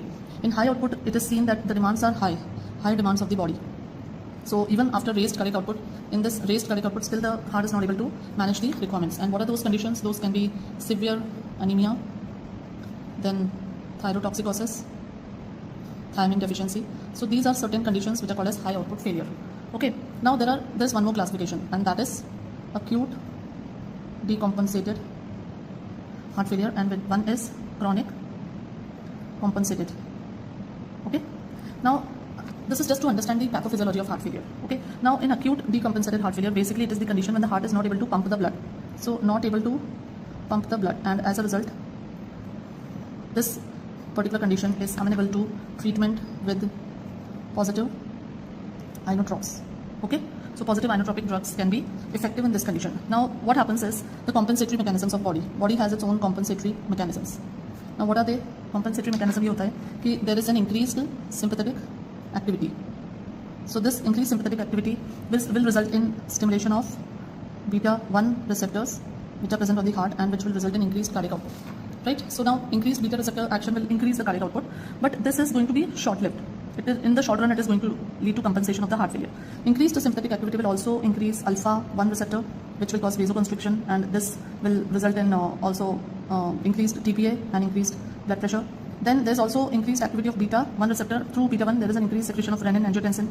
So this RAS जो हमारा system है, that gets activated, and this further leads to vasoconstriction and increased salt and water absorption, which will further result in blood pressure increase, more workload on the heart, and all these factors, they result in increased left ventricular hypertrophy, or what you call as cardiac remodeling. Okay, so this is the whole mechanism by which the slowly the body goes into a failure condition. So vasoconstriction in the arteries will cause increased afterload, and we know vasoconstriction in the veins will increase the preload. So all these conditions, they will come together. Right, now let us see in a graphical format that if there is a acute heart failure, then what are the various situations that are present and what are the various targets. Now in acute heart failure, there is increased contractility, which results in increased sympathetic activity. As I told you that it results in increased beta 1, so increased renin, so here, and then increased angiotensin, right? Then another thing that happens is, apart from increased renin angiotensin, there's also increased aldosterone, right? And increased salt and water retention. Okay? Then it will also result increased sympathetic activity, also result in increased activity of alpha receptors. So alpha receptors से भी फिर हमारा हो रहा है vasoconstriction and arteriolar constriction. And this vasoconstriction is increasing the preload, and this is increasing the afterload, right? So this is the pathophysiology that is happening in heart failure. So what are the targets now? The targets here, सबसे पहले we will use, सबसे पहले नहीं, but I'm just naming the targets. The first target that we see in this table is beta blockers. To reduce the preload, we can give nitrates. Nitrates are venous dilators. To reduce the afterload, we can give arteriolar dilators like hydralazine. Then here, to inhibit the effects of angiotensin, we can give ACE inhibitors or ARBs, right? Salt and water retention को negate करने के लिए we can give here diuretics, right? And aldosterone को negate करने के लिए we can give here spironolactone. Okay, so this is the basic structure, the basic pathophysiology of cardiac congestive heart failure and the drugs which can be effective in these conditions. Now coming next to the treatment part, each drug, specific particular details about each drug. So now if we talk about diuretics, now we have already completed diuretics in kidney, so we are not really going into the details. Now diuretic of choice in acute heart failure is, what is it? It is furosemide. It is a loop diuretic. Loop diuretic is the drug of choice in the acute heart failure. Okay? Now diuretics, they will reduce the preload, they will reduce the venodilatation, they will reduce the dyspnea because they will relieve the pulmonary edema, so they are very immediately effective. Then we have another category that is inotropic drugs. Inotropic drugs mein we have already studied also in ANS. We have dopamine, we have dobutamine, right? These are the drugs which are inotropic drugs. I have already told in detail in the ANS chapter how dopamine and dobutamine work. Just a recap, the dobutamine works on beta 1 receptor and it activates the heart, causes increased cardiac contractility, while dopamine at various doses it acts at first dopamine receptors in renal vasculature, then beta 1 receptors, and finally at high doses it acts on alpha receptors. The next category that we have is inodilators. Now inodilators is a group of drugs which are inotropic plus dilators. So in this we have PDE3 inhibitors. PDE3 inhibitors are very, very useful in this. That is phosphodiesterase 3 and they cause vasodilatation. And the drugs which here we study are inamrinone, milrinone, inoximone and vesnarinone. Okay, so these are important drugs. They are inodilators. Imrinone causes thrombocytopenia, that is the major side effect which is not seen with other drugs. It is rare with milrinone. Then another drug is there, that is levosimendan. Now this is an important new drug kind of thing. Levosimendan is an inodilator. It is an inodilator, and what it does is it sensitizes the myocardium to calcium ion by binding to troponin C. Also opens potassium channels. So this is the action of levosimendan, and this is used, these drugs mainly indicated in short term IV in severe and refractory CHF. This is the use of inodilators. Then there is a drug which is BNP analog. Now BNP analog mein, BNP is brain natriuretic peptide. Okay. Now BNP analog mein the drug which we study is nesiritide. Nesiritide is basically a recombinant BNP. It is normally BNP is secreted by ventricles. Please remember this. Normally BNP is secreted by ventricles, and this is a naturally occurring peptide. But here BNP analog is there, nesiritide. Now it increases the cyclic GMP and it also causes vasodilatation. Right. So this is a drug which is again used nowadays IV in acute CHF. So what it does, it basically increases the brain natriuretic peptide. As the name suggests, it increases the excretion of sodium ion through the kidney. Right. Now this BNP is metabolized by an enzyme that is called as NEP. Right. NEP or neutral endopeptides. Now this NEP, say BNP, is metabolized and converted to inactive substances. So we have a drug NEP inhibitor, and that drug is called as sacubitril, right? So this drug NEP inhibitor is sacubitril, and this is used in CHF in combination with valsartan, which is an ARB. Okay, so this is again a new type of drug. Many questions are asked on this, so please remember this part of the CHF treatment. Then we have vasodilators. So in vasodilators, they basically either they are venodilators or they are arteriodilators. Now venodilators में the drugs which we have are mainly nitrates, right? They dilate the veins. While in arterial dilator we have drugs like hydralazine and minoxidil and even CCBs, but specifically nifedipine. So these are the drugs which reduce the arteriolar dilators. Now a very important thing, CCBs contraindicated in CHF because they increase the mortality. And how do they do that? They cause a reflex sympathetic activation and also depress the cardiac cells. That is mostly seen with verapamil and diltiazem, right? So they have a reflex sympathetic activation, which because of which CCBs are contraindicated in CHF. Then agents which reduce both preload and reduce afterload. So what are those drugs? In that we have many drugs like ACE inhibitors, then ARBs, then sodium nitroprusside, alpha blockers. So these are the various drugs which reduce both, right? Now ACE inhibitors and ARBs. Now ACE inhibitors and ARBs, they are usually indicated in CHF. They are very commonly used. So this was about the acute CHF. Now let's come to compensated CHF, or what you call as chronic CHF. Now chronic CHF, the main aim is to reduce the workload of heart, right? And second is to reduce the cardiac mortality, reduce the mortality by reducing the cardiac remodeling, right? So these are the various drugs. Now the first category of drugs that we use are vasodilators. So vasodilators will cause the reduce the preload and reduce the afterload, and major drugs which we have here are ACE inhibitors, ARBs, then aldosterone antagonist, and we also use beta blockers, right? Then oral vasodilator, that is a very important drug that we are going to study, is digoxin. This is also used to reduce the workload of the heart and maintain the cardiac output. Now let us see again these drugs one by one. So aldosterone antagonist. Aldosterone antagonist में we have spironolactone and eplerenone. These are the drugs. They reduce the mortality and also reverse the remodeling of the heart. So this is the drugs. Then we have beta blockers. Now what is beta blockers? Let us understand. Previously beta blockers were contraindicated in CHF due to their negative inotropic action. So they were contraindicated. But now it has been found that if these drugs are used carefully, they can increase the longevity of the patient. So basically the most commonly used beta blocker is carvedilol. Then उसके बाद आते हैं metoprolol. Then we have bisoprolol. These are used in mild to moderate heart failure, okay? And they are absolutely contraindicated in decompensated heart failure, right? Then important about them is start at very low dose and gradually increase the dose. So this is important about the beta blockers. They're very important drugs and they play a very important role in the heart failure, hypertension, angina, a lot of arrhythmias. So everywhere beta blockers, you'll find their usage. Then the important category of drug that we have to discuss is glycosides, cardiac glycosides, in which these basically, why they are called as glycosides, because they have got a sugar moiety. Okay? And इसमें जो drug आती है collectively they are called as digitalis. The drug which we are going to study is digoxin. So other drugs इसमें आती हैं Obain and Strofenthin also. Okay? Now these drugs, how do they act? They are given orally. That is the best thing of that. Then they can be used in acute CHF and also chronic CHF for maintenance. Then they are also used for treatment of atrial fibrillation, atrial flutter, and PSVT. हालांकि PSVT में drug of choice is adenosine. Okay. Now, what is the mechanism of action of these drugs? Mechanism of action of cardiac glycosides.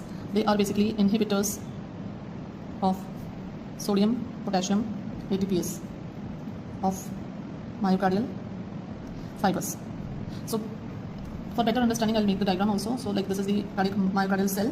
Now there is a transport system which is basically pumping sodium out and potassium inside the cell, right? Now in this when you're giving digoxin.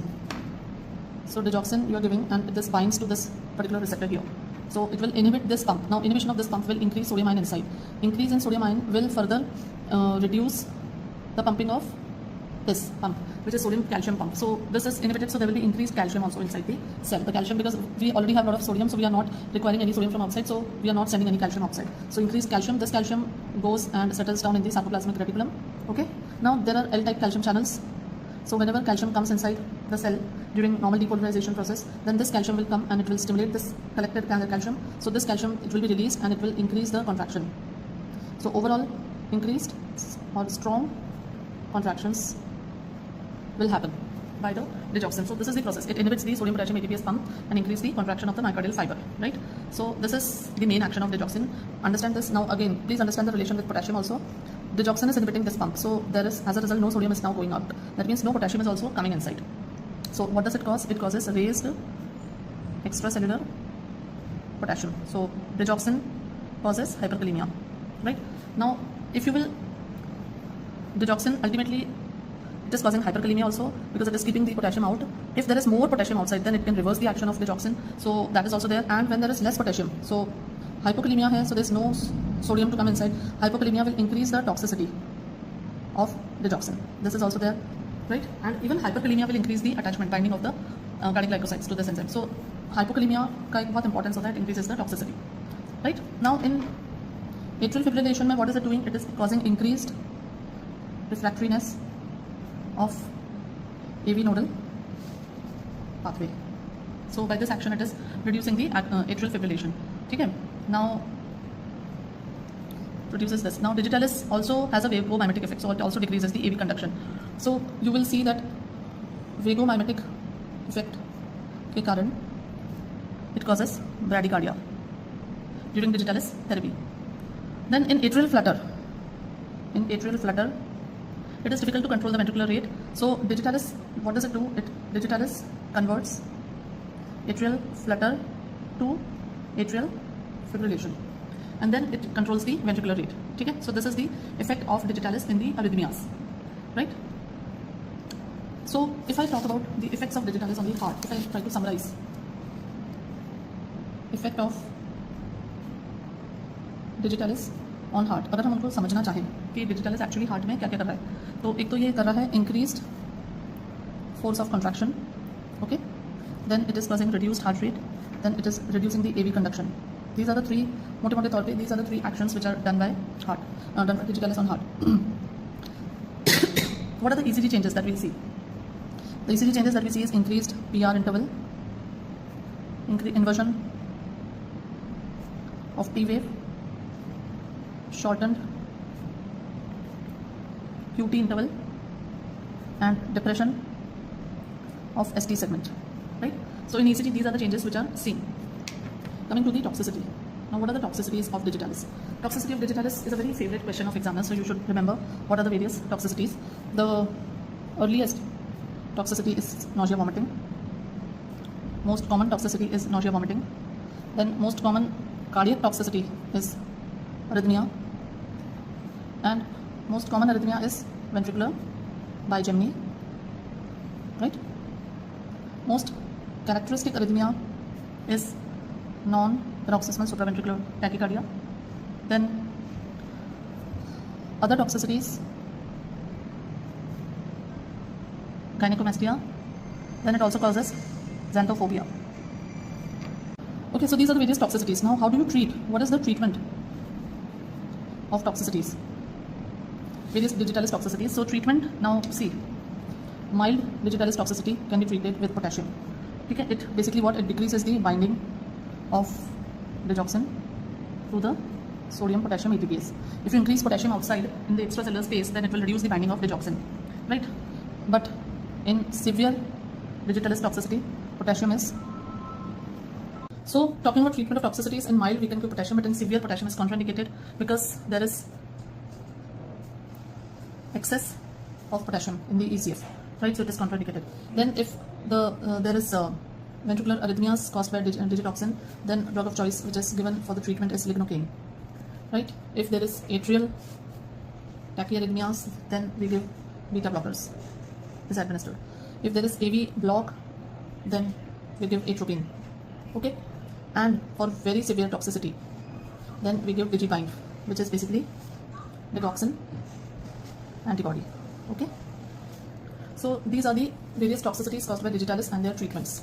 Now we come to the another important part, which is on which many questions are asked, and that is contraindications. Now, what are the contraindications of digoxin? Now, it is first contraindication is it is contraindicated in myocarditis, any kind of infection of the myocardial muscles. Then, when there is hypercalcemia, hypokalemia, and hypomagnesemia, right? Contraindicated in elderly, in patients suffering from WPW syndrome, in patients having AV block, partial in renal failure because it is excreted by kidney, and in hyper as well as hypothyroidism. So these are the contraindications of digitalis. Then we come to the interactions. Okay, so what are the interactions of digitalis? Now interactions of digitalis is बहुत interesting है. The first is diuretics, like thiazides and furosemide. They cause hypokalemia and hypomagnesemia, so they can potentiate the toxicity, right? Second, quinidine and CCBs, they decrease the renal clearance, and as it is excreted by the kidney, so it can increase the toxicity of digitalis. Then absorption from the GIT is affected by antacids and metoclopramide and sulfasalazine, right? Then a very important contraindication that I have told you, there also contraindicated in WPW syndrome, that is Wolff-Parkinson-White syndrome. It actually decreases the conduction through the AV node, okay, but not through the adherent pathway. So it actually damages the condition of the patient. Okay. Now there are some new drugs also which are there in the market. What are these new drugs? Let's see them also. The first drug is ivabradine. Ivabradine is a funny current blocker, right? So it basically causes bradycardia, reduces the oxygen consumption. It is also used in angina and also in patients with CHF heart rate more than 70 per minute and ejection fraction less than 35%, right? So this is a new drug, ivabradine. Then there is a new drug called as vasopeptidase inhibitors. Now there are two enzymes, ACE and NEP, right? Now these drugs, so the earlier in the first part we had seen NEP inhibitor is sacubitril, right? Now the drug dual inhibitor of ACE and NEP is omapetrelate, right? Now this omapetrelate is actually discontinued because of more side effects, especially angioedema. So this omapetrelate and sampetrelate, there were two drugs, omapetrelate and sampetrelate. So these are not very commonly used. Now this combination, sacubitril is combined with valsartan. This combination is called as ARNI. ARNI. ARNI means angiotensin receptor neprilysin inhibitor. Okay, it is a dual system inhibitor and this is approved for CHF. So this combination, sacubitril plus valsartan, is called as ARNI and it is approved for the treatment of CHF and found to be very effective. The third new drug is vericiguat. Now this vericiguat is a guanylyl cyclase stimulator. Now normally nitric oxide activates to generate cyclic GMP that causes remodeling, cardiac contractility and regulates the vascular tone. Now in CHF patient there is a reduced impaired synthesis of Na which leads to myocardial vascular dysfunction. So this vericiguat activates guanylyl cyclase in absence of NO and thus it plays a role in smooth muscle relaxation and vasodilatation and also regulates the cardiac remodeling, right? This is given oral for chronic CHF, right? So what are the main drugs in CHF? Again, we'll just summarize them. The drugs in CHF are ACE inhibitors, ARBs, then इसी में जब अब आगे हैं ARNIs, they are also found to be very effective, then beta blockers, then aldosterone antagonist, which we have studied in diuretics, and then nitrates plus hydrolysine combination, which can be used for dilators, vasodilators. So these are the drugs which we are using for the heart failure. Okay, with this we complete the heart failure. The next disease that we take up is blood pressure. The next in cardiovascular system is hypertension.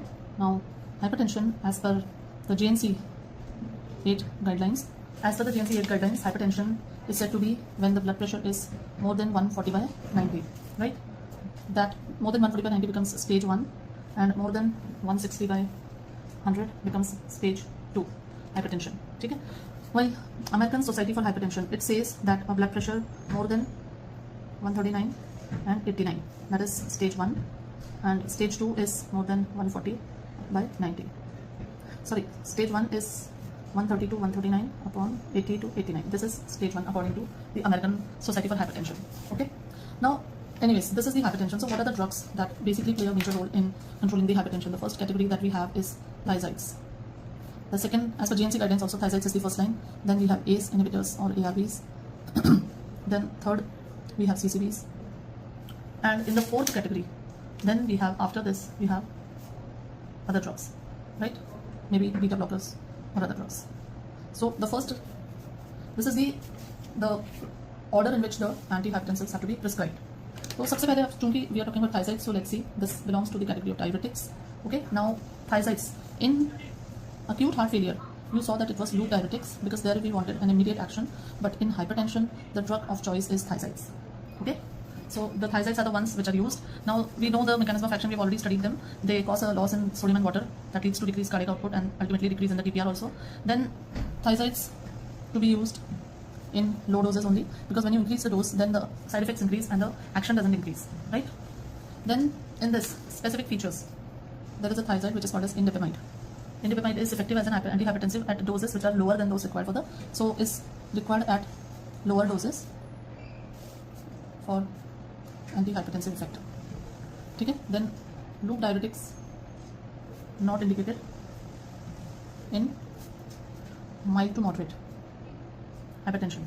They can be indicated, can be used in severe hypertension with CHF and renal dysfunction, right?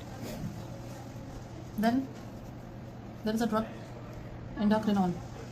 This can be used in patients with gout because it inhibits the reabsorption of gout, reabsorption of uric acid.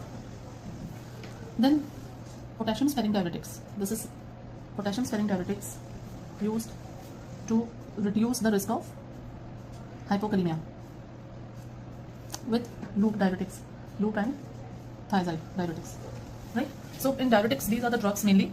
Usually thiazides are not used in renal failure, but there is a drug chlorthalidone that can be used in the severe renal failure also. Now after diuretics, we have drugs which are acting on the, let's see, the ACE inhibitors and ARBs.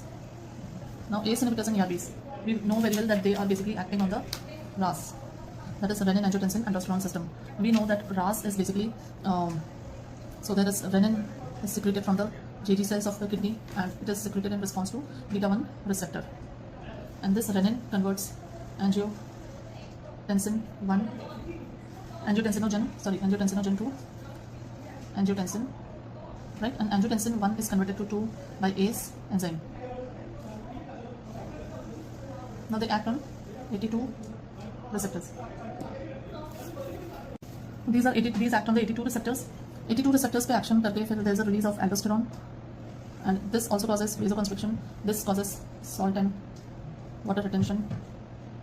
Right? Now what are the drugs which are acting on this pathway? So we have drugs which inhibit the action here. That is called as aliskiren. That is renin inhibitors, aliskiren and remikiren. Right? Then we have drugs which inhibit this, and they are ACE inhibitors, in which we have captopril, enalapril, phentopril, lisinopril, all these drugs. Then drugs which are blocking this 82 receptors, they are called as ARB. And in this we have losartan, candesartan, valsartan, telmisartan, right? And then we have aldosterone antagonist, that is spironolactone. So these are the drugs acting by the angiotensin converting ACE inhibitors or ARBs, right? Now let us see,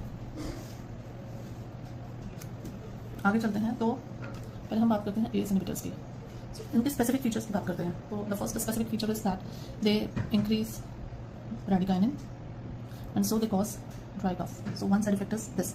The second, also they can cause angioedema because of increased bradykinin. Okay. Now important features about these drugs. Captopril is one of the earliest congener.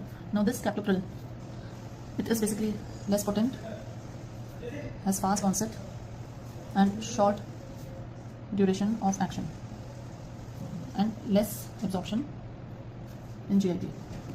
So it causes postural hypotension, right? Second is all are prodrugs.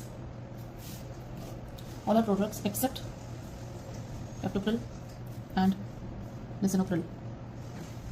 ठीक है. Third है perindopril is longest acting while captopril is the shortest acting. Then enalapril gets converted to enalaprillate and it is available as separate drug also and can be given IV in hypertensive emergencies. ठीक है. Then what are they are used? ACE inhibitors are very essential drugs. They are used in hypertension, they are used in CHF, they are used in patients with diabetic nephropathy, diabetic retinopathy, then they are used in renal diseases and they are also used in scleroderma crisis. Right? They reduce proteinuria in diabetes, they also reverse the diabetic manifestations. Okay? Then adverse effects I've told you, it causes angioedema and dry cough. They cause hyperkalemia if used along with other drugs which raise potassium. ठीक है, like potassium sparing diuretics, उनके साथ अगर दोगे तो it will result in hyperkalemia. उसके अलावा और adverse effects भी होते हैं इनके. It causes rash, it causes dysgeusia, that is altered taste sensation. Then it can result in acute renal failure in patients with bilateral renal artery stenosis. So it is not to be given in renal artery stenosis. Then it is contraindicated in pregnancy and if serum creat is more than 3.5 milligram per deciliter. So these are the important points of ACE inhibitors, right? इसके बाद आते हैं ARBs. ARBs की अगर हम बात करें तो ARBs में हमारे पास है losartan, valsartan, candesartan, telmisartan, right? So these drugs, they act on AT2 receptors. They do not cause dry cough and they also have similar kind of adverse effects, uses, side effects, contraindications. Okay? Losartan के कुछ specific features हैं. First, it is a prodrug, so it produces an active metabolite. Second, it has mild uricosuric effect, and third, it has got anti-platelet effect also. ठीक है? Then telmisartan has got additional PPR gamma agonist activity also, so it can be used in diabetes mellitus. Telmisartan is the longest acting, right? And iprosartan is shortest acting. Right? So these are the ACE inhibitors and ARBs. ये तो बात रही इनकी. अब अपन next आते हैं drugs acting through sympathetic pathway. ठीक है? What are the drugs which are acting through the sympathetic pathway? तो इसको समझना बहुत ज़रूरी है. सबसे पहले बनता है टायरोसिन. टायरोसिन से बनता है डोपा. डोपा से बनता है डोपामीन. डोपामीन वेसिकल में जाता है, वहाँ पे कन्वर्ट होता है ये नॉरेड्रेनालिन. नॉरेड्रेनालिन फिर यहाँ से रिलीज होता है, ठीक है, and it goes in the synaptic cleft. Then it acts on the receptors. So what are receptors? Alpha है, बीटा है रिसेप्टर्स इसके. ठीक है.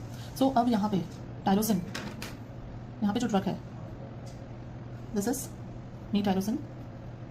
This is the drug which is inhibiting the tyrosine Uptake and thus reducing the formation of noradrenaline. Then there is drug which will inhibit the vesicular uptake of dopamine into the vesicle and then conversion into noradrenaline. This is inhibited by reserpine, right?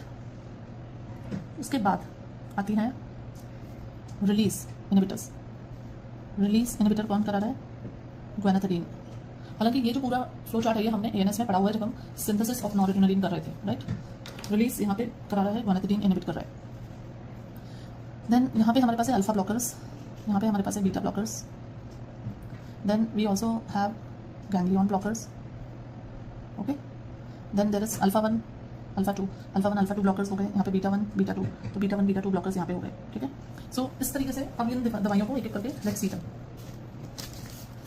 सबसे पहले I see the drug which is drugs inhibiting the central sympathetic outflow. तो यहाँ पे the drugs which are alpha 2 agonist, they lead to decrease in the central sympathetic outflow. Okay, so alpha 2 agonist and beta 1 antagonist, these are the two drugs which will reduce the central sympathetic outflow. Now alpha 2 agonist, Alpha 2 receptor is also we know that it is an autoreceptor, right? It is almost like a suicide inhibitor. Now alpha 2 agonist we have clonidine and methyl dopa. Now methyl dopa is a prodrug. Okay? Methyl dopa is the drug of choice in pregnancy. Okay? Now a few specific effects of clonidine. First of all, it can result in rebound hypertension if you forget to take the medicine, and drug of choice to treat is phentolamine for clonidine withdrawal. Okay? Then methyl dopa causes hemolytic anemia. Okay? So these are the drugs which are acting on the central sympathetic outflow. Now clonidine के बहुत सारे और भी uses हैं. There are multiple uses which we have studied in the ANS also. There are multiple non-hypertensive uses also. There are new congeners which are moxonidine and rilmenidine. These drugs are having a longer half-life and they are selective for imidazoline receptors. Okay? Then of course beta 2 receptors, beta 2 antagonists are also there.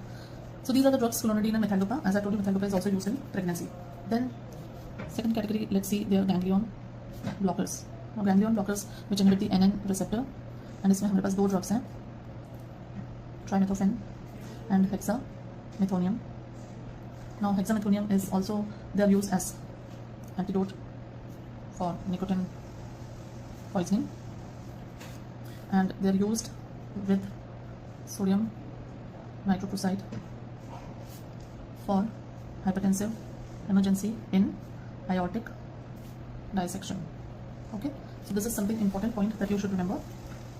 Then the third category, adrenergic neuron blockers. They basically delete the neurotransmitter. इसमें हमारे पास है reserpine, bruttium and guanethidine. Right? These are the drugs which are coming into this category. Now reserpine, it inhibits the vesicular uptake, as I told you. So it depletes noradrenaline and also dopamine and serotonin. And reduction in serotonin can lead to depression and can lead to suicidal tendencies. This is something important seen with reserpine. Right? Next category we have receptor antagonist. Now in receptor antagonist, they are very simple. We have alpha 1 blockers. Alpha 1 blockers में we have phenoxybenzamine, phentolamine. All these drugs we have discussed already in ANS. Phentolamine is used in clonidine withdrawal and also in cheese reaction. Then phenoxybenzamine is used in pheochromocytoma. Right? Then in patient with hypertension plus BPH,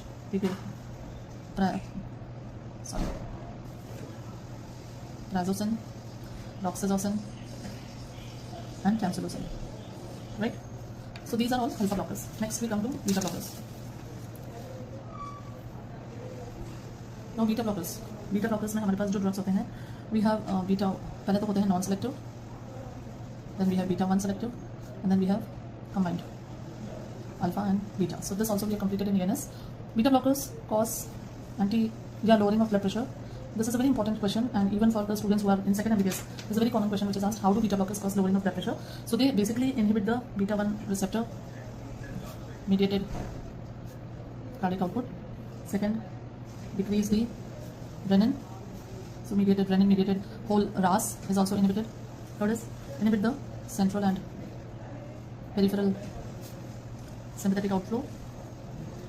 This is due to inhibition of presynaptic beta 1 receptors, and fourth is that they increase the vasodilatory prostacyclins in vessels. So these are the four actions by which they reduce the blood pressure. In combined alpha and beta, carvedilol is preferred because it has got antioxidant and anti-nitrogenic property also. So these are the beta blockers. Now the fifth category of drugs that we have are vasodilators. Vasodilators also we have almost done in different chapters. So in vasodilators, one main adverse effect is reflex tachycardia because of the vasodilatation. So this is a compensatory mechanism. So इसमें the first category that we have is potassium channel openers, in which we have nicorandil, hydrazine, minoxidil and diazoxide. Okay, now hydrazine also causes release of NO. So then minoxidil and hydrolazine can be given orally in hypertensive emergency, and diazoxide is given as a rapid IV injection. Okay, so this is one type of potassium channel opener. Then hydrolazine का एक problem है. Hydrolazine is metabolized by acetylation, so then इसमें वो genetic defect polymorphism आने के chances हैं, slow and fast. Acetylators के ऊपर depend करता है. Minoxidil, we all know it is a prodrug, plus it is used in alopecia areata, then used in chronic renal failure also. So this is one benefit of minoxidil. Then diazoxide is a thiazide derivative, and it is used, it causes hyperuricemia and hyperglycemia.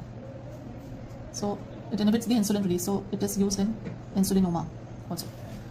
Then there are other vasodilators which are nitric oxide releasers, and इसमें हमारे पास आते हैं sodium nitroprusside and hydrolazine. Hydrolazine we have seen. Now sodium nitroprusside is very short acting, given by constant IV infusion in hypertensive emergency, but can cause, इसका एक side effect है, it can result in toxicity, that is cyanide poisoning, right? It is contraindicated in pregnancy and results in hypothyroidism because of deposition of thiocyanate. Please remember this. I'm writing it here एकदम रुक क्योंकि I would like you to remember this, that it is used in, it causes hypothyroidism due to thiocyanate deposition, so it is contraindicated in pregnancy. That is sodium nitroprusside. Then अभी हमने CHF में एक drug पढ़ी थी ना, soluble guanylyl cyclase analog. So similarly there is another drug which is riociguat. This is also a soluble guanylyl cyclase stimulator. So it also increases guanylyl cyclase and will cause vasodilatation. So this is used in chronic thromboembolic pulmonary embolism. Okay. Now apart from these drugs, आपने CCBs भी पढ़े हैं. CCBs हमारे पास होते हैं 3 तरीके के. They basically block the L type calcium channel, right? Voltage gated. Now CCBs 3 तरीके के होते हैं. पहली कैटेगरी में आता है वेरापामिल, दूसरी कैटेगरी में आते हैं डिल्टियाजम, और तीसरी कैटेगरी में आता है निफेडिपिन. निफेडिपिन है निकार्डिपिन, निमोडिपिन, amlodipine, and many drugs, felodipine. So these are the various CCBs. Now CCBs में देखो verapamil and diltiazem more of cardio depressant. They have got more activity on the heart, and these drugs they are more of dilate blood vessels. Okay, right? So CCBs they also cause reflex tachycardia. This is one problem which is seen with these CCBs because of their vasodilatory action. Now nicardipine, I say nicardipine is the longest acting, and it is the drug of choice in hypertensive emergency. It is combined with beta blocker to nullify tachycardia, right? So if I say drug of choice for hypertensive emergency, then that is CCB nicardipine. There's another drug. What is that? Dopamine agonist, और इसका नाम है phenoldopam. This phenoldopam is a D1 receptor agonist, and this is also used IV for short-term control in hypertensive emergency, especially in patients with renal dysfunction, because it improves the renal flow, it improves the renal perfusion. Okay, now nimodipine has got cerebro-selective action, so it is used in subarachnoid hemorrhage. Verapamil can be used in angina because it has got more action on heart, PSVT and HOCM. CCBs are suitable for elderlies, patients with low renin, then asthma, migraine, PVD. They can be used in pregnancy, right? Now CCBs are contraindicated in sick sinus syndrome, in CHF, and with beta blockers. There's a new drug, clevidipine. This drug is ultra short acting, and used in hypertensive emergency. तो ये तो बात रही CCBs की. Okay, अब हमने ये सारे लगभग ड्रग्स देख लिए हैं. अब एक हम और बचता है, that is pulmonary arterial hypertension. Pulmonary arterial hypertension में the drugs which can be used are CCBs. Then there are drugs which are endothelin receptor antagonist, and इसमें आता है bosentan, ambrisentan and macitentan, right? Then we have phosphodiesterase 5 inhibitors, in which we have sildenafil and tadalafil. Then when these drugs are further cannot be used, then we have prostacyclin. इसमें we have epoprostenol, treprostinil and iloprost. Then there is one drug, PGI2 agonist, which is Selexipag. So that is, one second, Selexipag, right? That is prostacyclin agonist. And the last drug that we discussed was GC stimulator, and that is called as Riociguat. So this is the treatment pattern or treatment for the pulmonary arterial hypertension. Okay. Let us see specific drug of choice for specific cases. So drug of choice in pregnancy. If there is hypertension in pregnancy, then we will give hydrolazine. We'll give methyl dopa. Okay. Emergency in pregnancy, we can give hydrolazine. We can also give labetalol. Okay. General hypertension, the drug is thiazide, followed by ACE inhibitors or ARBs, followed by CCBs, followed by beta blockers. Then hypertensive emergency. Hypertensive emergency में we can give nicardipine. Okay. We can give phenoldopam. Right. Nitroprusside is not used now. It is contraindicated. Resistant hypertension. When the patient is resistant to minimum 3 drugs, including thiazides, then what do we give? We give spironolactone. Okay. So these are the important drugs, important hypertensives which can be used in various types of hypertensions. Hypertensives safe in pregnancy.